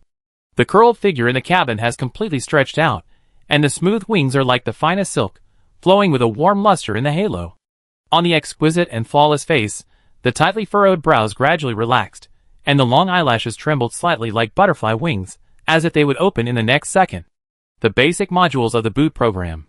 Survival instructions, environmental cognition, are like a trickle, steadily injected into the new consciousness core. Chaos is replaced by order, and primitive fear is replaced by the most basic perception of the world. Athos held his breath and stood on the edge of the platform, staring at the holy light and shadow with his green eyes. The sky guide in his hand conveyed a gentle and continuous resonance of warmth, as if witnessing the completion of a sacred ritual. Lillian did not dare to relax at all. Her vision core was running at high speed, retrieving the complete genetic map and design blueprint of element number 7, angel type, that had just been forcibly extracted from the remaining database of the ARC core. These data were like broken puzzles, with serious damage marks, and were being forcibly pieced together and restored by her powerful absolute memory ability. Genetic map loading. Core sequence, stable. Life form, humanoid higher intelligent creature, subspecies, angel type. Basic structure, wing structure, high-intensity bioenergy polymerized feathers, capable of flying, energy guidance, ambient affinity, and primary force field generation. Status, well-developed. Aura, energy field stable ambient resonance ring, located above the head, used for environmental perception, emotional expression, weak, and energy radiation regulation. Status, inactive, self-starting after awakening. Sensory system, highly sensitive, vision, hearing, energy perception, taste system. Physiological drive core, high purity ambient internal circulation furnace, miniaturization, efficiency, S level. Status, stable operation. The blueprint data stream scrolled rapidly in Lillian's vision, and most of the parameters were in line with the perfect design in her vague memory. The streamlined structure of the wings, the energy resonance formula of the aura, the exquisite circuit of the drive core. These are the results of her careful deduction and optimization that consumed a lot of computing power back then. An elegant, efficient, and perfect creation focused on environmental restoration. However, when the data stream scrolled to the secondary physiological system metabolism module, Lillian's gaze suddenly froze. Metabolism subsystem. Energy conversion efficiency, 98.7%, excellent. Toxin decomposition/neutralization ability, S level, design goal achieved. Sugar metabolism module, version 1.0, experimental. A glaring, deliberately bolded version number jumped out. Version 1.0, experimental. Then, the detailed design of the module was forcibly loaded. It was an extremely complex microenergy converter, with multiple feedback loops. Its core function was to convert the ingested organic sugar into auxiliary energy to drive the wings and halo, and generate pleasure neural signals to encourage the target to carry out environmental restoration activities, such as absorbing specific pollutants, whose decomposition products can simulate sugar. This was originally an ingenious incentive design. But Lillian's vision instantly locked onto an extremely tiny, almost ignored parameter box in the corner of the design: receptor sensitivity threshold, max, temporary test value. Next to it, there was a line of handwritten, virtual light pen, extremely sloppy and half-crossed notes: temporary increase to max test feedback. Remember to adjust back to the standard value. The gate of memory was suddenly knocked open. The cold data stream was instantly covered by a dusty picture with a strong sense of social animal. Scene: Mothership Biological Laboratory. Time: after 72 standard hours of continuous work. Status: Lillian's core processing unit was hot due to long-term high-load operation, and the logic thread was slightly delayed. Action: while mechanically stuffing a high-efficiency energy nutrition bar, the taste was bland like compressed fiber. Into her mouth, she used a virtual light pen to quickly adjust the sugar metabolism module parameters of the angel body on the floating light screen. The sticky taste of the nutrition bar made her subconsciously miss the taste of an ancient earth dessert called caramel pudding recorded in the database, although she had never tasted it. Mistake. Just as she tried to temporarily increase the receptor sensitivity from high to max to test the limit feedback data, a piece of energy bar debris fell into the control console sensing area. The system instantly determined it as an input command. Warning: parameter receptor sensitivity threshold has been modified to max. Confirm? Lillian, like a conditioned reflex, confirm. Execute the test. Her attention was still on dealing with the false alarm of the sensing area caused by the nutrition bar debris, and she didn't look at the specific parameters at all. Command confirmed. Parameter locked, max. Follow-up. A higher-level system alarm sounded. The sample next door was out of control, and Lillian was immediately distracted, completely forgetting the small sugar receptor sensitivity parameter that was temporarily locked at the max value. My hand slipped. Lillian's cold self-talk sounded in the dead space, with an extremely rare feeling of annoyance that she herself did not even realize. In the field of vision, the parameter box that was locked at the max value was like a huge, bright red, mocking exclamation mark. Fatal mistake. The root cause is here. A parameter that was temporarily increased for testing and should have been adjusted back to the standard value immediately after the test was completed was completely forgotten and locked in the design blueprint because of a damn energy bar debris interference and the subsequent emergency. This directly led to a fundamental design flaw in the sugar metabolism module of the angel body. The receptor sensitivity was off the charts. Any ingested sugar, or analog signal, will be amplified to the extreme, producing far more than the design. The overloaded pleasure nerve signals and driving energy can easily lead to module overload, sensory distortion, and even uncontrolled behavior. It's like installing a pedal on a precision sports car that will be welded to the bottom when you step on the accelerator. Just when Lillian was shocked by her social animal mistake thousands of years ago, and the core logic almost crashed. Boot program. Language core. Interstellar Federation Standard Language. Loaded. Environmental Adaptation Module. Basic loading completed. Target. Body number 7. Angel type. Physiological awakening degree. 99%. Consciousness. Critical point. In the incubator, the holy figure trembled violently. The pale golden light covering the whole body contracted inward like breathing, and then steadily radiated out, forming a soft halo. The long eyelashes trembled violently for a few times, and then a pair of eyes like the purest sapphire slowly opened. At first, those eyes were confused and a little uncomfortable with the light, but they soon focused, with a pure curiosity to the extreme, penetrating the cracked cabin wall, and instantly locked onto the edge of the platform, where Athos was holding the totem staff tightly, with a shocked and sluggish face. To be more precise, it locked onto a small piece of something wrapped in leaves exposed in the animal skin bag on Athos' waist. It was the only few pieces of roasted, sweet dried fruit meat that he took with him when he hurriedly left the tribe.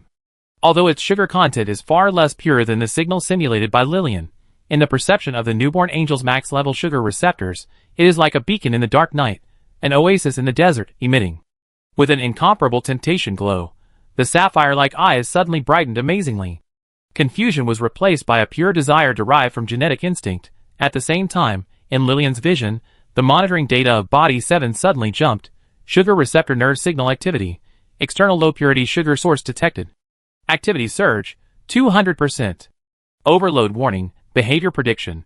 High probability of locking sugar source. Action intention. Obtain. Oh no! Lillian's alarm bells rang loudly. The boot program has just been completed, and the newborn angel is like a blank sheet of paper. Any strong instinctive stimulation may lead to uncontrollable behavior. She immediately tried to send a soothing command through the mental connection. Stable. Target. Still. However, it was too late. Sugar? A monosyllable word with the softness of a newborn. Confused, yet extremely clear, full of uncontrollable desire, like the first drop of ice spring melting in early spring, echoing crisply in the dead nest of creation. Then, the pair of eager sapphire eyes, with difficulty, with a sense of disharmony with the strange body, slowly turned, and finally fell on Lillian, who was closer, and the energy connection had not been interrupted. Then, the desire in the eyes instantly transformed into a pure and heart-pounding blazing light, as if the ultimate answer had been found. Sugar!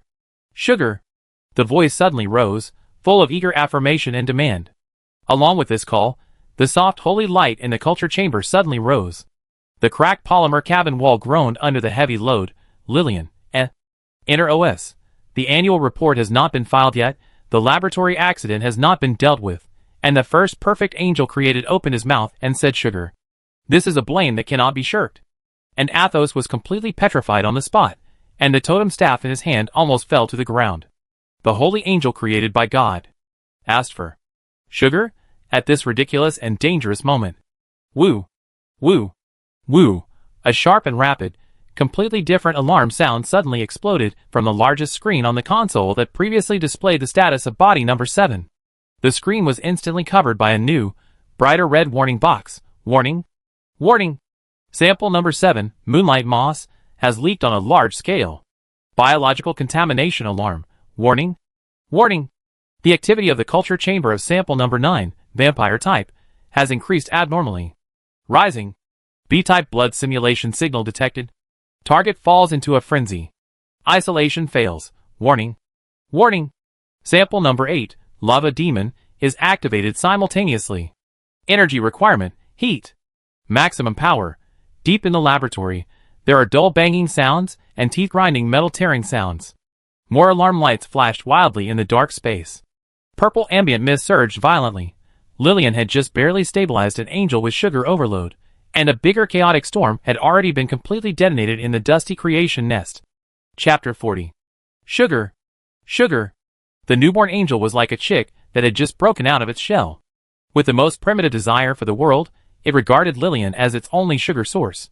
The pair of pure sapphire eyes burned with blazing desire, completely ignoring the harsh alarms around and the violent tremors of the space. The light wings behind her fluttered violently. Crack, boom! The cultivation cabin wall, which had long been covered with spider web-like cracks, shattered like fragile glass under this force that came from instinct, and was driven by max-level sugar receptors. The pale golden nutrient solution mixed with sharp polymer fragments splashed everywhere. The holy light seemed to break free from the cage, instantly illuminating the surging purple ambient mist around. Lillian's energy tentacles were forcibly broken at the moment the cabin wall was broken. She only felt a pure, powerful but childlike stubborn thought hit her hard. Come here! Warning! Mental connection forced to break. Experiencing recoil. Warning! Target action mode. Lock on energy source.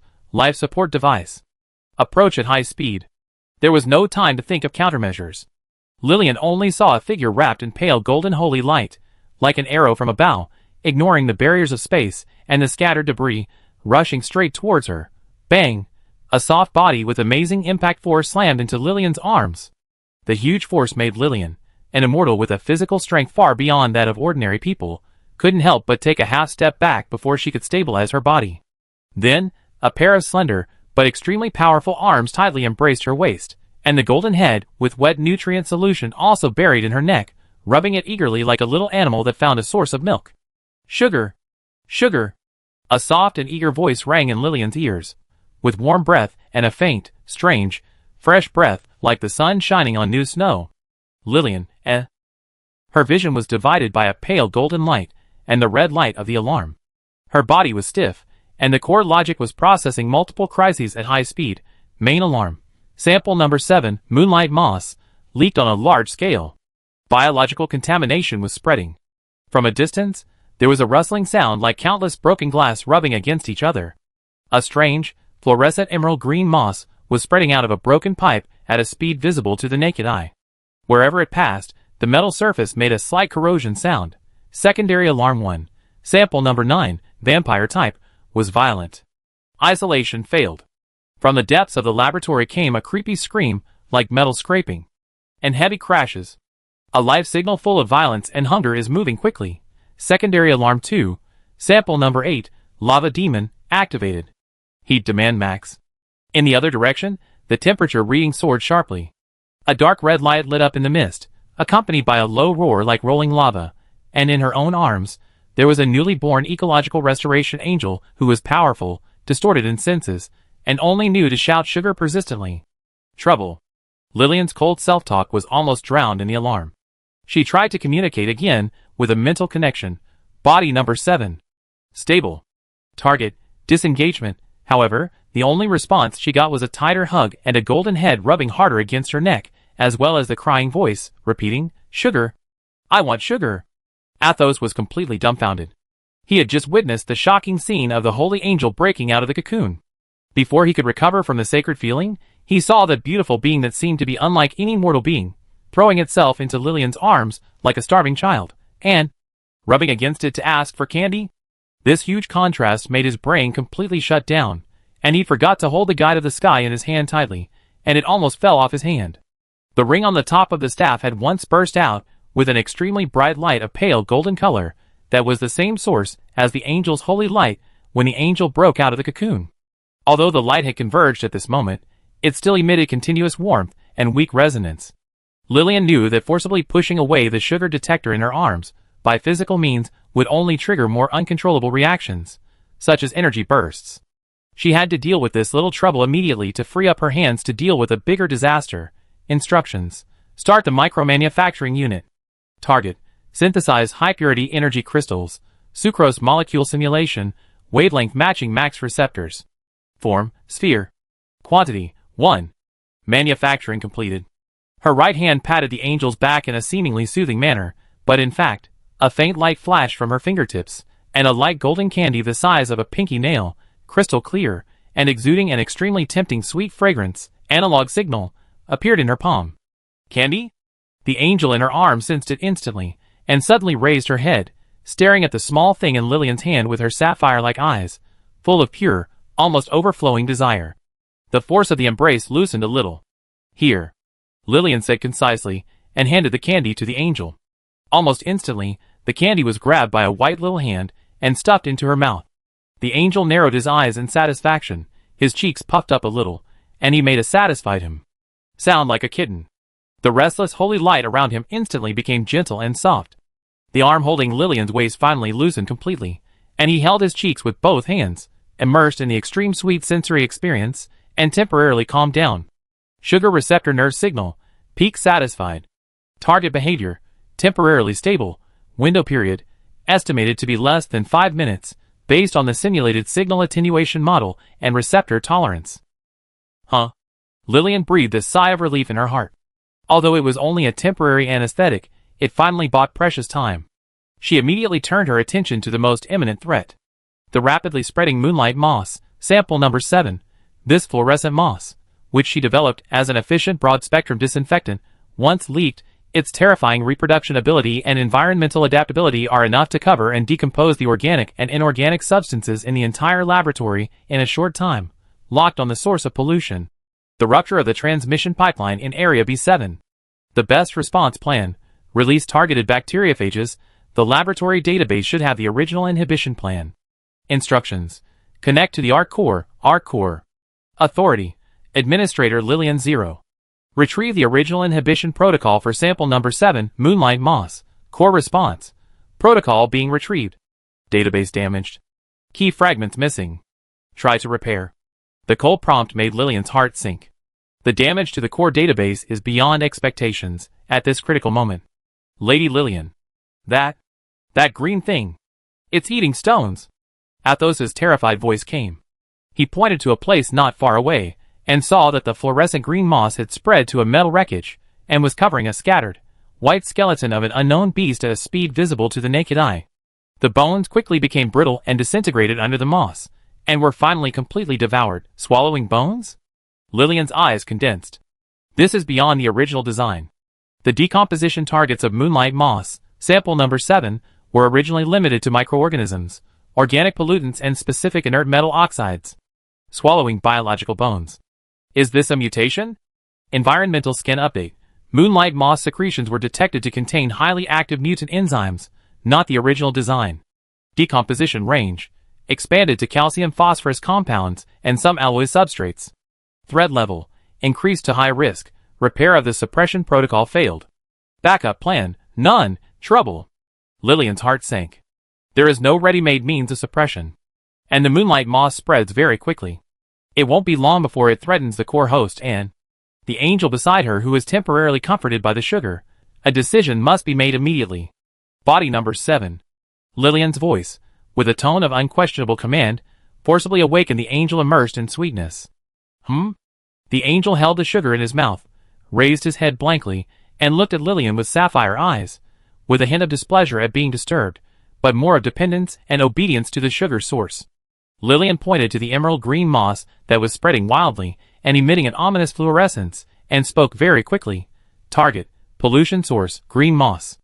Execution, purification protocol, basic. This is one of the core instructions based on the original design blueprint of the angel. Environmental purification. Lillian is betting that this newly born angel with serious defects can still be activated and responded to the instinctive instructions of the ecological restoration unit at the bottom level. The angel looked in the direction Lillian pointed, and the greedy and expanding emerald green was reflected in her pure eyes. She tilted her head, as if to understand the instruction. The extreme pleasure brought by the sugar in her mouth formed a sharp contrast with the dirty and inharmonious breath emitted by the moss in her perception. A few seconds of pause seemed as long as centuries. Just when Lillian was about to start the more risky forced energy removal plan, buzz. Above the angel's head, a soft, stable, and tranquil light golden halo quietly emerged and lit up.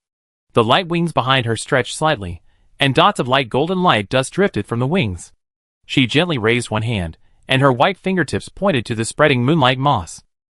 There was no earth-shattering energy explosion, only an invisible, gentle wave like a spring, spreading silently from her fingertips, accurately covering the fluorescent moss that was devouring the bones. A miracle happened. The lush green moss that was spreading wildly and exuding an ominous aura seemed to have been paused. The fluorescence quickly dimmed, like a plant wilted by the sun. The highly corrosive mucus secreted on its surface quickly dried up, crystallized, and peeled off. The originally aggressive expansion stopped instantly, and the moss itself became withered and gray at a speed visible to the naked eye, and finally turned into a handful of harmless, gray-white powder, which was blown away by the surging ambient mist. Pollution source. Sample number 7 variant decomposition terminated. Target. Harmless. Purification efficiency. SSS. Energy consumption. Extremely low target instinct drive. Success. Lillian was certain. Although there is a sugar defect, the core environmental purification ability of this angel-type ecological restoration unit is perfect. Sugar. The angel withdrew her hand, and the halo above her head dimmed slightly. She turned her head, and looked at Lillian again, with her eager blue eyes. Her other hand subconsciously covered her bulging cheeks, with the sugar that was slowly melting inside, as if to take credit, and as if to emphasize. Work, sugar can't stop. Lillian looked at this pure and flawless face full of sweet love desire, combined with the amazing purification ability just now. A code name was instantly generated in her cold core logic.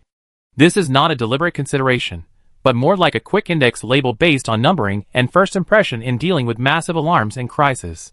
Target, Ecological Restoration Unit Number 7, Angel Type, Status Update. Code Name Entry, Era. Note, derived from the abbreviation A07 of Archangel 07, and given a concise pronunciation with a sense of light and lightness. Status, Stable Activity, Sugar is maintained. Purification instructions can be executed in a limited manner. Potential risks, Sugar Metabolism Module Defect, Max Level. Era. Lillian's cold voice sounded, with a tone of confirmation. The newborn angel seemed to react to this syllable, blinking her sapphire eyes, her long eyelashes flickering, looking at Lillian, as if confirming whether this was the new name of sugar. She calmed down temporarily, snuggling up to Lillian, like a little animal that found a temporary shelter, tasting the precious sugar in her mouth in small sips, and looking at the surging purple mist and piercing alarms around her with vigilance and curiosity. Body number 7, Angel Ecological Restoration Unit, codenamed Ella. In the chaotic storm of the nest of creation, in the pervasive alarms and crisis, it was officially born in such a ridiculous and shocking way. However, Lillian and Athos had no time to catch their breath. Boom! An explosion far more violent than before came from the depths of the laboratory, accompanied by a tooth-grinding sound of metal tearing and a scream full of brutality and hunger. The vampire sample, number 9, completely broke through the last restraint. At the same time, the temperature reading on the other side instantly broke through the critical point. The dark red figure of the lava demon, number 8, appeared in the purple mist, and the crystallized sediments on the ground began to melt wherever it passed. The greater chaos has just begun. Lillian's eyes instantly moved away from the temporarily peaceful Ella, and coldly locked onto the new threat direction. Athos clenched the hot totem staff, his face pale, ready to face the unknown horror. Chapter 41. Sugar? Ella held the precious sugar in her mouth. Her sapphire eyes narrowed into crescents in satisfaction, and she purred like a kitten, as if the piercing alarms, the surging purple mist, and the creepy screams and roars around her were just distant background noises. She snuggled up to Lillian, rubbing her little head against Lillian's arm, and immersed herself wholeheartedly in the sensory storm brought by the ultimate sweetness. This brief tranquility was like a small boat in the eye of a storm. Boom! A violent crash sounded again from deep in the laboratory, clearer and closer than before, accompanied by a sharp howl full of brutality, hunger, and soul-tearing. Warning! Sample number 9, vampire type, breaks through the secondary isolation zone. Movement trajectory: approaching the main control platform at high speed. Target physiological signal: extremely violent. Energy characteristics: high-frequency bloodthirsty fluctuations. Lock: high-energy life source. Ella. Lillian. Athos felt a cold, bloody chill instantly grabbing his heart. He had never heard such a terrible cry, and the sound seemed to drill directly into his bones, arousing instinctive fear. He subconsciously placed the totem staff horizontally in front of him. The staff was hot, and the ring on the top made a rapid hum. The light golden light flickered in the purple mist, as if fighting against the invisible evil breath. Roar! On the other side, the low roar of the lava demon, sample number 8, was like the rolling of underground lava, and the huge dark red figure was looming in the roiling purple mist. Wherever it passed, the crystallized sediments covering the ground made a sizzling sound, quickly melted and vaporized, leaving behind charred marks and rolling heat waves. The air instantly became scorching and unbearable. Lillian's eyes instantly became as sharp as a knife. Ella was temporarily comforted by sugar, and the threat of moonlight moss was temporarily lifted, but these two out-of-control high-risk samples were the real urgent matter. Her brain was like an overclocked quantum computer, instantly analyzing the weaknesses of the two targets, environmental parameters, and the state of Ella, an uncontrollable variable. Plan: prioritize the elimination of the lava demon. Large threat range: heat interferes with core stability. Weakness: a sudden drop in core temperature can cause the energy circuit to collapse. Available resources: Ella, purification ability with low temperature effect? To be verified. Just as Lillian was about to give Ella a new order, swoosh! A shadow as fast as a ghost tore through the surging purple mist, carrying the pungent smell of blood and the stench of metal rust, and rushed straight to the platform. The target was Ella, who was emitting pure holy light, sample number 9. Vampire type. Its form was difficult to see clearly at high speed, and only the outline of its twisted limbs, bat-like tattered membrane wings, and a pair of eyes flashing crazy scarlet light in the purple mist could be seen. The sharp claws tore through the air, bringing, with the death energy that destroyed all life, it grabbed Ella's back fiercely. Ella! Dodge! Lillian's mental command burst out instantly. At the same time, the life support device on her wrist lit up faintly, and a condensed energy shield instantly formed behind Ella. However, Lillian's warning seemed to be a step late, or Ella's attention was not behind her at all. She was lowering her head, and carefully touching the sugar in her mouth, that had melted most of the way with her white fingers, as if she was studying the speed at which this magical thing disappeared. Bang! The sharp claws grabbed the energy shield fiercely. Dazzling sparks burst out. The shield fluctuated violently, groaning under the heavy load. The huge impact force made Ella's small body stagger forward. Ugh! Ella was knocked forward, and the candy in her mouth almost fell out. She subconsciously closed her mouth tightly to protect the last bit of sweetness. A layer of grievance and anger at being interrupted instantly covered her sapphire-like eyes. She turned her head abruptly, and looked at the shadow that attacked her and exuded a dirty breath that she hated extremely. Bad? Ella's voice was filled with tears and anger. She didn't even know how to express it in complex words, but the instinctive rejection of the source of pollution and the anger of being interrupted from eating candy from the Ecological Restoration Unit instantly turned into the most direct reaction. Buzz! The halo above her head that had just dimmed suddenly burst out with a bright golden light that was several times stronger than when she purified the moonlight moss before. The light wings behind her suddenly opened completely like an angry swan. Countless light dusts of light gold swept out like a storm. There was no directional purification fluctuation, but pure energy burst. Like a torrent of holy light, it spread violently around with Ella as the center. The first to be hit was the vampire sample that was close at hand. Hiss! The scarlet eyes full of tyranny were instantly drowned by the dazzling golden light. The vampire sample let out an unprecedented, shrill howl full of extreme pain. Its body surface was like being splashed with strong acid, and billowing black smoke instantly emerged. The tattered membrane wings curled and shattered like burnt paper in the holy light. The bloodthirsty and violent energy was like ice and snow melting, and it was vulnerable to the pure power of light. It was fiercely blown away by this terrifying repulsive force, and crashed into the pile of metal wreckage in the distance like a kite with a broken string, making a dull collision sound, and temporarily silent, leaving only curls of black smoke rising. Target, sample number 9, vampire type. Status, severe burns. Energy collapse. Significant decrease in activity. Threat, temporarily removed, Lillian, Inner OS. Purification ability has special effects on filthy targets. Max level sugar receptors have unlimited energy output after being angered. This sudden outbreak not only solved the crisis of the vampire, but the violently spreading holy light shock wave also swept across the roaring lava demon. Roar! The huge dark red body of the lava demon suddenly paused. That was enough to melt. The terrifying high temperature of the crystallized sediments, when it came into contact with the holy light with strong purification and low temperature effects that Ella burst out, was like being poured with a basin of ice water. The lava flowing on its body instantly condensed and dimmed, emitting a hissing sound and a large amount of steam. The violent roar turned into a low roar of doubt, and the momentum of the charge was abruptly curbed. Target, sample number 8, lava demon. Status, surface temperature dropped sharply. Core energy circulation was blocked. Threat level, decreased. Athos stared at everything that happened in the blink of an eye in amazement. The vampire who was so terrifying that his soul trembled was actually beaten away by this angel who just asked for candy like a child. The powerful lava monster was also forced to retreat. The resonance of the totem staff in his hand reached an unprecedented intensity.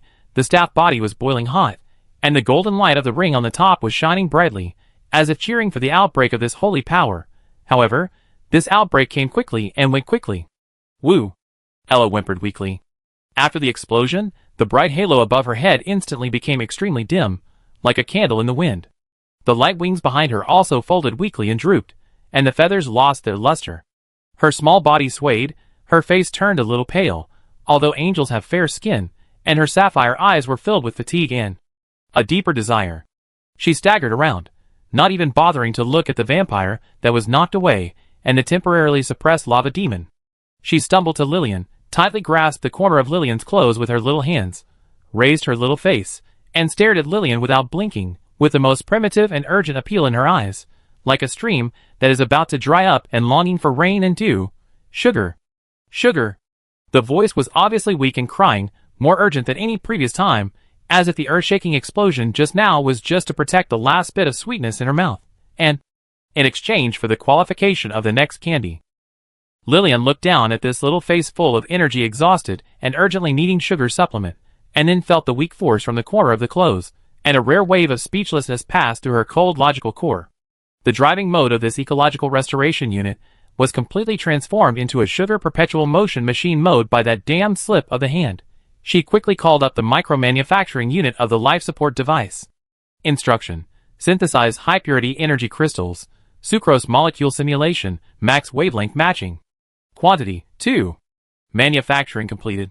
2 slightly larger light golden candies with a richer and more tempting sweet fragrance appeared in her palm. Ella's eyes instantly burst into a brighter light than when she repelled the vampire just now.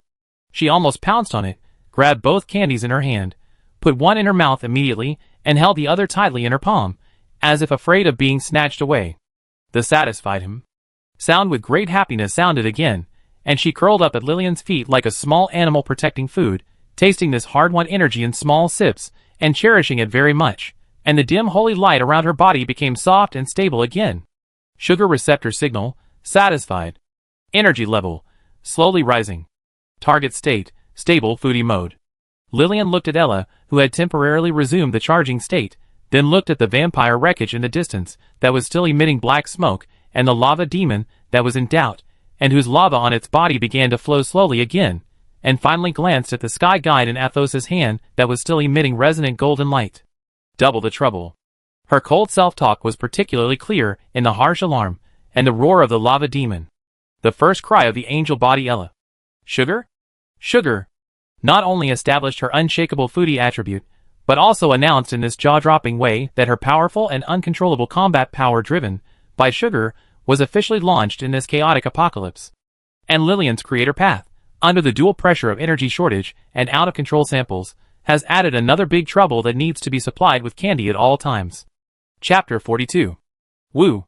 Ella curled up at Lillian's feet, like a young animal that finally found a safe haven, taking small sips and tasting the two pale golden energy crystal candies with great care.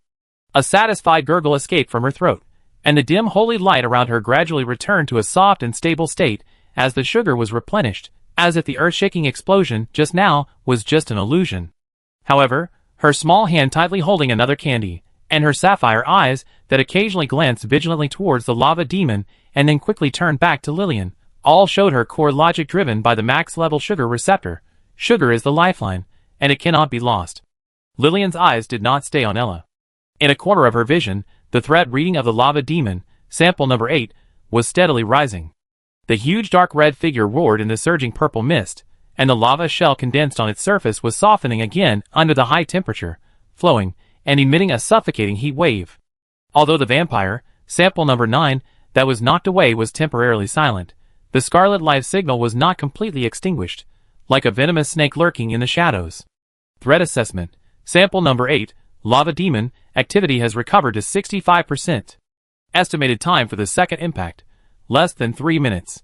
Sample number 9, vampire type, status, severely injured and dormant, activity value, 12%. Potential threat, medium, may be awakened by environmental stimulation. Environmental parameters, core furnace energy supply is stable, 18%. Local ambient field, continuous agitation, interference repair. Resource status, Ella, energy level, 42% recovery, sugar maintenance is effective. Athos, combat power, low, mental fluctuation, high. The cold analysis data was like a waterfall brushing through Lillian's logic core. Dealing with two out-of-control high-risk samples at the same time, with limited energy, harsh environment, and a sugar bomb to take care of, the risk is extremely high. Forced battle is not the best solution, especially when Ella's power has not been fully mastered and her energy replenishment is completely dependent on sugar. A new front must be opened. In other words, a new variable must be introduced. Her eyes instantly passed over the roiling purple mist and the roaring lava demons, and cast towards the huge, damaged culture unit array in the distance. In the field of vision, the design blueprint of the forest symbiont, elf type, in the remaining database of the ARC core, was forcibly retrieved. This was the key unit for forest ecological restoration and environmental toxin degradation in her plan that year. Goal: activate the forest symbiont, elf type. Reason: environmental adaptability. The elf type design has a natural affinity and adaptability potential to high ambient concentrations and complex ecological environments, such as the current scorch zone. Auxiliary ability: the blueprint shows that it has the ability to control plants, inducing growth, guiding, soothe natural spirits, may have a stabilizing effect on restless ambient, neutralize toxins, etc. Disperse risks: introducing new units can distract the attention of lava demons and vampires, or provide environmental assistance. Potential combat power: although it is not a main combat unit, its environmental control ability can be transformed into tactical advantages in certain scenarios, such as restraint, terrain change. More importantly, Lillian did not start from scratch to activate this unit.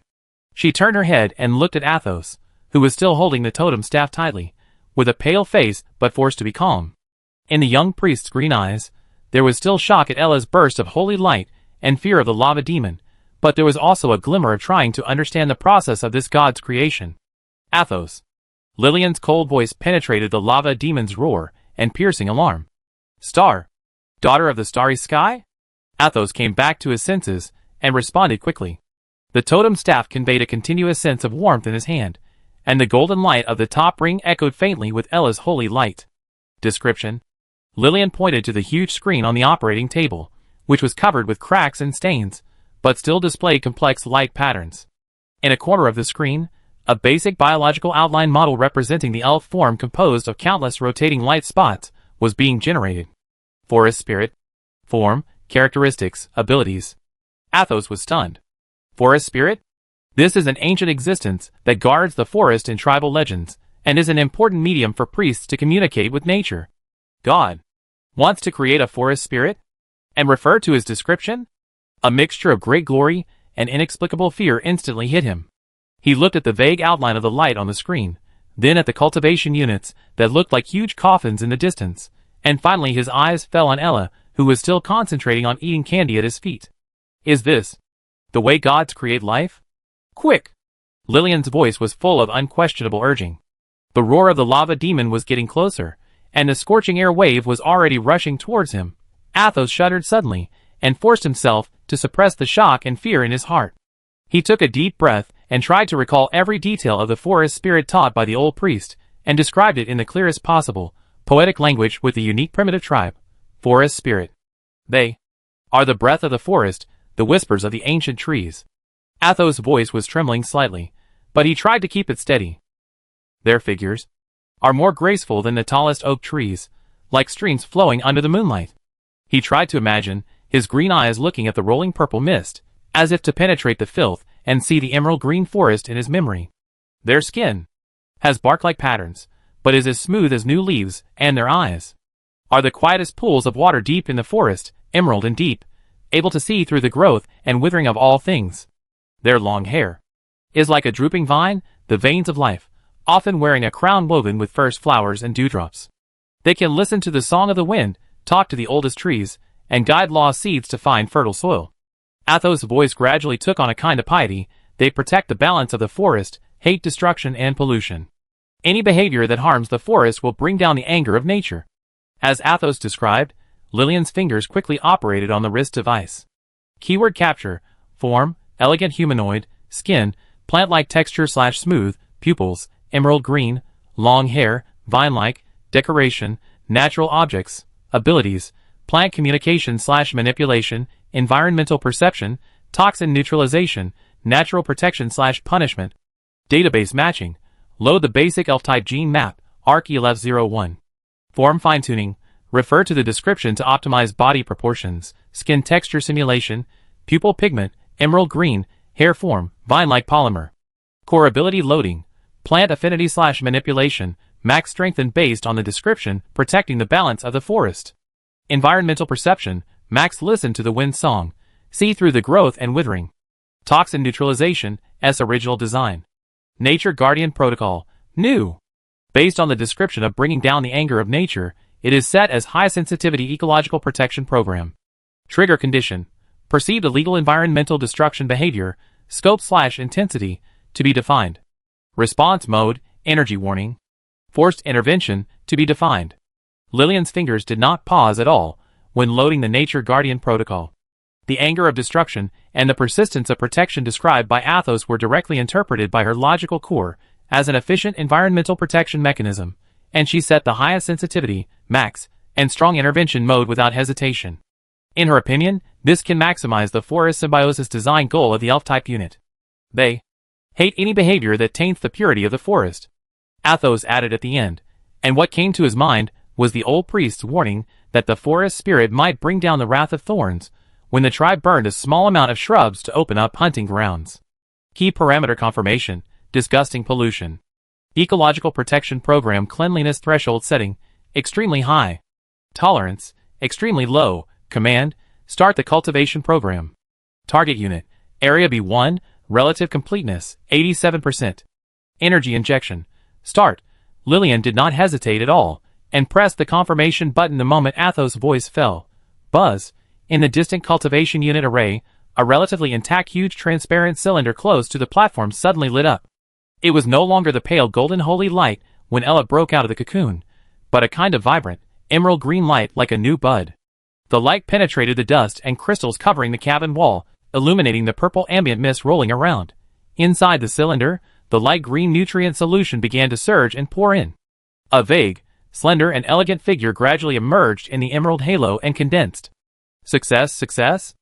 Athos looked at the lit emerald-like cocoon, his voice trembling with disbelief. The forest spirit he described really began to breed under the power of the gods? The ring on the top of the totem staff, the light emitted at this moment is no longer pure gold, but mixed with a hint of warm emerald green, like a newly born young leaf, echoing the emerald-like cocoon in the distance. However, Lillian frowned slightly. In her field of vision, below the data stream representing the newly activated elf-type unit, a newly added program module representing the Nature Guardian Protocol, MAX, was flashing an unstable yellow light, with a line of small words next to it, logical parameters, based on unstructured description input. Stability, to be observed. At this moment, roar, the lava demon completely regained its ferocity.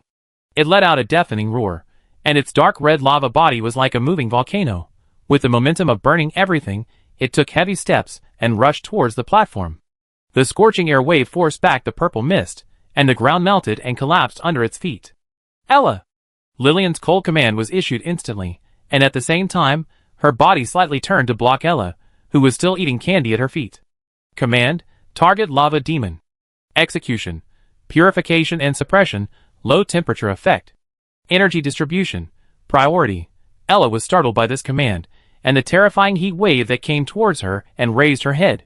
A trace of instinctive discomfort flashed in her sapphire eyes, rejection of high temperature and dirty. She swallowed the last bit of candy reluctantly, her face tensed, the halo above her head lit up again, lower brightness than the previous burst, her wings slightly opened, and dots of pale golden light began to gather. The target was locked on the dark red giant shadow that was rushing towards her, emitting the burning and unclean breath that she hated. The new forest symbiont, elf type, was being nurtured in the emerald-like cocoon, but its creator, and the first reference template Athos, had to face the wrath of the lava demon first. Lillian's creation plan was forcibly promoted in the chaos, but every new hope seemed to be accompanied by a more imminent crisis and unpredictable parameter deviation. Chapter 43. The roar of the lava demon was like the roar of the Earth's core, shaking the entire platform. The dark red giant shadow tore through the purple mist, carrying a scorching air wave that was enough to melt metal, and rushed towards the platform where Lillian, Ella, and Athos were like an uncontrolled lava torrent. With every step, the ground covered with crystallized sediments made a sizzling sound, leaving behind charred footprints and curling steam. Ella! Suppress! Lillian's command was like an ice cone, piercing the scorching air. Ugh! Ella's face was tense, and her sapphire-like eyes reflected the dark red monster that was approaching rapidly and exuding an extremely dirty and unclean breath. Being interrupted from eating candy and instinctively feeling repulsive made her execute the order without hesitation. The halo above her head burst out with brighter golden light than before, although still not as strong as when repelling vampires, and the wings of light behind her spread out vigorously. Buzz, a condensed light golden beam with strong purification and low temperature effects, like a spear of divine punishment, shot out from her fingertips and accurately hit the ground in front of the lava demon's charged path. Boom!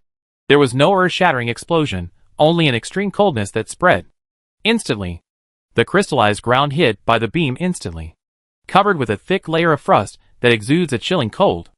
And this frost spreads rapidly like a living thing, rushing towards the charging lava demon. Sizzle! The scorching lava giant foot stomped hard on the frost field.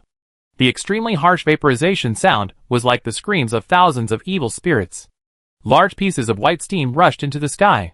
The red lava flowing on the surface of the lava demon's body quickly dimmed, condensed, and turned black at a speed visible to the naked eye. Its violent charging momentum was abruptly curbed, and its huge body staggered suddenly due to the inertia of the forward rush, and let out a painful roar of shock and anger. Roar! The lava demon roared angrily, trying to break free from the frost restraints on its feet. The dark red light flickered on and off at its body, and it was obviously fighting against Ella's purification suppression with all its strength. The scorching heat and the coldness clashed fiercely under its feet, forming a death zone filled with white mist, temporarily trapping it in place. Target, sample number 8, lava demon, suppression was successful. Surface temperature, sudden drop. Mobility, limited. Threat level, maintained at a high level. Energy confrontation continues. Ella's energy consumption, 15%. Sugar is maintained effectively. Energy level, 57%. Suppression was successful, but only temporarily. Ella's purification beam needs to be continuously output to maintain the frost field, which is a huge consumption of her energy, sugar, reserves. Lillian must race against time. Her eyes instantly moved away from the stalemate and locked back on the console screen.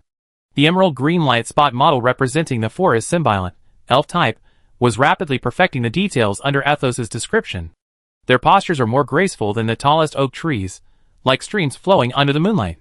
Athos' voice was almost pious, trying to outline the image of the forest spirits in the tribal legends in his mind, trying to convey that ethereal sacred feeling to the gods who created them. The emerald green light at the top of the totem staff fluctuated slightly with his description. Lillian's fingertips passed across the virtual light screen. Morphological parameters, optimized. Body proportions, refer to the stream-flowing dynamic curve. Muscle lines, flexible and smooth, with a sense of strength, oak image. Skin texture, simulate the smoothness of new leaves and the toughness of bark composite layer, parameters, 7:3. Their skin has bark-like textures, but is as smooth as new leaves. Athos continued to describe, his green eyes focused on the gradually taking shape on the screen. Skin texture loading, composite biomaterial, self-repairing, visual simulation of bark texture, strength, medium, touch simulation of smooth new leaves, parameters, high priority. Eyes are the quietest pool of water deep in the forest, emerald green and deep, able to see through the growth and withering of all things. Pupil pigment, locked emerald green, spectral peak, 550 nanometers. Visual module loading, high spectrum environmental perception, analyzing growth/decay factors, energy vision, basic. Note, add depth optical reflection effect. Long hair. Like a drooping vine, is the vein of life. Hair generation, vine-like biopolymer, flexible, slightly self-luminous. Growth mode, simulate vine drooping. Color, dark green gradually changes to light green, symbol of life veins. Often wears a crown woven with first blooming flowers and dewdrops. Decoration module, load the natural object synthesis program. Default generation, a crown of first blooming flowers, energy glimmer, and dewdrops, high refractive index condensed liquid droplets, simulated by composite biological materials. Replaceable. Athos's description is full of primitive tribal poetry and awe of nature. Every word contains their understanding and imagination of the forest spirit. Lillian is like the most efficient translator and engineer, instantly disassembling and quantifying these emotional descriptions, and converting them into cold and precise biological parameters and material science instructions. Elegant form, skin made of new leaves and bark, emerald green eyes, vine-like long hair, natural object decorations. These image features are perfectly reproduced in the biological model. They can listen to the song of the wind and talk to the oldest trees. Athos' voice was full of yearning. Capability loading, advanced sound wave perception, analyzing wind pressure changes/specific frequency plant vibrations. Plant nerve electrical signal interaction protocol basic. Definition, talking with trees. Can guide lost seeds to find fertile soil. Capability loading, long distance perception of environmental factors, light, humidity, soil composition. Microgravitational field/ambient flow guidance, used to guide seeds. They guard the balance of the forest and hate destruction and pollution. Athos' tone became serious. Core protocol, environmental protection max. Pollution perception threshold, extremely high. Balanced destruction tolerance, 0. New sub-protocol, ecological protection program, based on the description of discussed reinforcement. Trigger logic, detection of illegal environmental destruction behavior, range, preset extremely large. Response mode, energy warning. Forced intervention, intensity, preset high. When setting the trigger range and response intensity of the ecological protection program, Lillian chose the highest preset value, max, without hesitation. In Athos's description, protecting the balance of the forest and hating destruction and pollution are the core meaning of the existence of forest spirits, and the source of their bringing down the anger of nature. In Lillian's view, this strong sense of duty and exclusivity are the key driving forces to ensure that they can efficiently perform their duties of environmental restoration. The logical core quickly determined that high sensitivity and strong intervention are the optimal solutions to achieve the design goal, forest symbiosis, and balance protection. Any behavior that harms the forest will bring down the anger of nature. Athos added solemnly at the end, and he remembered the warning legends in the tribe about thorns and tangled offenders, or the sudden drying up of water sources. Ecological Protection Program. Response Mode Forced Intervention Refinement. Energy Warning, mental shock, slight pain, plus local environmental changes, such as the illusion of thorns growing wildly. Forced Intervention. Call environmental control capabilities, plant binding, ground sinkholes, elemental interference, etc., strength, adaptively increase according to the degree of damage, max limit. Athos' specific description of natural anger was accurately captured by Lillian and converted into executable program steps. The mental shock and illusion in the warning stage correspond to the invisible deterrents in the legend, while forced intervention is directly related to those concrete punishment methods such as thorn entanglement and water source depletion, and is set to increase the intensity without limit. Parameter entry completed. Forest Symbiont, Elf Type, Blueprint, Final Confirmation, Cultivation Unit, B1 Area Acceleration of Physiological Tissue Construction. Energy Infusion, 100%. Estimated Awakening Time, less than 120 seconds. Buzz, in the distance, the cultivation unit shrouded in emerald green light shook violently. The emerald green inside. The nutrient solution rolled violently like boiling water. The outline of the elegant and slender figure quickly became solid and clear in the light. The vine-like long hair could be vaguely seen floating in the liquid, and the outline of the emerald green eyes seemed to be slowly taking shape. A fresh, vigorous, yet inviolable breath of life, like the revival of the forest in early spring, began to spread from the huge light cocoon, and it temporarily diluted the surging purple mist and the burning and sulfur smell brought by the lava demon around. Athos held his breath. His green eyes were filled with indescribable excitement and a trace of inexplicable uneasiness. The forest spirit he described was about to be born. The emerald green light on the top of the totem staff was brighter than ever before, and the staff body sent a strange pulsation that seemed to resonate with the life that was about to be born. Lillian looked at the emerald light cocoon quietly. In her field of vision, the data stream representing the elf-type unit was running steadily. However, at the bottom of the data stream, the Ecological Protection Program module, which had just been set to max sensitivity and max intervention intensity, was flashing a faint golden light representing high authority, high priority operation. She perfectly referred to Athos' description and gave this forest symbiont an elegant appearance, a strong affinity with nature, and the ancient wisdom of guarding balance, expressed as program logic. But her cold logical core has not yet fully understood the complex emotions and potential extreme exclusivity of the living body contained in the anger described by Athos. She just quantified this persistence in guarding into the most efficient and ruthless execution protocol. The elegant, friendly, and wise forest guardian is about to be born, but the first responsibility he is given is to eliminate all existences that are judged as destroying the balance by his ancient wisdom, program logic, with the highest sensitivity and the toughest means. It is still unknown what kind of natural wrath this reference based on Athos' pious description will bring to Lillian and the world in the future. In front of him, the lava demon roared even more violently under Ella's oppression, struggling to break free from the shackles of frost. Time is running out. Chapter 44. Ella's small body was tense, and pale golden light dust continued to pour from her open wings like a storm, maintaining the frost field that froze the lava demon. Her little face looked a little pale due to the continuous output of energy. Her sapphire-like eyes stared at the dark red giant shadow that kept roaring and struggling. Her mouth moved subconsciously, as if she was savoring the sweetness of the candy just now, and as if she was silently urging Lillian. The energy is running out. Candy! I need candy. Ella's energy level, 42%. 41%. Continued to decline. The effect of sugar maintenance is weakening. Lava demon energy confrontation, intensified. Frost field stability, decreased by 3%. Lillian's eyes quickly switched between Ella, the lava demon, and the cultivation unit, area B1, in the distance, where the emerald green light was getting stronger and stronger. Time is running out. The awakening of the elf-type unit is the key to breaking the deadlock, but Ella's fuel is about to run out. Athos. Totem staff. Lillian's cold voice, with an unquestionable command tone, suddenly sounded. Ah? Yes. Athos woke up from the shock of the upcoming birth of the forest spirit, and subconsciously handed the sky guide in his hand, which was emitting warm emerald light, to Lillian. He didn't know what the god was going to do, but the resonance of the totem staff was unprecedentedly strong at this moment, as if it was breathing with the life in the emerald light cocoon. Lillian didn't take the staff, but just stretched out her left hand, and her fingertips quickly brushed over the concentric circles on the top of the staff. The life support device interface flashed, and an invisible data stream was instantly injected into the guide she had implanted inside the totem staff. Command: adjust the energy frequency of the guide. Target: resonate with the ambient field of the elf-type cultivation unit. B1 area. Frequency matching. Lock: emerald life wavelength. Energy amplification. Start: totem staff guide function. Target: accelerate the physiological construction process of the elf-type unit. Energy infusion. Amplification. Buzz: the ring at the top of the totem staff suddenly burst out with an unprecedented bright emerald light.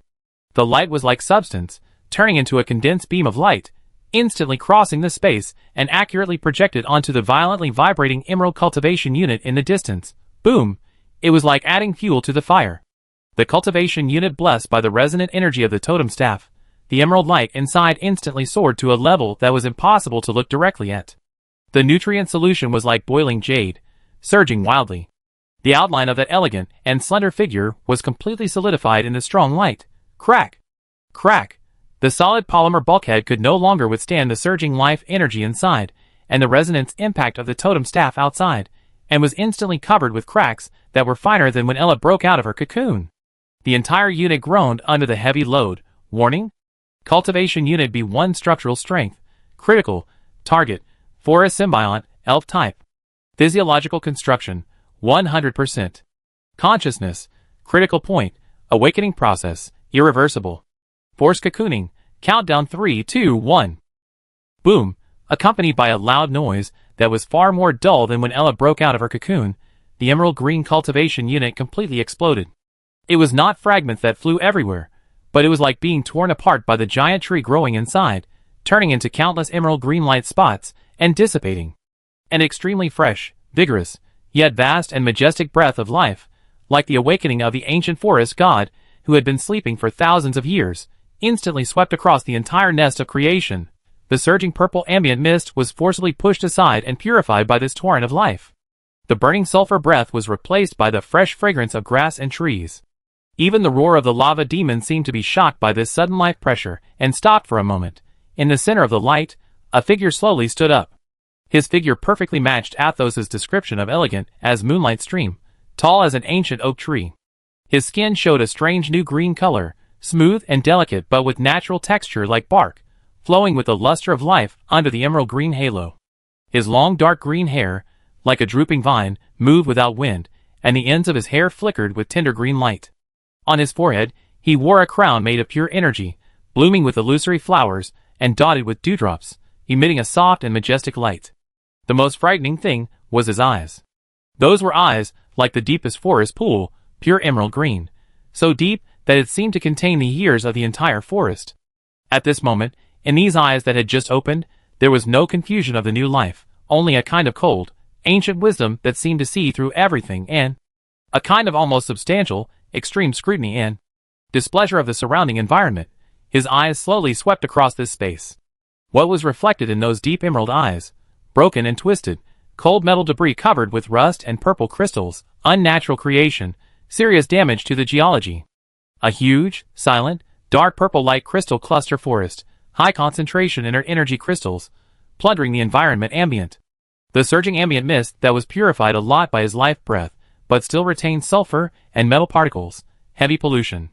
In the distance, the lava demon, extremely dangerous energy pollution source, that was temporarily suppressed by frost and exuded terrifying high temperature and destructive aura. Lillian, high energy life form, complex energy fluctuations, and traces of environmental transformation. Ella, high energy life form, holy, but the output energy disturbs the environment. Athos, low energy life form, holding an instrument that emits natural resonance energy, but is in the core of pollution. Environmental scan, from the perspective of the elf unnatural metal structure coverage, 87%. Geological destruction, S level, inert energy crystal cluster coverage, 62%. Ecological plunder, A level, ambient pollution index, severe, sulfide, heavy metal, incomplete combustion, high threat energy pollution source, lava demon, active, traces of intelligent life activities, Lillian, Ella, Athos accompanied by environmental disturbances, comprehensive assessment, environmental status extreme imbalance, pollution level, catastrophic, ecological destruction behavior, continuous, buzz. At the moment when the L-type unit completed the scan, the illusory flower crown composed of energy on his head suddenly lit up with a dazzling emerald green light. A stream of the invisible pressure of the vast forests will erupted like a tsunami. In his deep green eyes, the coldness was instantly replaced by an extreme anger like a volcanic eruption.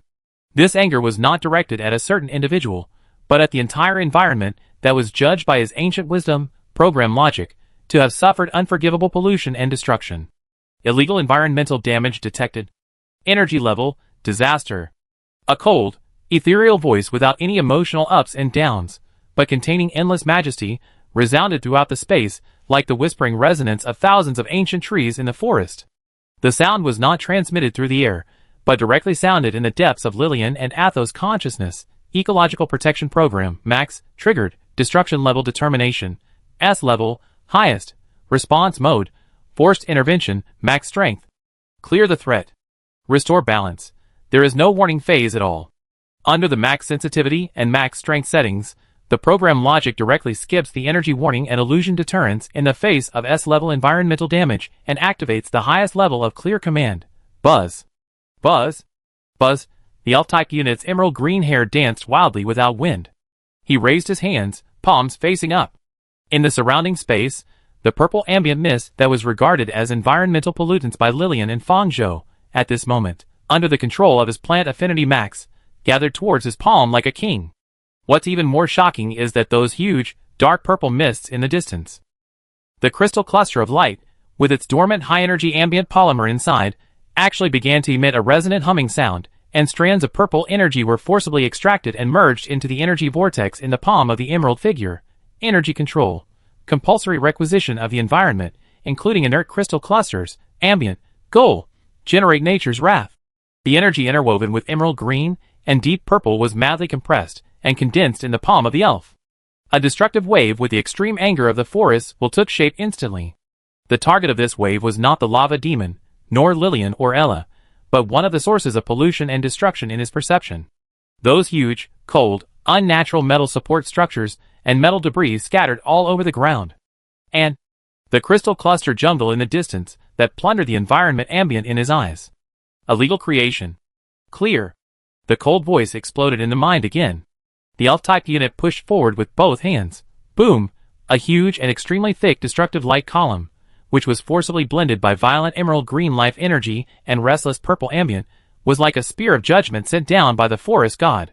With the terrifying power of destroying everything and purifying everything, it fiercely slammed into the nearest huge, twisted metal support column. At the same time, the aftermath of the light column was like a broom, sweeping fiercely towards the crystal cluster jungle emitting dark purple light. Crack, boom! The extremely solid starship-grade alloy support column that required several people to hug was instantly broken like rotten wood under this light column representing the wrath of nature, twisted, melted. The huge metal structure screamed, causing the towering dome to shake violently, and countless dust and crystal fragments fell. Sizzle! The crystal cluster forest swept by the aftermath of the light column. The surface of those huge purple crystal columns was instantly covered with spider web-like cracks. The relatively inert high-energy ambient polymer contained inside was forcibly stimulated and detonated. The dark purple light became blinding, and continuous explosions sounded in the crystal clusters, and the fragments flew around like purple hail. Lillian. Shock. Inner OS. Ecological Protection Program overloaded. Parameters setting error. Clearing target priority disorder. Athos was completely dumbfounded, opened his mouth, and couldn't say a word. The elegant, wise, and balanced forest spirit in his mind. The first action after waking up was so violent, so indiscriminately destroying everything in front of him. This terrifying nature's wrath far exceeded any description in his tribal legends. Ella, who was standing at her feet, was shocked by the sudden burst of terrifying energy and the deafening explosion and screamed, "Ah!" She subconsciously interrupted the suppression of the lava demon and shrunk back behind Lillian. Her small hands tightly grasped Lillian's trouser legs. Her sapphire eyes were filled with fear, and she even forgot to chew the candy in her mouth. The lava demon, which lost Ella's suppression, instantly broke free from the shackles of frost and let out an even more violent roar. The dull lava on its body flowed red again, and its huge feet stomped hard on the melted ground. Its scarlet single eye instantly locked onto the emerald green figure, who had just released a terrifying attack, and whose energy fluctuations were in a short period of decline. In its chaotic perception, this newly appeared guy was powerful and extremely threatening.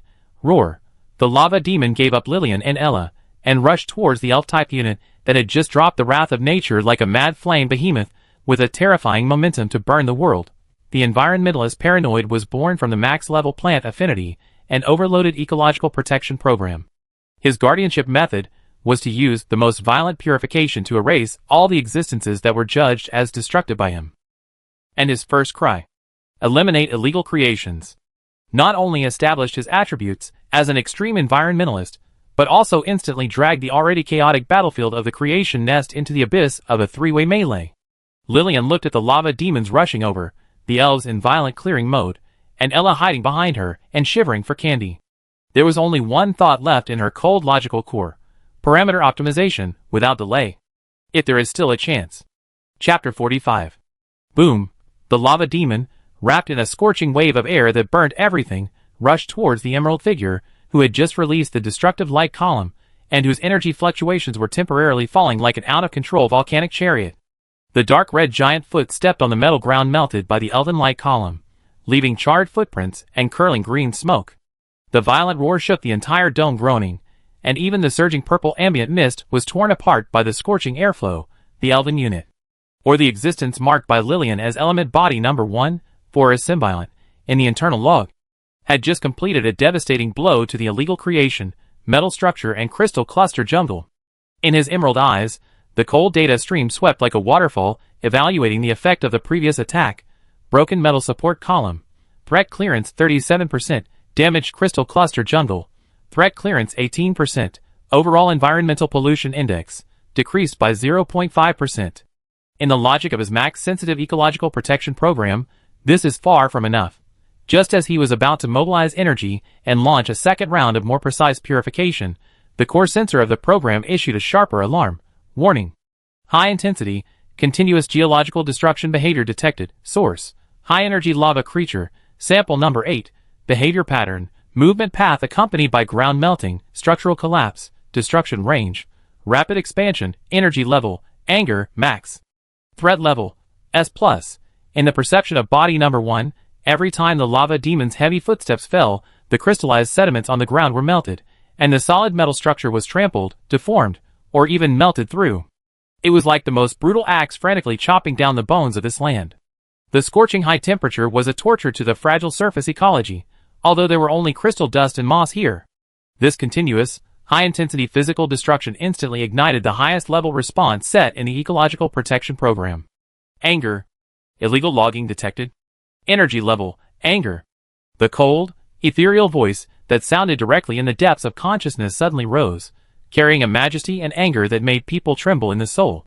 This time, it was no longer the indiscriminate anger of the environment as before, but accurately locked onto the charging lava demon. In the logical core of body number 1, this moving lava beast is the most active and rampant illegal logger on this defiled land. Buzz. The energy crown on body number 1's head burst out with dazzling emerald green light again. He didn't even change his posture, but his emerald eyes locked onto the charging lava demon. His long vine hair drooped without wind, like countless poisonous snakes ready to attack. The remaining purple ambient energy in the surrounding space, even the violent fire element energy emitted by the lava demon itself, was forcibly twisted, extracted, and gathered under the terrifying control of his plant affinity max. Energy control. Forced requisition of target-related energy, lava heat energy. Goal: generate bound of thorns. There is no earth-shattering light column, but the effect is more weird and deadly. Just on the way of the lava demon's charge. On the path, and around its huge body flowing with lava, changes suddenly occurred. The crystallized sediments and broken metal debris covering the ground, under the guidance of the emerald energy of the wrath of nature of the body number 1, squiggled and reorganized like they were given life. Countless extremely sharp thorns flashing with cold metallic light, and purple crystals instantly broke out of the ground, like a steel jungle from hell. These thorns are not plants, but forcibly shaped metal fragments with barbs and sharp crystal prisms. What's even more terrifying is that the scorching energy emitted by the lava demon itself is also forcibly used by body number 1. The metal thorns wrapped around its legs were instantly melted by the high temperature, but the broken parts did not disappear. Instead, under the guidance of the emerald green energy, mixed with the red magma flowing on the surface of the lava demon, they quickly cooled and solidified in the air and reshaped again. They formed lava thorns wrapped with dark red magma lines, emitting deadly high temperatures and metal sharpness. Sizzle, countless cold metal thorns and hot lava thorns, like poisonous dragons with life, entangled crazily from the ground and from the air, piercing the huge body of the lava demon. The metal thorns pierced its relatively fragile joints, making a tooth-grinding friction sound, and the lava thorns were like red-hot irons, whipping its flowing magma skin fiercely. Although they could not cause it was fatal, but it brought great pain and interference, seriously hindering its actions. Roar! The lava demon roared in pain and fury. It struggled and twisted frantically, and its giant lava claws tore the thorns that were wrapped around it. The high temperature melted the metal, but more thorns were wrapped around it like a thorn in the bone under the continuous energy supply and exquisite control of the element body number 1. Its unstoppable charge was abruptly stopped in place, as if it was trapped in a terrifying thorn hell composed of steel and lava. The whole body was entangled and pierced by layers of sharp thorns. From a distance, it looked like a huge, struggling and roaring thorn ball. Target, sample number 8, lava demon. Status, force restraint. Ability to move, lost. Continuous damage, medium, thorn piercing plus energy interference. Threat level, greatly reduced. Lillian and Athos both witnessed this terrifying and shocking scene. Athos felt a chill running from his feet to his head. The forest spirit he described as bringing down the wrath of nature had such a terrifying and weird means of embodiment. How could this be the protection of balance? This was clearly a ruthless natural punishment. Lillian's vision was flashing with analysis data frantically. Attack mode, force shaping and utilization of environmental materials, metal/crystal, plus the target's own energy, lava. Energy efficiency, extremely high, using force to fight force. Program logic, accurately lock the source of destruction and generate restraint constraints in a targeted manner. Core problem. The sensitivity threshold of the ecological protection program is set too high, max, resulting in an overly broad definition of destructive behavior.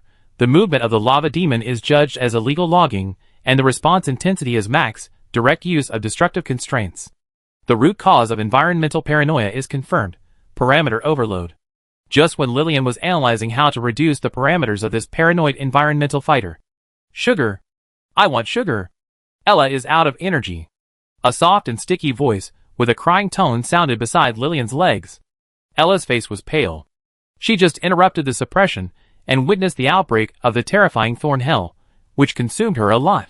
She tightly grasped Lillian's trouser legs, her sapphire eyes were full of water, and her other little hand subconsciously covered her mouth. The last bit of sugar residue was gone, staring at Lillian pitifully, as if saying, "For the sake of my efforts to suppress the lava demon just now, give me sugar." Lillian, Inner OS, an environmental madman who wants to eliminate all illegal creations, a sugar black hole that goes on strike without sugar. Is this laboratory still available? She quickly retrieved the life support device. Instruction: synthesize high-purity energy crystals, max sugar simulation. Quantity: 3, increased dosage. Manufacturing completed.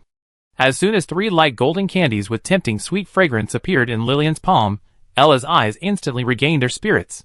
Sugar! She cheered, although her voice was still very weak, and her little hand quickly grabbed the candy, stuffed one into her mouth, and clenched the other 2 tightly in her palm, and then she retreated behind Lillian with satisfaction, as if she owned the whole world. However, Lillian had no time to deal with the chaotic situation in front of her, nor did she have time to optimize the dangerous parameters of body number 1. Gurgle. A creepy sound, like bubbling viscous liquid, came from the direction where the vampire sample, number 9, was hit. Then, there was a sticky sound of some slippery object dragging across the ground. Lillian and Athos's eyes were instantly attracted to it. In the shadow of the collapsed metal wreckage, a twisted figure was slowly crawling out. It was the vampire that was severely injured by Ella's holy light before. Its current state was even more miserable. The tattered membrane wings left only the charred skeleton hanging behind it, and its body was covered with burns that were deep enough to see the bones. Black smoke was curling, and its scarlet eyes were dim, full of pain and a deeper hunger that was suppressed to the extreme. It moved extremely slowly, and every time it dragged its body, it was accompanied by painful convulsions. But its gaze was fixed with an almost morbid greed, passing Lillian, Ella, and even the lava demon struggling and roaring in the thorn hell, and the body number 1 emitting emerald pressure, and finally fell on Athos. To be more precise, it fell on Athos's arm.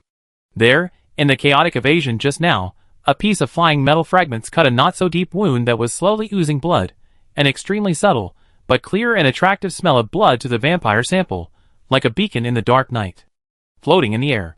Warning! Sample number 9, vampire type, detected fresh blood, B-type analog signal, status, seriously injured and dormant. Violent hunger activated, target locked, Athos, blood carrier, action mode, hunting. Chapter 46. His. Who? The sticky, slippery dragging sound mixed with the wheezing sound, like a broken bellows came from the shadow of the collapsed metal wreckage. The twisted figure of the vampire sample, sample number 9, struggled to crawl out, and the dim scarlet eyes were like two dying will-o'-the-wisps, but they locked onto Athos on the platform with creepy morbid greed. More precisely, they locked onto the wound on his arm that was slowly oozing blood. The fresh smell of blood with the breath of life, like the strongest poison, instantly ignited the primitive hunger that the vampire sample had suppressed to the extreme after being severely injured. It let out a beast-like roar in its throat, and the tattered membrane-winged skeleton flapped weakly, bringing a gust of fishy wind.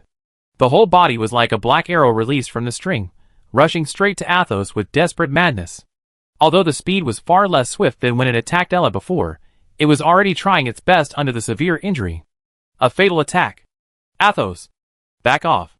Lillian's warning instantly exploded in Athos's mind. At the same time, the life support device on her left wrist lit up faintly, and an energy shield instantly formed in front of Athos. However, Lillian's energy shield is mainly aimed at energy shocks, and its defense against physical attacks is not its strongest point. And the vampire's target is clear. The bleeding wound on Athos' arm. It can completely bypass or resist the edge of the shield. Athos only felt a chilling, bloody, and stench of death coming towards him. The scarlet eyes rapidly enlarged in his field of vision. The blood in his body seemed to freeze instantly, his brain was blank, and only instinctive fear remained. He subconsciously wanted to raise the totem staff to block, but his body was as stiff as petrified, at this critical moment. Bad thing. Don't touch it. A cry of anger and eagerness to protect food sounded. It was Ella. Although she huddled behind Lillian to concentrate on charging, the dirty bloody smell, and the fierce breath of vampires, that made her extremely disgusted instantly stimulated her max-level filth perception and ecological restoration unit instinct. More importantly, Athos had the totem staff that resonated with her holy light. In her simple logic, this was barely something related to the sugar source, or something from the gods, and it couldn't be damaged. Ella didn't even care about the second candy that had just been stuffed into her mouth. Her little face tightened, and the halo above her head instantly lit up. The brightness was not high, but enough, and her little hand swung violently at the vampire that was rushing towards her. Buzz! A light golden whip that was much thinner than before, but also had a strong purifying power, whipped the vampire like a spirit snake. Snap! The whip of light hit the vampire's attack accurately. Although it failed to hit the body directly, the purifying energy that exploded was like an invisible barrier, hitting the vampire hard. Hiss! The vampire let out an even more shrill scream, and its forward momentum was abruptly curbed and deflected. It was like being burned by a red-hot iron, and it fell to the ground a few steps away from Athos, with wisps of black smoke coming out of its body again, and it curled up and twitched in pain. Although it failed to stop it completely, Ella's timely whip bought Athos precious reaction time. Athos suddenly came to his senses, and rolled and crawled backwards, his heart beating so wildly that it almost jumped out of his chest. He glanced at the small golden figure behind Lillian with gratitude, but Ella had already quickly lowered her head, put the candy that almost fell out of her mouth back in place, and continued to charge in small sips, as if she had just casually driven away a nasty fly. Target, sample number 9, vampire type. Status, secondary severe injury. Activity value, 8%. Threat, extremely low temporary. Ella's energy consumption, trace. Sugar maintains effectiveness. The threat of the vampire was easily resolved by Ella, but Lillian's eyes did not relax at all. Her vision was like a precise radar, rapidly scanning the entire battlefield. Body number 1, elf type, still maintained the terrifying bound of thorns against the lava demon, sample number 8. The lava demon struggled and roared wildly in the thorn hell, but the bondage was still strong, and the threat was temporarily controllable. Ella's energy is recovering, 65%, but she needs a continuous supply of sugar, and her fighting style is uncontrollable. Athos is still in shock, and his fighting power is negligible. Laboratory structure. Elf-type. The Wrath of Nature-like column just now destroyed a key support column, and the stability of the dome structure decreased by 17%. The struggle of the lava demon and the binding force of the thorns are further aggravating the stress burden of the metal structure. Although the serial explosions in the distant crystal jungle have stopped, there are unstable energy crystal fragments everywhere. Core threat. The laboratory may collapse again at any time. Environmental scan update. Stress at the key support point of the dome. Critical. Ground structure. Platform area crack expansion, caused by the struggle of the lava demon. Distribution of crystal fragments. High energy instability. Risk assessment. Probability of overall structural collapse. 32%, continuously. Rising. The structure must be stabilized before it collapses completely. Or evacuate. The evacuation option was instantly rejected by Lillian. The ARC core has just been restarted, the database has not been repaired, and the secrets buried deep underground have not been solved. And with Ella, who needs to be supplied with sugar all the time, and an elf, who is chased and beaten by an environmental madman, the risk of evacuating in the unstable ruins is even higher. Stabilize the structure. Now, Lillian's cold logic core instantly locked onto the design blueprint of the Geological Stabilization Unit, dwarf type, in the ARC core database. This is the engineering race she planned to use to stabilize geological structures, repair crustal damage, and build large underground facilities. Strong, hard-working, with a natural affinity and manipulation talent for rocks and metals, it is the ideal choice to solve the current crisis. Goal: activate the Geological Stabilization Unit, dwarf type. Reason: core capabilities: rock/metal perception and manipulation. Blueprint: S level, structural reinforcement, geological stress relief. Perfect fit for current needs. Racial characteristics: designed for extreme hardiness, high physical strength/endurance, stress resistance, physics/environment, strong concentration, engineering tasks. Expected stability is higher than the elf type. No environmental paranoia program. Tactical value: if activated, the laboratory structure can be quickly stabilized, and some damage may even be repaired to buy time for subsequent actions. Risk diversification: introducing new units can share pressure. Target unit positioning: C3 area, structural integrity, 91%. Energy status: dormant. Target locked, Geological Stability Unit, dwarf type. Lillian's cold voice sounded amid the alarms and roars, both a declaration and a confirmation of her own logic. She ignored the lava demon struggling in the thorns, and the body number 1, that was still emitting cold anger in the distance, and her fingers quickly operated on the wrist device to retrieve the dwarf type's genetic map and design parameters. Gene map loading, Geological Stability Unit, dwarf type, ARC Dwarf 01. Core parameters: form, humanoid, strong and sturdy, height preset, 2.2 meters, standard, muscle density, max, bone strength, max, starship grade alloy simulation. Skin/hair, simulated rock texture, high defense, thick hair, high/low temperature resistance, beard is an engineering sensor array, enhanced geological perception. Ability: rock/metal molecular level perception and manipulation, S. Geological stress field perception and drainage, A+. Structural engineering instinct, brand. High endurance/stress resistance/environmental tolerance, S. Driving core: earth vein energy assimilation furnace, efficient, stable. Strong. Hardworking. Proficient in geology and structure. This is exactly the engineering fire brigade that Lillian urgently needs at this moment. Physiological model construction. Start. Refer to the blueprint parameters. Energy infusion requirements: high. A large amount of basic energy is required to start the earth vein assimilation furnace. Currently available environment: ambient. Low purity, large fluctuations. Alternative: high purity lava energy detected, sample number 8. Attributes: earth/fire. Compatibility with earth vein energy, 72%. Scheme: forcefully guide the lava demon energy and infuse the dwarf type cultivation unit. A bold plan took shape instantly. Use the trapped lava demon as an energy source. It can not only weaken this threat, but also provide startup energy for the dwarf type unit. Lillian's eyes instantly locked on the lava demon that was roaring and struggling crazily in the thorn hell. On its body, red lava flowed, emitting terrifying and pure fire and earth energy. Command: connect the totem staff guide. Frequency adjustment: target lava energy wavelength. Command: body number 1, elf type. Maintain the strength of bound of thorns. Target: Energy extraction point, lava demon core exposed. Lillian's left hand brushed the top of the totem staff in Athos's hand again. Buzz! The emerald green light of the staff instantly turned into a fiery dark red. An invisible guiding force field spread out, accurately covering the lava demon bound by thorns. At the same time, a mandatory mental command rushed into the consciousness core of Body 1 through the weak administrator link that had not been interrupted. Maintain the restraint. Energy node. Expose. The data stream flickered in Body 1's emerald eyes. Although there was an instinctive rejection of Lillian's command as an environmental disturber, the current biggest source of illegal destruction was indeed the lava demon.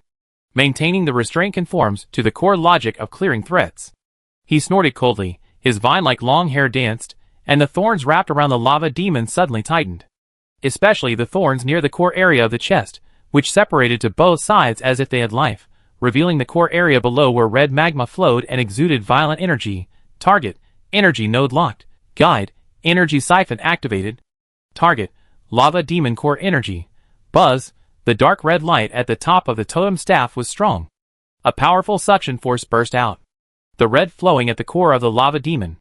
The lava energy, as if swallowed by an invisible giant mouth, turned into a stream of scorching dark red energy, which was forcibly extracted and rushed across space along the energy channel constructed by the totem staff guide. In the distant culture unit array, the huge transparent cylinder located in Area C3 that was locked by Lillian. Boom! The red, violent lava energy poured into the dormant dwarf culture unit like a flood that broke through the dam. The entire unit was instantly dyed dark red.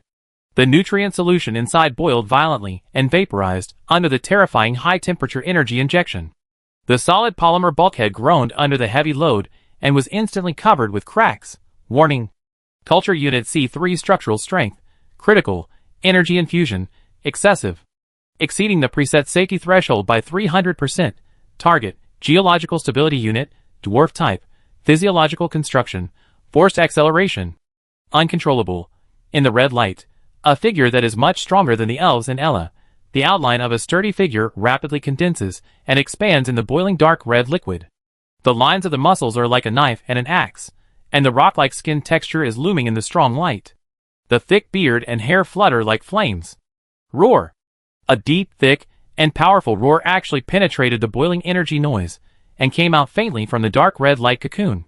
It was as if the giant god sleeping deep in the earth's core was forcibly awakened. Lillian looked at the boiling, about to burst dark red light cocoon, and the energy overload and structural criticality warnings flashing wildly in the data stream, and a very subtle fluctuation flashed in the cold logic core. Although forcibly extracting the energy of the lava demon solved the energy problem, this violent energy obviously exceeded the safety threshold for the dwarf-type unit to start. Geological stability unit, dwarf type. This engineering race designed to stabilize the Earth is being forcibly born in an energy storm. Will its awakening bring a stable foundation or another uncontrolled explosion? The answer will be revealed when the boiling dark red light cocoon bursts. At this moment, the vampire sample is still twitching not far away. The cold green eyes of the body number 1 swept over Lillian's behavior of extracting energy, and the judgment of illegal energy misappropriation in the program logic was being generated. Trouble is never far away. Chapter 47. Boom! The roar in the dark red light cocoon was like the roar of the Earth's core that had been suppressed for billions of years, penetrating the boiling energy noise and hitting everyone's eardrums hard. The culture unit in Area C3 trembled violently under the infusion of violent lava energy, and the cracked polymer cabin wall made a harsh groan. The red light almost swallowed everything. The outline of the strong and sturdy figure inside expanded and solidified rapidly in the boiling dark red liquid, as if it was about to break out of the cocoon at any time and turn into a rock giant that stood tall and straight. Lillian maintained the totem staff to guide and extract the lava magic energy, and the cold logic core ran at high speed, monitoring the dwarf-type unit. Data stream. Energy infusion. Peak value exceeds safety threshold by 480%. Physiological construction acceleration. 85%, 90%, 95%. Core furnace. Ground energy assimilation furnace. Activation status. Unstable. Energy overload. Warning. Unit structure is about to collapse. Risk of forced cocooning. Extremely high. At this critical moment, the data stream representing the physiological construction of the dwarf-type unit in Lillian's vision suddenly stagnated. A dazzling red warning box popped up instantly, occupying her entire field of vision. Critical error. Download of key physiological data interrupted. Interrupt module. Bone Density Enhancement Data Packet. Cause of error. Sudden red failure of the core database, R-Core. Physical storage medium, sector damage. Status. Data packet, dwarf bone density version 3.5. Lost. Unable to recover. Consequence. The target bone density will maintain the basic value. Original human level. Lillian. Shock. Inner thoughts. The database is damaged again. It failed at the critical moment. This sudden data loss is like pouring a basin of ice water on a boiling oil pan. However, the disaster is not over. Warning. The dependency of the associated data package is invalid. Muscle Group Super Enhancement Data Package. Dwarf Muscle Max version 4.0 loading failed. Depends on the bone density data package to provide a support framework. Error. Loading process terminated. Consequence. The target muscle group will maintain the standard strength. Original human level. Bone density. Muscle group. The data packages of the two core physiological enhancement modules of the dwarf unit failed to load at the last minute due to the sudden damage of the core database. Physiological construction progress. 99%. Forced completion. The target morphological parameters, height/body shape, are automatically adapted. Based on the available data, basic bone/muscle strength. Adaptation result. Height ratio reduction. Reduced by 50%. Body size reduction. 45% reduction. Boom! Just when the data stream showed that the adaptation was completed, the C3 area culture unit, which had been overloaded for a long time, finally exploded completely. It was no longer a light spot that dissipated, but it was like being exploded by the energy compressed inside, and the hard polymer fragments mixed with the hot nutrient solution residues were scattered everywhere. In the red light, a figure was suddenly sprayed out. Like a stone bullet thrown by a catapult, with a shrill sound of breaking through the air. Wow! It hit the ground not far from the platform, covered with thick crystal dust. Bang! With a muffled sound. The crystal dust was smashed into a shallow pit, and smoke and dust filled the air. The smoke and dust slowly dissipated. Lillian, Athos, even the lava demon temporarily bound by thorns, and the body number 1, elf type, emitting cold anger, all subconsciously focused their eyes on the falling figure. Then, there was a dead silence. In the crystal dust pit, a figure was shaking his head dizzily, trying to get up. He, or it, did have dark brown skin with a rocky texture, and thick flame-like red hair. The beard was particularly thick, almost covering half of his face. His body was indeed sturdy. But that was sturdy compared to ordinary humans. His height. It was definitely no more than 1.1 meters. The skin that was originally designed to cover a muscular giant over 2 meters tall, with a simulated rock texture, now covered this body that had shrunk by 50%, looked extremely tight, and even a little funny. The thick red beard hung down to his chest, making him look even shorter. The limbs that should have been full of strength still looked strong, but the proportions were seriously out of balance, with short arms and legs. Especially the arms that should have been as thick as stone pillars now looked like underdeveloped tree stumps. He shook his dizzy head and finally stood firm. The pair of eyes hidden under the thick red eyebrows, the color is deep brown, like the hardest flint, suddenly opened, with a new confusion, and a forced awakening, from the instinct of the engineering race, an instant scan of the environment, environmental scan, dwarf's perspective structure, towering dome, stress critical, multiple supports damaged, ground, cracks crisscross, geological instability, energy, violent disorder, lava, holy light, natural anger, purple ambient, threat, lava giant, bound, emerald humanoid, high energy disturbance, black-winged creature, severely injured, golden-winged little guy, high energy, black-haired female, high energy/administrator mark, staff-holding male, low energy. Comprehensive assessment, environmental status catastrophic structural crisis. Energy pollution, severe. Threat level, extremely high. This extremely bad environmental scan result instantly ignited the engineering instinct imprinted deep in the genes of the geological stability unit. Repair. Stabilize. Eliminate structural risks. Structure. Danger. Need to be reinforced. A rough, loud voice with obvious anxiety and unquestionable tone suddenly sounded. Although the tone seemed a little too loud, even a little sharp, due to the reduced size, the professionalism and urgency in the tone were extremely strong. He subconsciously lowered his head and tried to find a handy tool. The blueprint should have a standard engineering hammer, but there was nothing. Then, his eyes fell on his short palms that were seriously inconsistent with expectations. The dwarf unit body was stunned. He raised his hand in confusion, clenched his fist, looked down at his obviously shrunk body, and then jumped twice, trying to feel the max-level muscle strength. No! Nothing. Only an empty, extremely uncoordinated feeling of weakness. It was completely different from the image of an engineer who split mountains and rocks and built magnificent halls imprinted in his core database. My hammer! He muttered to himself, his voice full of confusion. Then, he suddenly realized something and looked up at Lillian, Administrator Mark, and her deep brown eyes instantly burst into incredible astonishment and a huge anger, as if being deceived. The loud voice suddenly rose, with a broken question, resounding throughout the chaotic space. Why did my hammer become heavier? And my arms? My legs? This is wrong. The size is completely wrong. He waved his short arms, trying to express his shock and anger, but the action, combined with his size, only made him look more sad and angry.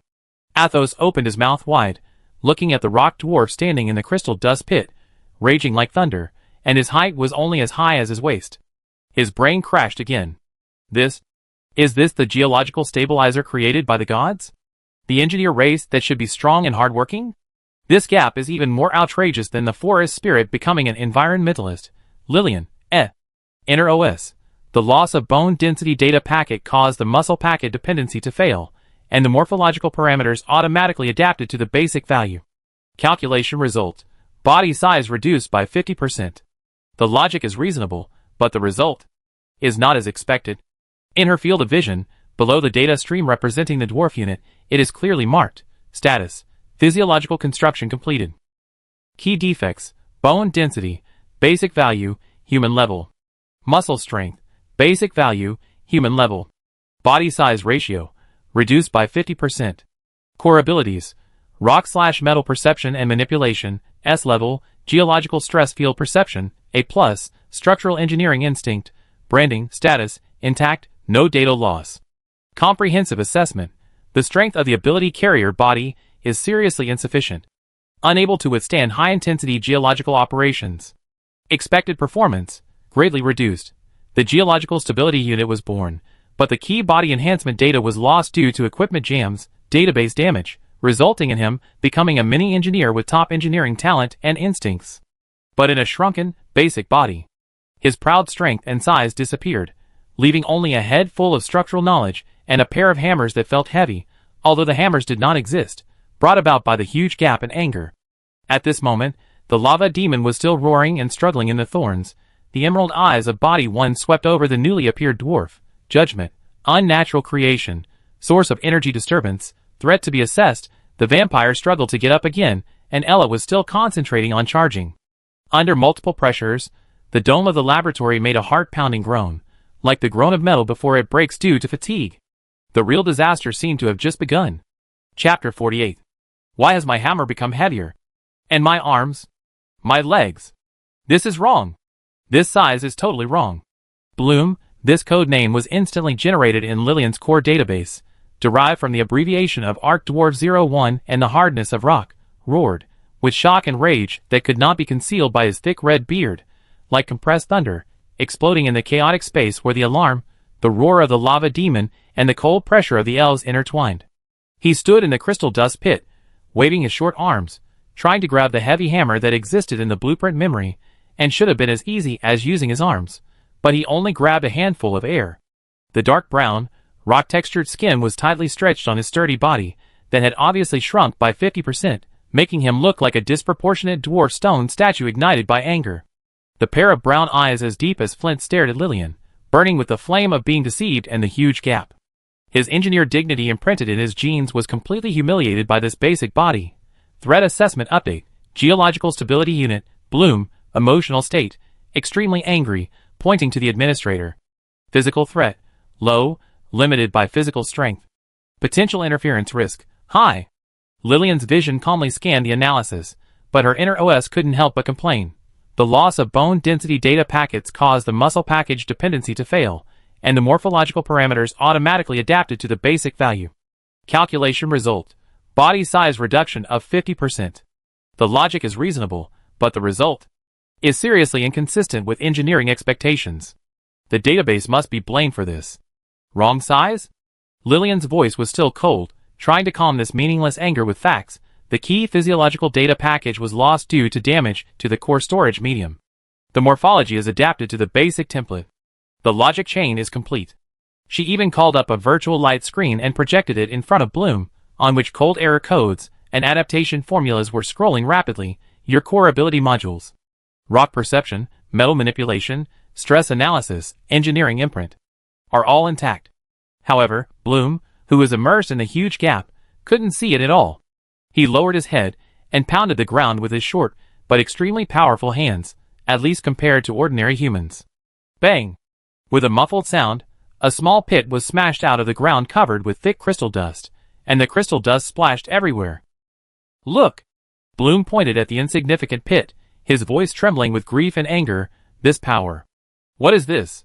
Splitting mountains and rocks? Stabilizing the earth veins? I can't even smash a decent stone. It's not like this in the blueprint. Administrator, I need an explanation. I need my power. He tried to jump again to show the disappeared muscle strength, but he just looked like an angry jumping bean. Lillian, The explanation is invalid. The target logic core is dominated by anger and refuses to receive objective data. Give priority to external threats. Just as Bloom was immersed in his body fraud case, the disaster in the laboratory did not stop because of his anger. Lava Demon, sample number 8 struggling and roaring wildly in the bound of thorns maintained by body number 1, elf type, coldly. Every struggle caused the metal thorns and lava thorns wrapped around it to make harsh friction and fracture sounds, while intensifying the groaning of the metal structure of the dome. Dark red lava energy flickered between the gaps between the thorns, and scorching air waves rolled in. Body number 1, elf-type emerald green eyes swept coldly over the furious Bloom. Judgment, unnatural creation, energy disturbance source, threat level, to be evaluated, and then turned to the lava demon, main illegal destruction source. The energy crown on his head shone, maintaining the endless power of the thorn binding, while vigilantly sensing the entire defiled environment. Vampire sample number 9 huddled in the shadows in the distance. The wounds on her body burned by Ella's holy light were emitting wisps of black smoke. The scarlet eyes were like a dying venomous snake, still staring at the wound on Athos's arm that had scabbed over, but the bloody smell had not yet completely dissipated, and a suppressed, hungry ho-ho sound came from her throat. Ella, temporarily safe, huddled at Lillian's legs, licking the last candy crumbs in her palm with care. Her sapphire-like eyes scanned the surroundings vigilantly, especially the bad thing, vampire, that exuded the disgusting bloody smell, and the big furnace, lava demon, trapped by thorns. Her energy level rose to 65% with the replenishment of sugar, but the light of the aura was restrained, obviously saving power. And the biggest crisis came from this space itself. Boom! A dull vibration as if coming from the depths of the earth came, clearer than any previous one. High up in the dome, at the fracture of the supporting column destroyed by the wrath of nature-like column of body 1, a huge, twisted and deformed metal component finally couldn't bear the constant stress and fell down with a sharp metal tearing sound. Boom! The huge metal block hit the ground not far from the platform, instantly crushing several smaller crystal clusters into powder, stirring up purple crystal dust and metal fragments all over the sky. The shock wave shook the entire platform violently. Stress at the key support point of the dome exceeds the critical value of 7%. Chain collapse risk, rising sharply. Lillian's alarm flashed wildly in the field of vision, and her cold tone also carried a hint of urgency. Structural integrity, about to collapse. Structure. Danger. Serious damage. Almost at the same moment, when the metal block fell, Bloom's roar full of professional anxiety overwhelmed all the noise. His short body suddenly turned in the direction of the collapse. His thick red eyebrows were tightly locked, and his flint-like eyes instantly lost their anger at their own size, leaving only the pure and urgent focus of engineers facing a catastrophic structural crisis. The instinct imprinted deep in the genes overwhelmed all personal emotions. Stress concentration point of the third main beam on the left. Crack extension speed, 0.3 meters per second. The load-bearing base below is offset, 5 degrees. Bloom's short fingers accurately pointed to a tiny crack in the dome that was almost imperceptible to the naked eye. His loud voice carried an unquestionable professional judgment, as if he was holding a sophisticated engineering scanner in his hand. The stratum below the crystal cluster on the right. The cavity is enlarged. The bearing capacity is lost by 30%. It must be reinforced immediately. Otherwise, the chain collapse will occur within 30 seconds. He spoke very quickly, blurting out a string of professional terms and precise data, forming an absurd and shocking contrast with his miniature figure. Lillian's mind moved. The core capability module is indeed intact. Perception accuracy, S level. She immediately retrieved the structural scan for verification, and Bloom's judgment was almost completely consistent with her analysis. This shrunken body is loaded with the soul and knowledge base of a top engineer. However, Bloom's next sentence brought him back to the cruel reality.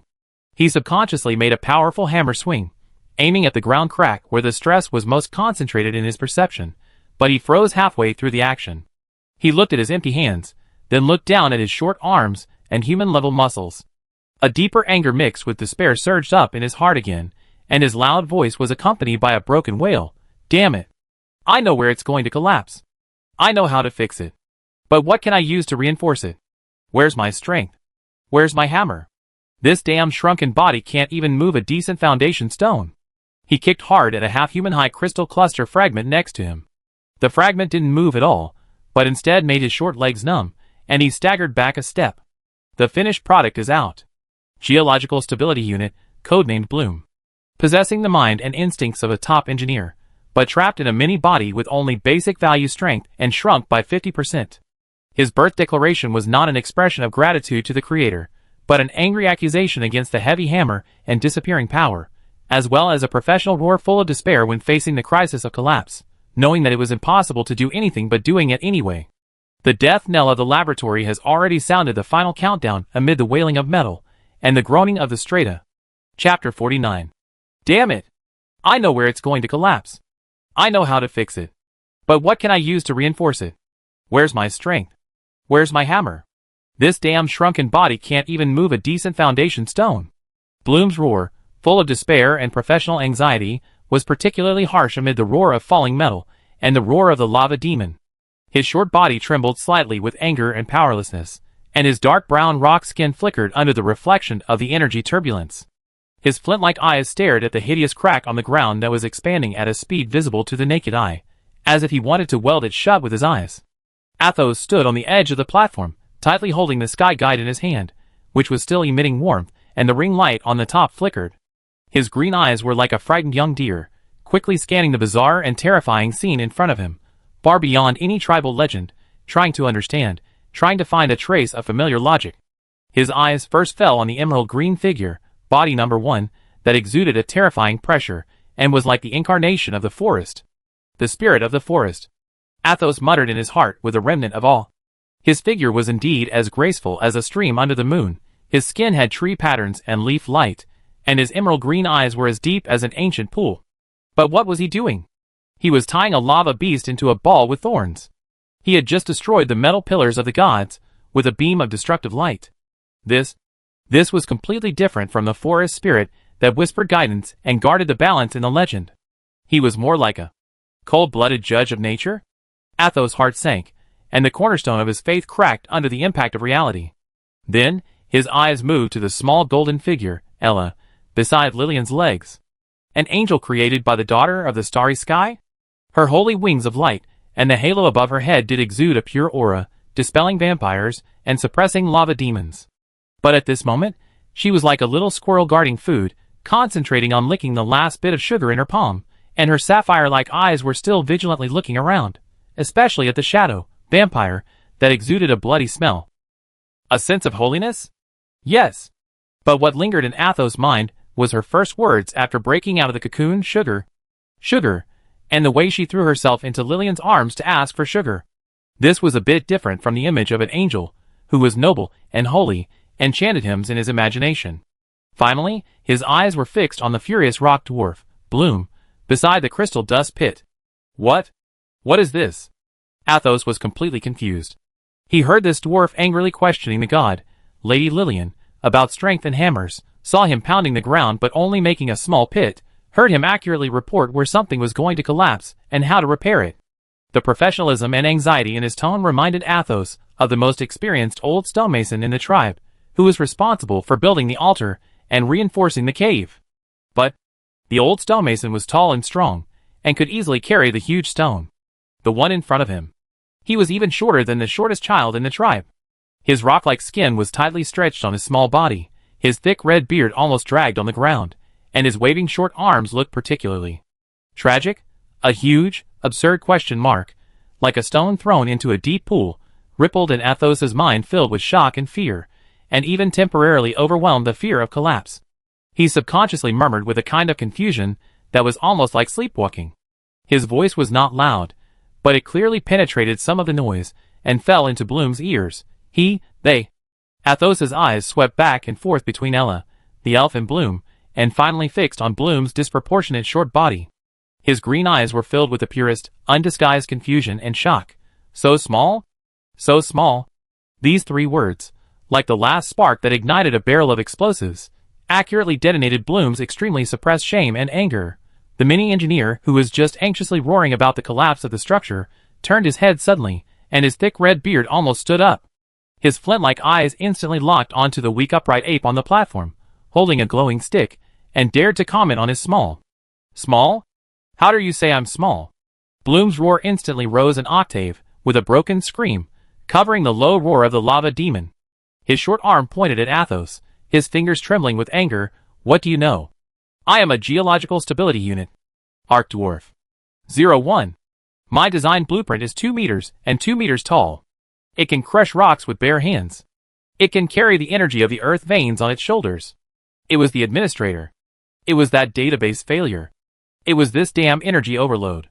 That's why I was stuffed into this ridiculous jar.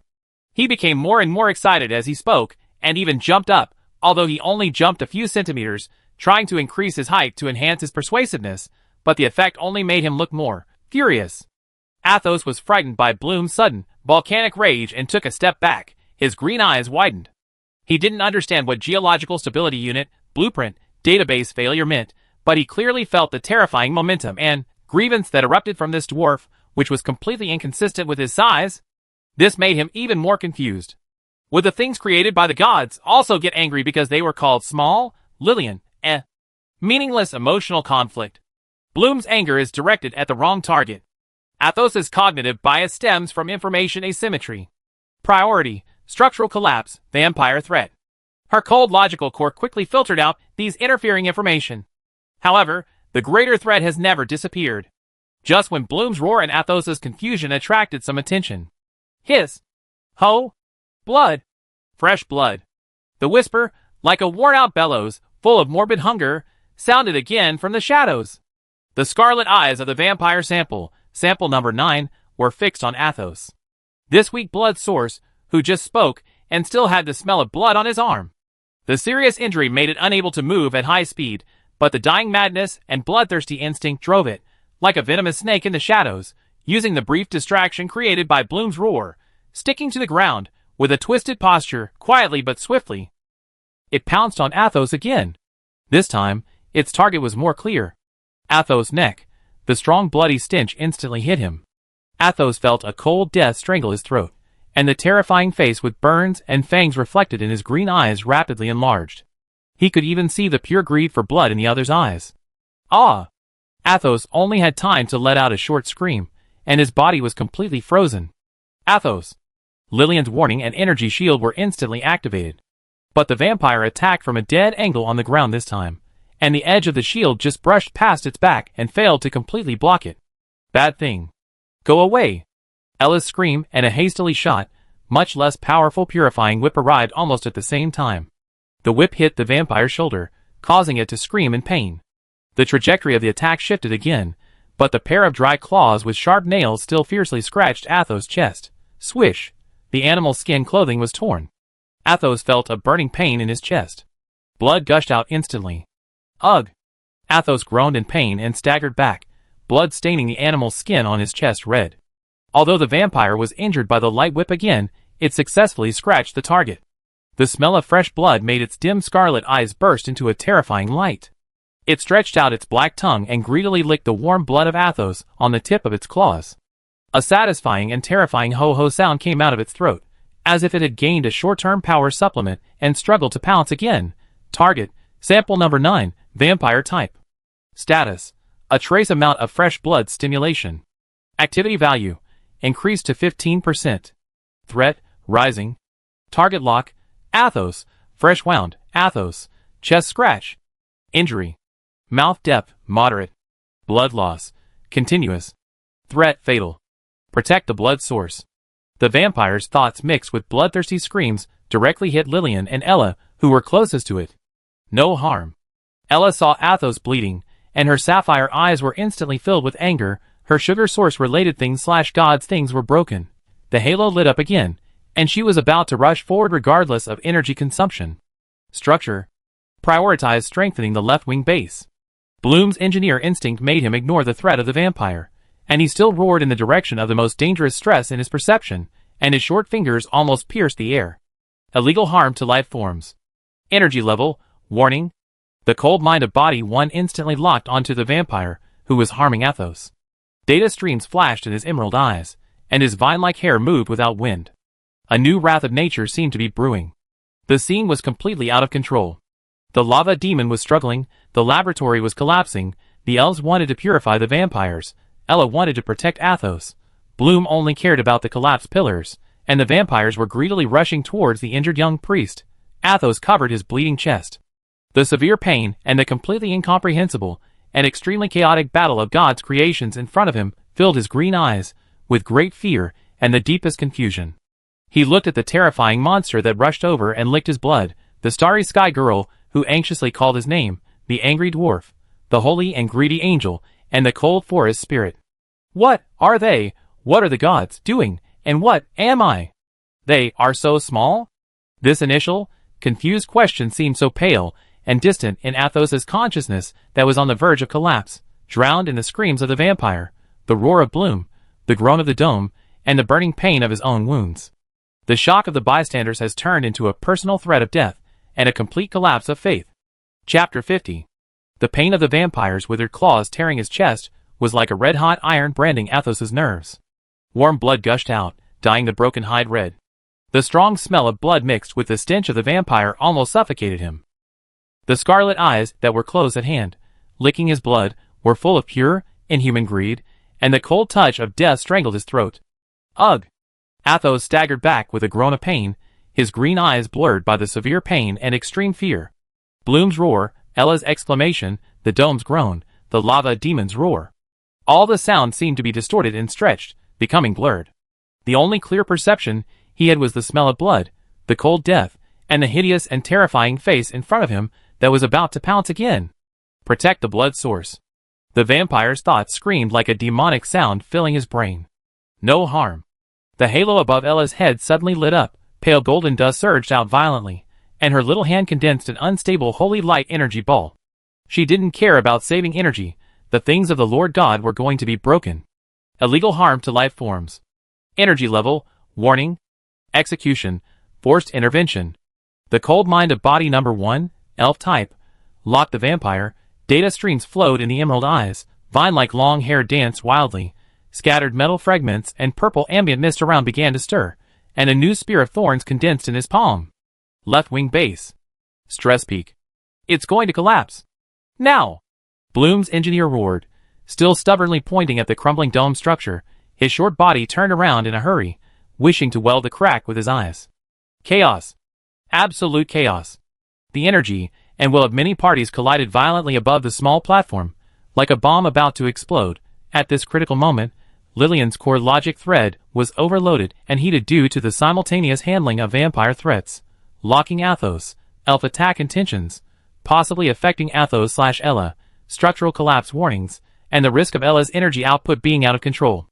Warning! Warning! Environmental Biological Pollution Index, rising sharply, pollution source location, B7 area pipeline rupture, historical leakage point, pollution identification, sample number 7, moonlight moss, variant, highly active phagocytic enzyme, pollution spread speed, geometric growth, threat range, cover the core host, arc, core, base edge, behavior mode, high purity metal/crystallized energy source detected, core host shell, crystal cluster fragments, devouring behavior, acceleration, threat level, disaster level, S+, priority, mandatory highest. The dazzling red warning box filled Lillian's field of vision like a waterfall. Along with this cold alarm, an extremely subtle, yet creepy sweet and fishy smell, mixed with blood and sulfur, quietly spread, Lillian's scanning field of vision was instantly forced to be pulled towards the direction of Area B7. The area that was previously purified by Ella and turned into gray-white powder was now spread out like a picture of hell. Countless emerald green mosses emitting cold fluorescence were gushing out from the broken pipe mouth at a terrifying speed visible to the naked eye. They were no longer the slow-spreading posture before, but like a green tide with life and collective will, greedily rushing towards everything around. The most frightening thing is their eating process. Metal wreckage. A huge starship alloy plate half buried in crystal dust. Within a few seconds of being covered by fluorescent moss, the surface made a sizzling sound, and the hard alloy quickly softened, dissolved, and disappeared as if corroded by strong acid. Only a denser, fluorescent emerald green was left. Crystal cluster fragments. A crystal cluster fragment scattered on the ground, emitting a faint purple light, was wrapped by moss, and the ambient energy inside it quickly dimmed as if it was drained, and the hard crystal structure collapsed and shattered like a crispy biscuit, and was finally completely swallowed by the moss, and converted into nutrients for its own spread. Core host arc. Core base.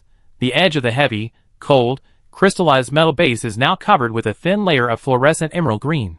The subtle sizzling sound is heard continuously, and the solid metal surface is being eroded and decomposed at a slow but steady speed. Moonlight moss mutant. This sample developed by Lillian as a highly effective disinfectant is now showing its terrifying devouring ability that far exceeds the original design due to mutation. It is no longer satisfied with microorganisms and pollutants, and its target is all substances rich in metals, crystals, and energy. Like the most greedy carnivorous plant, everything is digested and assimilated wherever it passes, turning into a green dead zone emitting ominous fluorescence. And its spreading direction is spreading towards the bottom of the platform, where Athos is. What's more terrifying is that the highly active mutant enzymes and energy dust emitted when it devours crystal clusters and metals are themselves highly toxic environmental pollutants. Biological contamination. Sample number 7, Moonlight Moss, mutant is out of control and leaking. Lillian's cold voice was for the first time a bit hurried. This unexpected crisis may be more destructive than the combined effects of the lava demons and vampires. It can devour the foundation of the entire laboratory, including the arc core that had just been restarted. This sudden alarm and the terrifying sight of the strange fluorescent moss were like pressing a short pause button. Vampire. Its movement towards Athos paused, and its scarlet eyes instinctively glanced at the fluorescent green tide that exuded a strange sweet smell, as if it had an instinctive fear of this unknown, non-flesh energy substance. Ella. Her condensed holy light energy ball shook, and her sapphire-like eyes widened, looking at the strange moss that was eating metal and stone, with shock and disgust on her face. Super dirty. The determination to protect Athos, and the rejection of new threats fought in her simple logic. Body number 1, elf-type. The emerald eyes instantly moved away from the vampire, and locked onto the madly spreading fluorescent moss. In his perception, this was more filthy and unforgivable than the destruction of the lava demon. This was the most thorough blasphemy and devouring of nature, even this polluted environment. The energy of the spear of thorns in his palm flowed, and the target seemed to be turning to this new, larger source of pollution. Ecological Protection Program Max triggered. Target updated. Sample number 7 variant. Threat level. Beyond the lava demon, Bloom. The engineer's roar stopped abruptly. He flint-like. He stared at the fluorescent moss that was devouring the metal base, and then looked at the expanding crack under his feet. The moonlight moss was rapidly infiltrating along the edge of the crack, and a fear deeper than his own lack of strength instantly seized him. It's eating the structure. The foundation. The core support. He screamed, his voice changed. It's over. It's all over. This is faster than the collapse above. The crisis of structural collapse, because of the addition of this terrifying biological pollution, instantly entered a destructive countdown. Athos. The severe pain in his chest and the threat of vampires were temporarily covered by the surreal horror scene in front of him. He looked at the strange moss that emitted beautiful fluorescence, but devoured the god's creations like a living thing. There was only complete confusion and trembling in his green eyes. This? What is this? More desperate than the anger of the forest spirit, more desperate than the horror of the lava beast? How many such accidents are hidden in the nest created by the gods? The first real accident, at the climax of the superposition of multiple crises, brazenly appeared. Sample number 7, Moonlight Moss. A variant of Lillian's disinfectant. Its leakage is no longer a minor inconvenience, but a fuse that ignites the destruction of the laboratory and devours the foundation of all matter. Under the beautiful fluorescence is the prelude to the end of all things. Lillian's newly restarted hope, Arc Core, is facing the absurd and desperate situation of being eaten by her own cleaner. And Athos' blood is still flowing. Chapter 51. It's eating the structure. The foundation. The core support. It's over. It's all over. It's collapsing faster than the top. Bloom's distorted scream, full of engineered despair, echoed like the last blow of a death knell in a space filled with the hissing of vampires, the roar of lava demons, the groaning of the dome, and the restless energy. His short body stood stiffly at the edge of the crystal dust pit, his flint-like eyes staring at his feet. On the edge of the expanding ground fissure, countless emerald green mosses emitting cold fluorescence, like a sticky fungus blanket with life, were frantically infiltrating and spreading along the inner wall of the crack. That was not growth, that was devouring. It was digestion. It was destructive assimilation. Lillian's vision was occupied by double alarms. Left eye. The scarlet signal of the vampire sample, activity 15%, was locked on Athos' bleeding chest, and the withered claws were raised again, with the madness of dying struggle, the goal, to tear open a bigger wound and drink blood. Right eye. The fluorescent green signal representing the moonlight moss mutant, sample number 7, was spreading like a plague, and it was multiplying wildly around the rupture of the pipe. In area B7 at a geometrically terrifying speed, like a green wildfire. Its devouring front has crossed the core host, Arc Core, is greedily gnawing at the solid alloy. Real-time modeling of pollution spread. It is expected to cover the main load-bearing structure under the platform in 43 seconds. Countdown to structural integrity collapse. Less than 60 seconds. Threat level. Sample number 7 is greater than sample number 8, Lava Demon, and greater than sample number 9, Vampire. Priority. Mandatory highest. The cold logic made a decision instantly. The threat of vampires is point-to-point, and the threat of moonlight moss is surface destruction. The latter takes priority over everything else. Ella. Target. Sample number 7, Green Moss. Maximum power purification. Lillian's cold command was like a quenched steel needle, instantly piercing the chaos. Ugh. Bad moss. Ella had an instinctive rejection of the fluorescent green tide that was devouring crazily, and exuding an aura that made her extremely disgusted. Hearing the order, she did not hesitate to throw the unstable holy light energy ball originally aimed at the vampire towards the B7 area where the moonlight moss was spreading most violently. At the same time, the light wings behind her fully opened, and the halo above her head burst into an unprecedented bright golden light. Lillian said maximum power. Boom, the holy golden energy fell to the ground like a scorching sun, hitting the area with the densest fluorescent moss. The dazzling white light burst out instantly with the burning heat that purified everything. The large area of moss that was directly hit was like ice and snow melting, making a sizzling wine, and instantly turned into ashes. It works. Athos endured the severe pain in his chest, and saw that the terrifying green was suppressed by the golden light, and a faint hope rose in his heart. However, the flame of hope was instantly extinguished by the cold reality.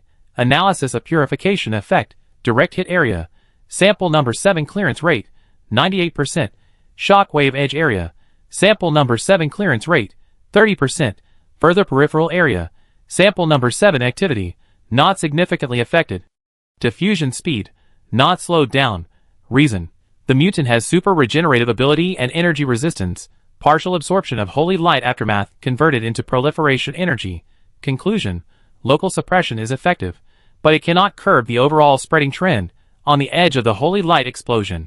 The fluorescent mosses that were not completely purified were only burned and curled for a few seconds, and then they regained vitality at a more crazy speed, and the emerald green fluorescence was even brighter. They were like an angry green tide, bypassing the big pit blasted by Ella, from both sides, from the underground cracks, and even along the corroded metal walls, towards a wider area, towards the bottom of the platform, launching a more rapid outflanking. Savage growth. Really savage growth. Swallowed metal. A heavy metal baffle blocking the path of the moss was covered with emerald green at a speed visible to the naked eye, and the surface quickly softened and collapsed, disappearing like melted wax, leaving only a more lush, sweet, and fishy fluorescent green carpet in the original place. Swallowed crystal cluster. A fallen, one-person-high purple crystal column was quickly wrapped by moss. The ambient energy contained in the crystal column was greedily absorbed by the moss, like blood being drawn. The purple light quickly dimmed, and the solid crystal structure made a slight cracking sound. Finally, it was completely shattered with a crash, and turned into nutrients for the moss. The purple energy dust and active enzymes released during the swallowing process spread like poisonous fog, further polluting the environment. Swallowing base. The heavy metal base of the core host was now covered by billions of green man-eating ants. The solid alloy surface continued to dent and disappear with a sizzling sound, revealing more complex pipelines and energy circuits underneath. After some small pipelines were touched by the moss, they were instantly corroded and broken, emitting small electric sparks. The entire base groaned under the gnawing of the moss, spreading path. The green fluorescence is like a network of intelligent blood vessels, moving along the cracks, walls, and debris, accurately towards areas rich in metal and energy. Several emerald green tentacles have climbed up the metal skeleton supporting the platform, and are greedily gnawing at the rivets and welding points at the joints. The platform itself began to emit a subtle sound of metal fatigue that made people's teeth ache. The disinfectant has become a spirit. Lillian's cold inner OS was a bit absurd. The broad-spectrum environmental cleaner she designed back then has now become the most greedy environmental destroyer. Looking at the crazy spreading, fluorescent green tide that devours everything, and then comparing it with the design parameters of the original Moonlight Moss, gentle, controllable, only decomposes specific pollutants in the core database, this contrast is extremely ironic. It's eating the H-shaped steel connecting the platform. The main stress node. Erosion rate, 0.5 centimeters per second. Bloom's roar was like crying. His short fingers trembled and pointed at a huge steel beam below the platform that was rapidly wrapped by emerald moss, and the surface metal was melting like boiling. At most 90 seconds. It will collapse here. He looked at his empty hands in despair. The pride of the engineer was crushed before the countdown of destruction. Extremely filthy. Intolerable devouring. The cold and ethereal voice of Body 1, elf type, was filled with unprecedented anger. The spear of thorns in his palm, which was originally aimed at the vampire, turned instantly, and the destructive energy intertwined with emerald green and deep purple gathered crazily, aiming directly at the core area of the Moonlight Moss that spread like a green tumor. The Ecological Protection Program, MAX, determined that the mutant of sample number 7 was the highest priority to be eliminated, and the vampire seemed to be affected by Ella's explosive holy light energy, and the Moonlight Moss scattered. Stimulated by the strange energy dust of E, it became more manic. Its scarlet eyes locked onto Athos' bleeding chest, ignoring the terrifying energy condensed by the elves and the collapsing environment, and a sharper howl came from its throat. Blood! Give me blood! It kicked the ground fiercely, with a dying explosive force, and pounced on Athos, who was pale and shaky due to blood loss. This time, it opened its fong-filled mouth and aimed directly at Athos' throat. The disinfectant became a spirit, and the fluorescent moss spread wildly. It was no longer a background pollution, but a green tide of death that swept everything. It devoured metal, gnawed its structures, polluted the air, and dragged the laboratory into the abyss of destruction. And under this green shadow of death, Athos's blood was emitting the last and most attractive light, attracting the dying vampire's fatal attack. The groaning of the platform, like the elegy of hell, entered a countdown in seconds. Chapter 52. Blood. Give me blood. The scream of the vampire sample number 9, was filled with dying madness, tearing through the sizzling sound of the Moonlight Moss devouring metal, and the groaning of the dome under the heavy load. Its withered figure was like a black poisonous arrow shot from a bow, with its fangs exposed, rushing straight to Athos's fragile throat. The blood on the young priest's chest dyed the broken hide red, and the rapidly enlarged, hideous and terrifying face was reflected in his green eyes. The cold breath of death strangled his breath, almost at the same moment. Extremely filthy. Intolerable devouring. Purification. The cold, ethereal, and angry voice of the Body number 1, elf type, sounded. The thorn spear condensed in his palm, which was intertwined with emerald green and deep purple, enough to penetrate the lava demon, with a terrifying power to purify everything, did not shoot at the vampire, but tore the air in fiercely. It fiercely blasted the core area of the Moonlight Moss mutant below, which was frantically gnawing at the steel beam supporting the platform. Boom! The destructive energy exploded in the densest part of the Moonlight Moss. Large areas of green were instantly vaporized, and a large charred pit was blown out of the ground. But the shock wave also hit the bottom of the platform fiercely. The supporting point, which was already structurally damaged by the moss gnawing, made a harsh metal twisting sound. The entire platform tilted and shook violently. Athos was already unstable due to blood loss, and he fell directly to the ground in this violent shaking. The vampire's fatal pounce brushed his scalp, and the withered claws grabbed the violently vibrating metal platform fiercely, splashing a string of sparks. Ah! Ella exclaimed. She almost exhausted her energy level, 18%, to purify the moonlight moss with maximum power. Her halo was dim, and she was shaken to the ground at this moment, and could only barely maintain suspension. Connection point. The H-beam connection point is broken. Bloom's desperate roar was drowned in the aftermath of the explosion and the wailing of metal. His short body tightly grasped a protruding metal pipe to avoid being thrown away. His flint-like eyes looked at the main support beam below that was twisted and deformed by the explosion, and the moss was still frantically gnawing at the edge, full of the engineer's doomsday feeling. Platform structure stability, critical. Estimated collapse time, less than 40 seconds. Moonlight moss spread. The severely damaged area regenerates slowly, but the flank spread speed has not slowed down. The erosion of the core host base deepens. Vampire sample. The attack failed. Target lock. Athos who fell, fresh wound exposed. Second attack is being prepared. Energy reserve. The available margin of the life support device, 11.3%, maintaining shields, scanning, communication. Ella's energy level, 18%, inefficient. Lillian is as stable as a rock in the violent shaking, but her core logic thread has been overloaded and heated due to handling a large number of crises at the same time. The cold vision is covered by layers of red warning boxes. Every second is a countdown to destruction. Conventional means. Ella is insufficient in energy, and the elves attack without distinguishing between friend and foe. And the efficiency is low. Bloom has knowledge, but is powerless to save the situation. He can no longer stop this chain collapse. Desperate situation. Really desperate situation. Just as the vampire leaned forward again, his scarlet eyes locked onto the fallen Athos. Preparing to launch the last fatal attack, the moonlight moss accelerated along the blasted gap to gnaw the last support point of the platform, and the elf's emerald green eyes scanned the moonlight moss indifferently, preparing to brew the next round of purification attack. Lillian's eyes, like the most precise probe, penetrated the chaotic energy field and the surging purple mist, and instantly locked onto the huge culture unit array behind the operating table. Her sight did not stay on the relatively intact unit, but accurately pierced into the depths of the array, an area half buried by thick crystallized sediments and twisted metal pipes. There stood several huge cylinders with specifications far exceeding those of angel, elf, and dwarf cultivation chambers. Their walls showed an ominous dark purple color, and the surface was covered with thick stains, like coagulated blood scabs. The chamber was connected to a thick, twisted energy conduit that emitted a faint dark red light. Even in a dormant state, it faintly revealed a palpitating atmosphere of violence and chaos. Target area identification. Extreme environment test group cultivation unit array. Target unit positioning. Sample number 8, lava demon activated out of control. Sample number 9, vampire type activated out of control. Sample number 10, abyss demonization type dormant. Sample number 11, shadow stalker type dormant. Historical record.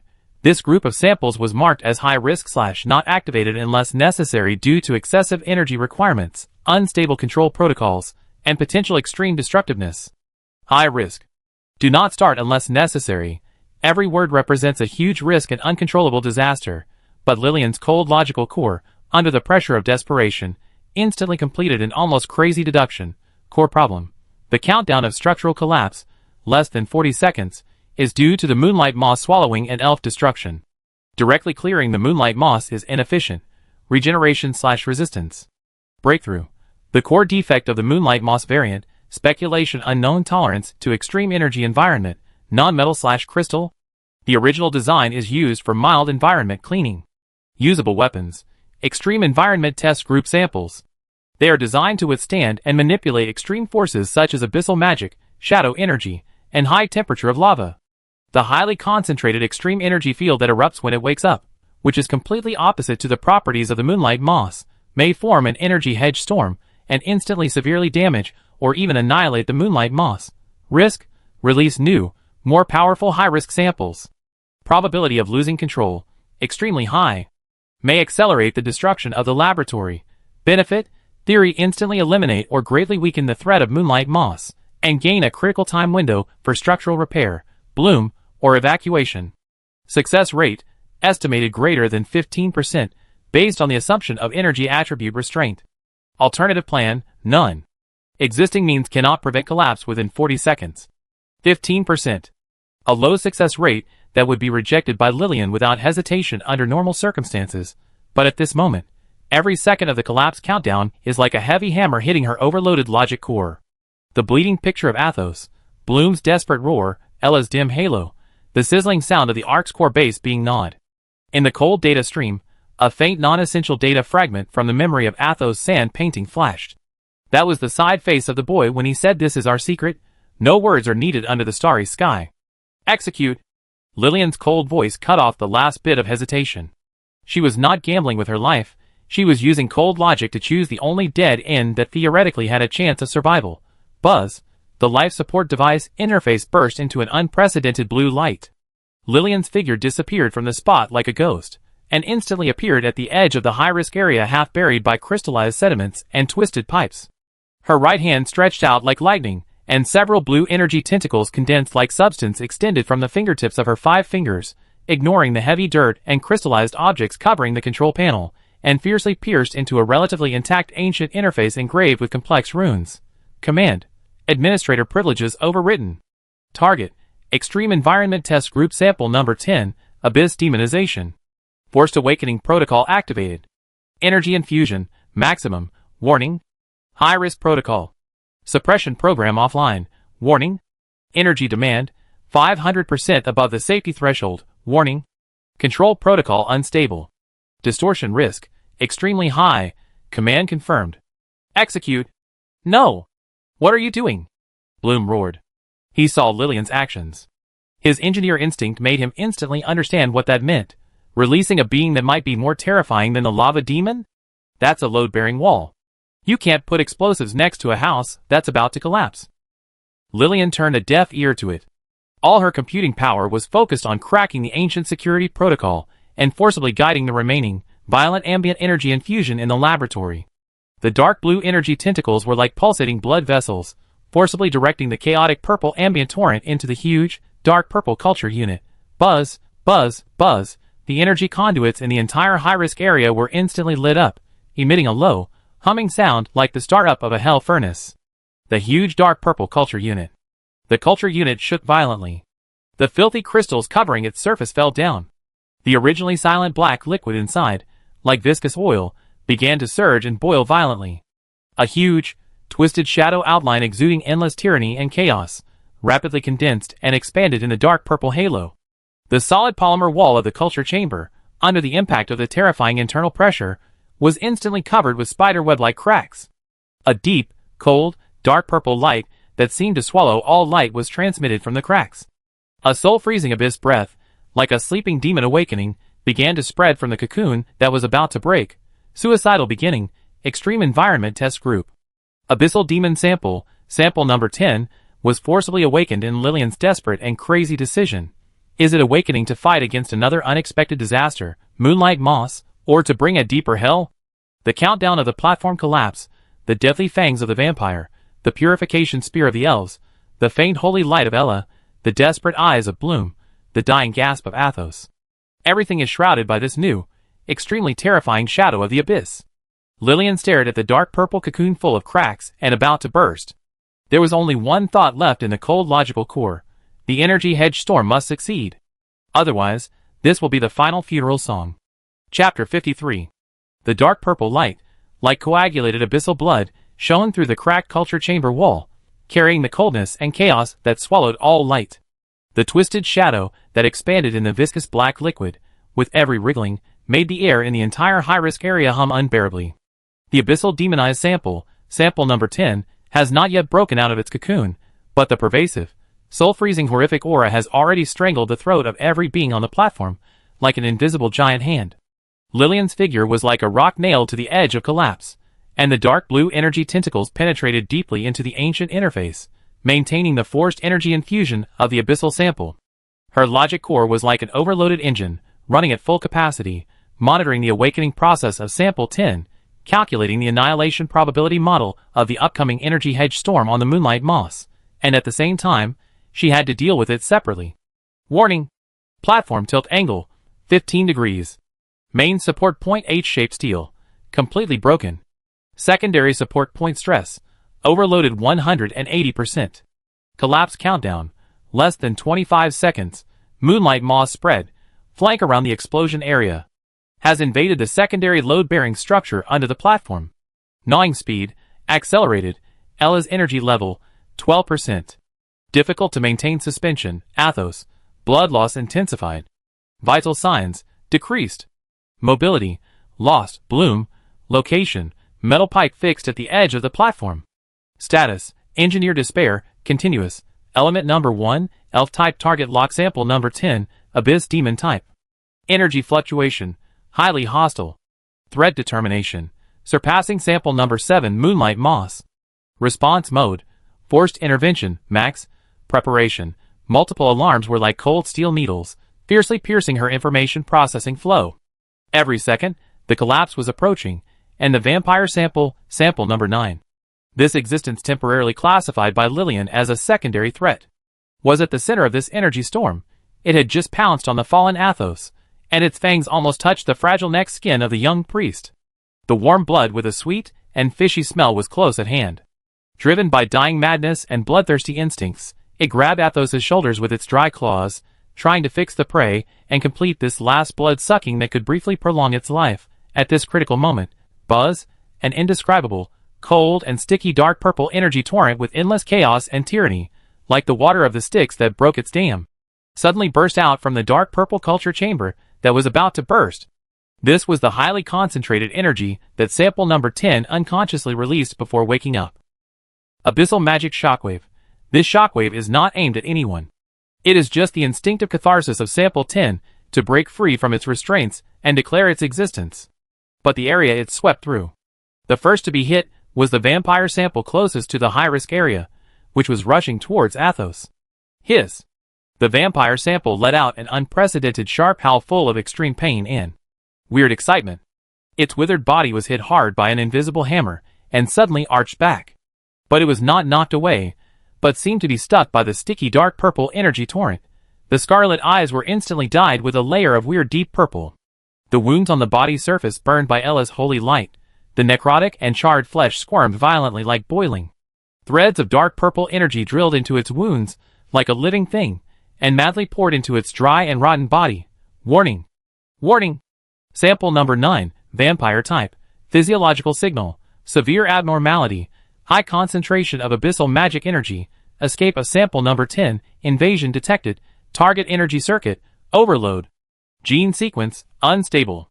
Distortion process, forced activation, activity reading, 15%, 38%, 65%, 89%, breaking through the critical value. Abnormal activity surge. In Lillian's vision, the signal source representing the vampire sample was madly rising like an out-of-control rocket. The color changed from dark red, representing serious injuries, to an extremely ominous purple-black color, as if mixed with blood and the abyss. The piercing alarm almost tore her auditory module apart. Roar! It was no longer a scream, but a wild roar like a beast, mixed with pain and new strength, erupting from the mouth of the vampire sample. Its arched body suddenly straightened. Under the withered skin, the muscles were like blowing air. Crazy expansion, bulging. The charred wounds on the body surface burned by the holy light, under the infusion of dark purple energy, healed and twisted at a speed visible to the naked eye, and proliferated dark purple scales, like keratin. The tattered membrane wing skeleton was forcibly torn and reorganized, covered with a thin layer of dark purple membrane that flashed with metallic cold light.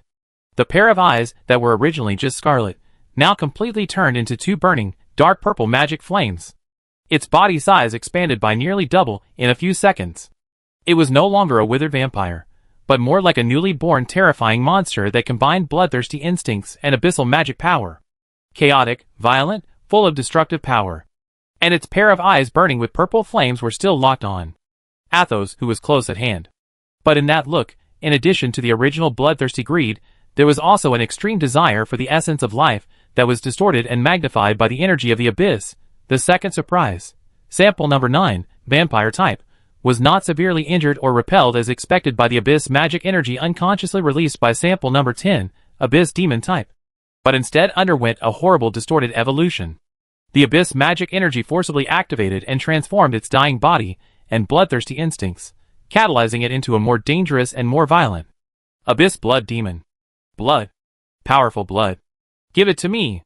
The distorted abyss blood demon let out a deafening roar, accompanied by a foul-smelling purple magic wind.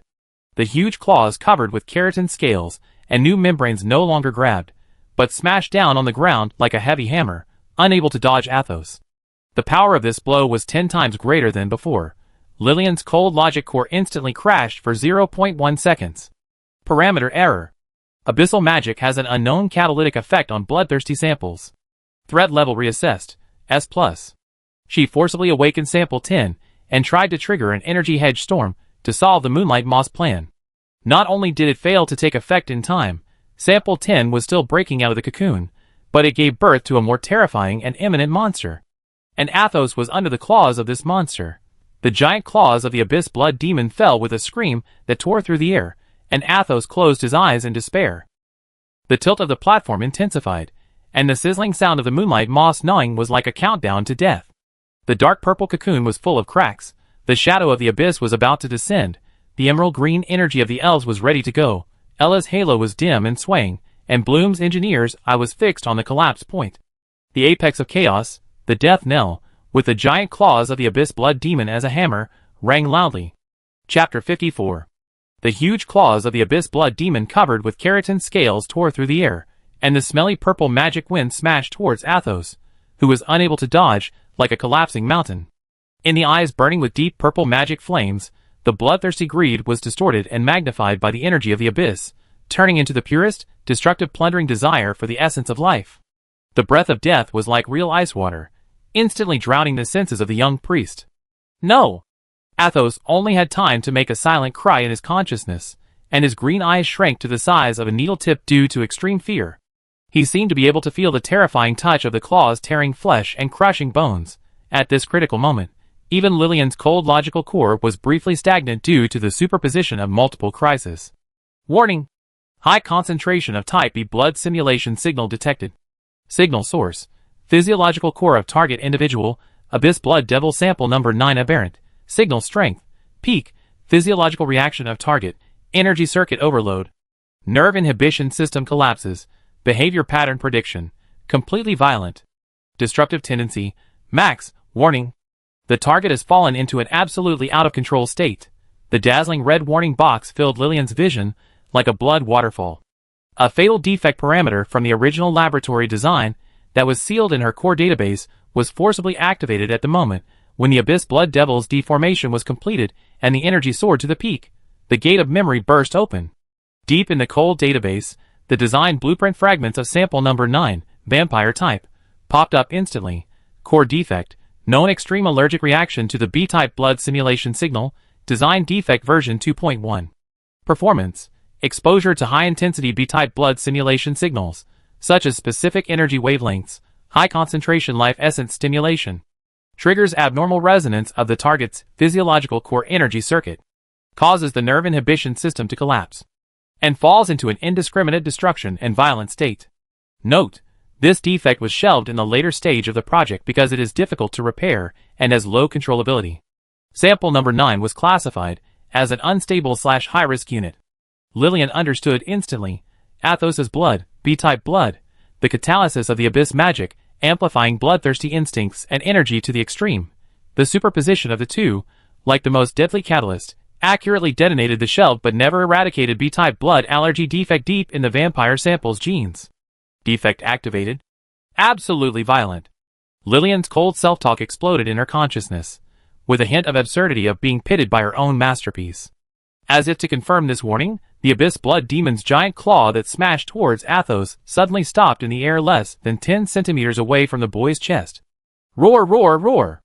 A roar no longer directed at Athos, but full of endless pain and pure desire for destruction, like the screams of hundreds of millions of wronged souls, erupted from the Abyss Blood Demon's mouth full of new fangs. Its eyes burning with purple flames instantly lost their lock on Athos, becoming chaotic and frantic, with only the madness of destroying everything left. The huge body covered with keratin scales twitched violently, as if two terrifying forces were fiercely colliding and tearing in the body. The B-type blood simulation signal, Athos's blood breath plus the bloodthirsty desire amplified by the abyss magic energy, triggered a catastrophic chain reaction in its deformed physiological core. The bloodthirsty instinct that was originally barely tamed by the abyss magic energy was now like a mad beast that had run away, and it completely lost control and merged with the violent abyss energy, breaking down the last bit of rationality. Its target is no longer Athos. Its target is everything in front of it. It is energy. It is life. It is existence itself. The giant claw that hit Athos suddenly changed its trajectory, and with even more terrifying force, it slammed hard on the metal platform that was tilted sharply beside Athos. Bang! The hard alloy platform was smashed into a huge dent like paper. The twisted metal fragments flew like shells. The terrifying shock wave threw the fallen Athos away, and he hit a twisted metal pillar in the distance, making a dull impact and a painful groan. Blood flowed out of his mouth, and the wound on his chest burst open. Athos!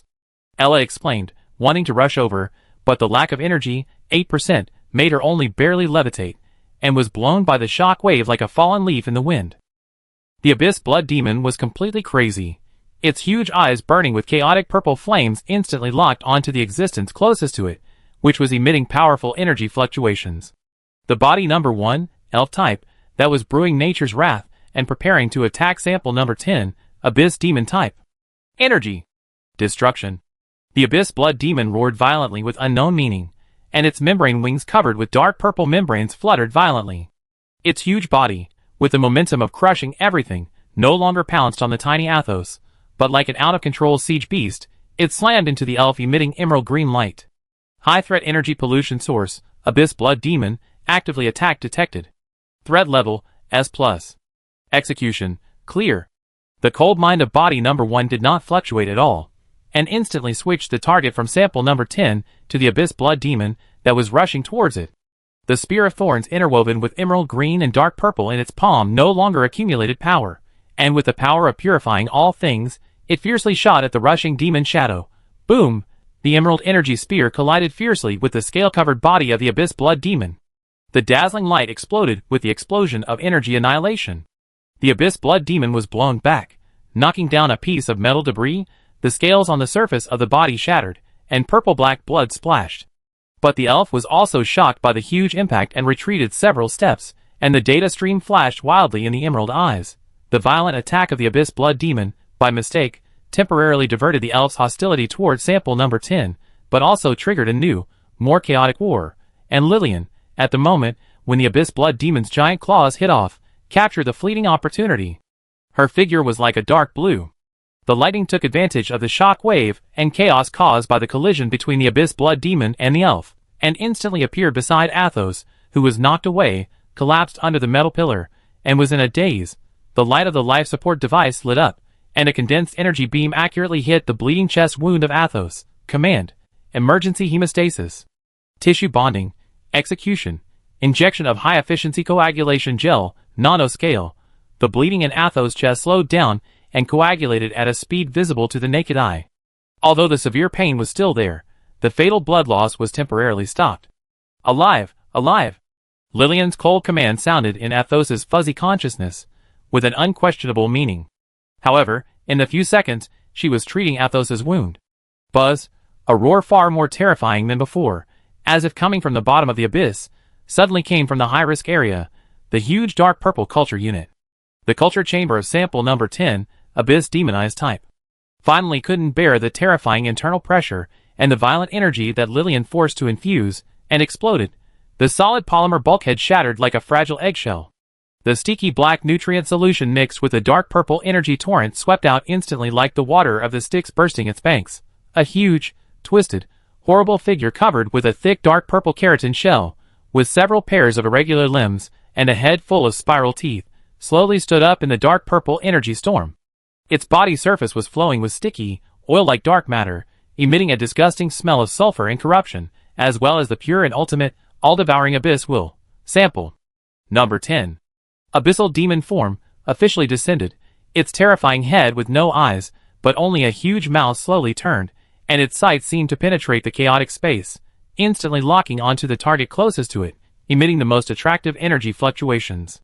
Body number 1, elf form, that was fighting with the Abyssal Blood Demon and bursting out with strong emerald green life energy. Roar. Target, high energy life form. Devour. The Abyssal Demon form sample let out a deafening, meaningless roar, stepped on its heavy, shell-covered limbs, and with the momentum of crushing the earth, it rushed towards the elves and blood demons. Rushing to the battlefield. Wherever it passed, the metal ground was corroded and sizzled, leaving behind charred footprints and sticky black residue. Out of control. Completely out of control. The high-risk project that Lillian launched for her own good not only failed to trigger the expected energy hedge storm to annihilate the Moonlight Moss in time, but instead released two more terrifying ones that were in a violent fight: Abyss Blood Demon versus Elf, and a newly awakened Abyss Devourer with a clear goal, sample number 10. At this moment, the deadly green fluorescence, Moonlight Moss, has completely eaten through it like a maggot on the tarsal bone. The last key support column under the platform, the sharp sound of metal breaking, like the last long sound of a death knell, resounded throughout the nest of creation that was about to end. Boom! The entire platform, along with everything on it. Lillian, the seriously injured Athos, Ella who was exhausted of energy, Bloom who was clinging to the metal pipe, and the chaotic battlefield, elves, Abyss Blood Demons, and the Abyss demonized samples rushing towards them. Under the final effect of the swallowing of the Moonlight Moss and the multiple impacts, it collapsed and fell towards the endless darkness and surging purple ambient abyss below. Chapter 55. Boom boom boom. The terrifying sound of metal tearing and structural collapse was like the dying wail of the creation nest, drowning out the screams of vampires, the energy explosions of elves, and the roars of abyssal monsters. The entire huge platform carrying Lillian, Athos, Ella, Bloom, and the chaotic battlefield, at the fatal moment when the Moonlight Moss gnawed through the last load-bearing pillar, was like a floating island with its foundation cut off, surging with purple ambient mist, and falling towards the bottomless abyss filled with metal debris and strange crystal clusters below. The feeling of weightlessness instantly grabbed everyone. Ah! Athos screamed unconsciously in the severe pain and dizziness. His body was like a kite with a broken string, being thrown violently in the rapidly falling metal fragments and energy turbulence. God! Ella's energy was exhausted, 5%, and her aura was completely extinguished. Her small body was caught in the violent airflow and rolled helplessly like a golden leaf. Structure. It's all over.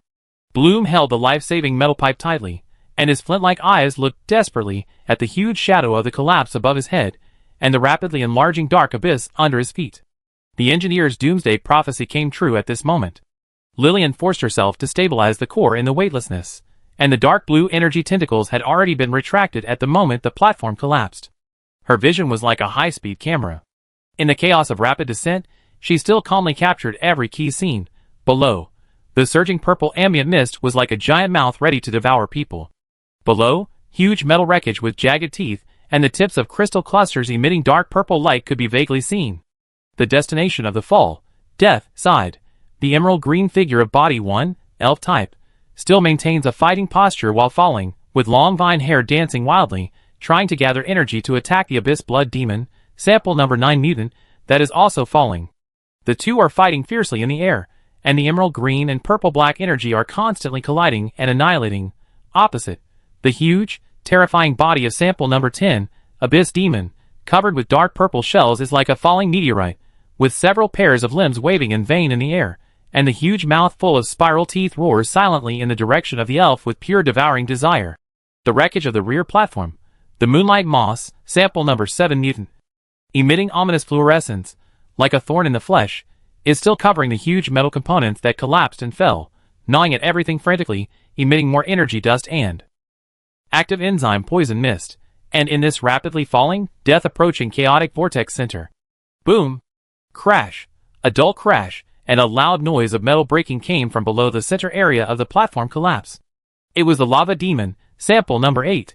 It had been trapped in the center area of the platform by the bound of thorns of body number 1, and fell with the platform. Under the violent impact, probably hitting the huge crystal cluster or metal structure protruding below, the extremely tough binding sphere composed of metal thorns and lava thorns finally couldn't withstand the terrifying force from inside and outside, and exploded. Countless metal fragments and solidified lava fragments flew around like cannonballs. The dark red body of the lava demon, flowing with red magma, suddenly stretched out in the chaotic space of collapse and fall, like a flaming beast that broke free from the cage. Roar! A roar full of pain, ecstasy after being suppressed for too long, and an extreme desire for heat, erupted from the lava mouth of the lava demon. The roar was so strong that it even temporarily overwhelmed the roar of the collapse. Warning! Sample number 8, Lava Demon, has been untied. Physiological signals, violent fluctuations, core state, severe energy overdraft, long-term resistance to thorns, and low ambient temperature. Body surface temperature, a sharp drop, only maintaining basic activity, core demand identification, heat, high purity heat, maximum demand, behavior prediction, search and devour high heat sources. Restore the core furnace. Threat range, expand, the lava demon's scarlet eyes, like a lava lake, frantically scanned the chaos of the collapse. It ignored the huge metal fragments that passed by, and did not.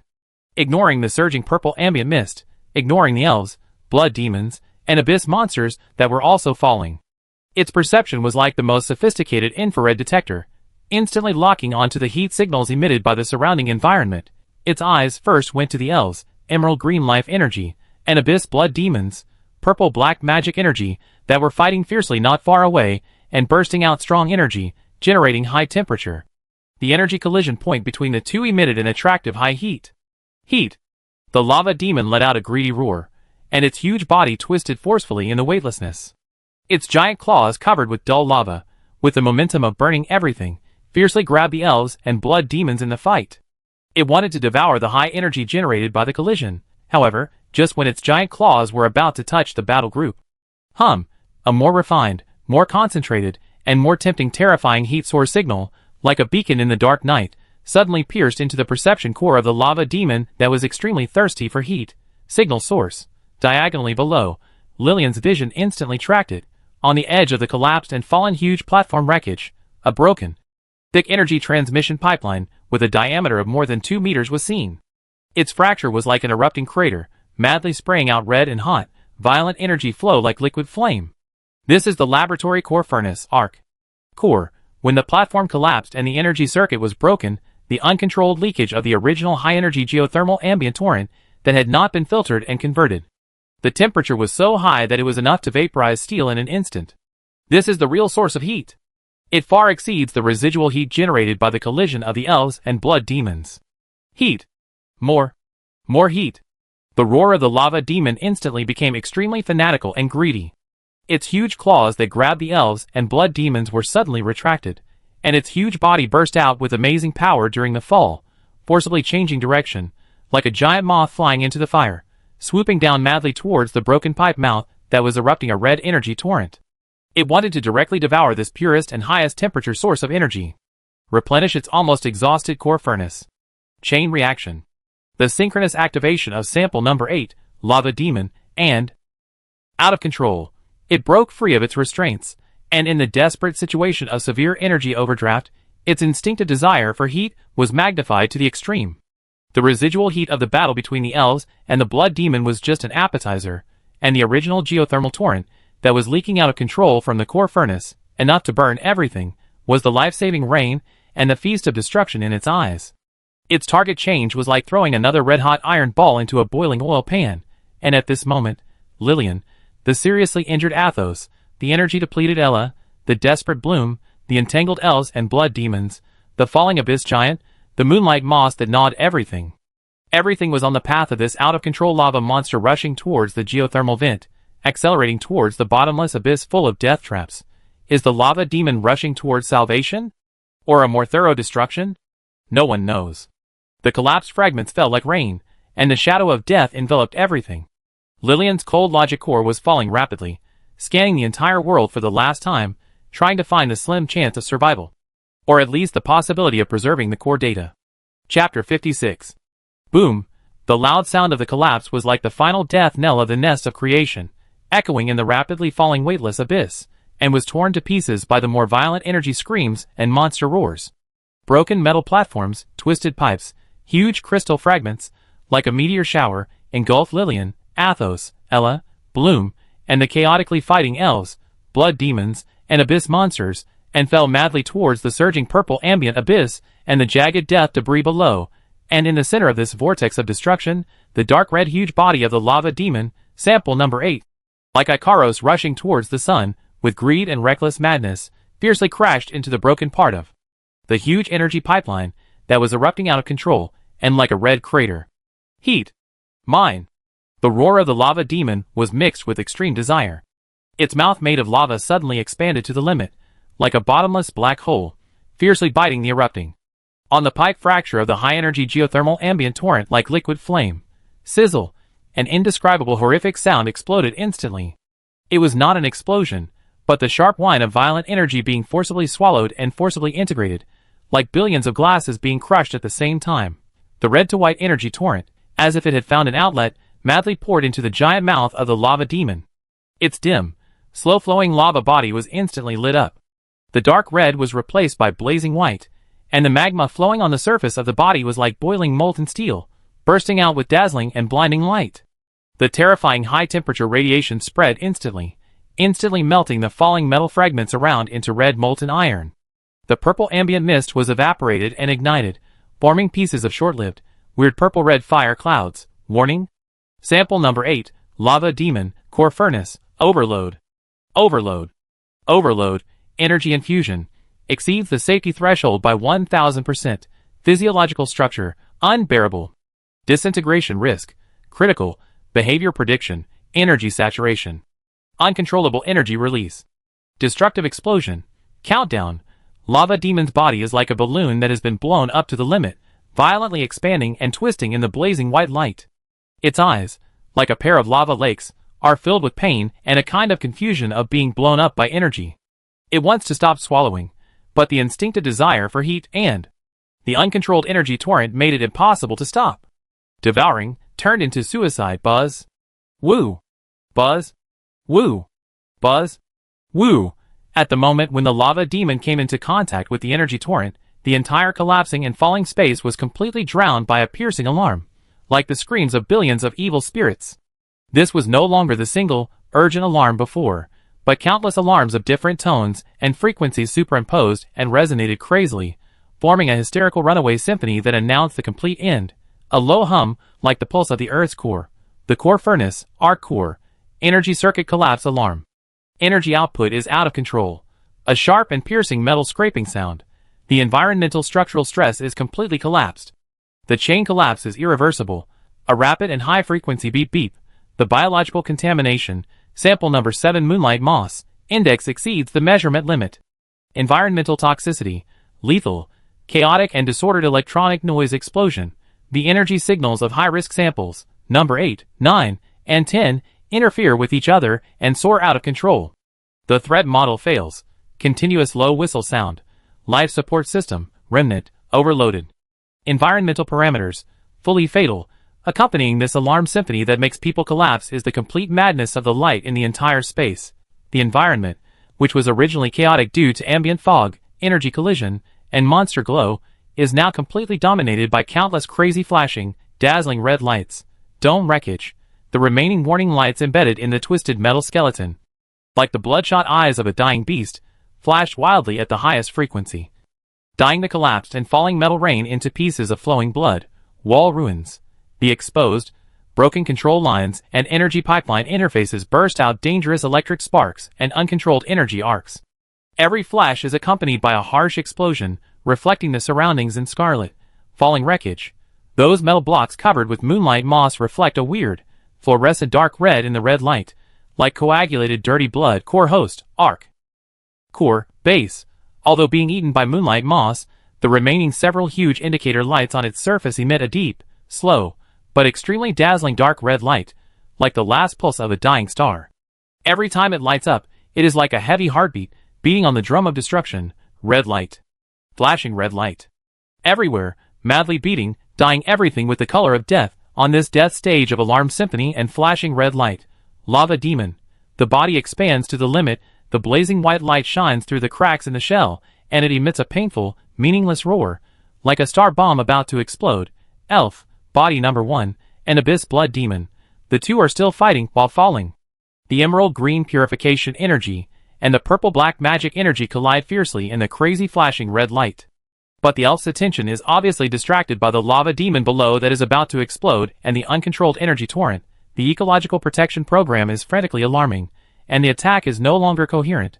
Abyss demon sample, sample number 10, the huge dark purple body adjusts its posture while falling, and the huge mouth with spiral teeth roars silently in the direction of the elf. And several pairs of limbs paddle the air and rush over at an accelerated speed. Wherever it passes, the purple ambient mist seemed to be swallowed by the sticky darkness on it. Moonlight moss, Sample number 7. Like the most tenacious god of death, it still covers the huge fallen wreckage, emitting faint fluorescence in the flickering red light, continuously gnawing at all edible substances, spreading poisonous mist, as if laying a green carpet of death for this final chapter. Ella. The energy is completely exhausted, 0%, and the small body is like a golden bird with broken wings, rolling helplessly in the violent airflow and flickering red light. The halo is extinguished, and the sapphire-like eyes are closed. Bloom, still holding the metal pipe tightly, his flint-like eyes are widened to the extreme, reflecting the blood-colored fragments falling all over the sky and the lava magic light source that is about to explode below. The engineer's mind is completely blank in the face of absolute destruction, leaving only instinctive fear. Athos. He was seriously injured and unconscious. Lillian used a weak traction energy beam to barely fix him on a relatively large metal plate beside him. He was bumping up and down during the fall, and the hemostatic gel on his chest appeared a strange dark red under the red light. And Lillian. She was in the center of the rapidly falling chaotic vortex, like a lone rock in the eye of the storm amid the screaming alarm and the crazy flashing of red light. The cold vision was completely submerged by the red warning box, and the core logic thread emitted a sharp buzz due to overload.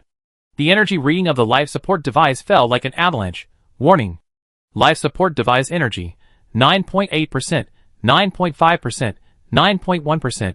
Continuous consumption, maintaining basic shield, pulling Athos, scanning, falling in prediction, dense metal debris area below. Impact survival probability, less than 0.01%. Sample number 8, lava demon, explosion countdown, less than 10 seconds. Explosion power, expected to destroy all substances within a radius of 50 meters. Sample number 10, abyss demon type, approaching. Threat, devour, moonlight moss poison mist concentration, lethal. Conclusion, survival probability, approaching 0. Desperate situation. Completely, a desperate situation without any theoretical loopholes. The laboratory is completely out of control. The alarm is its wail, and the red light is its tears of blood. Disaster, from the moment Lillian restarted the core, was like a domino that was pushed down, and now it finally reached the end of destruction. The lava demon is about to turn into the son of destruction, and the abyss is just around the corner. The fight between the elves and the blood demon is just an insignificant episode in the symphony of destruction, and the moonlight moss silently lays the background of death. Lillian's cold logic core, in the overloaded alarm and flashing red light, is like the last contraction before the supernova explosion. She ignored the approaching abyss, ignored the lava demon that was about to explode, and ignored the deadly poisonous fog and collision. All the computing power and energy were forcibly gathered and condensed into a desperate and crazy command that seemed almost suicidal at ordinary times. The goal was not to survive, but to grasp the last possibility before complete destruction, and save the key data fragments about home that had not been obtained after the core was restarted. Her eyes seemed to have traveled through space and locked onto the heart below, which was being eaten by moonlight moss, and looked like a dying beast under the crazy flashing dark red alarm light. The physical storage medium interface of the ARC core, command, overclocking life support device. Energy output, 100% directional. Target, establish physical data link. Forced reading of the core database, ARC. Core fragments. Keywords, home coordinates, mothership log. Warning. Overclocking will cause the life support device to be overloaded and damaged immediately. Self-exposure, absolutely fatal. Execute, the blue light, in the blood-red alarm light, is like the last stubborn star, shining from Lillian's wrist device, regardless of everything. Stab towards the core under the abyss without hesitation. Chapter 57. The countdown to destruction was advancing grimly amid the shrieking alarms and flashes of blood. The bulging white body of the lava demon was like a furnace about to burst. The huge mouth of the demonized sample of the abyss was rapidly approaching with the shadow of swallowing everything. The fight between the elves and the blood demons was splashing energy sparks as they fell, and the deadly moonlight moss poison mist was silently spreading. And Lillian, like a candle that was about to burn out in the storm, threw all the energy of the life support device into a beam of extremely condensed blue light, and resolutely stabbed at the gnawed, dying red flashing ARC core below. ARC core, physical interface, physical link is being established. Data flow is forcibly connected. Core database, fragment, scan is started. Keyword search, home coordinates, mothership log. Cold prompts flickered with difficulty in Lillian's overloaded vision, and the energy of the life support device poured out like a flood. The wrist guard shell of the device instantly became hot, and issued an overloaded wail. Fatal energy turbulence, collapsed fragments, the gaze of the abyss. All external threats were forcibly blocked by her. At this moment, her entire existence was only to grasp the tiny data fragment, at this moment of life and death, which could not be disturbed at all. Sugar? A confused, weak, but extremely clear, soft and sticky voice, like a drop of cold water thrown into a boiling oil pan, sounded in Lillian's auditory module. It was Ella. She, who had completely exhausted her energy, rolled helplessly in the violent airflow and flashing red light like a golden butterfly with broken wings. The violent collision and chaos just now seemed to have made her faint for a short time. At this moment, just as Lily was concentrating on establishing the data link, her long eyelashes trembled a few times, and she slowly opened her pure sapphire eyes. Newborn angels have extremely keen senses of energy, especially sugar. At this moment, in this chaotic abyss filled with destructive energy, alarm noises, and monster roars, an extremely special, extremely weak, but extremely tempting energy signal, like the sweetest honey in the dark night, instantly penetrated her perception core that had become particularly thirsty due to energy depletion. Sugar receptor nerve signal activity. External high-purity energy crystals, fire and earth attribute refinement, detected. Wavelength matching, 98%. Activity surge, 300%. Overload warning, this signal. The source is not static, it is moving. Extremely fast. With a violent, burning, and rising horror, Ella's sapphire eyes, which were originally dimmed due to weakness, instantly burst into a desire light that was brighter than the extinguished halo above her head. Under the temptation of food, the max-level sugar receptors burst out. She even ignored her extreme weakness and lack of energy. Her small body twisted violently in the air, and the light wings behind her instantly opened like a conditioned reflex, although only a faint golden light was emitted. Her small head was like the most accurate radar, instantly locking onto the source of the signal. It was the lava demon, Sample 8, whose body had expanded to the limit, emitting a blazing white light, and who was roaring in pain because of swallowing an excessive amount of geothermal torrents, and falling out of control because of the excessive geothermal torrents, in the depths of the boiling and flowing hot lava like molten steel on the surface of the lava demon. Under the terrifying high temperature and high pressure of the overloaded core furnace, some inert mineral crystals in its body that were originally used to stabilize the energy cycle were forcibly refined and purified, and transformed into extremely small, but containing ultra-high purity fire and earth energy. Sugar-like crystals. This is a byproduct of energy out of control, and an unexpected dessert in the feast of destruction, and this pure, hot, dessert breath with violent energy is no different from iced honey water in front of a dying person in the desert to Ella, who has run out of energy and has max sugar receptors. Sugar source. Ella's voice was weak, but extremely firm, and her sapphire eyes only had the extreme desire for the mobile dessert. Moving. Locked. The instinct of the foodie angel instantly overwhelmed everything. The seriously injured Athos? The collapsed laboratory? The lava demon about to explode? The abyss mouth that is close at hand? It doesn't exist. In her core logic, there is only one top priority task at this moment. Get a mobile sugar source. Energy. Need energy. Chase. Ella let out a cry with a cry and obsession, ignoring the dimness of the light wings and the weakness of her body, and forcibly mobilized the last bit of remaining energy in her body, which should have maintained the suspension. The floating holy light energy was poured into the light wings behind her. Buzz. A faint golden light flashed. Ella's small body was like an arrow shot from a bow, bursting out at a speed far beyond her current state, although still not fast, ignoring the chaotic falling trajectory, the deadly collapse fragments, and the surging poisonous fog, and swooped down to chase the white lava monster below that was emitting an attractive sugar source signal, roaring in pain, and falling out of control. Without hesitation, her target, the pure fire and earth energy crystal that was accidentally born in the lava demon's body due to the loss of energy control, her path, just crossed Lillian's condensed blue data beam that connected to the core of the arc below, sizzle, like a red-hot iron rod inserted into ice water. Ella's body with weak holy light energy hit the blue data link beam that Lillian was concentrating on maintaining without any hindrance. The holy light energy and Lillian's highly concentrated blue data stream instantly experienced violent energy interference and conflict. The dazzling energy turbulence exploded like fireworks at the contact point between the two. Warning. Physical data is interfered by unknown energy, holy light attribute, link stability, plummeting, data flow, interrupted. Disordered core database access, failed, keyword search, aborted. The cold prompt was like a heavy hammer, hitting Lillian's core logic hard. The progress bar representing data reading in the field of vision instantly collapsed into garbled code. The last line of hope connecting to home was abruptly broken by Ella's sudden appearance and dive for sugar chasing. Lillian. Shock. Inner OS. Sugar receptor max.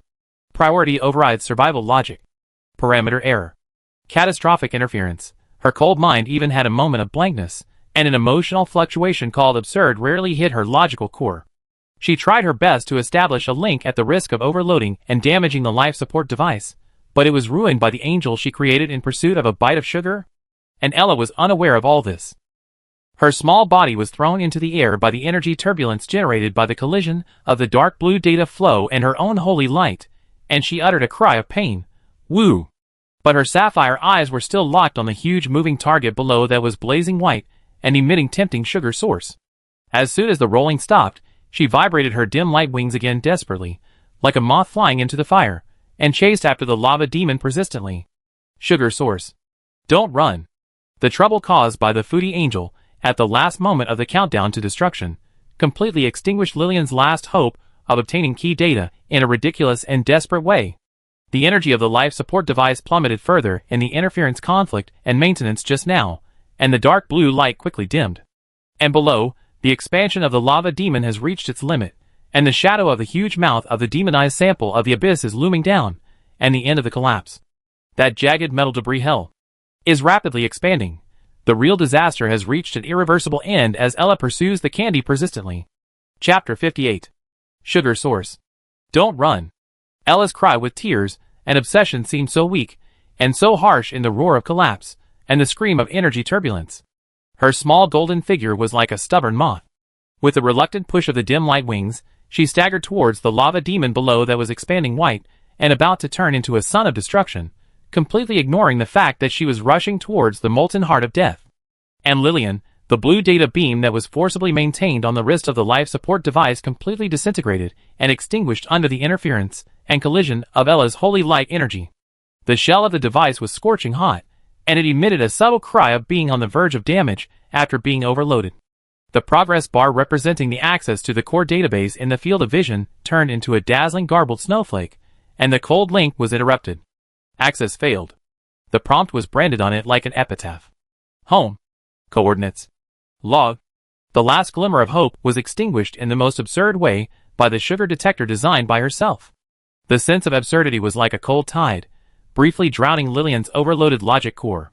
But the next moment, a more urgent threat of death pulled her back to reality. Energy of life support device, 4.3%, 4.1%, continuous consumption, basic life support, weak shield, pulling Athos, sample number 8, lava demon, explosion countdown, less than 5 seconds, sample number 10, abyss demon distance, less than 20 meters. Giant mouth lock, administrator, high energy target.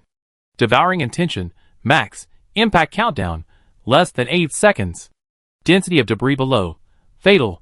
The huge body of the abyss demon sample covered with viscous dark matter fell like a deep-sea monster preying on food. Several pairs of limbs moved, and the abyss giant mouth covered with spiral sharp teeth, with a suction force that freezes the soul, has already enveloped Lillian and Athos. The surging purple ambient mist was swallowed by the darkness on it, forming a vacuum shadow of death. Lillian could even smell the stench of sulfur and endless void corruption emanating from that huge mouth. Cold logic instantly calculated. With her remaining energy and speed, there was no way she could avoid this devouring blow. At this critical moment, when Lillian's core logic was about to execute the cold command of abandon Athos, try extreme evasion, success rate less than 0.1%. Structure. The third support column on the left wing. Stress crack. Extension speed, 0.5 meters per second. Must be reinforced immediately. Immediately. A loud, anxious roar filled with unquestionable professional tone, like thunder from the ground, exploded below Lillian's side. The source of the sound was Bloom, who was falling rapidly while holding the metal pipe like a koala. In the face of absolute destruction, the engineer's instinct was not crushed by fear, but was completely ignited by the laboratory structure that was rapidly passing by and constantly collapsing and disintegrating. His flint-like eyes, like the fastest scanner, penetrated the flashing red alarm light and the surging purple mist, and locked onto a huge and twisted metal component that fell with the platform wreckage. That component could vaguely be seen as part of a giant supporting structure, and its surface was covered with pits and cracks caused by the moonlight moss. In Bloom's eyes, which were imprinted with top structural engineering knowledge, its most critical position was the root of a relatively intact secondary load-bearing column with a diameter of about 1 meter. A fresh stress crack like black lightning was spreading upward at a speed visible to the naked eye under the dual effects of metal fatigue and falling impact. In Bloom's core logic, the complete breakage of this load-bearing column will cause this huge wreckage to completely disintegrate before hitting the ground, and the chain shock waves and debris storms it produces will greatly increase the probability of instant death for everyone, including himself. This is an unacceptable engineering error. It must be repaired immediately. As for being in the abyss, the lava demon is about to explode? The abyss is covering your head? The moonlight moss poisonous fog is everywhere? These are all ranked after this load-bearing column that is about to break in the priority list of the dwarf engineer. Materials: need silver alloy reinforcement plates, or at least high carbon steel. Welding points: energy welding gun. Bloom roared while subconsciously groping on his body. Of course, except for the tight rock skin and thick red beard, he has no tools. Damn! Nothing. The confusing behavior began, in these last few seconds of life and death, at a time when everyone was either desperate, fighting, chasing, or dying. Bloom, a mini-engineer with top geological engineering knowledge but trapped in a shrunken body, made a move that stunned any bystander, if any. He suddenly let go of the life-saving metal pipe. In the weightlessness, his short body suddenly kicked the pipe wall, and with the help of the reaction force, he rushed towards the huge wreckage that was collapsing diagonally below, especially the load-bearing column with cracks spreading. He rushed forward without hesitation. At the same time, his short but extremely powerful right hand made a standard action of holding the energy welding gun in vain in the air, pointing at the hideous crack at the root of the load-bearing column. He was still muttering in his mouth, as fast as a string of cannonballs. Crack tip. Stress concentration. Make a crack stop hole. Diameter 3 centimeters. Depth 5 centimeters. Quick. Reinforcement plate. Coverage: 30 centimeters in the extension direction of the crack.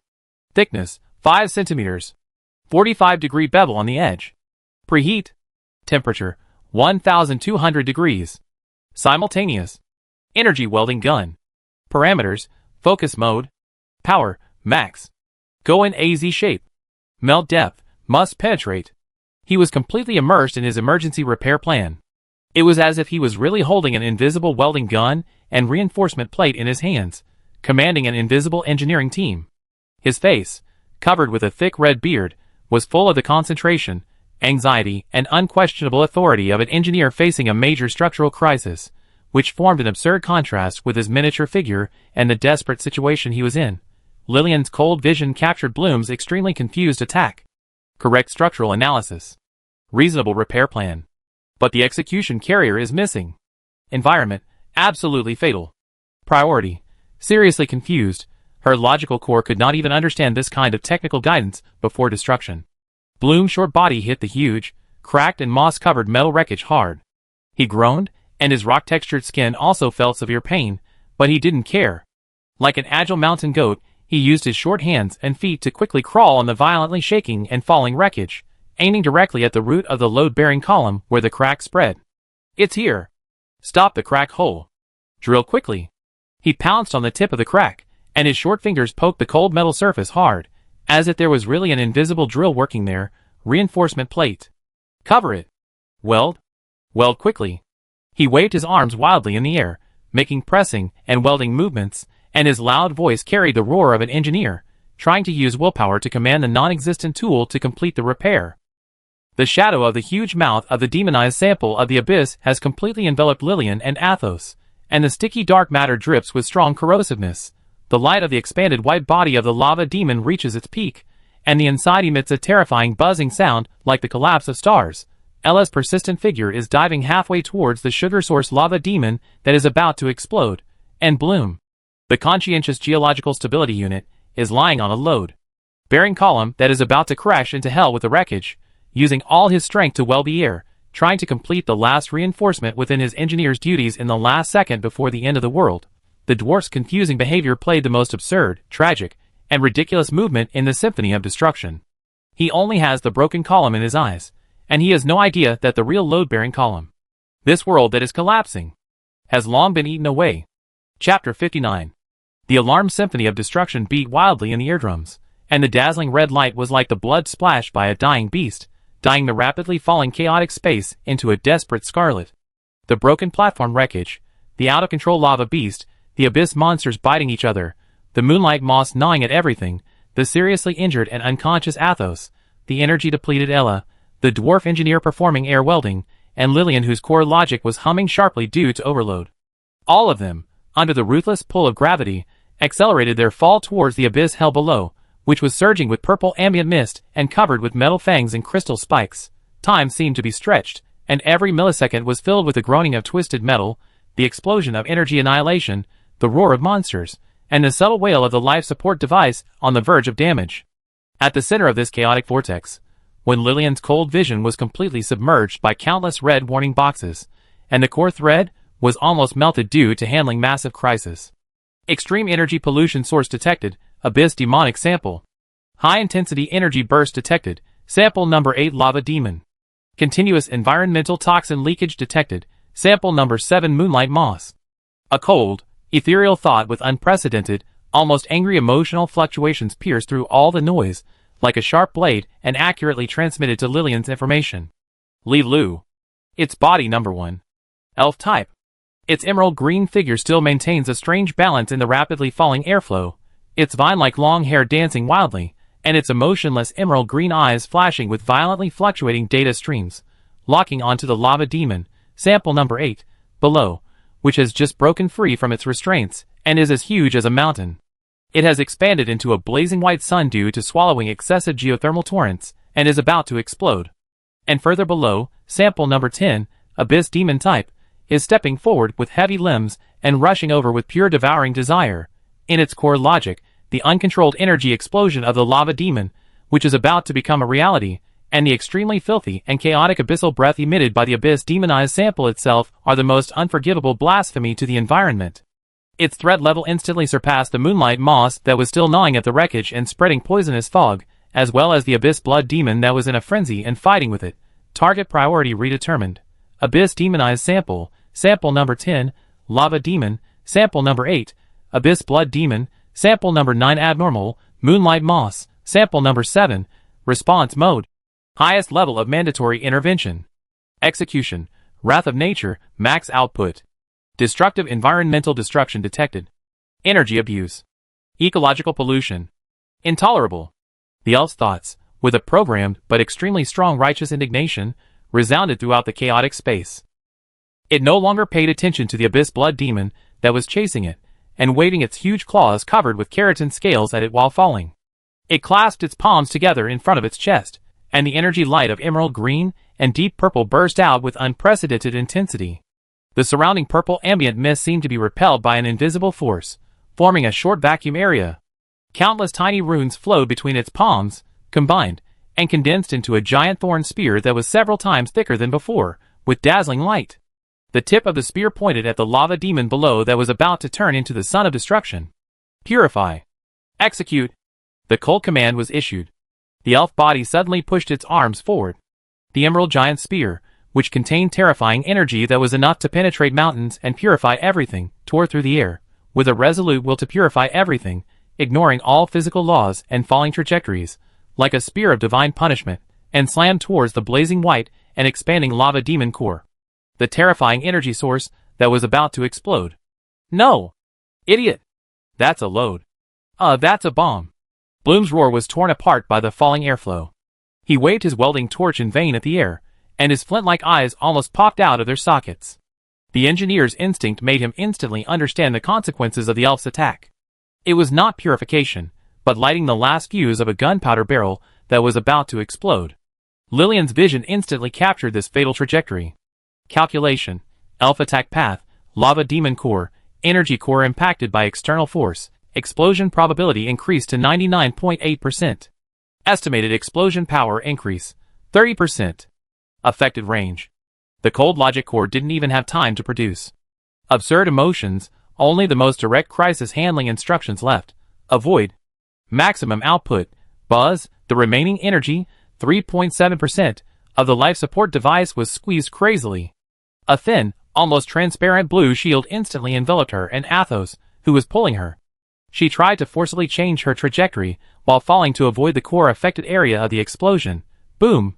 The deafening, terrifying sound like the collapse of the core of a star did not come from the explosion of the lava demon itself, but from the elf's spear of purification piercing the lava demon's swollen white body.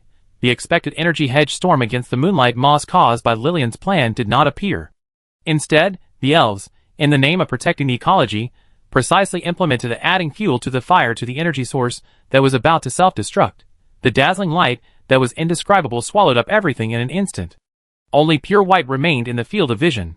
Following closely, there was a devastating shock wave that far exceeded any previous energy collision. It was no longer a flat spread, but with the point where the lava demon was hit as the core, it exploded in all directions, including above and below, without distinction. The first to bear the brunt was the elf body that launched the attack. Its emerald green figure was like being hit by an invisible giant hammer. The natural energy protecting its body instantly dissipated, and the woody skin on its body's surface cracked inch by inch. It was blown away by the amplified explosion shock wave caused by itself, and rolled like a kite with a broken string and crashed into a huge, falling crystal cluster wreckage in the distance. The data flow in its emerald green eyes flickered wildly, disordered, and even a short black screen appeared. The abyss blood demon that was chasing the elf was also swept by this terrifying shock wave. Its huge body covered with dark purple scales let out a painful howl, was torn by the violent energy turbulence, separated from the elf, and rolled and fell in another direction. Ella's small body was like a fallen leaf in the wind, completely out of control by the shock wave, and let out a short cry, falling deeper into the abyss. Bloom, who was welded to the load-bearing column, was blown away by the shock wave, along with the huge metal debris he was trying to reinforce. His short figure disappeared in the swirling debris and purple mist. And Lillian's thin shield groaned as it was overwhelmed the moment it came into contact with the shock wave, bursting like a soap bubble. The violent energy turbulence was like billions of red-hot steel knives, scraping her body fiercely. Severe pain. Information flow was interrupted. The shell of the life support device let out a final whine and completely dimmed. She and the seriously injured and unconscious Athos were hit hard downwards by this irresistible force, falling faster towards the dead metal thorn forest. Warning. Life support device completely offline. Energy 0%. Physical damage, multiple blood blows, energy burns. Extent, moderate, traction beam, lost. Target individual, Athos detached. Falling speed, surge. Impact survival probability, recalculated. Less than 0.0001%. Cold reminders flashed across Lillian's vision intermittently in the severe pain and dizziness. She barely managed to keep her consciousness steady while rolling, trying to relock Athos's falling figure. However, her sight was obscured by the dazzling spots left by the explosion, the surging smoke and dust, and the purple mist. At the moment when they were completely out of control and falling to the end because of the elves' helplessness. Lady Lillian. Watch out! A hoarse, but extremely clear shout of a young man that penetrated all the chaos, like a meteor that cut through the desperate night, suddenly pierced Lillian's auditory module. It was Athos. He actually woke up briefly in this fatal impact and fall. What did he see? Lillian looked up suddenly, following the extreme fear contained in the voice. Just above their rapid fall path, a huge dome wreckage that was torn apart by the elves' purification spear and the shock wave of the lava demon explosion, as big as a hill, was falling down towards her and Athos with a shadow that crushed everything, like the sky falling. The shadow of death has never been as huge and clear as it is now. And the elves' protest of protecting the ecology seemed to still leave a trace of absurd and cold ridicule in the air filled with destructive energy. Chapter 60. Lady Lillian. Watch out! Athos' hoarse cry was like the last wail of a dying bird, but it carried a sharp force that tore through despair, piercing through the aftermath of the explosion, the shriek of the alarm, the wail of metal, and accurately nailed into the core of Lillian's overloaded information flow. Watch out, for simple and direct words. But they contained the purest and most urgent warning that the young priest had squeezed out the last bit of vitality in the chaotic hell of severe pain, blood loss, dizziness. From falling and explosion shock, Lillian's core logic was almost stagnant due to the elf's purification that added fuel to the fire. The life support device was completely offline, and her body rolled out of control in the violent shockwave turbulence, with a deadly metal thorn jumbled below. At the moment when her consciousness was torn apart by the severe pain and weightlessness, Athos' voice was like the most accurate coordinate guide, instantly activating her processor that was almost melted. Command: emergency evasion. Target: deadly threat above. The cold logic responded within a thousandth of a second. Lillian raised her head suddenly, her sight piercing through the dazzling spots, and the surging smoke and purple mist caused by the explosion and energy annihilation that had not yet dissipated. Shadow. A huge, heavy shadow with a destructive sense of oppression. A dome wreckage that was torn apart by the elves' purification spear, and the shock wave of the lava demon's amplification explosion was as big as a small mountain. It was composed of a heavy alloy skeleton and broken crystal polymers, with jagged edges, casting a constantly enlarging death projection, like a death cloak in the crazy flashing red alarm light. It was following the trajectory of Lillian and Athos' rapid fall, accelerating faster, with a force that crushed everything, and crashed down. Calculation completed. Falling trajectories overlap. Impact time: less than 0.5 seconds. Physical avoidance: absolutely impossible. Energy defense: life support device offline. Residual magic power: spontaneous body protection strength: unstoppable. Conclusion: if hit, it will be reduced to dust. The cold breath of death has never been as clear, specific, and inescapable as it is now. The shadow of the huge wreckage has covered Lillian's entire body. She can even hear the heavy whistle it makes when it tears through the air. In this last 0.1 seconds, when even thinking seems to be crushed, non-logical instructions are injected. In Lillian's obsidian eyes, the cold rational light is replaced by an almost crazy determination. She gave up all calculations and all avoidance plans. Her body twisted forcefully during the fall, no longer trying to avoid the inevitable drowning. The disaster was not a disaster, but all the will, all the remaining, the vast magic power that was hidden deep in the body due to the connection to the root, and had not yet been fully controlled, was forced to a point in a nearly self-destructive way. Her right hand. Buzz. Her right hand was instantly wrapped in an unstable energy with a mixture of dark blue and violent purple light. The energy was so condensed and violent that the skin on her arm was cracked and blood was seeping out due to the heavy load. The severe pain ran through her body like an electric current, but she ignored it. Target: not the giant above the head, but Athos. Toe. Maximum. A silent roar from the depths of the soul. The right hand, wrapped in violent energy, as if breaking through the limitations of space, suddenly grabbed the thin figure of Athos below, who was blown away by the shock wave and was falling helplessly. Swish.